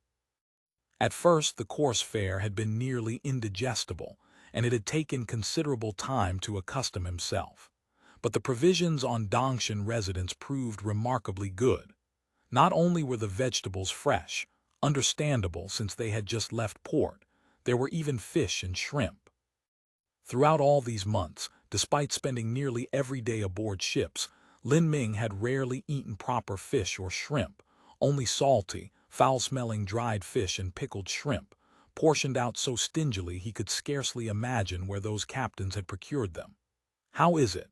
The food on our ship is quite something, isn't it? Our master is a generous man." Manager Liu could not resist boasting on his employer's behalf. "Where else do you see a captain feeding his crew this well?" In truth, Chen Huimin and Liu Deshin had absorbed certain Australian ideas and provided their subordinates with somewhat better provisions and wages than other maritime merchants. Shortly after implementing this policy, they discovered that better treatment for fewer hands proved more cost-effective than low pay for a ragged crowd. Dongshan residents employed only half the crew of a comparable Ming merchant vessel, yet labor costs per voyage had actually decreased by a third. Manager Liu speaks truly. It is all thanks to the two masters' benevolence. Lin Ming had by now cultivated the habit of agreeing with whatever anyone said. Having eaten nothing decent in months, Lin Ming devoured this feast like wind sweeping through fallen leaves, leaving nothing behind, even mixing the last drops of sauce with rice and polishing that off too. After finishing, he poured a bowl of water and rinsed his mouth. Manager Liu took a sip of wine and laughed. "And you say you're not a lettered man. What ordinary hand eats like that?" "The sauce, that would be licked clean with the tongue, never mind rinsing one's mouth afterward. Even our master Liu doesn't have such habits." Lin Ming silently groaned. He had not expected that months of deliberate hardship would fail to erase the traces of his former life. If this old fellow could see through him, could the cropped hairs not? He began to feel somewhat discouraged. His dejection showed on his face, and Manager Liu, thinking he had touched some sore spot, offered consolation. "Young fellow, don't be downcast.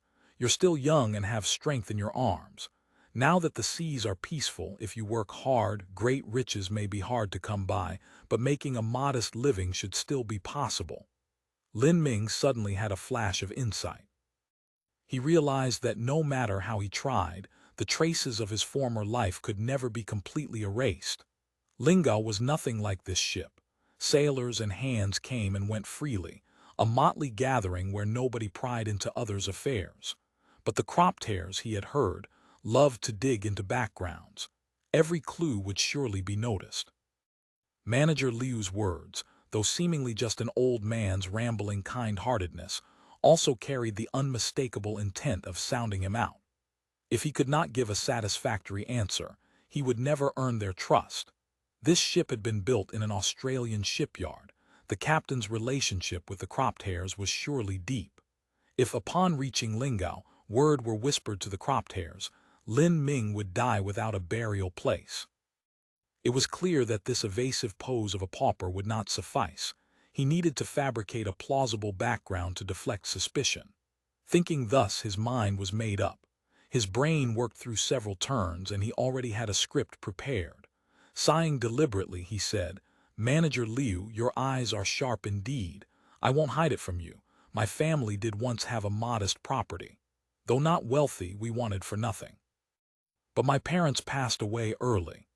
At once, tears streaming, he fabricated a classic tale of a dissolute young master who had squandered the family fortune and now drifted at sea to earn a living.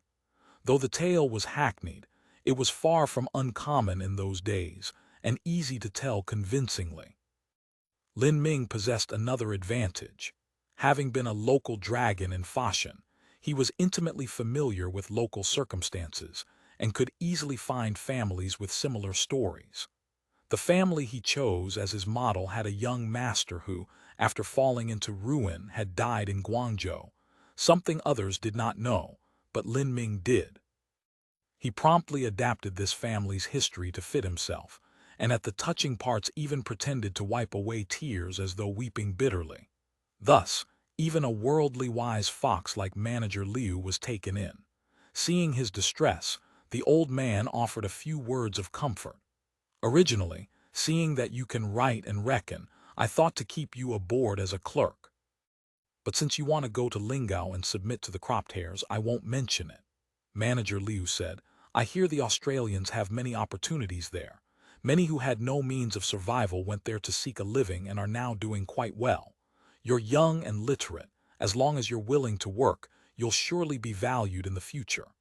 Many thanks for Manager Liu's kind comfort. How could I dare to dream of such things now? I've heard the Australians in Lingao employ a great many workers, and as long as you're willing to put in effort, there's food to be had. That's why I wanted to go. All I want is to reach Lingao in peace, find work, have a place to stay, and earn an honest bowl of rice. This life aboard ship, I truly cannot manage it. Before modern times, ocean voyages proceeded without weather forecasts, radar, or barometers. Nautical charts were incomplete, and pirates lurked in every shadow. There was virtually no safety in sailing. Going to sea was a gamble with one's life. No ordinary folk, unless they were truly desperate, would seek their living aboard ships. Lin Ming's earnest declaration fit perfectly with his persona as a ruined young master. "You're being too modest," Manager Liu said, having drunk a few cups and showing a slight flush. "You probably don't know yet, but people like you, literate and numerate, if you shave your head and submit to the cropped hairs when you reach Lingao, you can become a cadre. That's something like what the Australians call a clerk, I suppose. A modest income, perhaps, but you'll eat the emperor's rice, so to speak." "Tell me, does the Ming offer any such opportunity?" Lin Ming started. He truly had not expected the cropped hairs to be so eager for talent. Still, this brought his plan one step closer to success. He quickly demurred with a smile. To damage one's body and hair, a gift from one's parents, is too grave a matter. Even if I do not shave my head, it should be easy enough to earn a living. Manager Liu nodded. "Your filial piety is commendable, young fellow. This old man will say no more. Go to Lingao and live well. If I were 10 or 20 years younger, I too would seek my fortune under the Australians." With that, he drained his cup. After dinner, Lin Ming cleared the dishes, then returned to the cabin. Manager Liu had already set out the chessboard, and the two battled back and forth for several games. In his idle hours at the 100 household office, Lin Ming had mastered all manner of games for amusement. His skill at chess was considerable. Knowing that this ship had deep ties to the cropped hairs, and that Manager Liu and the others had visited Lingao many times, he saw an excellent channel for learning about the cropped hairs' inner workings. He deliberately held back his skill, and the two fought to a closely matched finish, much to the delight of Manager Liu, who had swept all challengers aboard. They chatted as they played, and Lin Ming took the opportunity to learn much about Lingao. Chapter 1499. Immigrant. The voyage proved uneventful.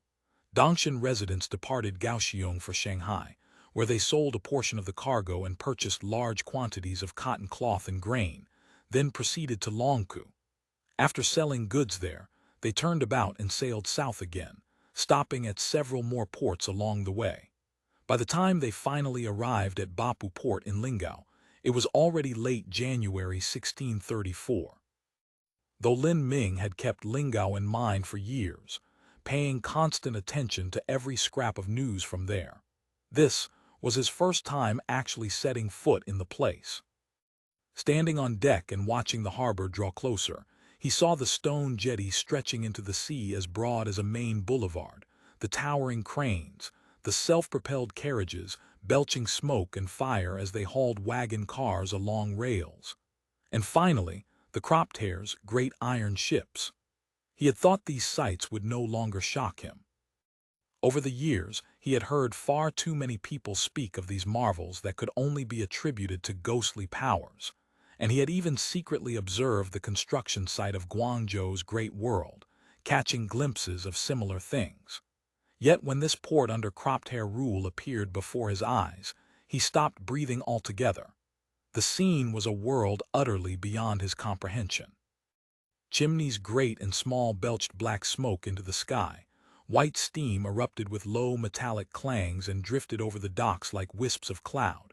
Cranes, pipes, and rails crisscrossed in a tangled web. Whistles and steam horns shrieked in shrill succession. It is as if I have walked into the lion-camel kingdom, demons cavorting everywhere. Lin Ming could not help but recall the journey to the west. The harbor was packed with vessels. Dongshan residents flew the Lingao navigation flag and was no stranger here. The captain had long since mastered the ropes. They soon made contact with a tugboat, which towed them to a berth. The ship had barely settled when a small boat came chugging toward them, trailing black smoke. Aboard were several men, all wearing the cropped hair's official uniform. Lin Ming knew this was called a uniform, worn by all who served publicly under the cropped hairs.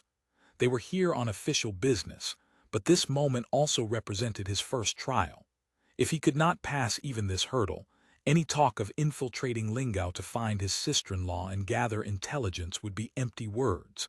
He might as well turn around and sail home. Liu Deshan and Chen Xiamen were already waiting on deck with the chief officers.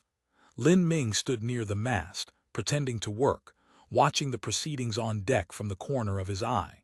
He saw the cropped hairs climb aboard from their boat, their hair cropped short like monks, just as the rumors claimed.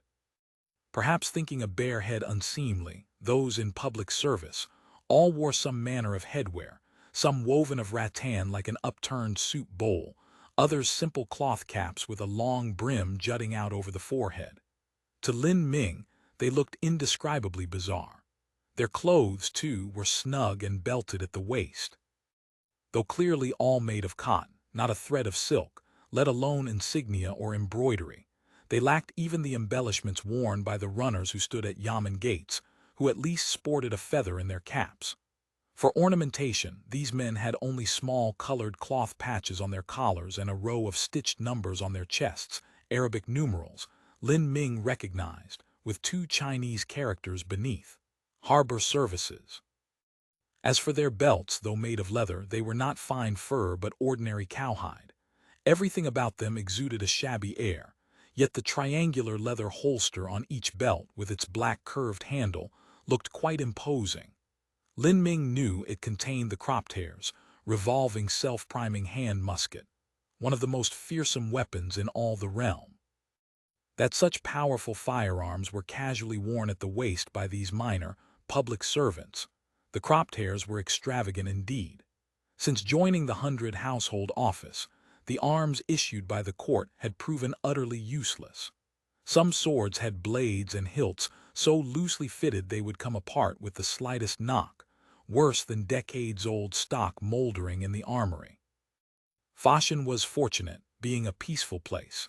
Even when bandits or pirates stirred up trouble, the brocade guard was seldom called upon.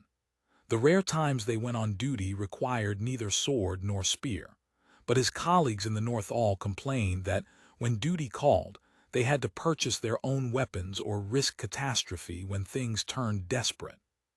Still lost in these reflections, Lin Ming caught fragments of conversation between the captain and the officials. "Any immigrants aboard?" "No, they're all my own crew." That was Chen Xiamen's voice. Suddenly Manager Liu's voice cut in. "Yes, there is one.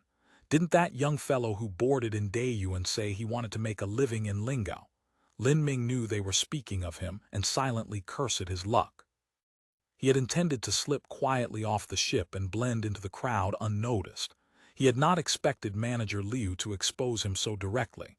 Inwardly calling the old man every name he could think of, he dared not move but continued his work, ears straining. "Since there's an immigrant, have him come register. We'll arrange for him to disembark for quarantine in the next few days." "Yes, I'll call him now."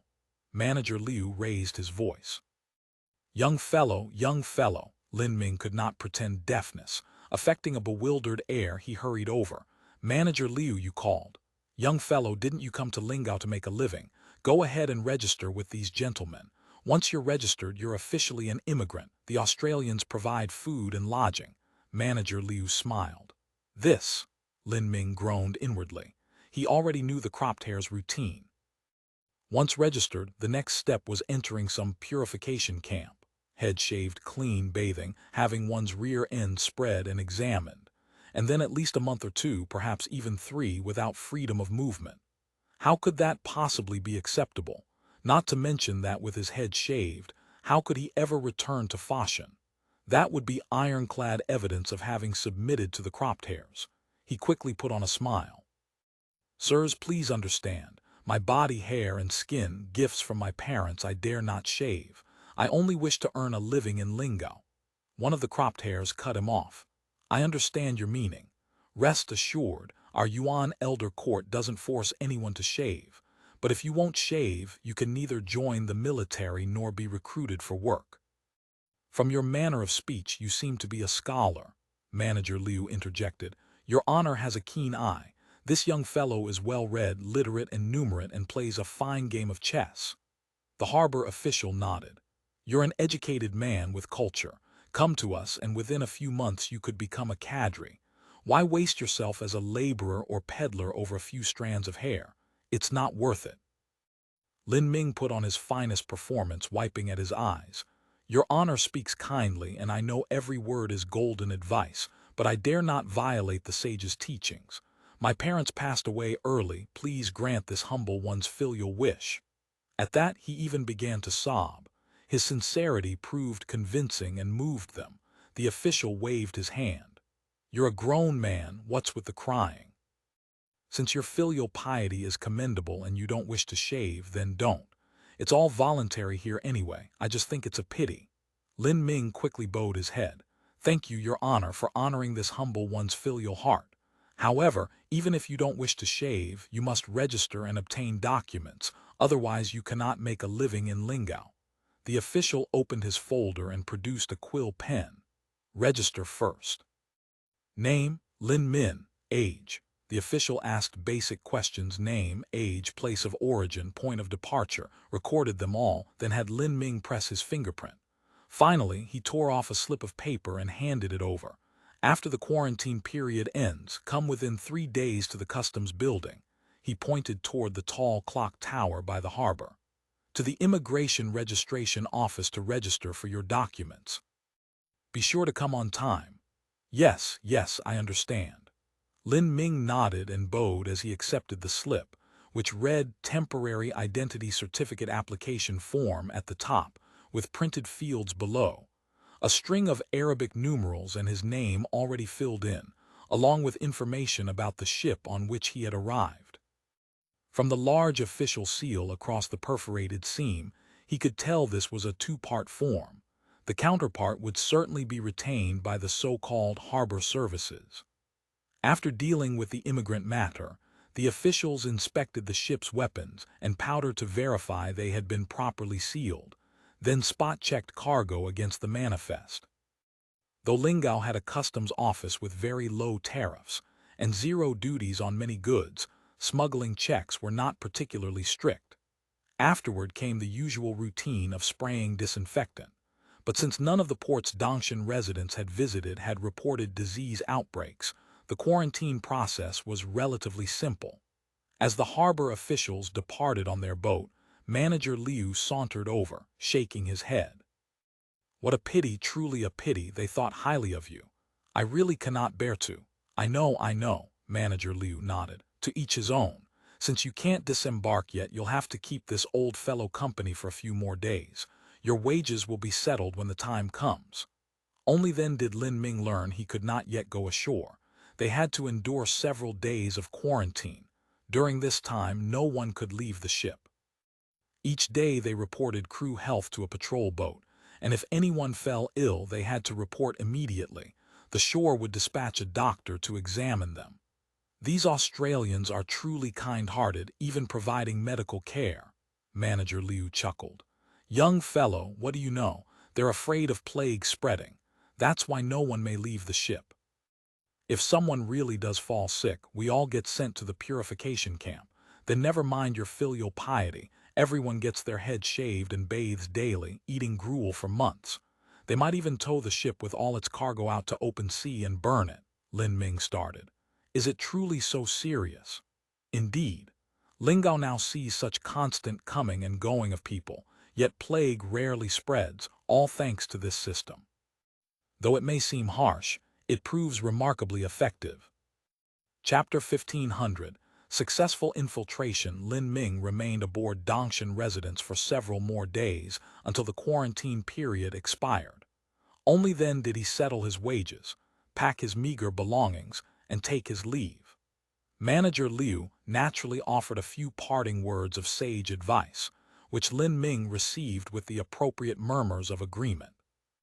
Following the harbor official's instructions, Lin Ming headed straight for the customs building to obtain his temporary identity certificate.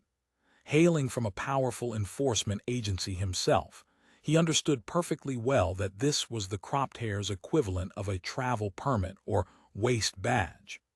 Without such a document in Lingao, he would be unable to take a single step.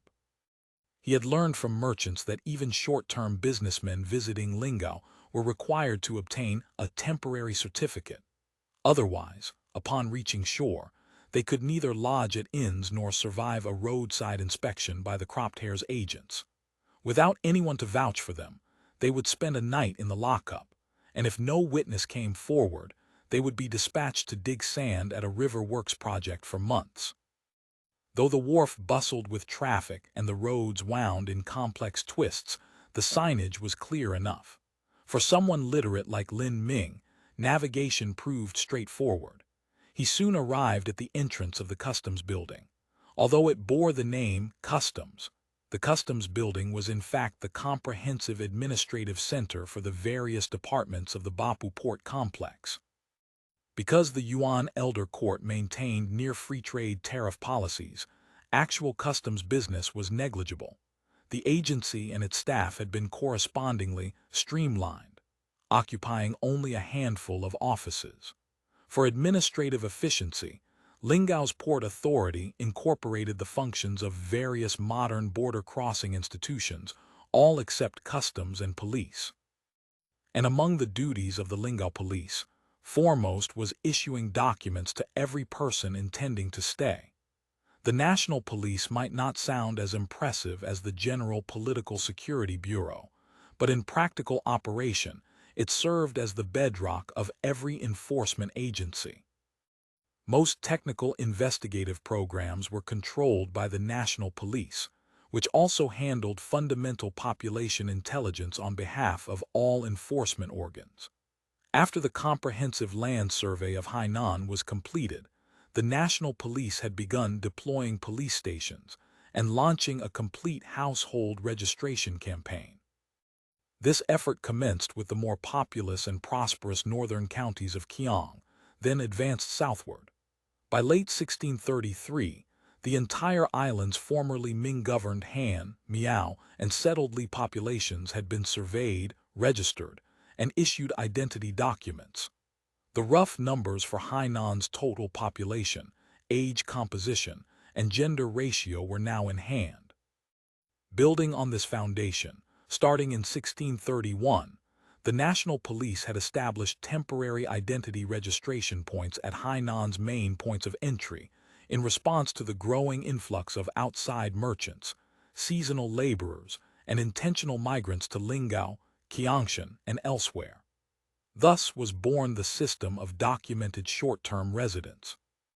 Under this system, outsiders applied for temporary identity certificates valid for periods ranging from 15 days to 1 year, according to their needs. Any outsider found moving about Hainan without a temporary certificate would be immediately arrested upon any random check, and anyone without documents could neither stay at inns, rent lodging, seek employment, nor apply for a business license. In short, lacking papers meant inability to take a single step. The National Police, the Political Security Bureau, the Civil Affairs People's Committee, even the Planning Commission, all of the Yuan Elder Court's departments urgently needed to track the dynamic flow of transient populations. Lingao and many other places in Hainan had begun exhibiting the social characteristics of the early industrial era. Controlling transient populations required comprehensive monitoring of population dynamics. Entry-exit registration, identity certificates, household registration, lodging registration, employment registration. Even with rudimentary technology, these measures could ensure a reasonable degree of social control. Lin Ming did not understand the inner workings, but he recognized the formidable power of this system all too well. At the registration office, he first filled out forms, then underwent a physical examination. The so-called exam consisted merely of stripping naked so that a medic could look him over for signs of epidemic diseases and the like. With Lingao's current medical and administrative resources, they could not yet provide every entrant with full purification. Only migrants organized directly by the Yuan Elder Court, and those entering through recruitment, schooling, or military channels enjoyed that privilege. But to Lin Ming, even this abbreviated examination was a profound humiliation. To think that I, a brocade guard centurion, should suffer such indignity. I shall never rest until the cropped hairs are destroyed. Lin Ming emerged from the examination room fastening his belt, seething inwardly. Carrying his examination report marked good, Lin Ming returned to the counter. Behind the wooden counter sat a female cropped hair, likewise garbed in the cotton official uniform, though hers was black. Her hair was bobbed at the ears, a hairstyle Lin Ming found utterly scandalous, not only unseemly but positively ugly. He truly could not fathom the cropped hair's standards of beauty. "Press your fingerprints, one in each box. Don't make mistakes," the woman instructed. Under the guidance of a naturalized police officer nearby, Lin Ming pressed all 10 fingers onto the registration form one by one, then repeated the process on a small card. "Done. This is your temporary identity certificate." The woman finally placed the card under a peculiar machine, pulled down an iron handle with a resounding clank and handed it to him. "Valid for 1 year. Come back to renew before it expires." Lin Ming accepted this Australian travel permit. It bore not only his 10 fingerprints but also his name, age, height, and chief facial features, plus a string of Arabic numerals. It was stamped with a round seal, not in red ink but an embossed impression pressed by a die. Lin Ming recognized that this single feature virtually eliminated any possibility of forgery. On closer inspection, even the card stock was no ordinary thick paper. Heavy, sturdy, finely printed with dense, intricate patterns that no common woodblock could ever reproduce. He stowed the permit close to his body.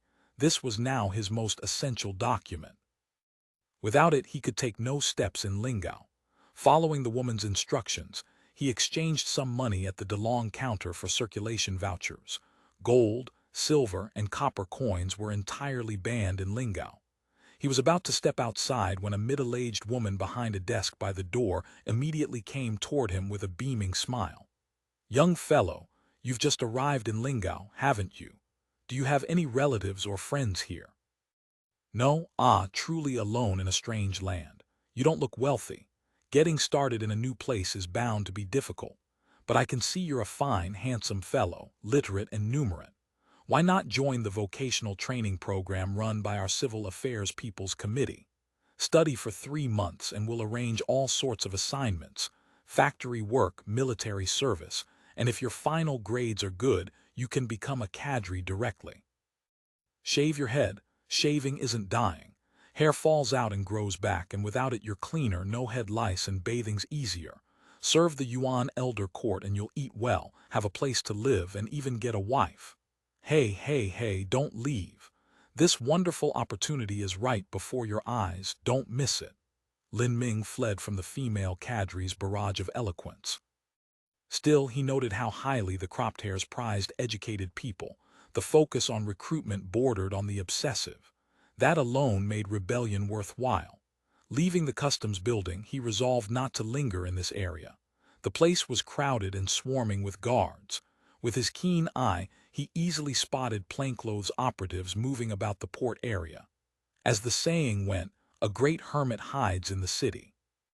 Lin Ming decided that his first step would be to head straight for Eastgate Market. There, regardless of circumstance, he would find some manner of work and lodging. Once settled, he could slowly gather intelligence. He had already inquired when exchanging his circulation vouchers. Eastgate Market was not far. A broad road connected the two places, and even walking took only about half a shi. One could also take a public horse carriage, though the most convenient option was the Lingao City Rail. The woman at the exchange counter, seeing his appearance, had suggested he take a ride and see the sights. She had given him directions. Walk out of the port along the main road. When you see a 3-story red brick building with several arched doorways at the bottom, that's the station. With his bundle on his back, he set off toward Bapu town. Originally, aside from a handful of fishing Tanka households, Bapu had possessed virtually no permanent residents. Now it had transformed into a bustling little port town, its buildings and streets all new and orderly. A wide street paved with black gravel carried the briny smell of seawater and fish. Shops lined both sides, crowds coming and going. Lin Ming noticed many in the crowd who, like himself, were obviously newcomers, ragged, clutching small bundles, walking with timid steps.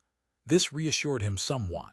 He came to a tall red brick building and saw streams of people flowing out through its arched doorways while others poured in from different arches. He surmised this must be the place. Looking up, he saw 3 large red characters on the lintel. Bapu Station.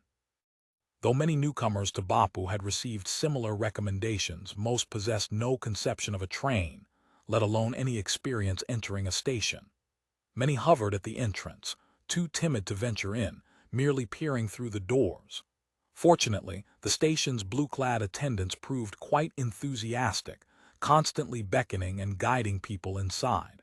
For those who could not read, they even assisted with purchasing tickets. Lin Ming, benefiting from his literacy, simply followed the signs, where to enter, where to buy tickets, destinations, and prices. All were clearly marked in large white characters on blue signboards. Inside, staff directed the flow. Despite the crowds, there was no chaos. Lin Ming studied the price board and purchased a ticket to Eastgate Market. The ticket was small but remarkably thick, even sturdier than the thickest, strongest card game tokens, and printed with Bapu, Eastgate Market, and second-class carriage. At the bottom appeared the date and a line of small text, valid only on day of purchase. Chapter 15:01. A journey by rail second class was a cut above third for one simple reason. It was actually a carriage. Third class was nothing more than an open car with railings. It did not even have seats. But the price was low enough for anyone to afford, which made it the first choice for farmers heading out. Third-class cars were perpetually packed with local peasants, along with the fruits, vegetables, chickens, ducks, fish, and shrimp they were taking to sell at market, plus the sundry goods they hauled back. Lin Ming was nimble enough to snag a seat the moment he boarded. Then he realized that the second-class car was filled almost entirely with shaven, uniformed, false cropped hairs. His Ming attire stood out conspicuously among them, and Lin Ming groaned inwardly, a grave mistake. Had I known, I would have bought a third-class ticket. The carriage was crowded, the seats not particularly wide. Lin Ming found himself squeezed tightly between 2 naturalized subjects, unable even to stretch his arms. He could only endure. To his left sat a young woman. Her hair was not cropped short but plaited into 2 braids tied at the ends with red cloth ribbons. She wore a cropped-hair blue cotton dress that shamelessly exposed white cotton stocking-clad calves below the knee. By Lin Ming's understanding, white shoes and socks were morning attire. Yet this young woman wore black shoes and sported red hair ribbons, clearly not in mourning. Red ribbons, white socks, bare calves, utterly incomprehensible. Lin Ming fumed silently. Yet he felt her thigh pressing firmly against his own, her warm flesh and springy firmness stirring certain physiological reactions in a man who had been away from home for months without a taste of the bedchamber's pleasures. Fortunately, Ming attire was loose enough that, so long as one was not endowed like a donkey, no embarrassment would show. The girl carried a small yellow cloth satchel. The moment she sat down, she pulled out a booklet and began silently reading. Lin Ming's curiosity was piqued. Stealing a sideways glance, he saw a small book printed with block characters, and above each character were curving symbols that he recognized as Red Barbarian script. Yet he could not imagine why they were superimposed on Chinese characters. From her manner, the girl seemed to be learning to read. Lin Ming himself, when at leisure, sometimes taught his maidservants and concubines to read, but that was merely an elegant amusement. Whether a woman possessed learning or not seemed immaterial to him. His own wife had been illiterate when she married him, and that had not prevented them from being devoted partners. To his right sat a wiry, thin fellow in oil-stained blue working clothes, who tilted his head against the seat back and began snoring the instant he boarded. His head kept lolling onto Lin Ming's shoulder, much to the latter's distress. While he stewed in discomfort, whistles shrilled outside the window, followed by a long steam whistle. The seat beneath him lurched, and the train slowly began to move. Years later, Lin Ming still found it difficult to describe the sensation of his first train ride. Shock might not be quite the right word. It was rather like his first time on horseback, thrilling yet terrifying. The locomotive rumbled, black smoke billowed from its stack as it pulled the carriages racing across Lingao's fields. The winter breeze, carrying a slight chill, blew against his face, producing a feeling of exhilaration. The track from Bapu to Eastgate Market ran alongside the Wenlin River. After almost 5 years of comprehensive renovation work, this river, once subject to wild seasonal fluctuations, had been essentially canalized. Thanks to sluice gates, dams, diversion channels, retention pools, and wind and steam-powered pumping stations, the Wenlin River could now maintain a fairly constant water level year-round. Besides ensuring stable power for the hydroelectric station, the river supplied daily, industrial, and agricultural water needs along its length, and even permitted a degree of river transport. The water glittered in the sunlight. The embankment slopes were faced with fitted stone, already greening over with turf. Planting trees would risk damaging the dikes, so trees grew only at the base of the slopes. Because the Lingao Construction Corporation's planners had deliberately designated the riverbank as a scenic corridor for recreation and leisure, the riverfront outside the industrial and dock zones had been landscaped with flowers, trees, and a scattering of pavilions. Shallow draft riverboats towed shoebox-shaped canal barges slowly along the waterway. The scene looked almost like a garden in miniature. Lin Ming had never visited Lingao before and thus had no idea what the Wenlin River had once looked like. But he could tell the river had been substantially improved. The cropped hairs do possess a modicum of refined taste, Lin Ming mused as he gazed at the scenery. Naturally, Guangzhou boasted countless scenic spots, its vistas 100-fold superior to this place. Yet the orderliness of the buildings along the way, the smoothness of the roads, the tidiness of villages and streets in those respects, the difference was that of cloud and mud. Alas, the water was murky, and more than a little refuse floated on it, hardly a limpid stream. When the train passed through the industrial district, the leisurely elegance of the riverbank vanished entirely. Huge red brick buildings were coated in black coal soot. Steel and ceramic pipes crisscrossed everywhere. Heavy, rhythmic clangs and rumbling roars rose and fell. Chimneys were everywhere here, black and white smoke nearly blotting out the sky. Along the riverbank, staging yards held mountains of coal and ash. Innumerable sacks, barrels, jars, and crates of every size were stacked into towering heaps, covered with rush matting. Tall iron cranes hissed with steam as they loaded the goods onto barges in the river, where the water was littered with coal cinders and rubbish of every description. Before Lin Ming could fully absorb the scene, a pungent cocktail of smoke, acid, and stench invaded his nostrils, setting him coughing violently. He hurriedly covered his nose, silently cursing the cropped hairs for spoiling the scenery. The train stopped and started. At each stop, a slender young woman in blue uniform, carrying a yellow satchel, walked down the aisle calling out the station name to remind passengers to alight. Some got off, others got on. The carriage remained full. Still grumbling inwardly, Lin Ming noticed the train slowing once more. He observed more buildings and denser habitation along the roadside, more shops too, and deduced they were approaching a town. Sure enough, the attendant called out, "Eastgate Market." This was a major stop, and more than half the passengers disembarked. Lin Ming squeezed out with the crowd. He followed the flow of people out of Eastgate Market Station.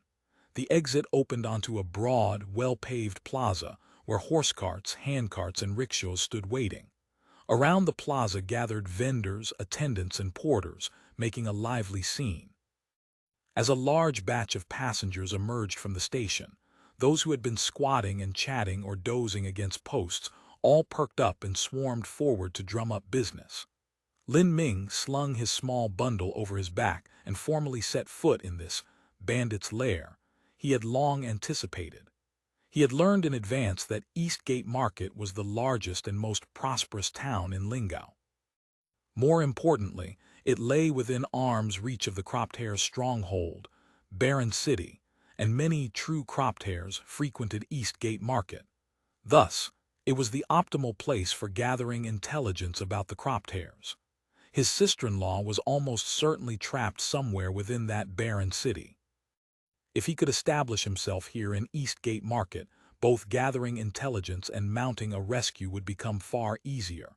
While he was pondering these matters, the vendors and attendants in the plaza were already accosting him. "Fruit, sir.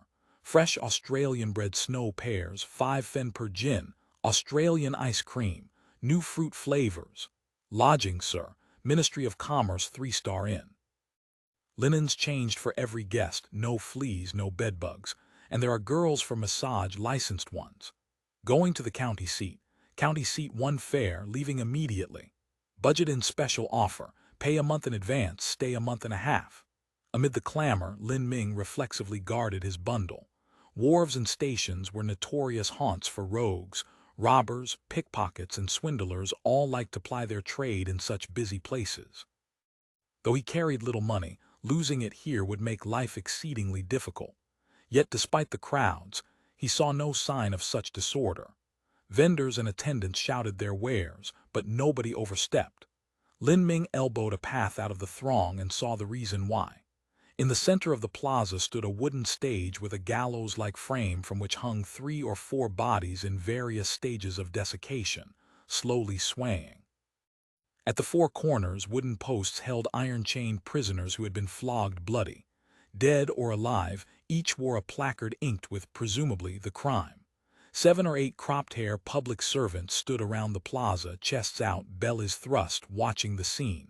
Long have I heard the cropped hares practice legalist methods. So it is true. Lin Ming's heart tightened. He understood that this was a place where a single misstep was unforgivable, and he mentally rehearsed all the cropped hair regulations he had gathered, lest he forget and inadvertently violate some cropped hair law. Lin Ming quickened his pace and soon left the station plaza behind. Though unfamiliar with Eastgate Market, he strolled along the streets, intending first to find lodgings and then look for employment opportunities. Contrary to his expectations, Centurion Lin saw none of the cramped stalls and jumbled goods he had imagined.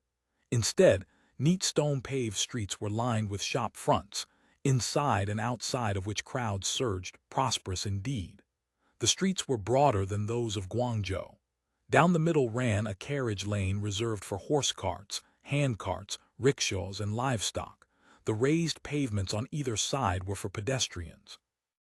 Walking along the pavement, Lin Ming wished to remain inconspicuous, yet there were so many novel things in Eastgate Market that he could not help gawking. Street lamps, zebra crossings, rubbish bins, large plate glass display windows, all made him stop and stare. Before he knew it, he had wandered near the Co-op General Store.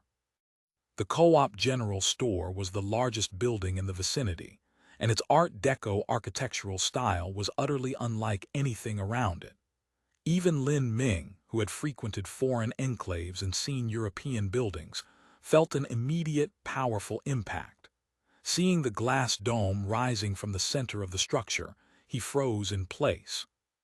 Chapter 1502, Employment Agency. Look, another country bumpkin standing there gawking. The words drifted carelessly to his ears. Lin Ming might have ignored them, but then he realized several pairs of eyes were fixed on him. Turning, he spotted 3 or 4 children licking candies on sticks, giggling and pointing in his direction. His face flushed with indignation. Though he lived in Fashion, that was one of the 4 great towns of the realm, rivaling the provincial capital in prosperity. He himself was a man of fashion, versed in poetry, wine, and chess. if not famous throughout Guangdong, at least a minor celebrity in the prefecture. Now he was being treated as a country bumpkin by a handful of children. Seeing he had noticed them, the children scattered at once. Lin Ming realized he had been behaving in an unseemly manner and quickly coughed to compose himself before resuming his leisurely stroll. Eastgate Market's prosperity came as no surprise. Foshan had plenty of bustling streets like this. What left a deeper impression was the excellent order here, the spotless streets, and the distinctly exotic ambience of the architecture. Lin Ming surveyed his surroundings until he stopped before a shopfront bearing the sign People's Employment Agency. He had learned in advance that these so-called employment agencies were the cropped hair's version of recommendation brokers. The cropped hairs involved themselves in virtually everything. Even the recommendation brokers were government-run. No doubt the cropped hairs are burdened with bloated bureaucracy, Lin Ming thought. Just like the song. Though Lin Ming was a hereditary military officer, he had done his share of reading. The cropped hair's claim to be Song descendants was something he took note of. Though he thought it mere pretense, he could not help making comparisons. The shop was not particularly crowded. A few people stood or squatted about, chatting, eating, or dozing against the wall. Some even carried bedrolls. Behind a row of wooden counters sat clerks dressed uniformly in cropped hair official attire. Above each person's head hung a wooden sign with labels Lin Ming could barely decipher. Job registration, employer registration, certification. Along the wall stretched a massive blackboard covered in dense columns of white chalk writing. On closer inspection, these were all job postings, subdivided by category. Commercial work, carpenters, clerks, laborers, industrial trainees. Though the text was all vernacular and in simplified characters, the vocabulary was largely the cropped hair's new speech, quite different from ordinary vernacular. Apart from carpenter and laborer, the rest he could only guess at from context. He craned his neck to scan the board. The largest demand was for general workers, farm workers, and industrial trainees. Lin Ming gathered these were all manual labor. If he took such a job, he would have no energy left to search for his sister-in-law or gather intelligence on the cropped hairs. He had not come to Lingao to toil in their fields. Best to find something light that would allow him to move about freely. He surveyed the board until he found a suitable posting, a shop in Eastgate Market seeking a clerk. A clerk merely meant copying and writing, well within Lin Ming's capabilities. He hurried to the nearest counter and called out, "Sir." The man behind the counter was young but carried an air of weary disdain. Despite his shaven head and new clothes, he still reeked of a down-at-heel scholar. He coughed and drawled, "Don't call me sir. Call me comrade. What is it?" "Yes, comrade." Lin Ming found the address absurd. Neither the Zizhai Tongjian nor the history of song mentioned any such term. "I would like that job." Unable to recognize the Arabic numerals, he could only point. But the other did not even glance where he indicated, asking without looking up, "Do you have an employment certificate?" "Employment certificate? No." "Then go to window number 1 and apply for one first." "Next." The false cropped hair dispatched him crisply and moved on. Lin Ming hurried to the counter marked number 1 and job registration. Here sat a middle-aged woman official, rather more amiable. "Hand over your identity certificate. Literate. Then fill out this form yourself." Under the woman's guidance, Lin Ming registered his identity certificate and signed paper after paper. At last, he received an employment certificate and an employment contract. He could not help but shake his head wryly. Here, everything required documents. "Since you're literate, I suggest you sit for the Class C diploma. Without a certified education level, you'll only count as literate, and employment opportunities are very limited." The woman official proved helpful, explaining the examination process. Due to the surge in migrants, the Class C diploma examination had increased from once every 3 months to once monthly. Lin Ming demurred vaguely. Though he did not know precisely what a Class C diploma was, he understood from the conversation that this was a cropped hair examination. Passing it would earn a diploma, much like a degree. If he participated in a false examination, It would become a major stain on his record. If word got out, he could forget about his hereditary Centurion post. The agency only introduced candidates.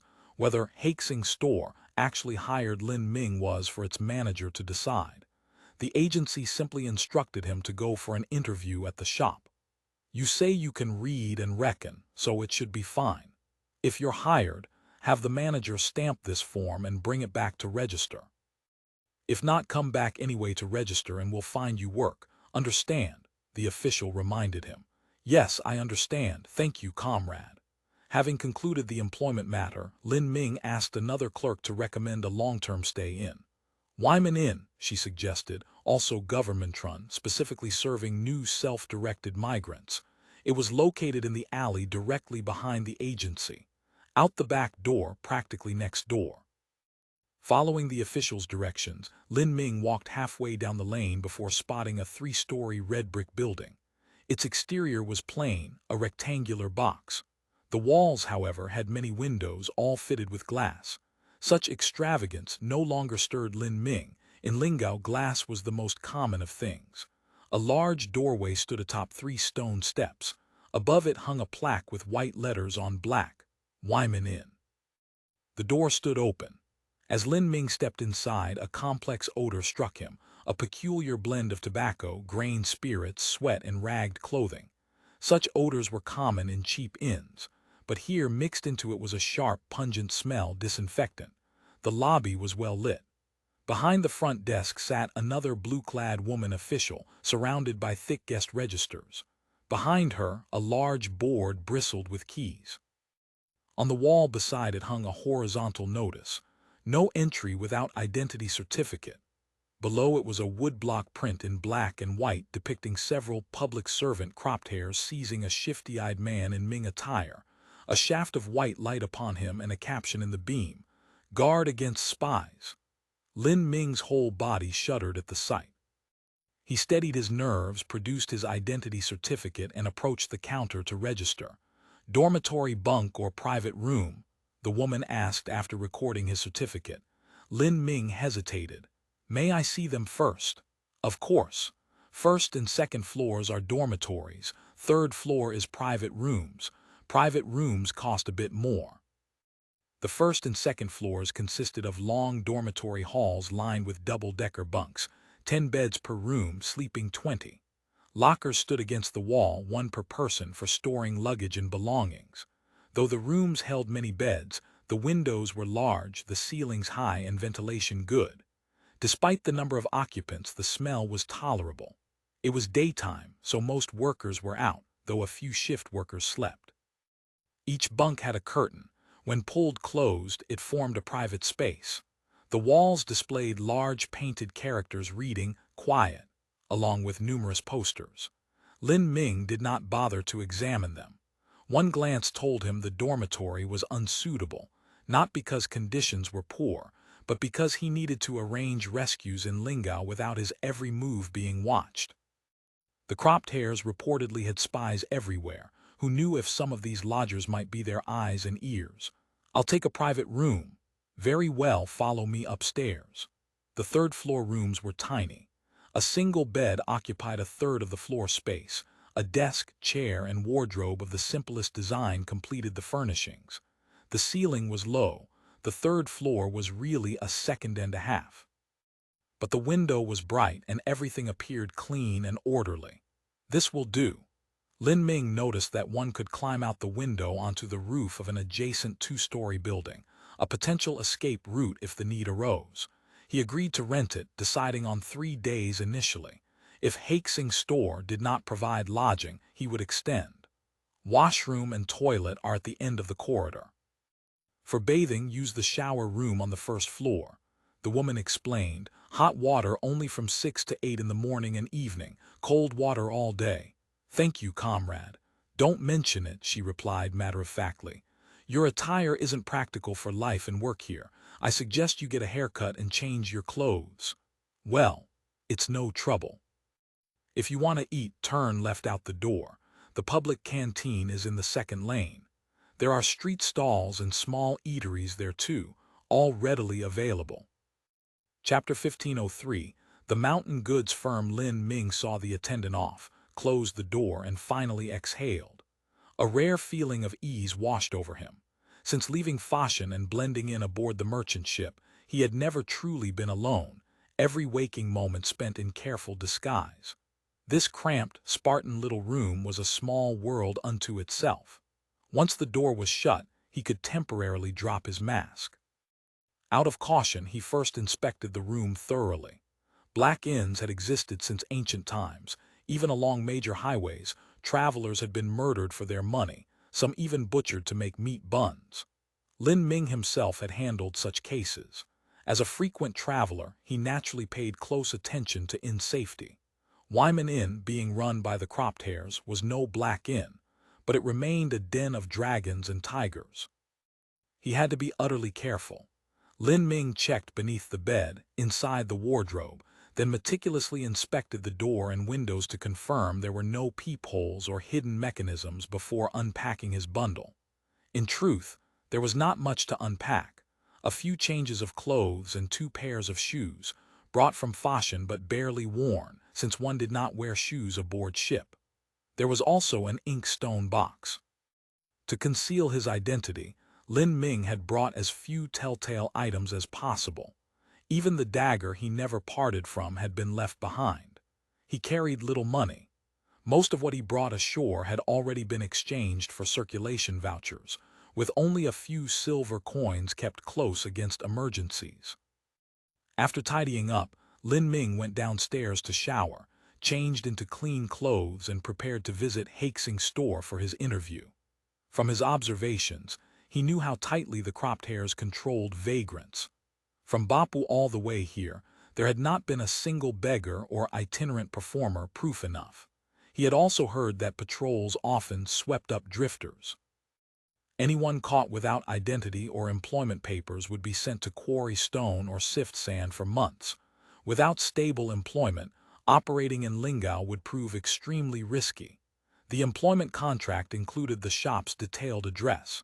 East Gate Market streets were orderly, with many signposts. Lin Ming studied a map at the inn, then quickly located Hastings' store.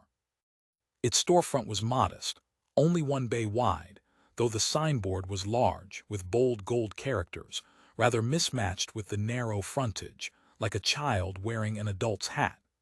Hanging trade signs were prohibited in Lingao to avoid blocking traffic, so Lin Ming could not immediately discern what goods the shop dealt in.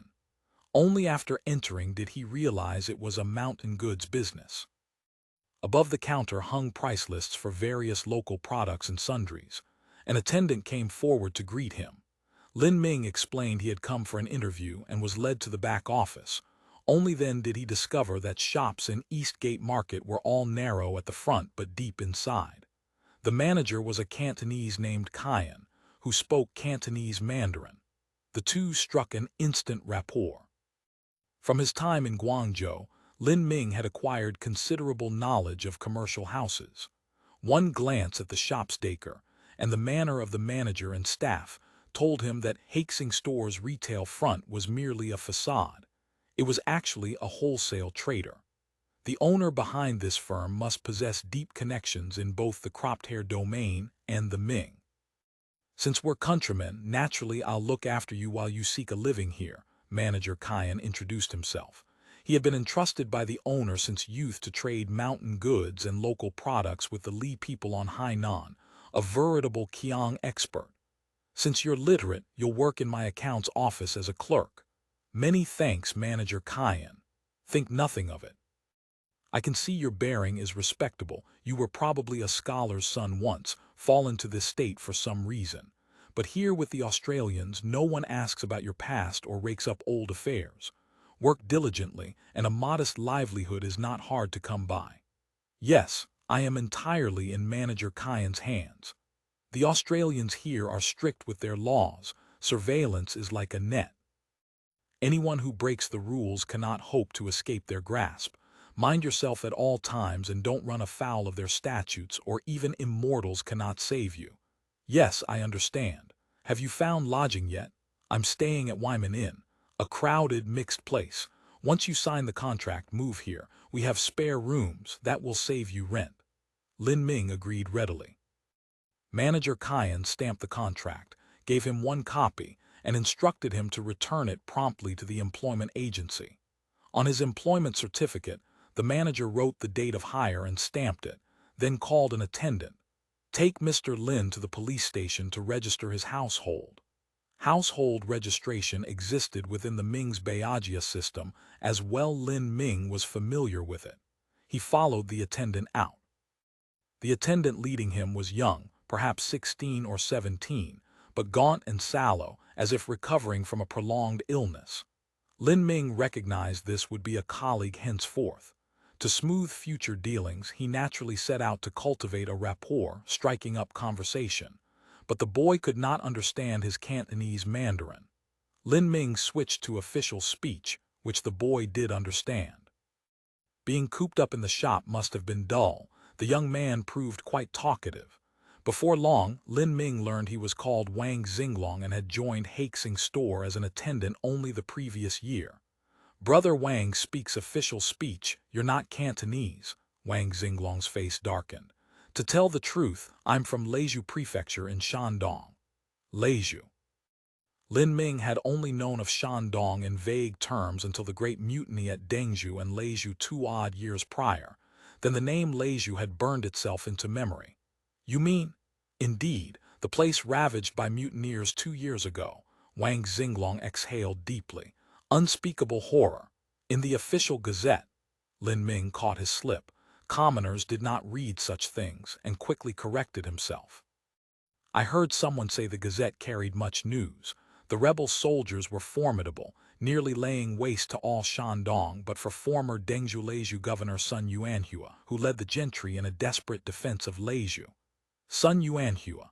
Without the Australians, Leizhou would have been finished long ago. Wang Xinglong curled his lip. This piqued Lin Ming's interest at once. Sun Yuanhua had first defended Leizhou, then helped suppress the rebellion, a great achievement. Rumor had it his patrons at court lobbied on his behalf, so though the mutiny had erupted on his watch, his punishment was light, merely dismissal from office. He remained in Dengzhou, assisting with Liaodong military affairs. Lin Ming had not expected Sun Yuanhua to be entangled with the cropped hairs. His brocade guard instincts tingled with excitement. Feigning doubt, he said, Leizhou and Dengzhou are thousands of li from here. How could the Australians possibly help Governor Sun? And Sun is an imperial official. How could he collude secretly with the Australians? It's utterly inconceivable. You simply don't know. Wang Xinglong was young and harbored no suspicion that this mild-mannered secretary clerk was in fact a brocade guard. He spoke freely. The Australians built a stockade on a barren island off the Leizhou coast, specifically to receive refugees from the mutiny. The rebel soldiers attacked it and were smashed to pieces, tens of thousands dead, many fierce generals slain, even the cannons they had brought from Dengzhou captured. Without that battle, how could Leizhou have held? Lin Ming nodded. I see. He felt slightly disappointed. He had hoped to extract major intelligence about Sun Yuanhua conspiring with the cropped hairs, but it turned out to be nothing so sensational. Still, the news was shocking enough. The cropped hairs' reach extended far beyond Guangdong and Fujian. Dengzhou and Leizhou were not wealthy places, yet the cropped hairs had extended their grasp there, even building a stockade to accept the displaced. Their hearts are treasonous indeed. As Dengzhou Leizhou governor, Sun Yuanhua could not have been ignorant of their presence. And when the rebels had laid siege to Leizhou, they had split forces to attack the cropped hair stockade. Even if the two sides were not colluding outright, there must be some tacit understanding. And then Sun Yuanhua had slipped free of punishment. Lin Ming felt a chill run down his spine. Could the cropped hair's tendrils have reached into the capital, into the court itself? Thanks to the Australian stockade, many Shandong folk survived, Wang Xinglong sighed. Though exiled far from home, better that than filling the ditches. Oh. Then there must be many Dengzhou and Leizhou folk here, Lin Ming pressed. At least 100,000. They were shipped here by the Australians' great vessels, ship after ship. The wharves were seas of humanity. 100,000. The figure shocked Lin Ming again.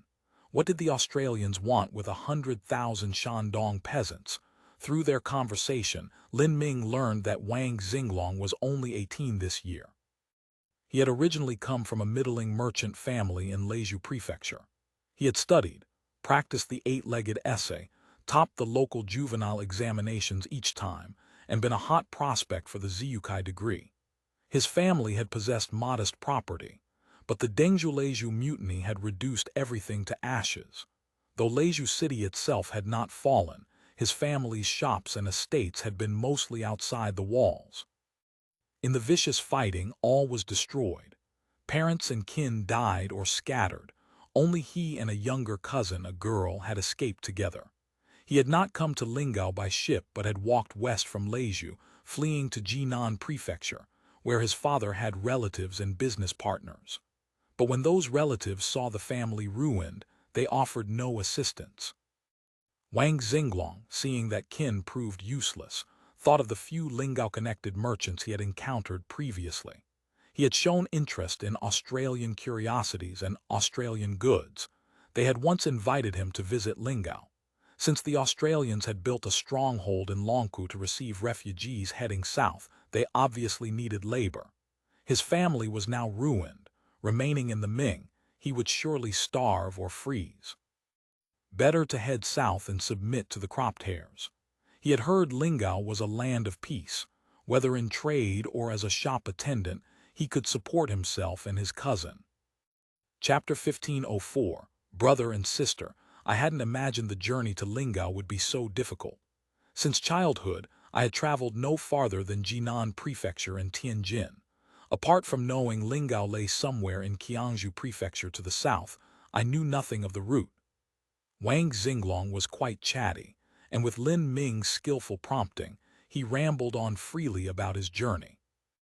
As it turned out, Wang Xinglong had not walked all the way to Lingao. He could never have afforded such protracted travel costs, nor did he know which roads led there. He only knew that the Australians had many trading partners in Jiangnan, whose ships sailed back and forth regularly. So he had joined the mass of refugees on empty returning grain ships, traveling down the Grand Canal southward. In Jiangnan, he reached Shanghai, where he encountered the manager of Haxing's store and was granted free passage to Lingao. Speaking of earning a living, staying in Jiangnan would have been easy enough, but I had always heard that the Australians possessed wondrous skills and flourishing eclectic learning. I was itching to see it with my own eyes, so I came to Lingao. Wang Xinglong's eyes shone. Only upon arrival did I realize how good it is here, a true golden age. Lin Ming cursed inwardly, another one beguiled by the cropped hair's enchantments. Noting that Wang Xinglong had neither shaved his head nor changed his attire but still wore Ming dress, he asked, "You haven't shaved your head?" "One's body, hair, and skin, gifts from one's parents," Wang Xinglong sighed. "My family is now destroyed and scattered. Only these relics remain. I dare not lightly alter them. Brother Wang is indeed a filial son." Lin Ming praised him. The fact that the youth was unwilling to shave and change his clothes meant he still harbored respect for the boundary between civilized and barbarian. He might yet be turned to the righteous cause. "This is our Cathay attire. How could one lightly abandon it? Otherwise, one could not face the ancestors after death." Wang Xinglong did not perceive the hidden currents in Lin Ming's mind. Raised a scholar, though still young, such notions had been inculcated since childhood. Lin Ming's praise of his filial piety drew ready agreement. It was fortunate manager Qian was willing to take me in and bring me to Lingao. Had I taken the Australian refugee ships, there would have been no choice, shave or be shaved. Wang Xinglong sighed. Under Australian rule it truly is a peaceful golden age, yet this insistence on shaving and changing clothes still seems not quite right. "Ah well, they are from overseas after all," Lin Ming said with deliberate subtlety. "The Australians don't insist on shaving, but without it one cannot enter their schools. Fortunately, there are plenty of books and papers on the market, and there's the library. One simply cannot hear the Australian sage's teachings in person." Wang Xinglong added with some regret. Talking as they walked, They soon arrived at the Eastgate Market police station and completed the household registration. On the way back, Wang Xinglong took him to a shop to purchase bedding and toiletries. "Consider these in advance. Pay back when you receive your wages," Wang Xinglong said. Back at Hastings store, Wang Xinglong led him to the rear, a small courtyard ringed by two-story buildings with a well at its center. Beside the well stood a large flat stone. A young woman in blue, her back to them, sleeves rolled high, was vigorously scrubbing laundry. Wooden tubs on the ground overflowed with clothes awaiting washing. "This is my younger cousin," Wang Xinglong introduced her, then called Jinchun. The young woman turned.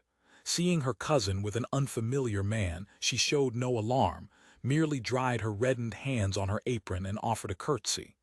Lin Ming hastily returned the courtesy, silently cursing Wang Xinglong. Have all his books gone into a dog's belly? What business had he, without kinship or connection, bringing his sister out to greet a stranger? Has he never heard that men and women should not touch hands when passing objects? Could he be trying to offer me his sister? Looking more closely at the girl, her features were not bad, clearly from a middling or better family, though somewhat worn from toil. Her frame was somewhat sturdy, her bare arms exposed without a second thought. A good girl, quite spoiled now. While Lin Ming's mind wandered, he heard Wang Xinglong say, "My cousin also works here at Hastings store, handling miscellaneous affairs. She's a colleague of ours too. If you have clothes or bedding to launder, just give them to her." "I couldn't possibly." "Mr. Lin, there's no need to be modest," Wang Jinchun said frankly. "This is my job. The manager pays me to wash and clean for everyone. If you don't let me wash for you, wouldn't I become a useless hanger-on?" Wang Xinglong added. "Jinchun, Mr. Lin has only been off the ship a few days and doesn't know local customs. Give him time and he'll adapt." He led Lin Ming to a small room on the second floor. "Mr. Lin, please stay here." Wang Xinglong set down the bedding. "All the male attendants live in this courtyard. The shower room is downstairs in the south building. Washroom and toilet are there too.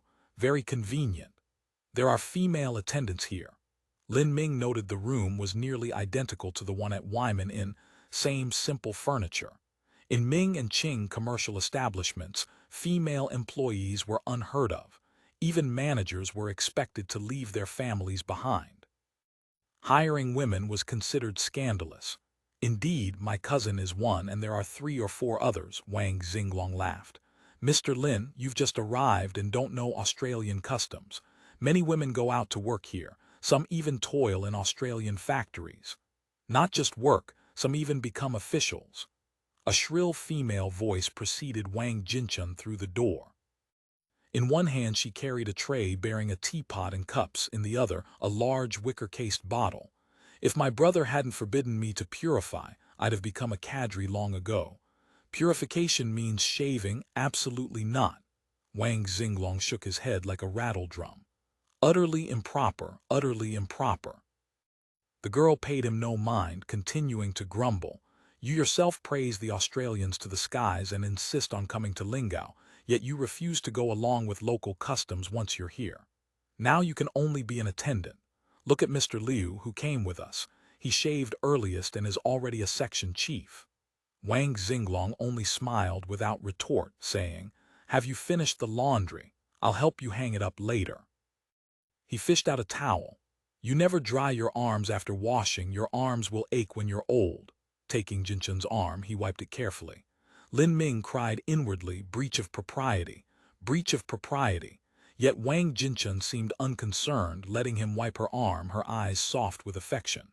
Lin Ming suspected something illicit between them and silently cursed, "Worse than beasts. No wonder they submit to the cropped hairs." He felt instant disdain for the Wang siblings but dared not show it, only turning his face aside. During this uncomfortable moment, Wang Jinchun said, "Mr. Lin, here is tea. Leave the teapot in your room, fetch hot water from the kitchen. This is a thermos. If you have clothes to mend, just give them to me. It's all part of my duties." Lin Ming exchanged a few polite words and saw them out. His luggage was still at the inn. There was no hurry to move it. He surveyed the room and courtyard once more. Though the space was modest, it was clean and orderly. A quick count showed more than 10 rooms in the courtyard. Subtracting the first-floor toilet, washroom, and shower room, there were still at least 7 or 8 respectable attendants living here. Wang Xinglong had mentioned 4 or 5 female attendants, and there would certainly be some rough hands and apprentices sleeping in dormitories too. That meant over 20 people. This shop employed a great many hands. Lin Ming pondered these matters, spread out the bedding, then poured himself a cup of tea to settle his nerves. He had now established himself. A job, a place to stay, no fear of being swept up as a drifter. He could take time to sort through his thoughts. From what he had seen and heard, the cropped hairs placed enormous importance on purification, and the core of purification was shaving and changing clothes. To eat directly from the cropped hair's hands required this. Along the way, government offices, village security posts, shops, workshops, everyone from top to bottom conformed to this pattern. Oh yes, Wang Xinglong had called them naturalized subjects. Naturalized. Naturalized. You barbarians dare use such a term. Ordinary folk, it seemed, were left to their own devices. Any number of naturalized subjects in Australian attire thronged the streets, but many common folk still wore Ming dress. The kindness of 300 years of Ming rule persists, Lin Ming thought with satisfaction. Even in this cropped hair stronghold, many hearts still leaned toward the Ming. Even a man like Wang Xinglong, who had voluntarily come over, balked at shaving. The cause is not yet lost. Lin Ming departed Hastings store, first went to the employment agency to file his papers, then returned to Wyman Inn. It was already late, so he spent one more night there, enjoying a sound sleep. The room and bedding were spotless, especially free of fleas and bedbugs. One of the two things Centurion Lin acknowledged Lingao surpassed the Ming. The next morning, Lin Ming checked out, moved his luggage to Hastings store, and commenced his duties as a clerk secretary. Contrary to his expectations, the clerk's work proved rather busy. Every day, messenger boys brought a pile of slips from Manager Kyan's office, each bearing only a few terse lines. Lin Ming had to draft correspondence based on their content. The letters covered every imaginable commercial matter: inquiries and quotations, buy and sell orders, personnel changes, financial transfers. All extremely complex.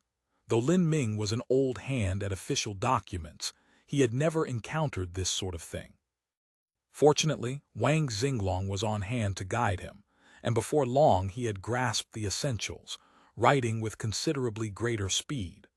Once the letters were drafted, he sealed them in special envelopes addressed to recipients. Places beyond Guangdong and Fujian included southern Zhili, Zhejiang, even Tianjin and the capital. Some locations he had never heard of. Wang Xinglong told him they were all counties subordinate to Qiangzhou Prefecture. Chapter 1505. Street lamps. Every afternoon, an attendant took the day's outgoing mail to the relay station. The Australians called it a post office. Some of Manager Kyan's slips bore notations such as regular, telegraph, or express. Following Wang Xinglong's instructions, Lin Ming copied these markings onto the envelopes. He guessed these might be some manner of commercial code. True to his principle of not asking unnecessary questions, he never inquired. Yet Wang Xinglong soon explained that these merely indicated the dispatch method. Regular is the normal post, by coach and ship, dispatched according to the usual schedule. Express is urgent, sent the same day, arriving twice as fast as regular. Like the difference between ordinary court dispatches and 800 Li urgent couriers. Exactly. Mr. Lin's comparison is apt, but the court's courier stations are reserved for official use. How can commoners access them? Only high officials and gentry occasionally benefit. We merchants normally use flying feet, fast enough but expensive. For someone like me, from a backwater, even flying feet couldn't be found. When urgent news had to be sent, the only recourse was to dispatch a shop hand personally. The Australians are far more considerate of us merchants. The Australian relay stations are open to merchants as well. How could they not be? Even dirt-poor peasants can post a letter for a few fen, though only within Qiangzhou Prefecture. Routes into Ming territory are fewer, and for those you must send express. Lin Ming knew that the courier system placed a tremendous burden on the court, which had even disbanded stations to cut costs. The dismissed couriers had rioted or turned bandit. Incidents had occurred in Guangdong as well, though the province was peaceful and prosperous enough to suppress them. Who would have thought the cropped hairs not only maintained a courier service but made it accessible to common folk, utterly inconceivable. To his mind, apart from buying popular support, such expense was meaningless. He could not voice this opinion aloud, however. Wang Xinglong, though unshaven, was a cropped hair enthusiast who would not tolerate the slightest criticism. Lin Ming watched with a cold eye, aware that the boy harbored improper designs on his cousin. In the Ming, custom and propriety would have checked such impulses. Here in Lingao, this ritual ruined, music destroyed land beyond civilization. Such things went unremarked. In just a few days, Lin Ming had learned that making a living here was easy, opportunities for fortune plentiful, and tales abounded of men rising to wealth within a year or two. As a consequence, propriety and decorum counted for little. What then does the telegraph notation mean? Telegraph is the electric telegraph. Wang Xinglong's eyes lit up with excitement. Speaking of the telegraph, that truly is miraculous. Submit a letter here at the post office, and even if the recipient is 1,000 li away, it arrives in the blink of an eye.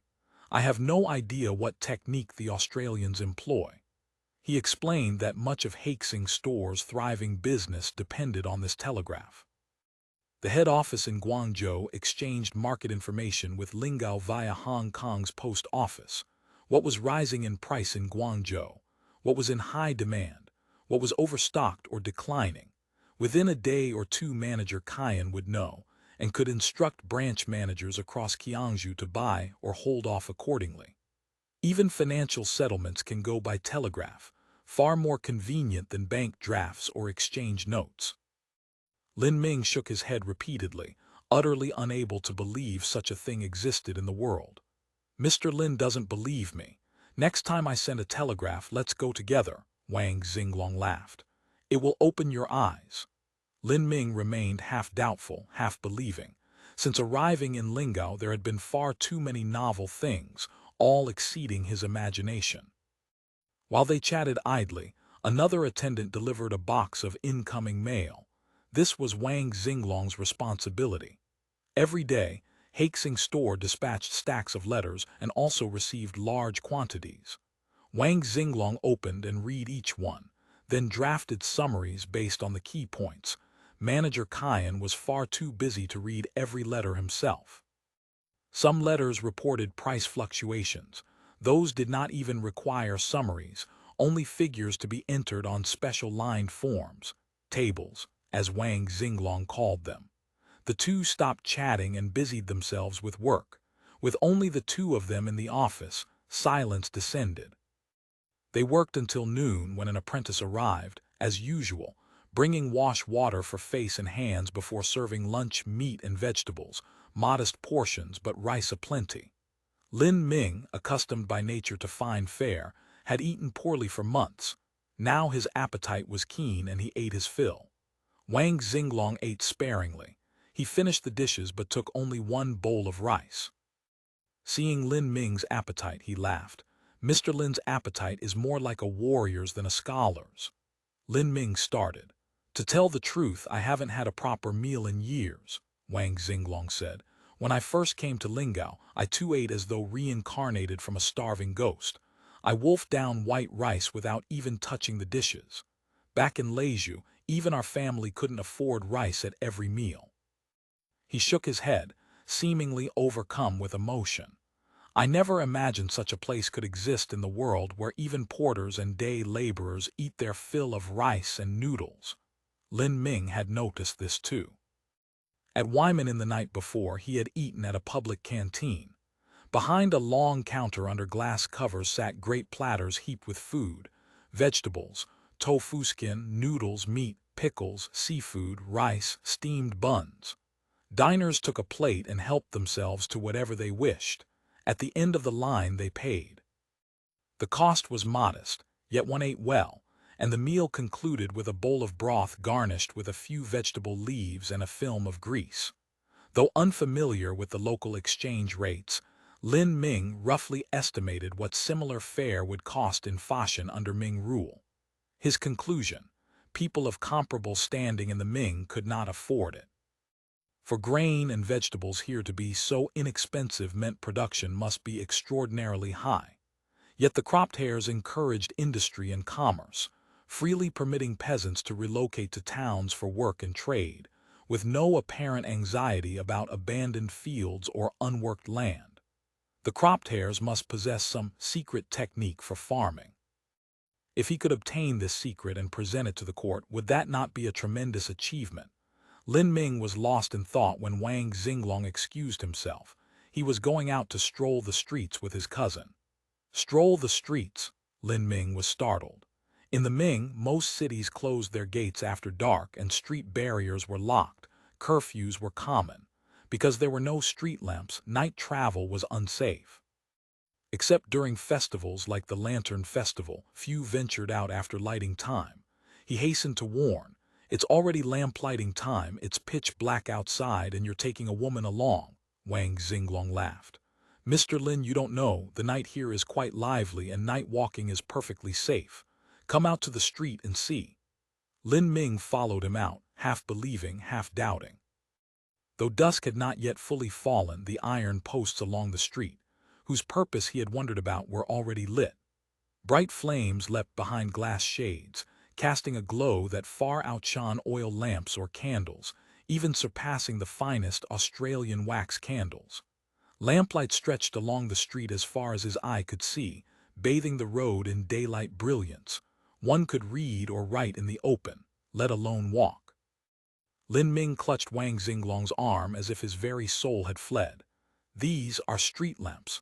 "Exactly," Wang Xinglong beamed. "Didn't I say so? An entire street, fitted with street lamps." Lin Ming was reasonably well informed.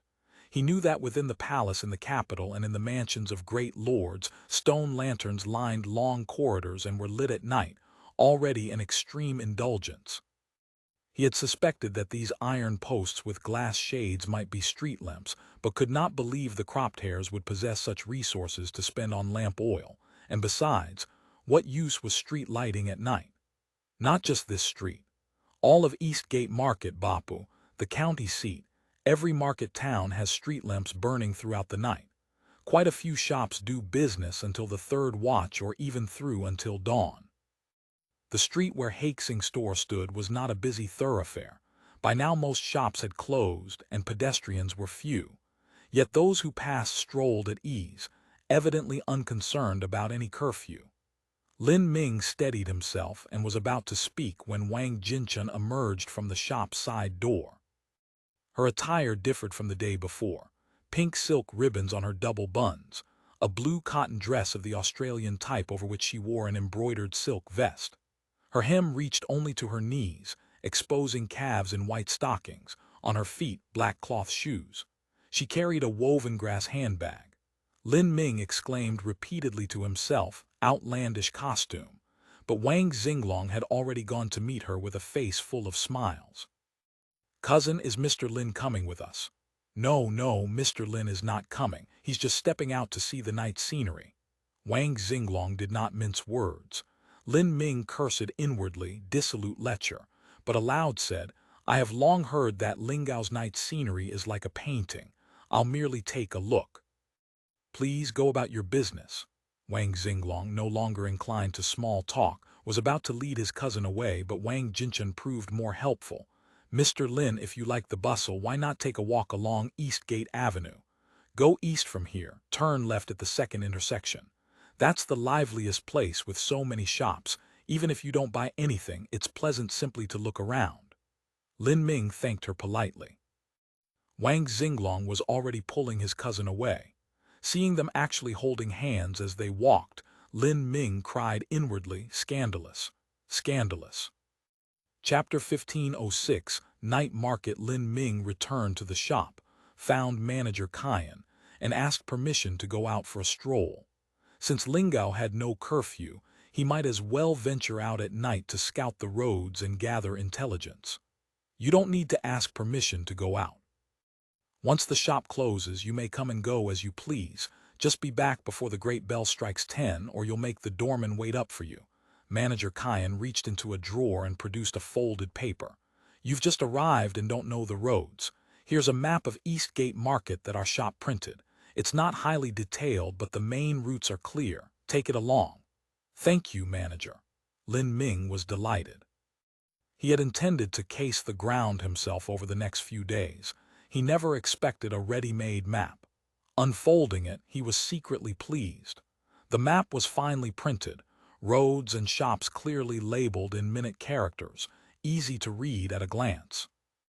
Though the folding map had been printed under Haxing Store's sponsorship, its name and location conspicuously circled, the actual cartography was a public edition of the Eastgate Market Traffic and Tourist Map, produced by the Long Range Survey Office. Being a civilian map, certain important facilities, installations, and roads had been expunged. Even so, its detail was unmatched for the era. Lin Ming tucked the map into his robe and set out. Before leaving, he had considered carefully. The usual method for gathering intelligence was to go somewhere lively and listen for slips.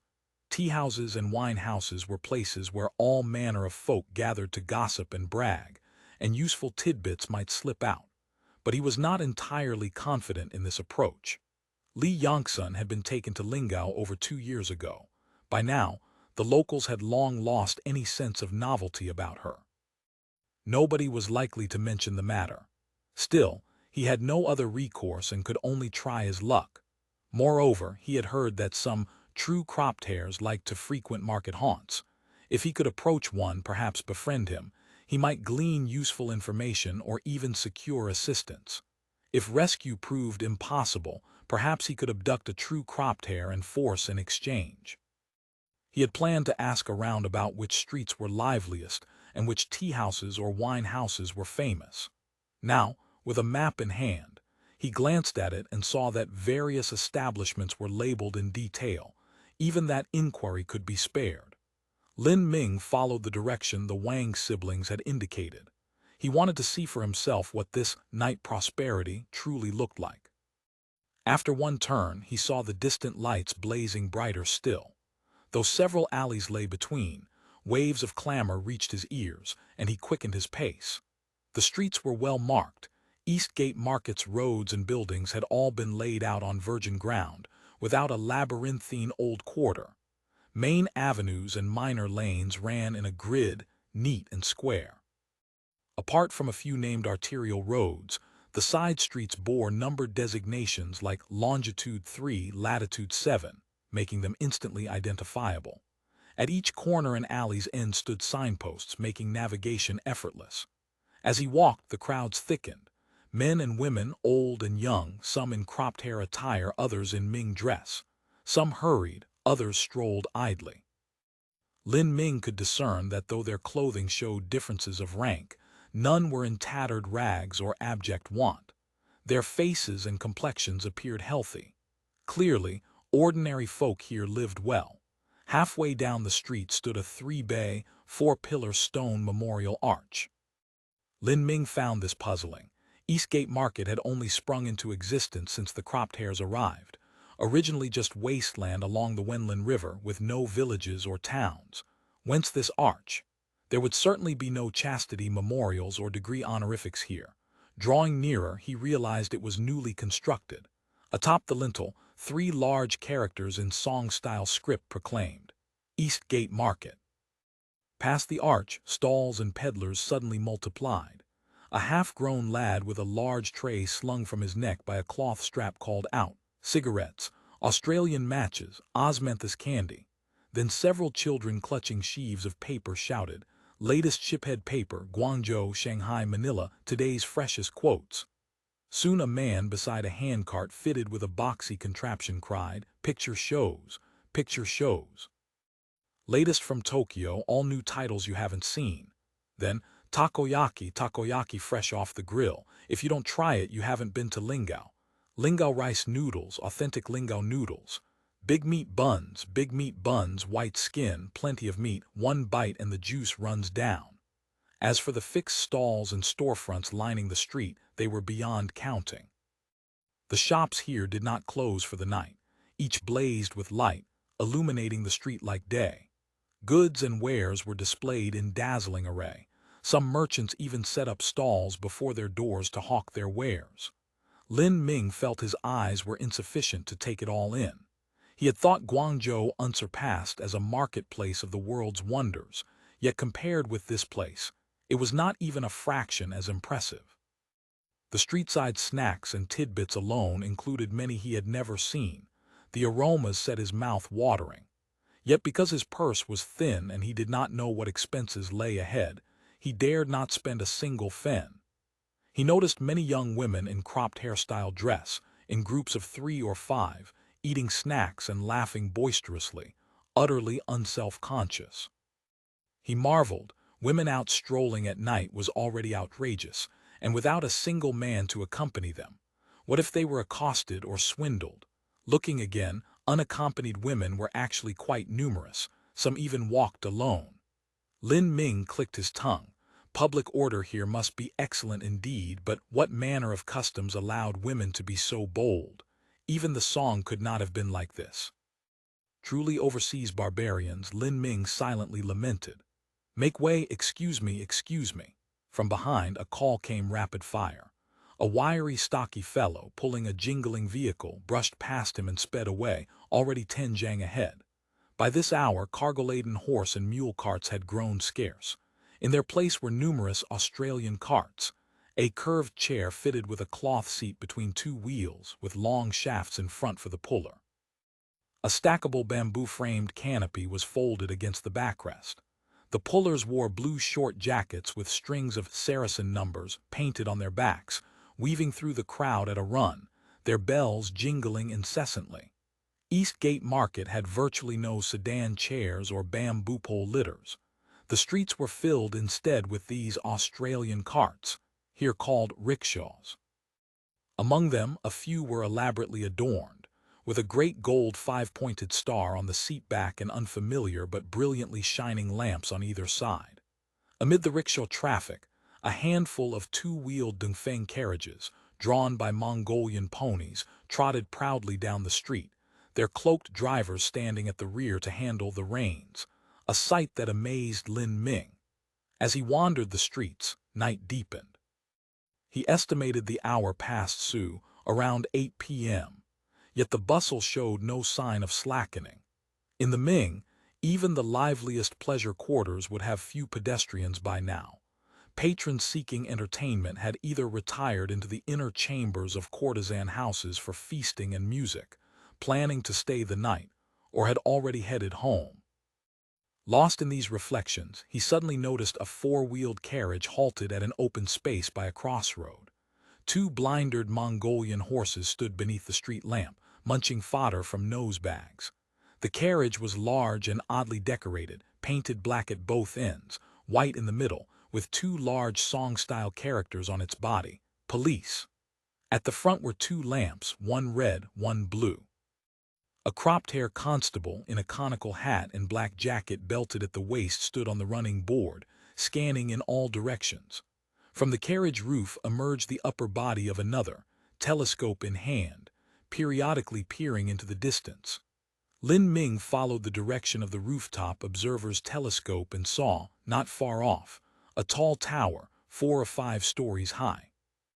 The street below blazed with light, but the tower itself was dark and mysterious, without even a glimmer. Yet squinting, Lin Ming discerned lights blinking at its summit, long, short, long, short.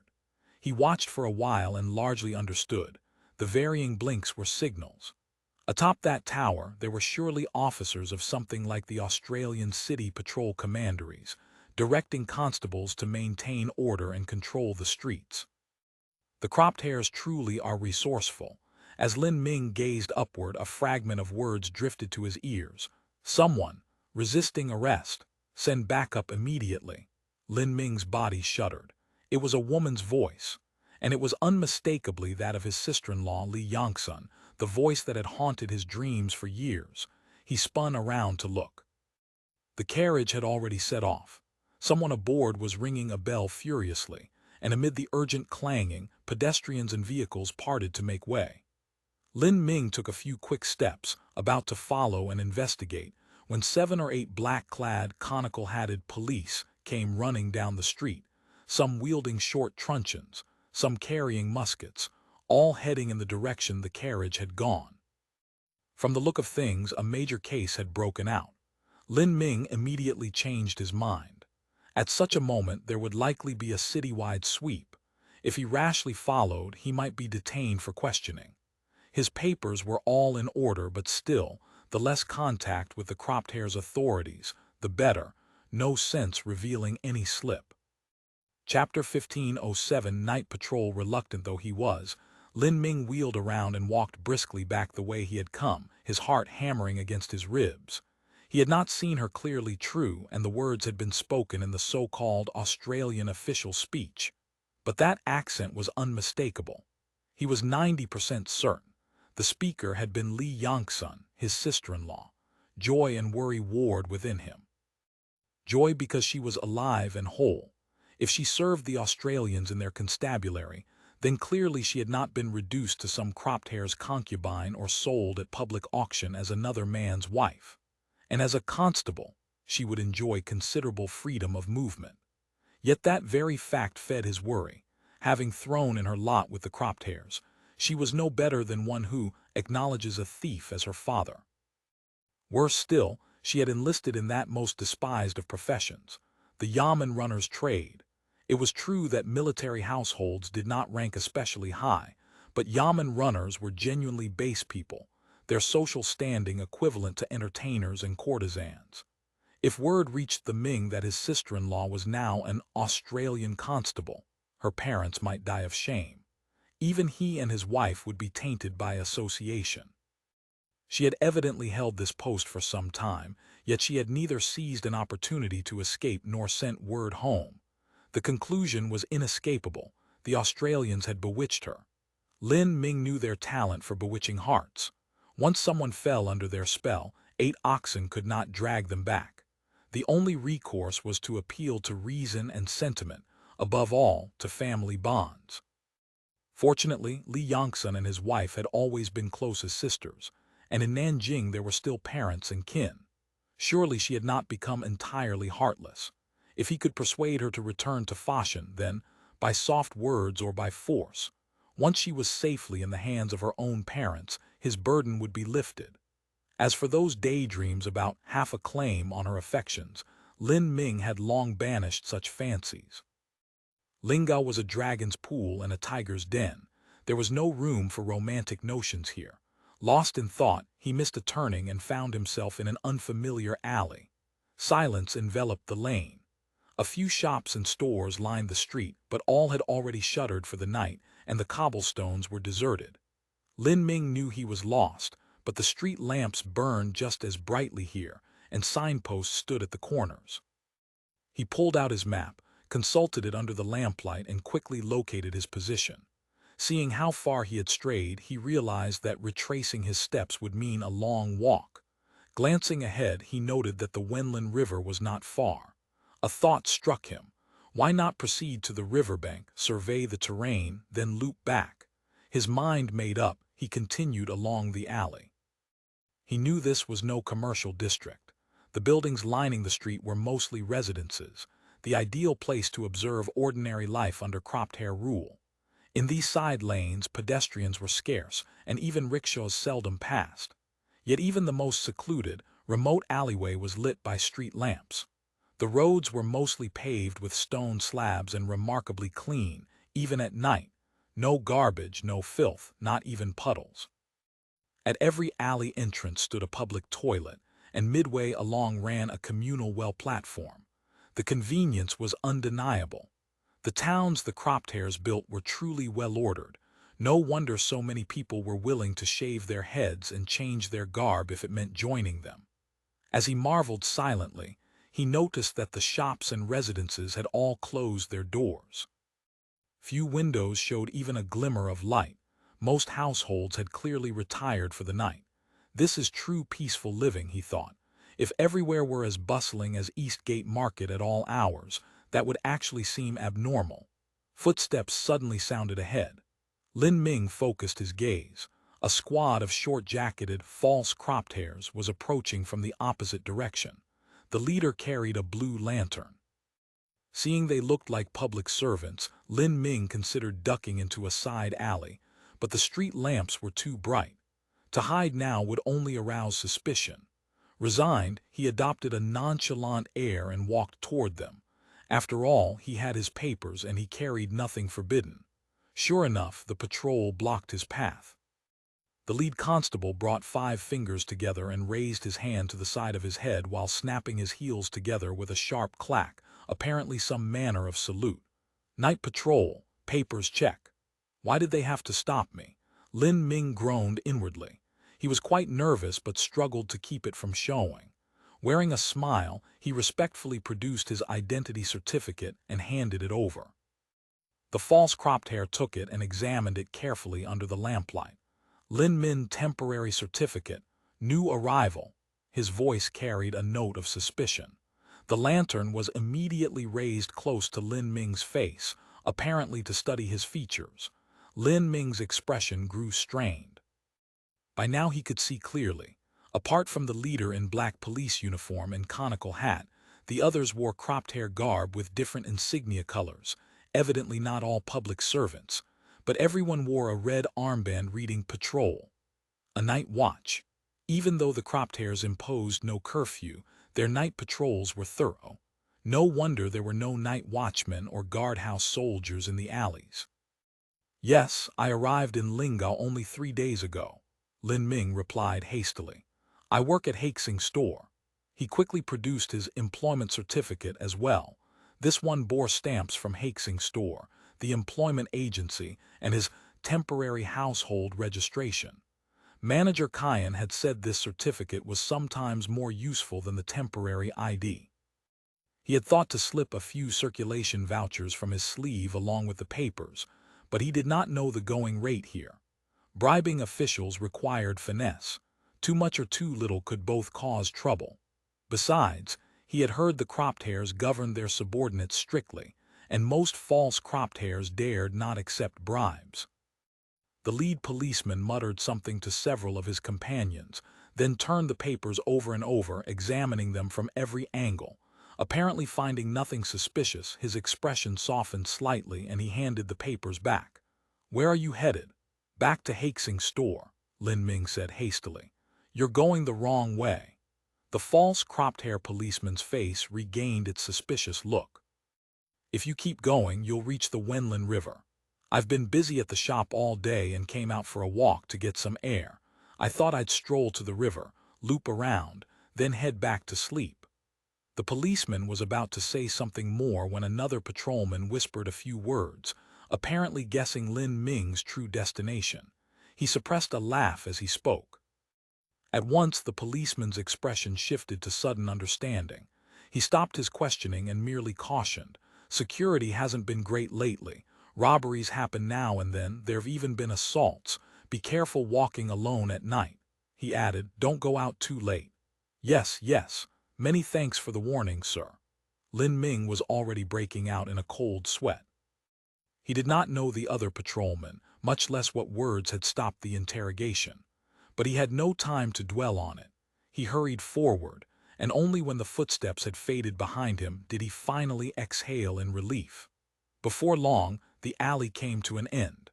Before him rose a stone embankment as high as a city wall, built entirely of fitted stone. Below the dike, the road was lined with trees and flowering plants, and long benches stood for passers-by to rest, a quiet, secluded spot. Lin Ming guessed this must be the Wenlin River. Seeing steps leading up the dike, he climbed them. Atop the embankment, a fresh breeze swept over him, lifting his spirits and broadening his heart. He gazed into the distance. Eastgate Market blazed with lights, glittering like the Milky Way. Along both banks, dots of light sparkled. The riverside lamps reflected on the water's surface, rippling like fish scales in the night wind. Such a nightscape Lin Ming had never seen. Even Guangzhou during the Lantern Festival could not boast such brilliant illumination. Truly a million tales worth of night scenery. A nameless bliss welled up in his heart. He stood transfixed, his sister-in-law, the Ming, the cropped hairs, all forgotten. Only after a long while did he withdraw his gaze. Reluctantly, he strolled along the embankment. Patrol teams were here too, but with his earlier experience, Lin Ming handled them with composure and passed unobstructed. As he walked, he suddenly heard a commotion ahead, voices, mingled with the sounds of stringed and wind instruments and women singing. Curious, he wondered. This was already the fringe of Eastgate Market, and according to his map it was all side lanes here. What kind of establishment could be so lively? Fortunately, this was also where he was to turn back. Lin Ming descended from the embankment and followed the sounds. Before long, he came upon a decorated archway. On the lintel were 3 large characters, Heiyuan Street. From the arch hung 2 pink palace lanterns. Under the street lamps they served no purpose for illumination, but they added a certain suggestive air. The sounds of music and women's laughter grew clearer. Lin Ming paused. What sort of place was this? Passing through the archway, he found a short, narrow street lined on both sides by small buildings, no different from other lanes. Yet here, every house had pink lanterns hanging by the door.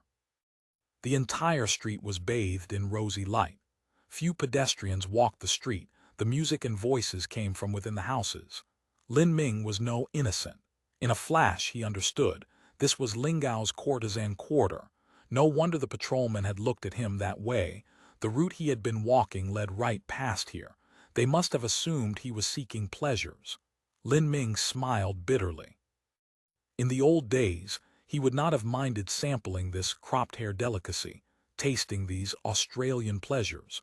According to those who claim to have tried them, the amorous delights surpass anything known to mankind. But now he was on an important mission, and there were no wealthy merchants around to pick up his tab. The few circulation vouchers in his pocket had to last until next month's payday. With that sobering thought, Centurion Lin could only walk glumly past the archway. He quickened his pace and headed back, soon returning to Haxing's store. Back in the courtyard, he found Wang Xinglong had already returned and was animatedly regaling several colleagues with tales of Eastgate Market. Chapter 15, 08 Night Shift. The commotion, it turned out, had been the arrest of several notorious brigands. The operation had been led not by the police but by the Australians' Courier Bureau. According to reports, these brigands were formidable, each a superior martial artist, and after infiltrating Lingao, they had all been lying low in Eastgate Market. They never imagined the Australians already knew their whereabouts. To avoid startling the snakes, the authorities let them make contact and rendezvous at their leisure. Once the whole group had assembled, they closed the net. Every last one was caught. Wang Xinglong spoke with spit flying, practically bouncing with excitement. There was one woman among them, truly remarkable. They say she was a female cat burglar from the north, could leap onto rooftops and vault over walls in a single bound. She broke through layer after layer of cordons. Then an officer raised his gun, and you'll never guess what happened. He paused for dramatic effect. Don't tell me she died on the spot, a fragrant soul passing to the next world. Nothing so grim. The gun fired a fishing net that ensnared her at once. She was taken without a fight. Lin Ming scoffed inwardly. Nonsense. Still, on second thought, the cropped hairs were famous for their ingenious contraptions. A gun that could shoot nets was not so outlandish. The other attendants joined in the fun.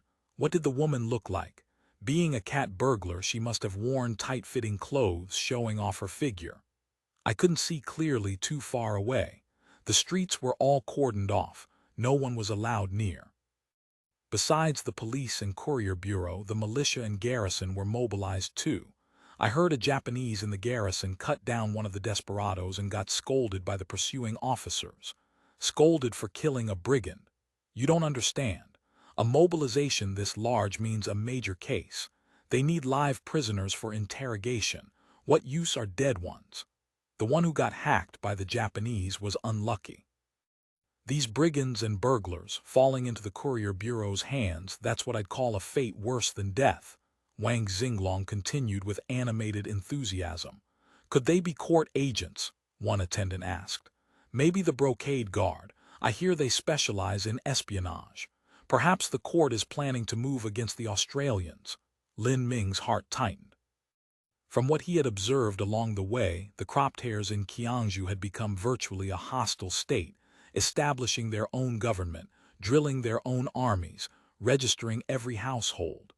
False cropped hairs were everywhere, and even Ming subjects regarded them as the authorities. The court had almost no presence here. If the throne were discussing suppression of the cropped hairs, it would be only natural. He did not know how the brocade guard in the capital operated, but normally such frontline reconnaissance would not involve agents brought from distant regions. Otherwise, unfamiliarity with local conditions, geography, and accents would render them useless as spies. If such orders existed, agents would surely be selected from within Guangdong. Thinking back, he had heard nothing of this before departing, though it was possible activities had begun after he left, or that his rank was too lowly to warrant being informed. Either way, those poor wretches were clearly not mere notorious brigands. The court can barely look after itself. Where would it find the resources to meddle with the Australians? Wang Xinglong shook his head. I traveled south from Shandong to Jiangnan. Along the way, it was a living hell. Only when I reached Jiangnan did it feel like returning to the mortal realm, and after arriving in Lingao, well, it's practically paradise. The attendants burst into laughter. Someone teased, "You're laying it on too thick. There aren't any cadres here to appreciate your loyalty." To hell with loyalty. You lot are all Guangdong natives. You don't know the suffering I've endured. Wang Xinglong shook his head. It wasn't just hell on earth. It was the 18th level, the very bottom. As they chatted, Wang Jinchen came in and called out, "It's almost 10 o'clock. Lights out soon, everyone back to your rooms." I'd love to sleep, but my bed's cold, lonely, and empty. One of the attendants struck a forlorn, longing pose and teased her. If you're lonely, get acquainted with your five-fingered lady friend. Just use decent paper, don't dirty the sheets, and give me extra laundry. Wang Jinchen, though a young woman, had a sharp tongue. Lin Ming raised an eyebrow. Wang Xinglong came from a middling household. His cousin could not have been raised too poorly and should at least possess a lady's refinement. The attendants dispersed to their rooms. Hastings Store's regulations required all lights extinguished by 10 p.m. apart from a single oil lamp left with the doorman. Everyone was to return to their quarters and lock their doors. Even if one needed the toilet, the chamber pot indoors had to suffice. Standard old shop rules. Lin Ming had hoped to chat more with Wang Xinglong about events in Eastgate Market, but there was no opportunity. That would have to wait until they worked together the following day. After lunch the next day, when there was a moment's respite, Lin Ming asked about the events at Eastgate Market. Wang Xinglong, delighted to have an audience, eagerly repeated his account, but his knowledge was limited. He knew only that the brigands had lodged separately around Eastgate Market, some in inns, others in rented houses. One group posed as wealthy tourists come to see the Australian sights, others disguised themselves as peddlers. They thought their cover was flawless, but the Australians had known their movements all along. The previous night, the net had closed and all were captured simultaneously. 13 in total, 3 killed on the spot, 10 captured. If those cat burglars hadn't been so nimble, the streets wouldn't have been disturbed at all, Wang Xinglong said. But no matter how nimble, one gunshot put them down. I hear one was a martial arts master, ended up riddled with bullet holes, blood everywhere. Horrific. Lin Ming asked with concern. I heard they might be court agents. Wang Xinglong shook his head vigorously. Impossible. Would the court have such loyal and valiant men, willing to risk such danger? I think they simply heard Lingao was wealthy and came here to pull a few big jobs. Lin Ming cursed inwardly. Who says the court has no loyal and valiant men? There's one standing right in front of you. But then it occurred to him that he himself had not come on official orders. At the end of the day, he was here on personal business. Yesterday on the street I saw women among the constables, among the police, I mean. He feigned astonishment. What's so strange about that? Wang Xinglong laughed. The Australians quite like employing women in official capacities. As long as you're willing to be purified, becoming a policewoman is nothing special. Many minor officials are women. There are quite a few in high positions too. Take the police stations. They have plenty of women handling household registration. Didn't you see them when you registered? I did see a few, but I never saw any female constables. Lin Ming deliberately steered the conversation. From the previous night's observations, Li Yongsun was serving as a constable. Though women held many official posts here, those engaged in fighting and chasing would be fewer. Perhaps there might be some news. But Wang Xinglong knew no more than he did. After much idle chatter about unrelated matters, not a word touched on female constables, much less Li Yongsun. Lin Ming was quite disappointed. Ordinary channels would yield no information about her. Sister-in-law, oh sister-in-law, where are you? Less than 2 kilometers as the crow flies from Hastings store, in the newly built government administrative zone, stood a nondescript, 4-square red brick building rising 3 stories tall. This was the National Police Lingao County Bureau, though in practice it still served as National Police Headquarters. The iron door of the basement clanged open, and Li Yongsun emerged. Stepping from the dim underground, the light outside dazzled her eyes. She could only shade them with one hand, gripping the stair railing as she slowly ascended. The flagstones of the central atrium had already been scrubbed spotless. Morning sunlight poured down through the glass skylight overhead. Li Yongsun stood for a long moment with half-closed eyes before adjusting to the brightness. Though it was only 7 in the morning, the building was already running at full capacity. Female clerks carrying document boxes hurried back and forth. The air was thick with the smell of canteen food and the acrid scent of tobacco. Black uniformed police huddled in low-voiced discussions of cases. Many, like her, wore rumpled clothes and bore dark circles under their eyes. In the center of the atrium, the bulletin board was plastered with notices. At the top, the date and daily weather forecast were updated each morning. Below, in a prominent spot, the current alert level was displayed. Today it was orange. Around the Lunar New Year, all manner of crimes always spiked. The entire national police system was operating at maximum capacity. Li Yongsun rubbed her aching shoulder, wondering if she should stop by the infirmary after her shift and get a few Runchatang medicinal plasters. Lately, every time she was borrowed for special duty, her shoulder and arm ached badly. She had visited the general hospital and seen an elements doctor, who said she was overusing them. She had tennis elbow. What tennis was, Li Yongsun had no idea, but overuse she understood well enough. Yet she had no choice. Were it not for this one inherited skill, how could she have found a foothold among the Australians? She would have been sent back to Guangzhou long ago, perhaps already dragged back to Nanjing and married off. Marriage she did not oppose in principle, but the match her family had arranged, a young master from a commander's household, was impossible to look at. Rumor had it his wits were somewhat deficient. A grown man, he still wet the bed. Then again, if he were not such a case, why would the son of a distinguished commander's family deign to marry the daughter of a mere garrison chief? She went first to the canteen and ate a free breakfast that, by Lingao standards, was sumptuous. A bowl of rice noodle soup. This was one of the perks Ran Yao had fought hard to secure. Ordinary agencies did not enjoy such treatment. Once her stomach was full, drowsiness crept in. But she could not yet clock out. The previous night's overtime had been a loner shift, and her regular morning duties still awaited. On such back-to-back shifts, Li Yongsun had neither the time nor the energy to complain. After all, the Household Registration Division was one of the few national police units with a normal daytime schedule. No rotating shifts. Barring emergencies, she clocked out punctually at 6 every evening. Chapter 15:09. The Household Registration Officer, would she be able to clock out on time today? Lately, the Interrogation Division had been swamped. The basement's interrogation rooms were in use nearly every hour.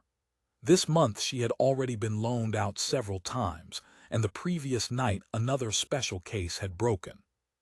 Still, having already worked one all-nighter, she should not be called in again tonight. Ever since a naturalized police officer had dropped dead after 72 consecutive hours of work, shifts exceeding 48 hours had been banned. Li Yongsun walked to the canteen entrance, where a self-serve beverage table was set up. 3 insulated canisters sat on the table: coffee, black tea, and energy tonic. She took a glass from beneath the white gauze cover and poured herself a cup of energy tonic. The stuff worked fast. After drinking it, drowsiness vanished at once and her head cleared, more than enough to carry her through the rest of the day.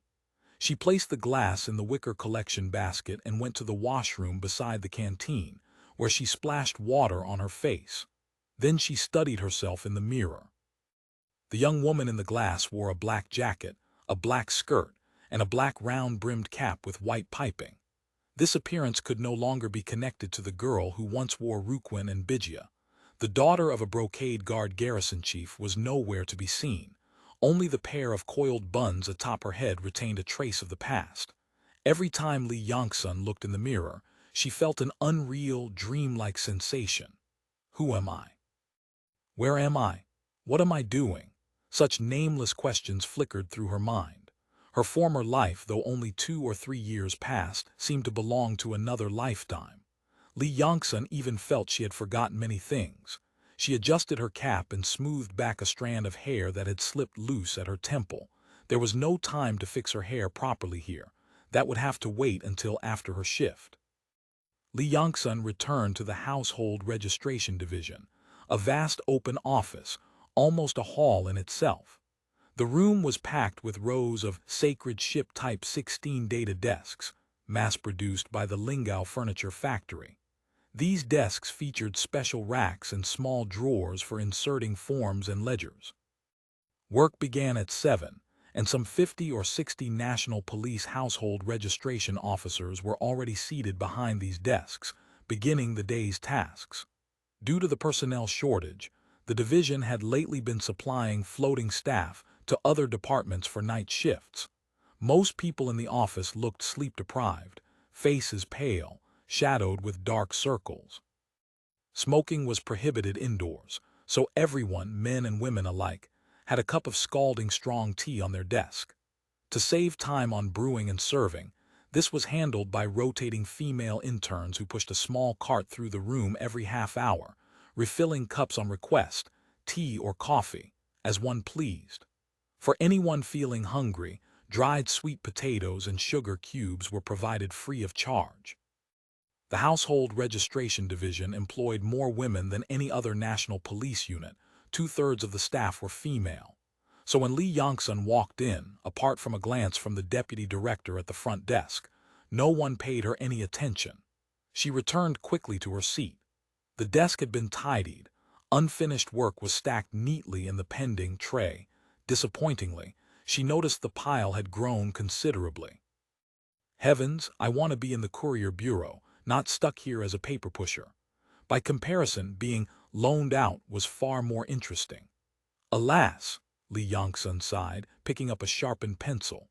Ever since she had fallen into the Australians' hands in Macau and been brought to Lingao, she had spent her first few months in solitary confinement in a building she later learned was called the study class. After a single interrogation at the study class, months passed without anyone questioning her again. She was simply ordered to write her autobiography over and over.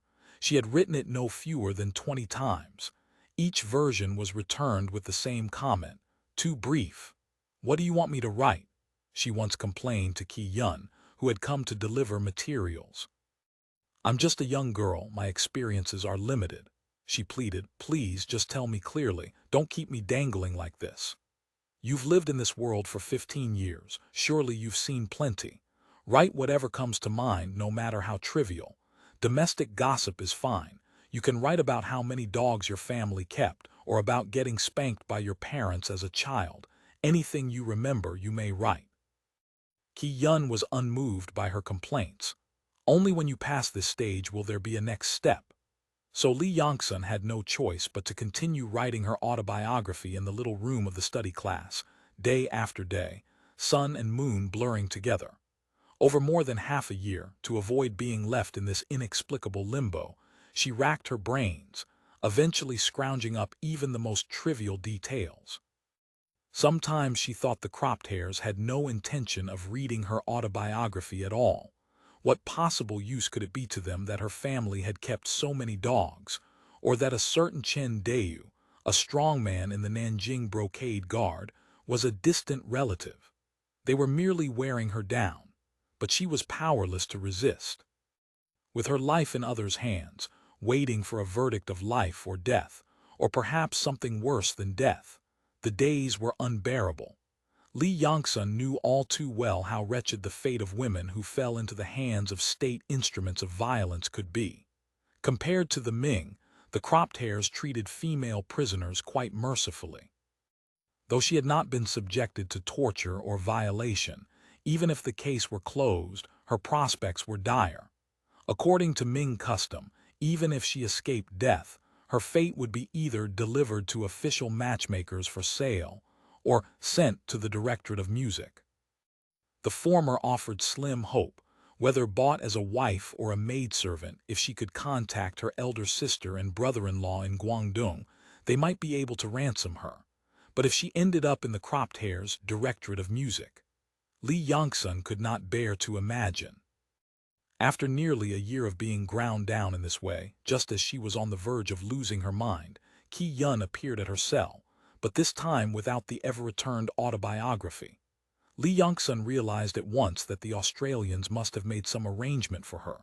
She hurried forward, put on an ingratiating expression, and gazed up with gleaming eyes. "Elder sister, have my autobiographies been good enough? Can I be released?" Qi Yun only said coldly, "Come with me." Li Yongsun followed her, heart pounding, passing through iron door after iron door until she reached the long-absent vestibule. She tried to read her fate in Qi Yun's expression, but the other's face remained impassive. The vestibule was empty, which slightly reassured her. If they were taking her to be executed, handed over for public sale, or sold into the Directorate of Music, there would surely be several formidable matrons present. Since no one else was here, perhaps the worst was not imminent. Qi Yun filled out a form and handed it to the lame guard. Then the final iron door opened before her. "Shortly you will be taken to the resettlement center for placement. From today you are granted partial freedom, but you may not leave Lingao." "Thank you, elder sister," Li Yongsun exhaled in relief. Not only was her life spared, but her virtue too. "I am Qi Yun, probationary assistant of the Political Security Bureau. You may address me by name. During this period I will be responsible for supervising you. I hope you will cooperate with my work." She gave a cold smile, letting the girl understand that the consequences of non-cooperation would be severe. Li Yongsun nodded eagerly. I understand. I will certainly do as you say." Though she groused inwardly, she also felt a pang of envy. She had always dreamed of being a real, legitimate brocade guard, a true public servant, of standing guard for the emperor with a spring-embroidered saber at her hip, of wielding the water-end fire cudgel as the order "strike with care" rang out, of going under cover and infiltrating enemy camps to gather intelligence. Though her imagination ran wild, in her heart she knew it was impossible.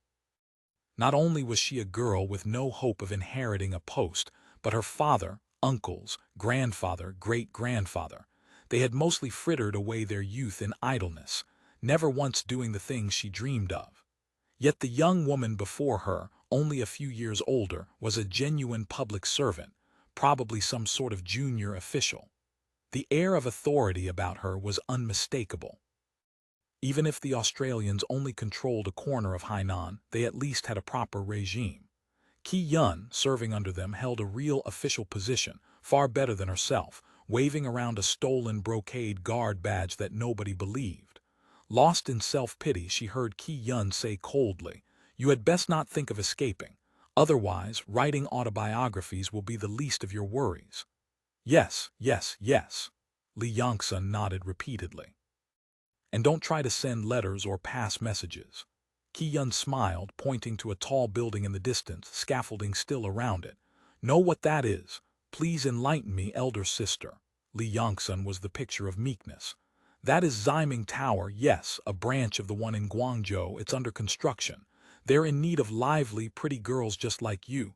Li Yongsun's face went pale. Elder sister, I wouldn't dare. I will certainly do as you say.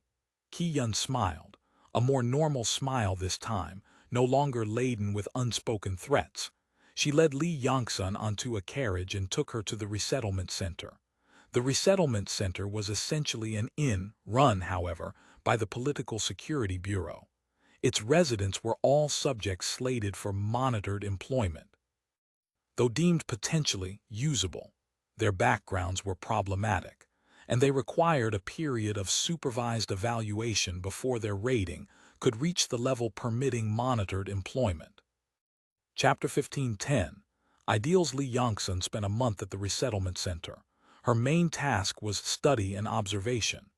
Each day she wrote reflections, then participated in group discussions. Fortunately, after all those autobiographies, more writing came easily. Though she had no idea what the cropped hairs intended for her, she reasoned that months of effort surely were not leading to an execution at the end. Since she could not leave Lingao, she might as well make the best of things. Life at the resettlement center was not bad. Though much of the study content was beyond her understanding, most of it was quite interesting.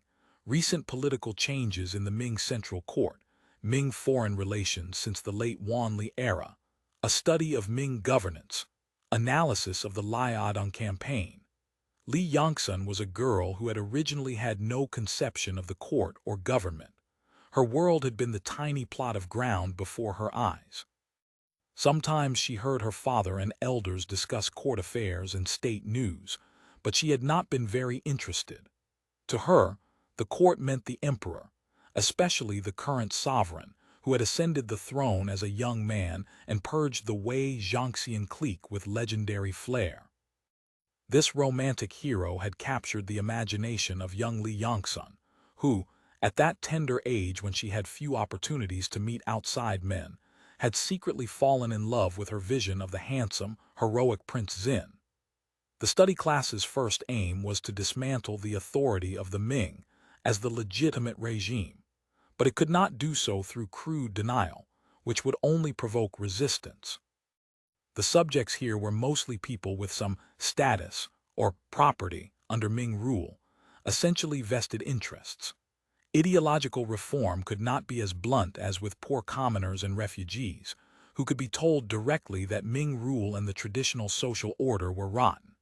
Hence, the lectures and courses were almost uniformly black material about the Ming, presented with meticulous historical sources and data. The Great Library's voluminous Ming history research papers and monographs supplied ample ammunition, and since arriving in this timeline, the Yuan Elder Court had conducted extensive social surveys and data collection. In the use of data and sources, the Yuan Elder Court possessed talent, ideas, and methods far surpassing any local power. Yet this black material was always cloaked in objectivity and fairness. In short, affirm the small things, deny the big picture, praise on the surface, denigrate underneath. They took full advantage of the era's slow communication and severe distortion of information. Exploiting human curiosity, they systematically expounded on the current hot topics and key issues of society and court affairs, lacing them with generous helpings of imported ideology. Through such modern propaganda techniques, the notions that the Ming government was corrupt and incompetent and traditional society inefficient gradually seeped into the audience's consciousness. Paired with constant showcasing of great song construction achievements in Lingao, carefully edited promotional films about the Great Song Australian Provisional Capital, and daily thought reports and group discussions, transformation became almost inevitable.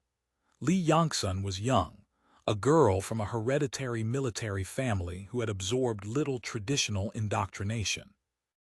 At an age most susceptible to influence, she adapted far faster than the others. The resettlement center was a form of house arrest, but its facilities were somewhat better than the study class. Lingao had always awed newcomers with its spotless porcelain toilets, and this worked on Li Yangsun too.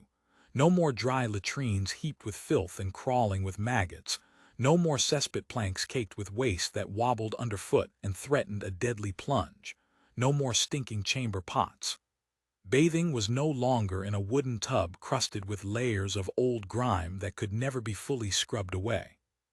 Clean tiles and fixtures, running water at the turn of a tap, all this had immense influence on a young woman from a reasonably well-off family who had certain expectations about living standards. Before long, Li Yangsun's sole remaining feeling for the Ming was reserved for the emperor. But her attachment had shifted from simple infatuation to concern. With the emperor surrounded by such a corrupt, inefficient environment, no amount of diligence could turn the tide. Unless the Australians could be made to serve as officials for the emperor and govern the realm. Yun came to see her from time to time, taking her out on tour. Though their backgrounds differed, they were close in age and found some common ground. In Lingao, Li Yangsun had no relatives. Yun was her only acquaintance. Since leaving the study class, Yun had arranged everything for her, and psychologically Li Yangsun came to rely on her. She began clinging to her, calling her elder sister. At first Yun ignored the title, but over time she accepted it, answering to little sister. Gradually, Li Yangsun learned that the Political Security Bureau, where Yun worked, was the Australians' equivalent of the Brocade Guard or Eastern Depot. There was even said to be a Director General, whom no one had seen, a very important Australian leader. Li Yangsun greatly envied Yun, especially when she appeared in her black uniform with leather belt. Though it lacked the splendor of the Brocade Guard's flying fish robe, it was trim and commanding. The cinched waist, diagonal cross belt, black uniform, blue collar insignia, shoulder patches with emblems, holster at the hip. No brocade, no treasure blades, yet on Yun it looked indescribably fine, a completely different kind of beauty.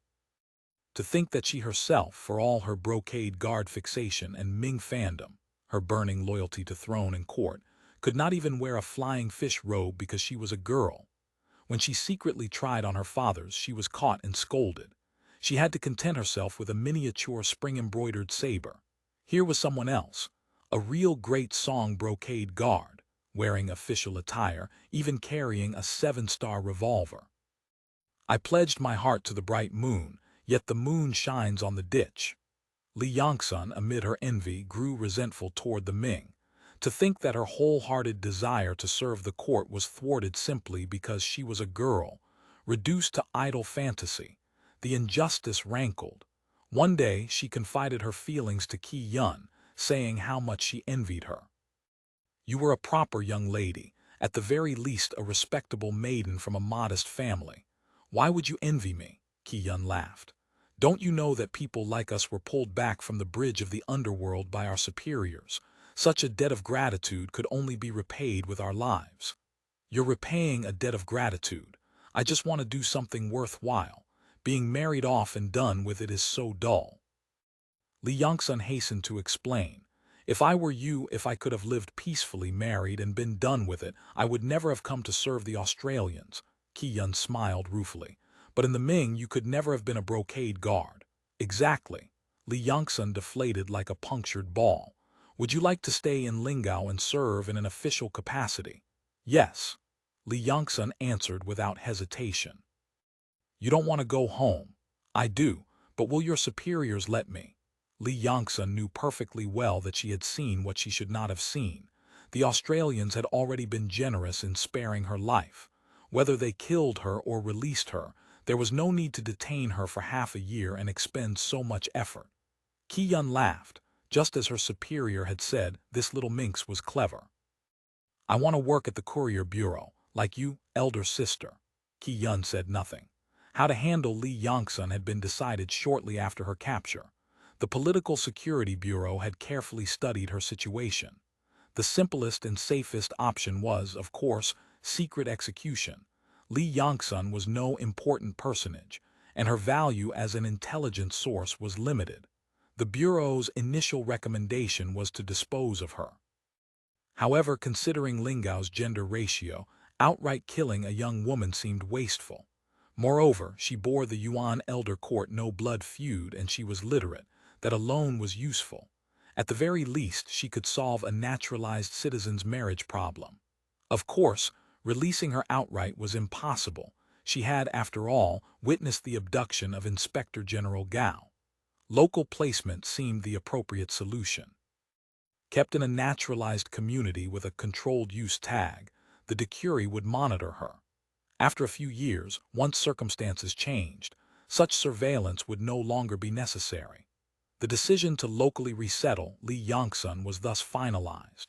When Qi Yun reported that the girl greatly envied her work and that her former dream had been to join the Brocade Guard, a final arrangement for her specific duties fell into place. Li Yongsun was born into a Brocade Guard family and knew a great deal about underworld conventions. Both her autobiography and reports from the Guangzhou station mentioned her skill in interrogation and torture, reportedly a family tradition. This immediately caught Zhou Dongshan's interest. Such work was dirty work that most Yuanlao were reluctant to touch. Both the Political Security Bureau and the National Police had to rely on retained Xiamen runners for these needs. These men did not satisfy Zhou Dongshan, too set in their ways, too old, too hidebound. They could only be stopgap tools, not the promising new generation he sought. Li Yongsun was young, had family training, was competent, and most importantly, was zealous about public service. From every angle, she was raw material worth cultivating. After deliberation, given her low political rating and complicated Ming social connections, she could not be placed in the Political Security Bureau. Instead, she was assigned to the National Police.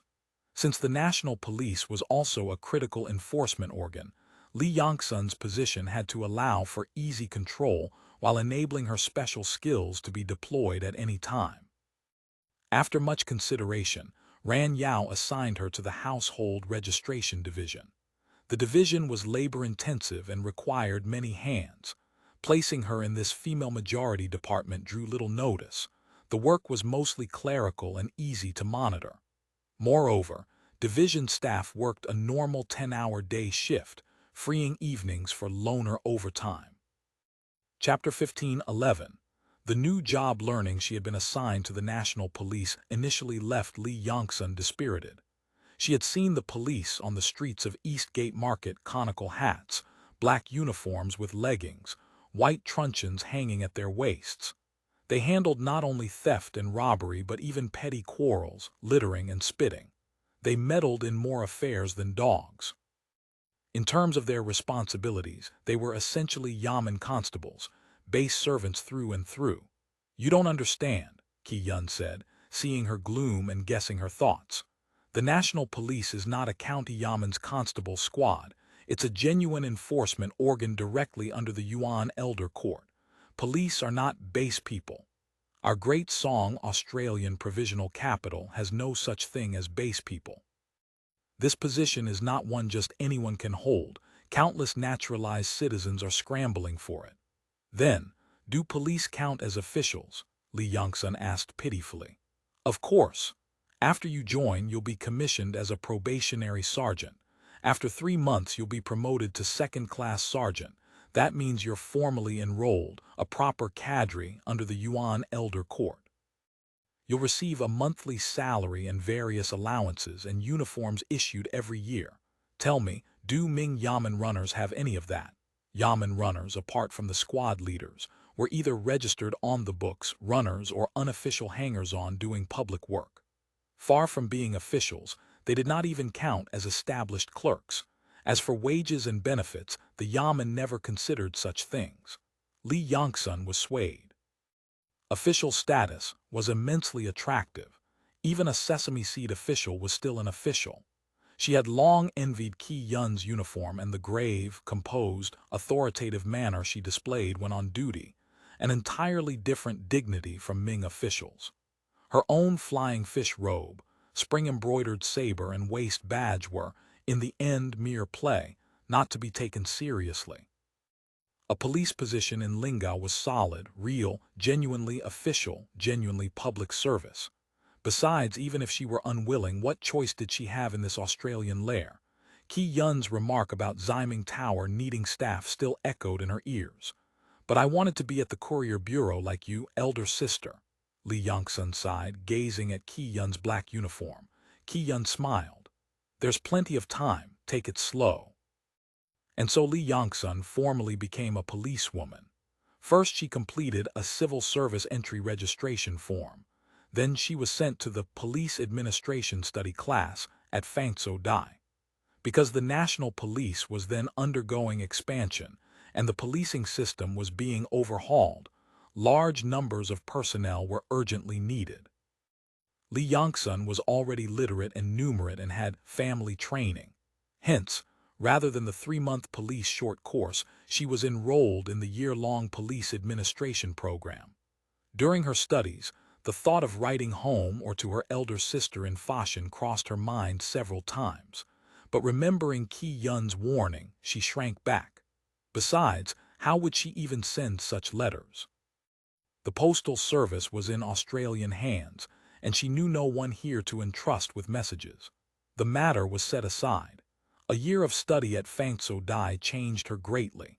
She graduated with excellent marks and was promptly assigned to the Household Registration Division. Her rank was promoted to probationary assistant. Work in the division was tedious and monotonous. Though she wore the black uniform she had once envied, her days were spent on paperwork.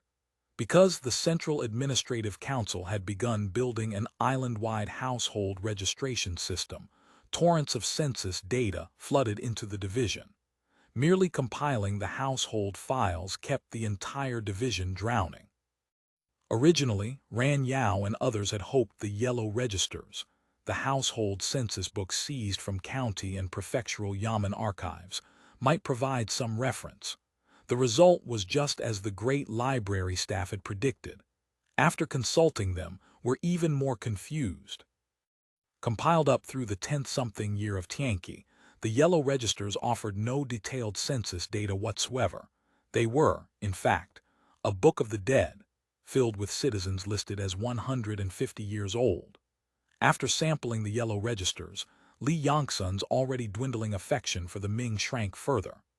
Besides the newly trained officers, the division also employed a few retained county household registration clerks. Even these old foxes had to admit that the Australians were far more meticulous and methodical than themselves.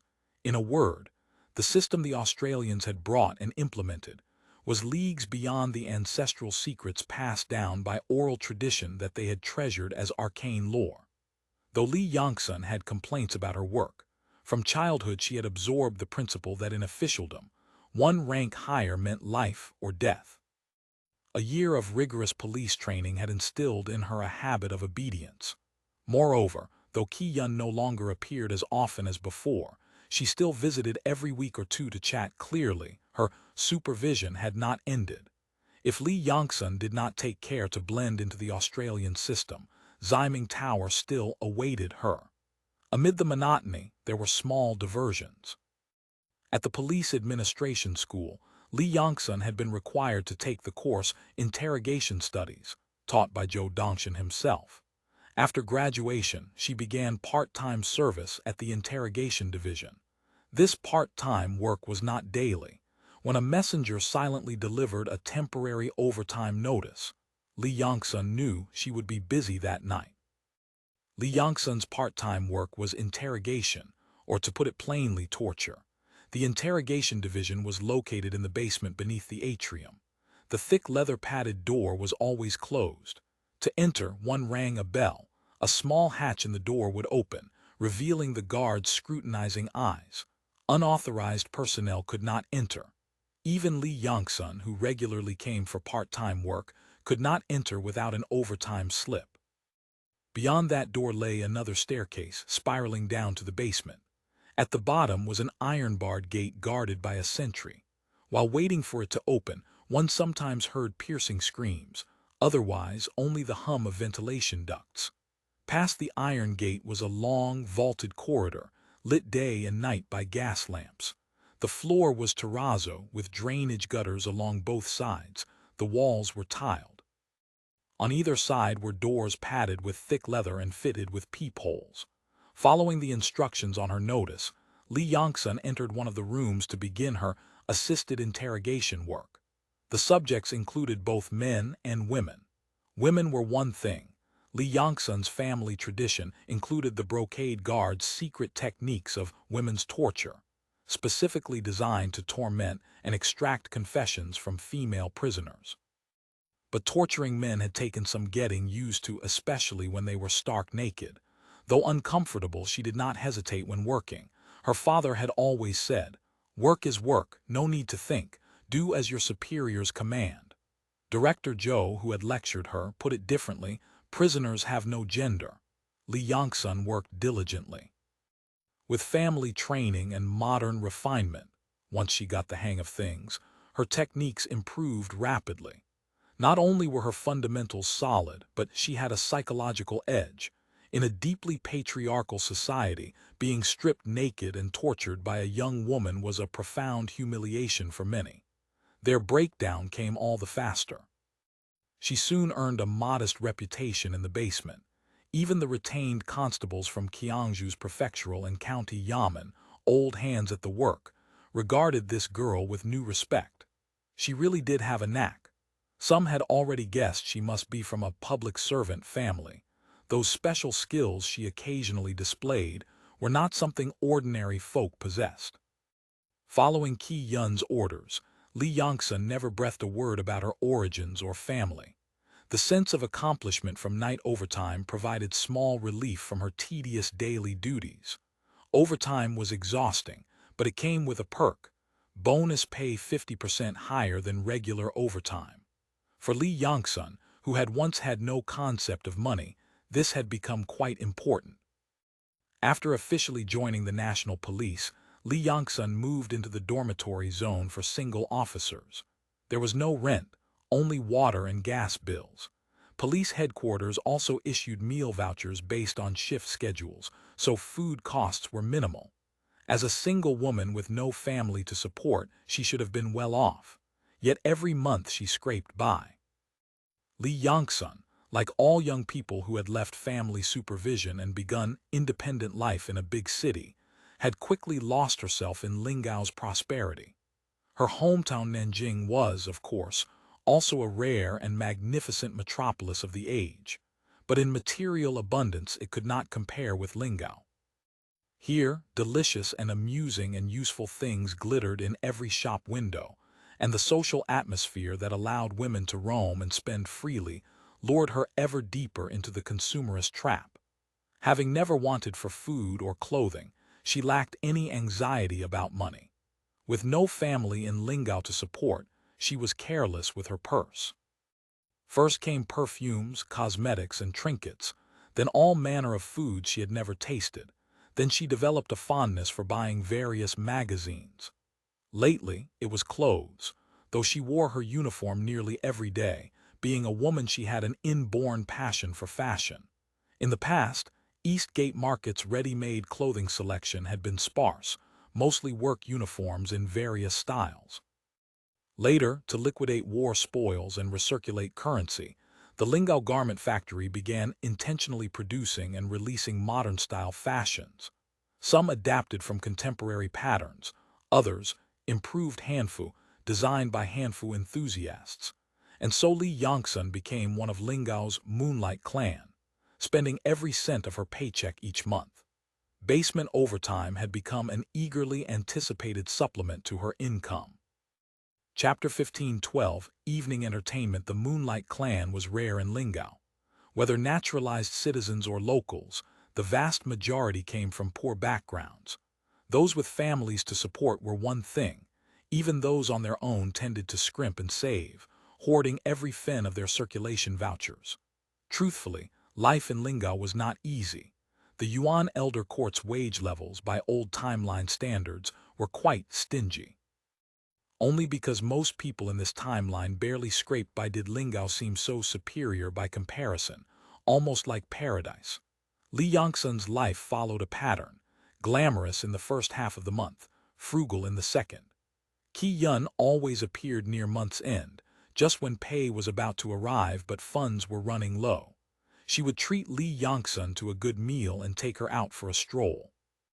During these meetings, Qi Yun always inquired in detail about her work, the division's operations, and her colleagues' situations. Li Yongsun reported everything truthfully, and afterward, Qi Yun would give her a small gift as encouragement. Li Yongsun had now been working in the household registration division for over 2 years. As Lingao's reach expanded, her workload grew ever busier, and temporary loans to other departments for special tasks became increasingly frequent, no longer limited to the interrogation division. On the whole, Li Yongsun had performed outstandingly in the national police, fully demonstrating the value of reformed former public servants. Though she remained controlled use and was still an ordinary household registration officer without an official title, her rank had risen to probationary commander, equivalent to warrant officer in the military. In administrative grade alone, she was nearly on par with Qi Yun. Li Yongsun was reasonably satisfied with her current life. Freedom, no nagging from family, and certainly no one pressuring her to marry. Yet she still missed home, missed her parents, and sometimes fantasized about bringing her family to Lingao so they could all live happily together. But going home was out of the question. Even writing a letter was impossible. Besides, what would she even say in a letter? Whenever she thought about her life in Lingao, a guilty unease crept in. Her father would surely fly into a thunderous rage. A sound beating with the family rod was certain, just for this skirt, this hairstyle, these clothes. But that was not the worst of it. The crux was that she now served the Australians, tantamount to betraying the court. Though the Australians had not yet openly clashed with the throne, the current situation was no different from a regional separatist regime. War with the court was inevitable. Li Yongsun was no ignorant peasant. She understood basic politics. Her conduct was of the same nature as Ming soldiers defecting to the Manchus in Liaodong. Her father, though holding a minor hereditary post barely worth mentioning, had always made loyalty his watchword. If he learned she had submitted to the cropped hairs, who knew how furious he would be? I can only take it one step at a time, Li Yongsun sighed. She opened her file, about to begin work, when footsteps sounded and a crisp voice called softly, "Team Leader Li, I don't quite understand this item." The speaker was a lovely young woman with refined bearing, every word and gesture betraying a good education. She was a graduate of the former maidservant school, now the Women's College of Arts and Sciences. The household registration division's work consisted largely of routine operations, requiring little more than literacy and meticulousness. Thus, after the maidservant school was reorganized into the Women's College, the large backlog of awaiting assignment maidservant trainees had been distributed. The national police received a substantial share, most assigned to staff the division. Li Yongsun's seniority was sufficient that, though she held no official title, she had been appointed team leader, supervising a small group. Guiding and overseeing these newcomers was her primary duty. "Let me see." Li Yongsun took the document and began explaining the meaning of the item and how to fill it in. As she spoke, she suddenly noticed the girl's skin, so delicate and smooth, with a rosy undertone, so endearing even when focused. Something struck Li Yongsun's heart. For a moment she felt at a loss. This unsettled feeling lingered until nearly quitting time. Today, as usual, there would be no temporary overtime slip. But just when the pendulum clock showed 10 minutes before the end of the shift, a messenger delivered an overtime notice. Li Yongsun froze, then took it and saw it was a requisition from the Public Order Division, notifying her to participate in this evening's county-wide security sweep. "Come on, let's go out tonight and find some fun." At Haxing's store, Wang Xinglong had just received his pay. He stuffed the envelope of circulation vouchers into his pocket and winked at Lin Ming. Lin Ming, of course, knew what he meant. In their idle moments, the two often chatted, and among the topics were Lingao's various novelties. Wang Xinglong had said he wanted to take him to see the sights and broaden his horizons. Lin Ming had no objection. Familiarizing himself with Lingao's conditions was quite important. That said, his purse was hardly fat. He had only been at Hastings' store for a few days. This month's wages were not due yet, and besides, he had already taken an advance that would have to be repaid first next month. He had exchanged some circulation vouchers when he came ashore, but the amount was small, and he had to keep reserves for emergencies. Still, he could not decline a colleague's invitation. After all, Wang Xinglong was his living map of Lingao. Many things he did not understand required the young man's help. "Won't your cousin mind?" The place we're going is off-limits to women, but aside from that there are many other pleasures to be had, Wang Xinglong laughed. Besides, Brother Lin, having crossed the sea alone, you probably need to relax a bit. Lin Ming gave a dry chuckle. That was true enough. Since leaving Fashion, nearly half a year had passed. Before, it had been nightly revelry, one wife and 4 concubines taking turns attending him. These past months had been extraordinarily hard. Heavy labor, poor food, broken sleep aboard ship. He had not even had a moment alone with Lady Five Fingers, let alone a real woman. Now that he had settled down, pent-up desires surged forth. He did indeed want it. "Even so, I have no wages this month." "No matter. My treat next month you can treat me and we'll be even." Wang Xinglong was unconcerned. "Don't worry, it won't cost much." Seeing Wang Xinglong so insistent, Lin Ming stopped demurring. After work, the two returned to their respective quarters to freshen up, then set out together. As Lin Ming stepped out of his room, he saw Wang Jinchun in the courtyard hanging laundry to dry. Feeling slightly awkward, he offered a hasty greeting, just as Wang Xinglong emerged as well. "Brother Lin, why haven't you dressed more smartly? Going like this, the girls will laugh at you." "What, off to eat fishy again?" Wang Jinchun flung a wet garment over the bamboo pole. "Nonsense! I'm taking Brother Lin to see the world." Wang Xinglong showed none of Lin Ming's embarrassment. "Brother Lin has been drifting at sea for over half a year. He deserves a bit of relaxation and rejuvenation." "HMPH, I'm talking about you," Wang Jinchun snorted. "Brother Lin is all alone here. He can do as he pleases, but you... Are you planning to just keep mooching in the shop forever?" Wang Xinglong hastened to say. "Rest assured, I have a plan." "Plan, my foot." Wang Jinchun spat. "Have you looked at how much houses cost per square here in Eastgate Market? Any land or house near the city rail goes up in price every day. Even buying an apartment means 20 years of debt. How many 20-year stretches do you have in a lifetime? That's why I need to plan for the long term." "Long-term planning and still no real answer. Do you still think you're the young master of a Leisure merchant family, with money and grain to spare at home?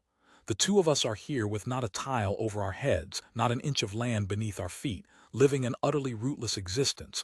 Doesn't that make you uneasy?" Wang Jinchun grew heated. "We'll discuss it when we get back, discuss it when we get back." Wang Xinglong could not out-argue his cousin. He quickly grabbed Lin Ming and fled.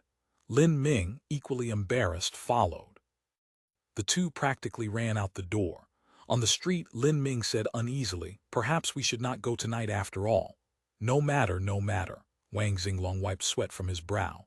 "She was just venting. By the time we get back, she'll have calmed down." Lin Ming thought, when we get back, she'll probably be even angrier. But since Wang Xinglong was so eager, he did not want to spoil his fun. He said, "Your cousin has quite the temper." "She's grown wild," Wang Xinglong said. "She's my third uncle's daughter, born of a concubine at that. The family didn't raise her like a young lady. Third uncle had a manor in the countryside, and from childhood she ran about with the village boys.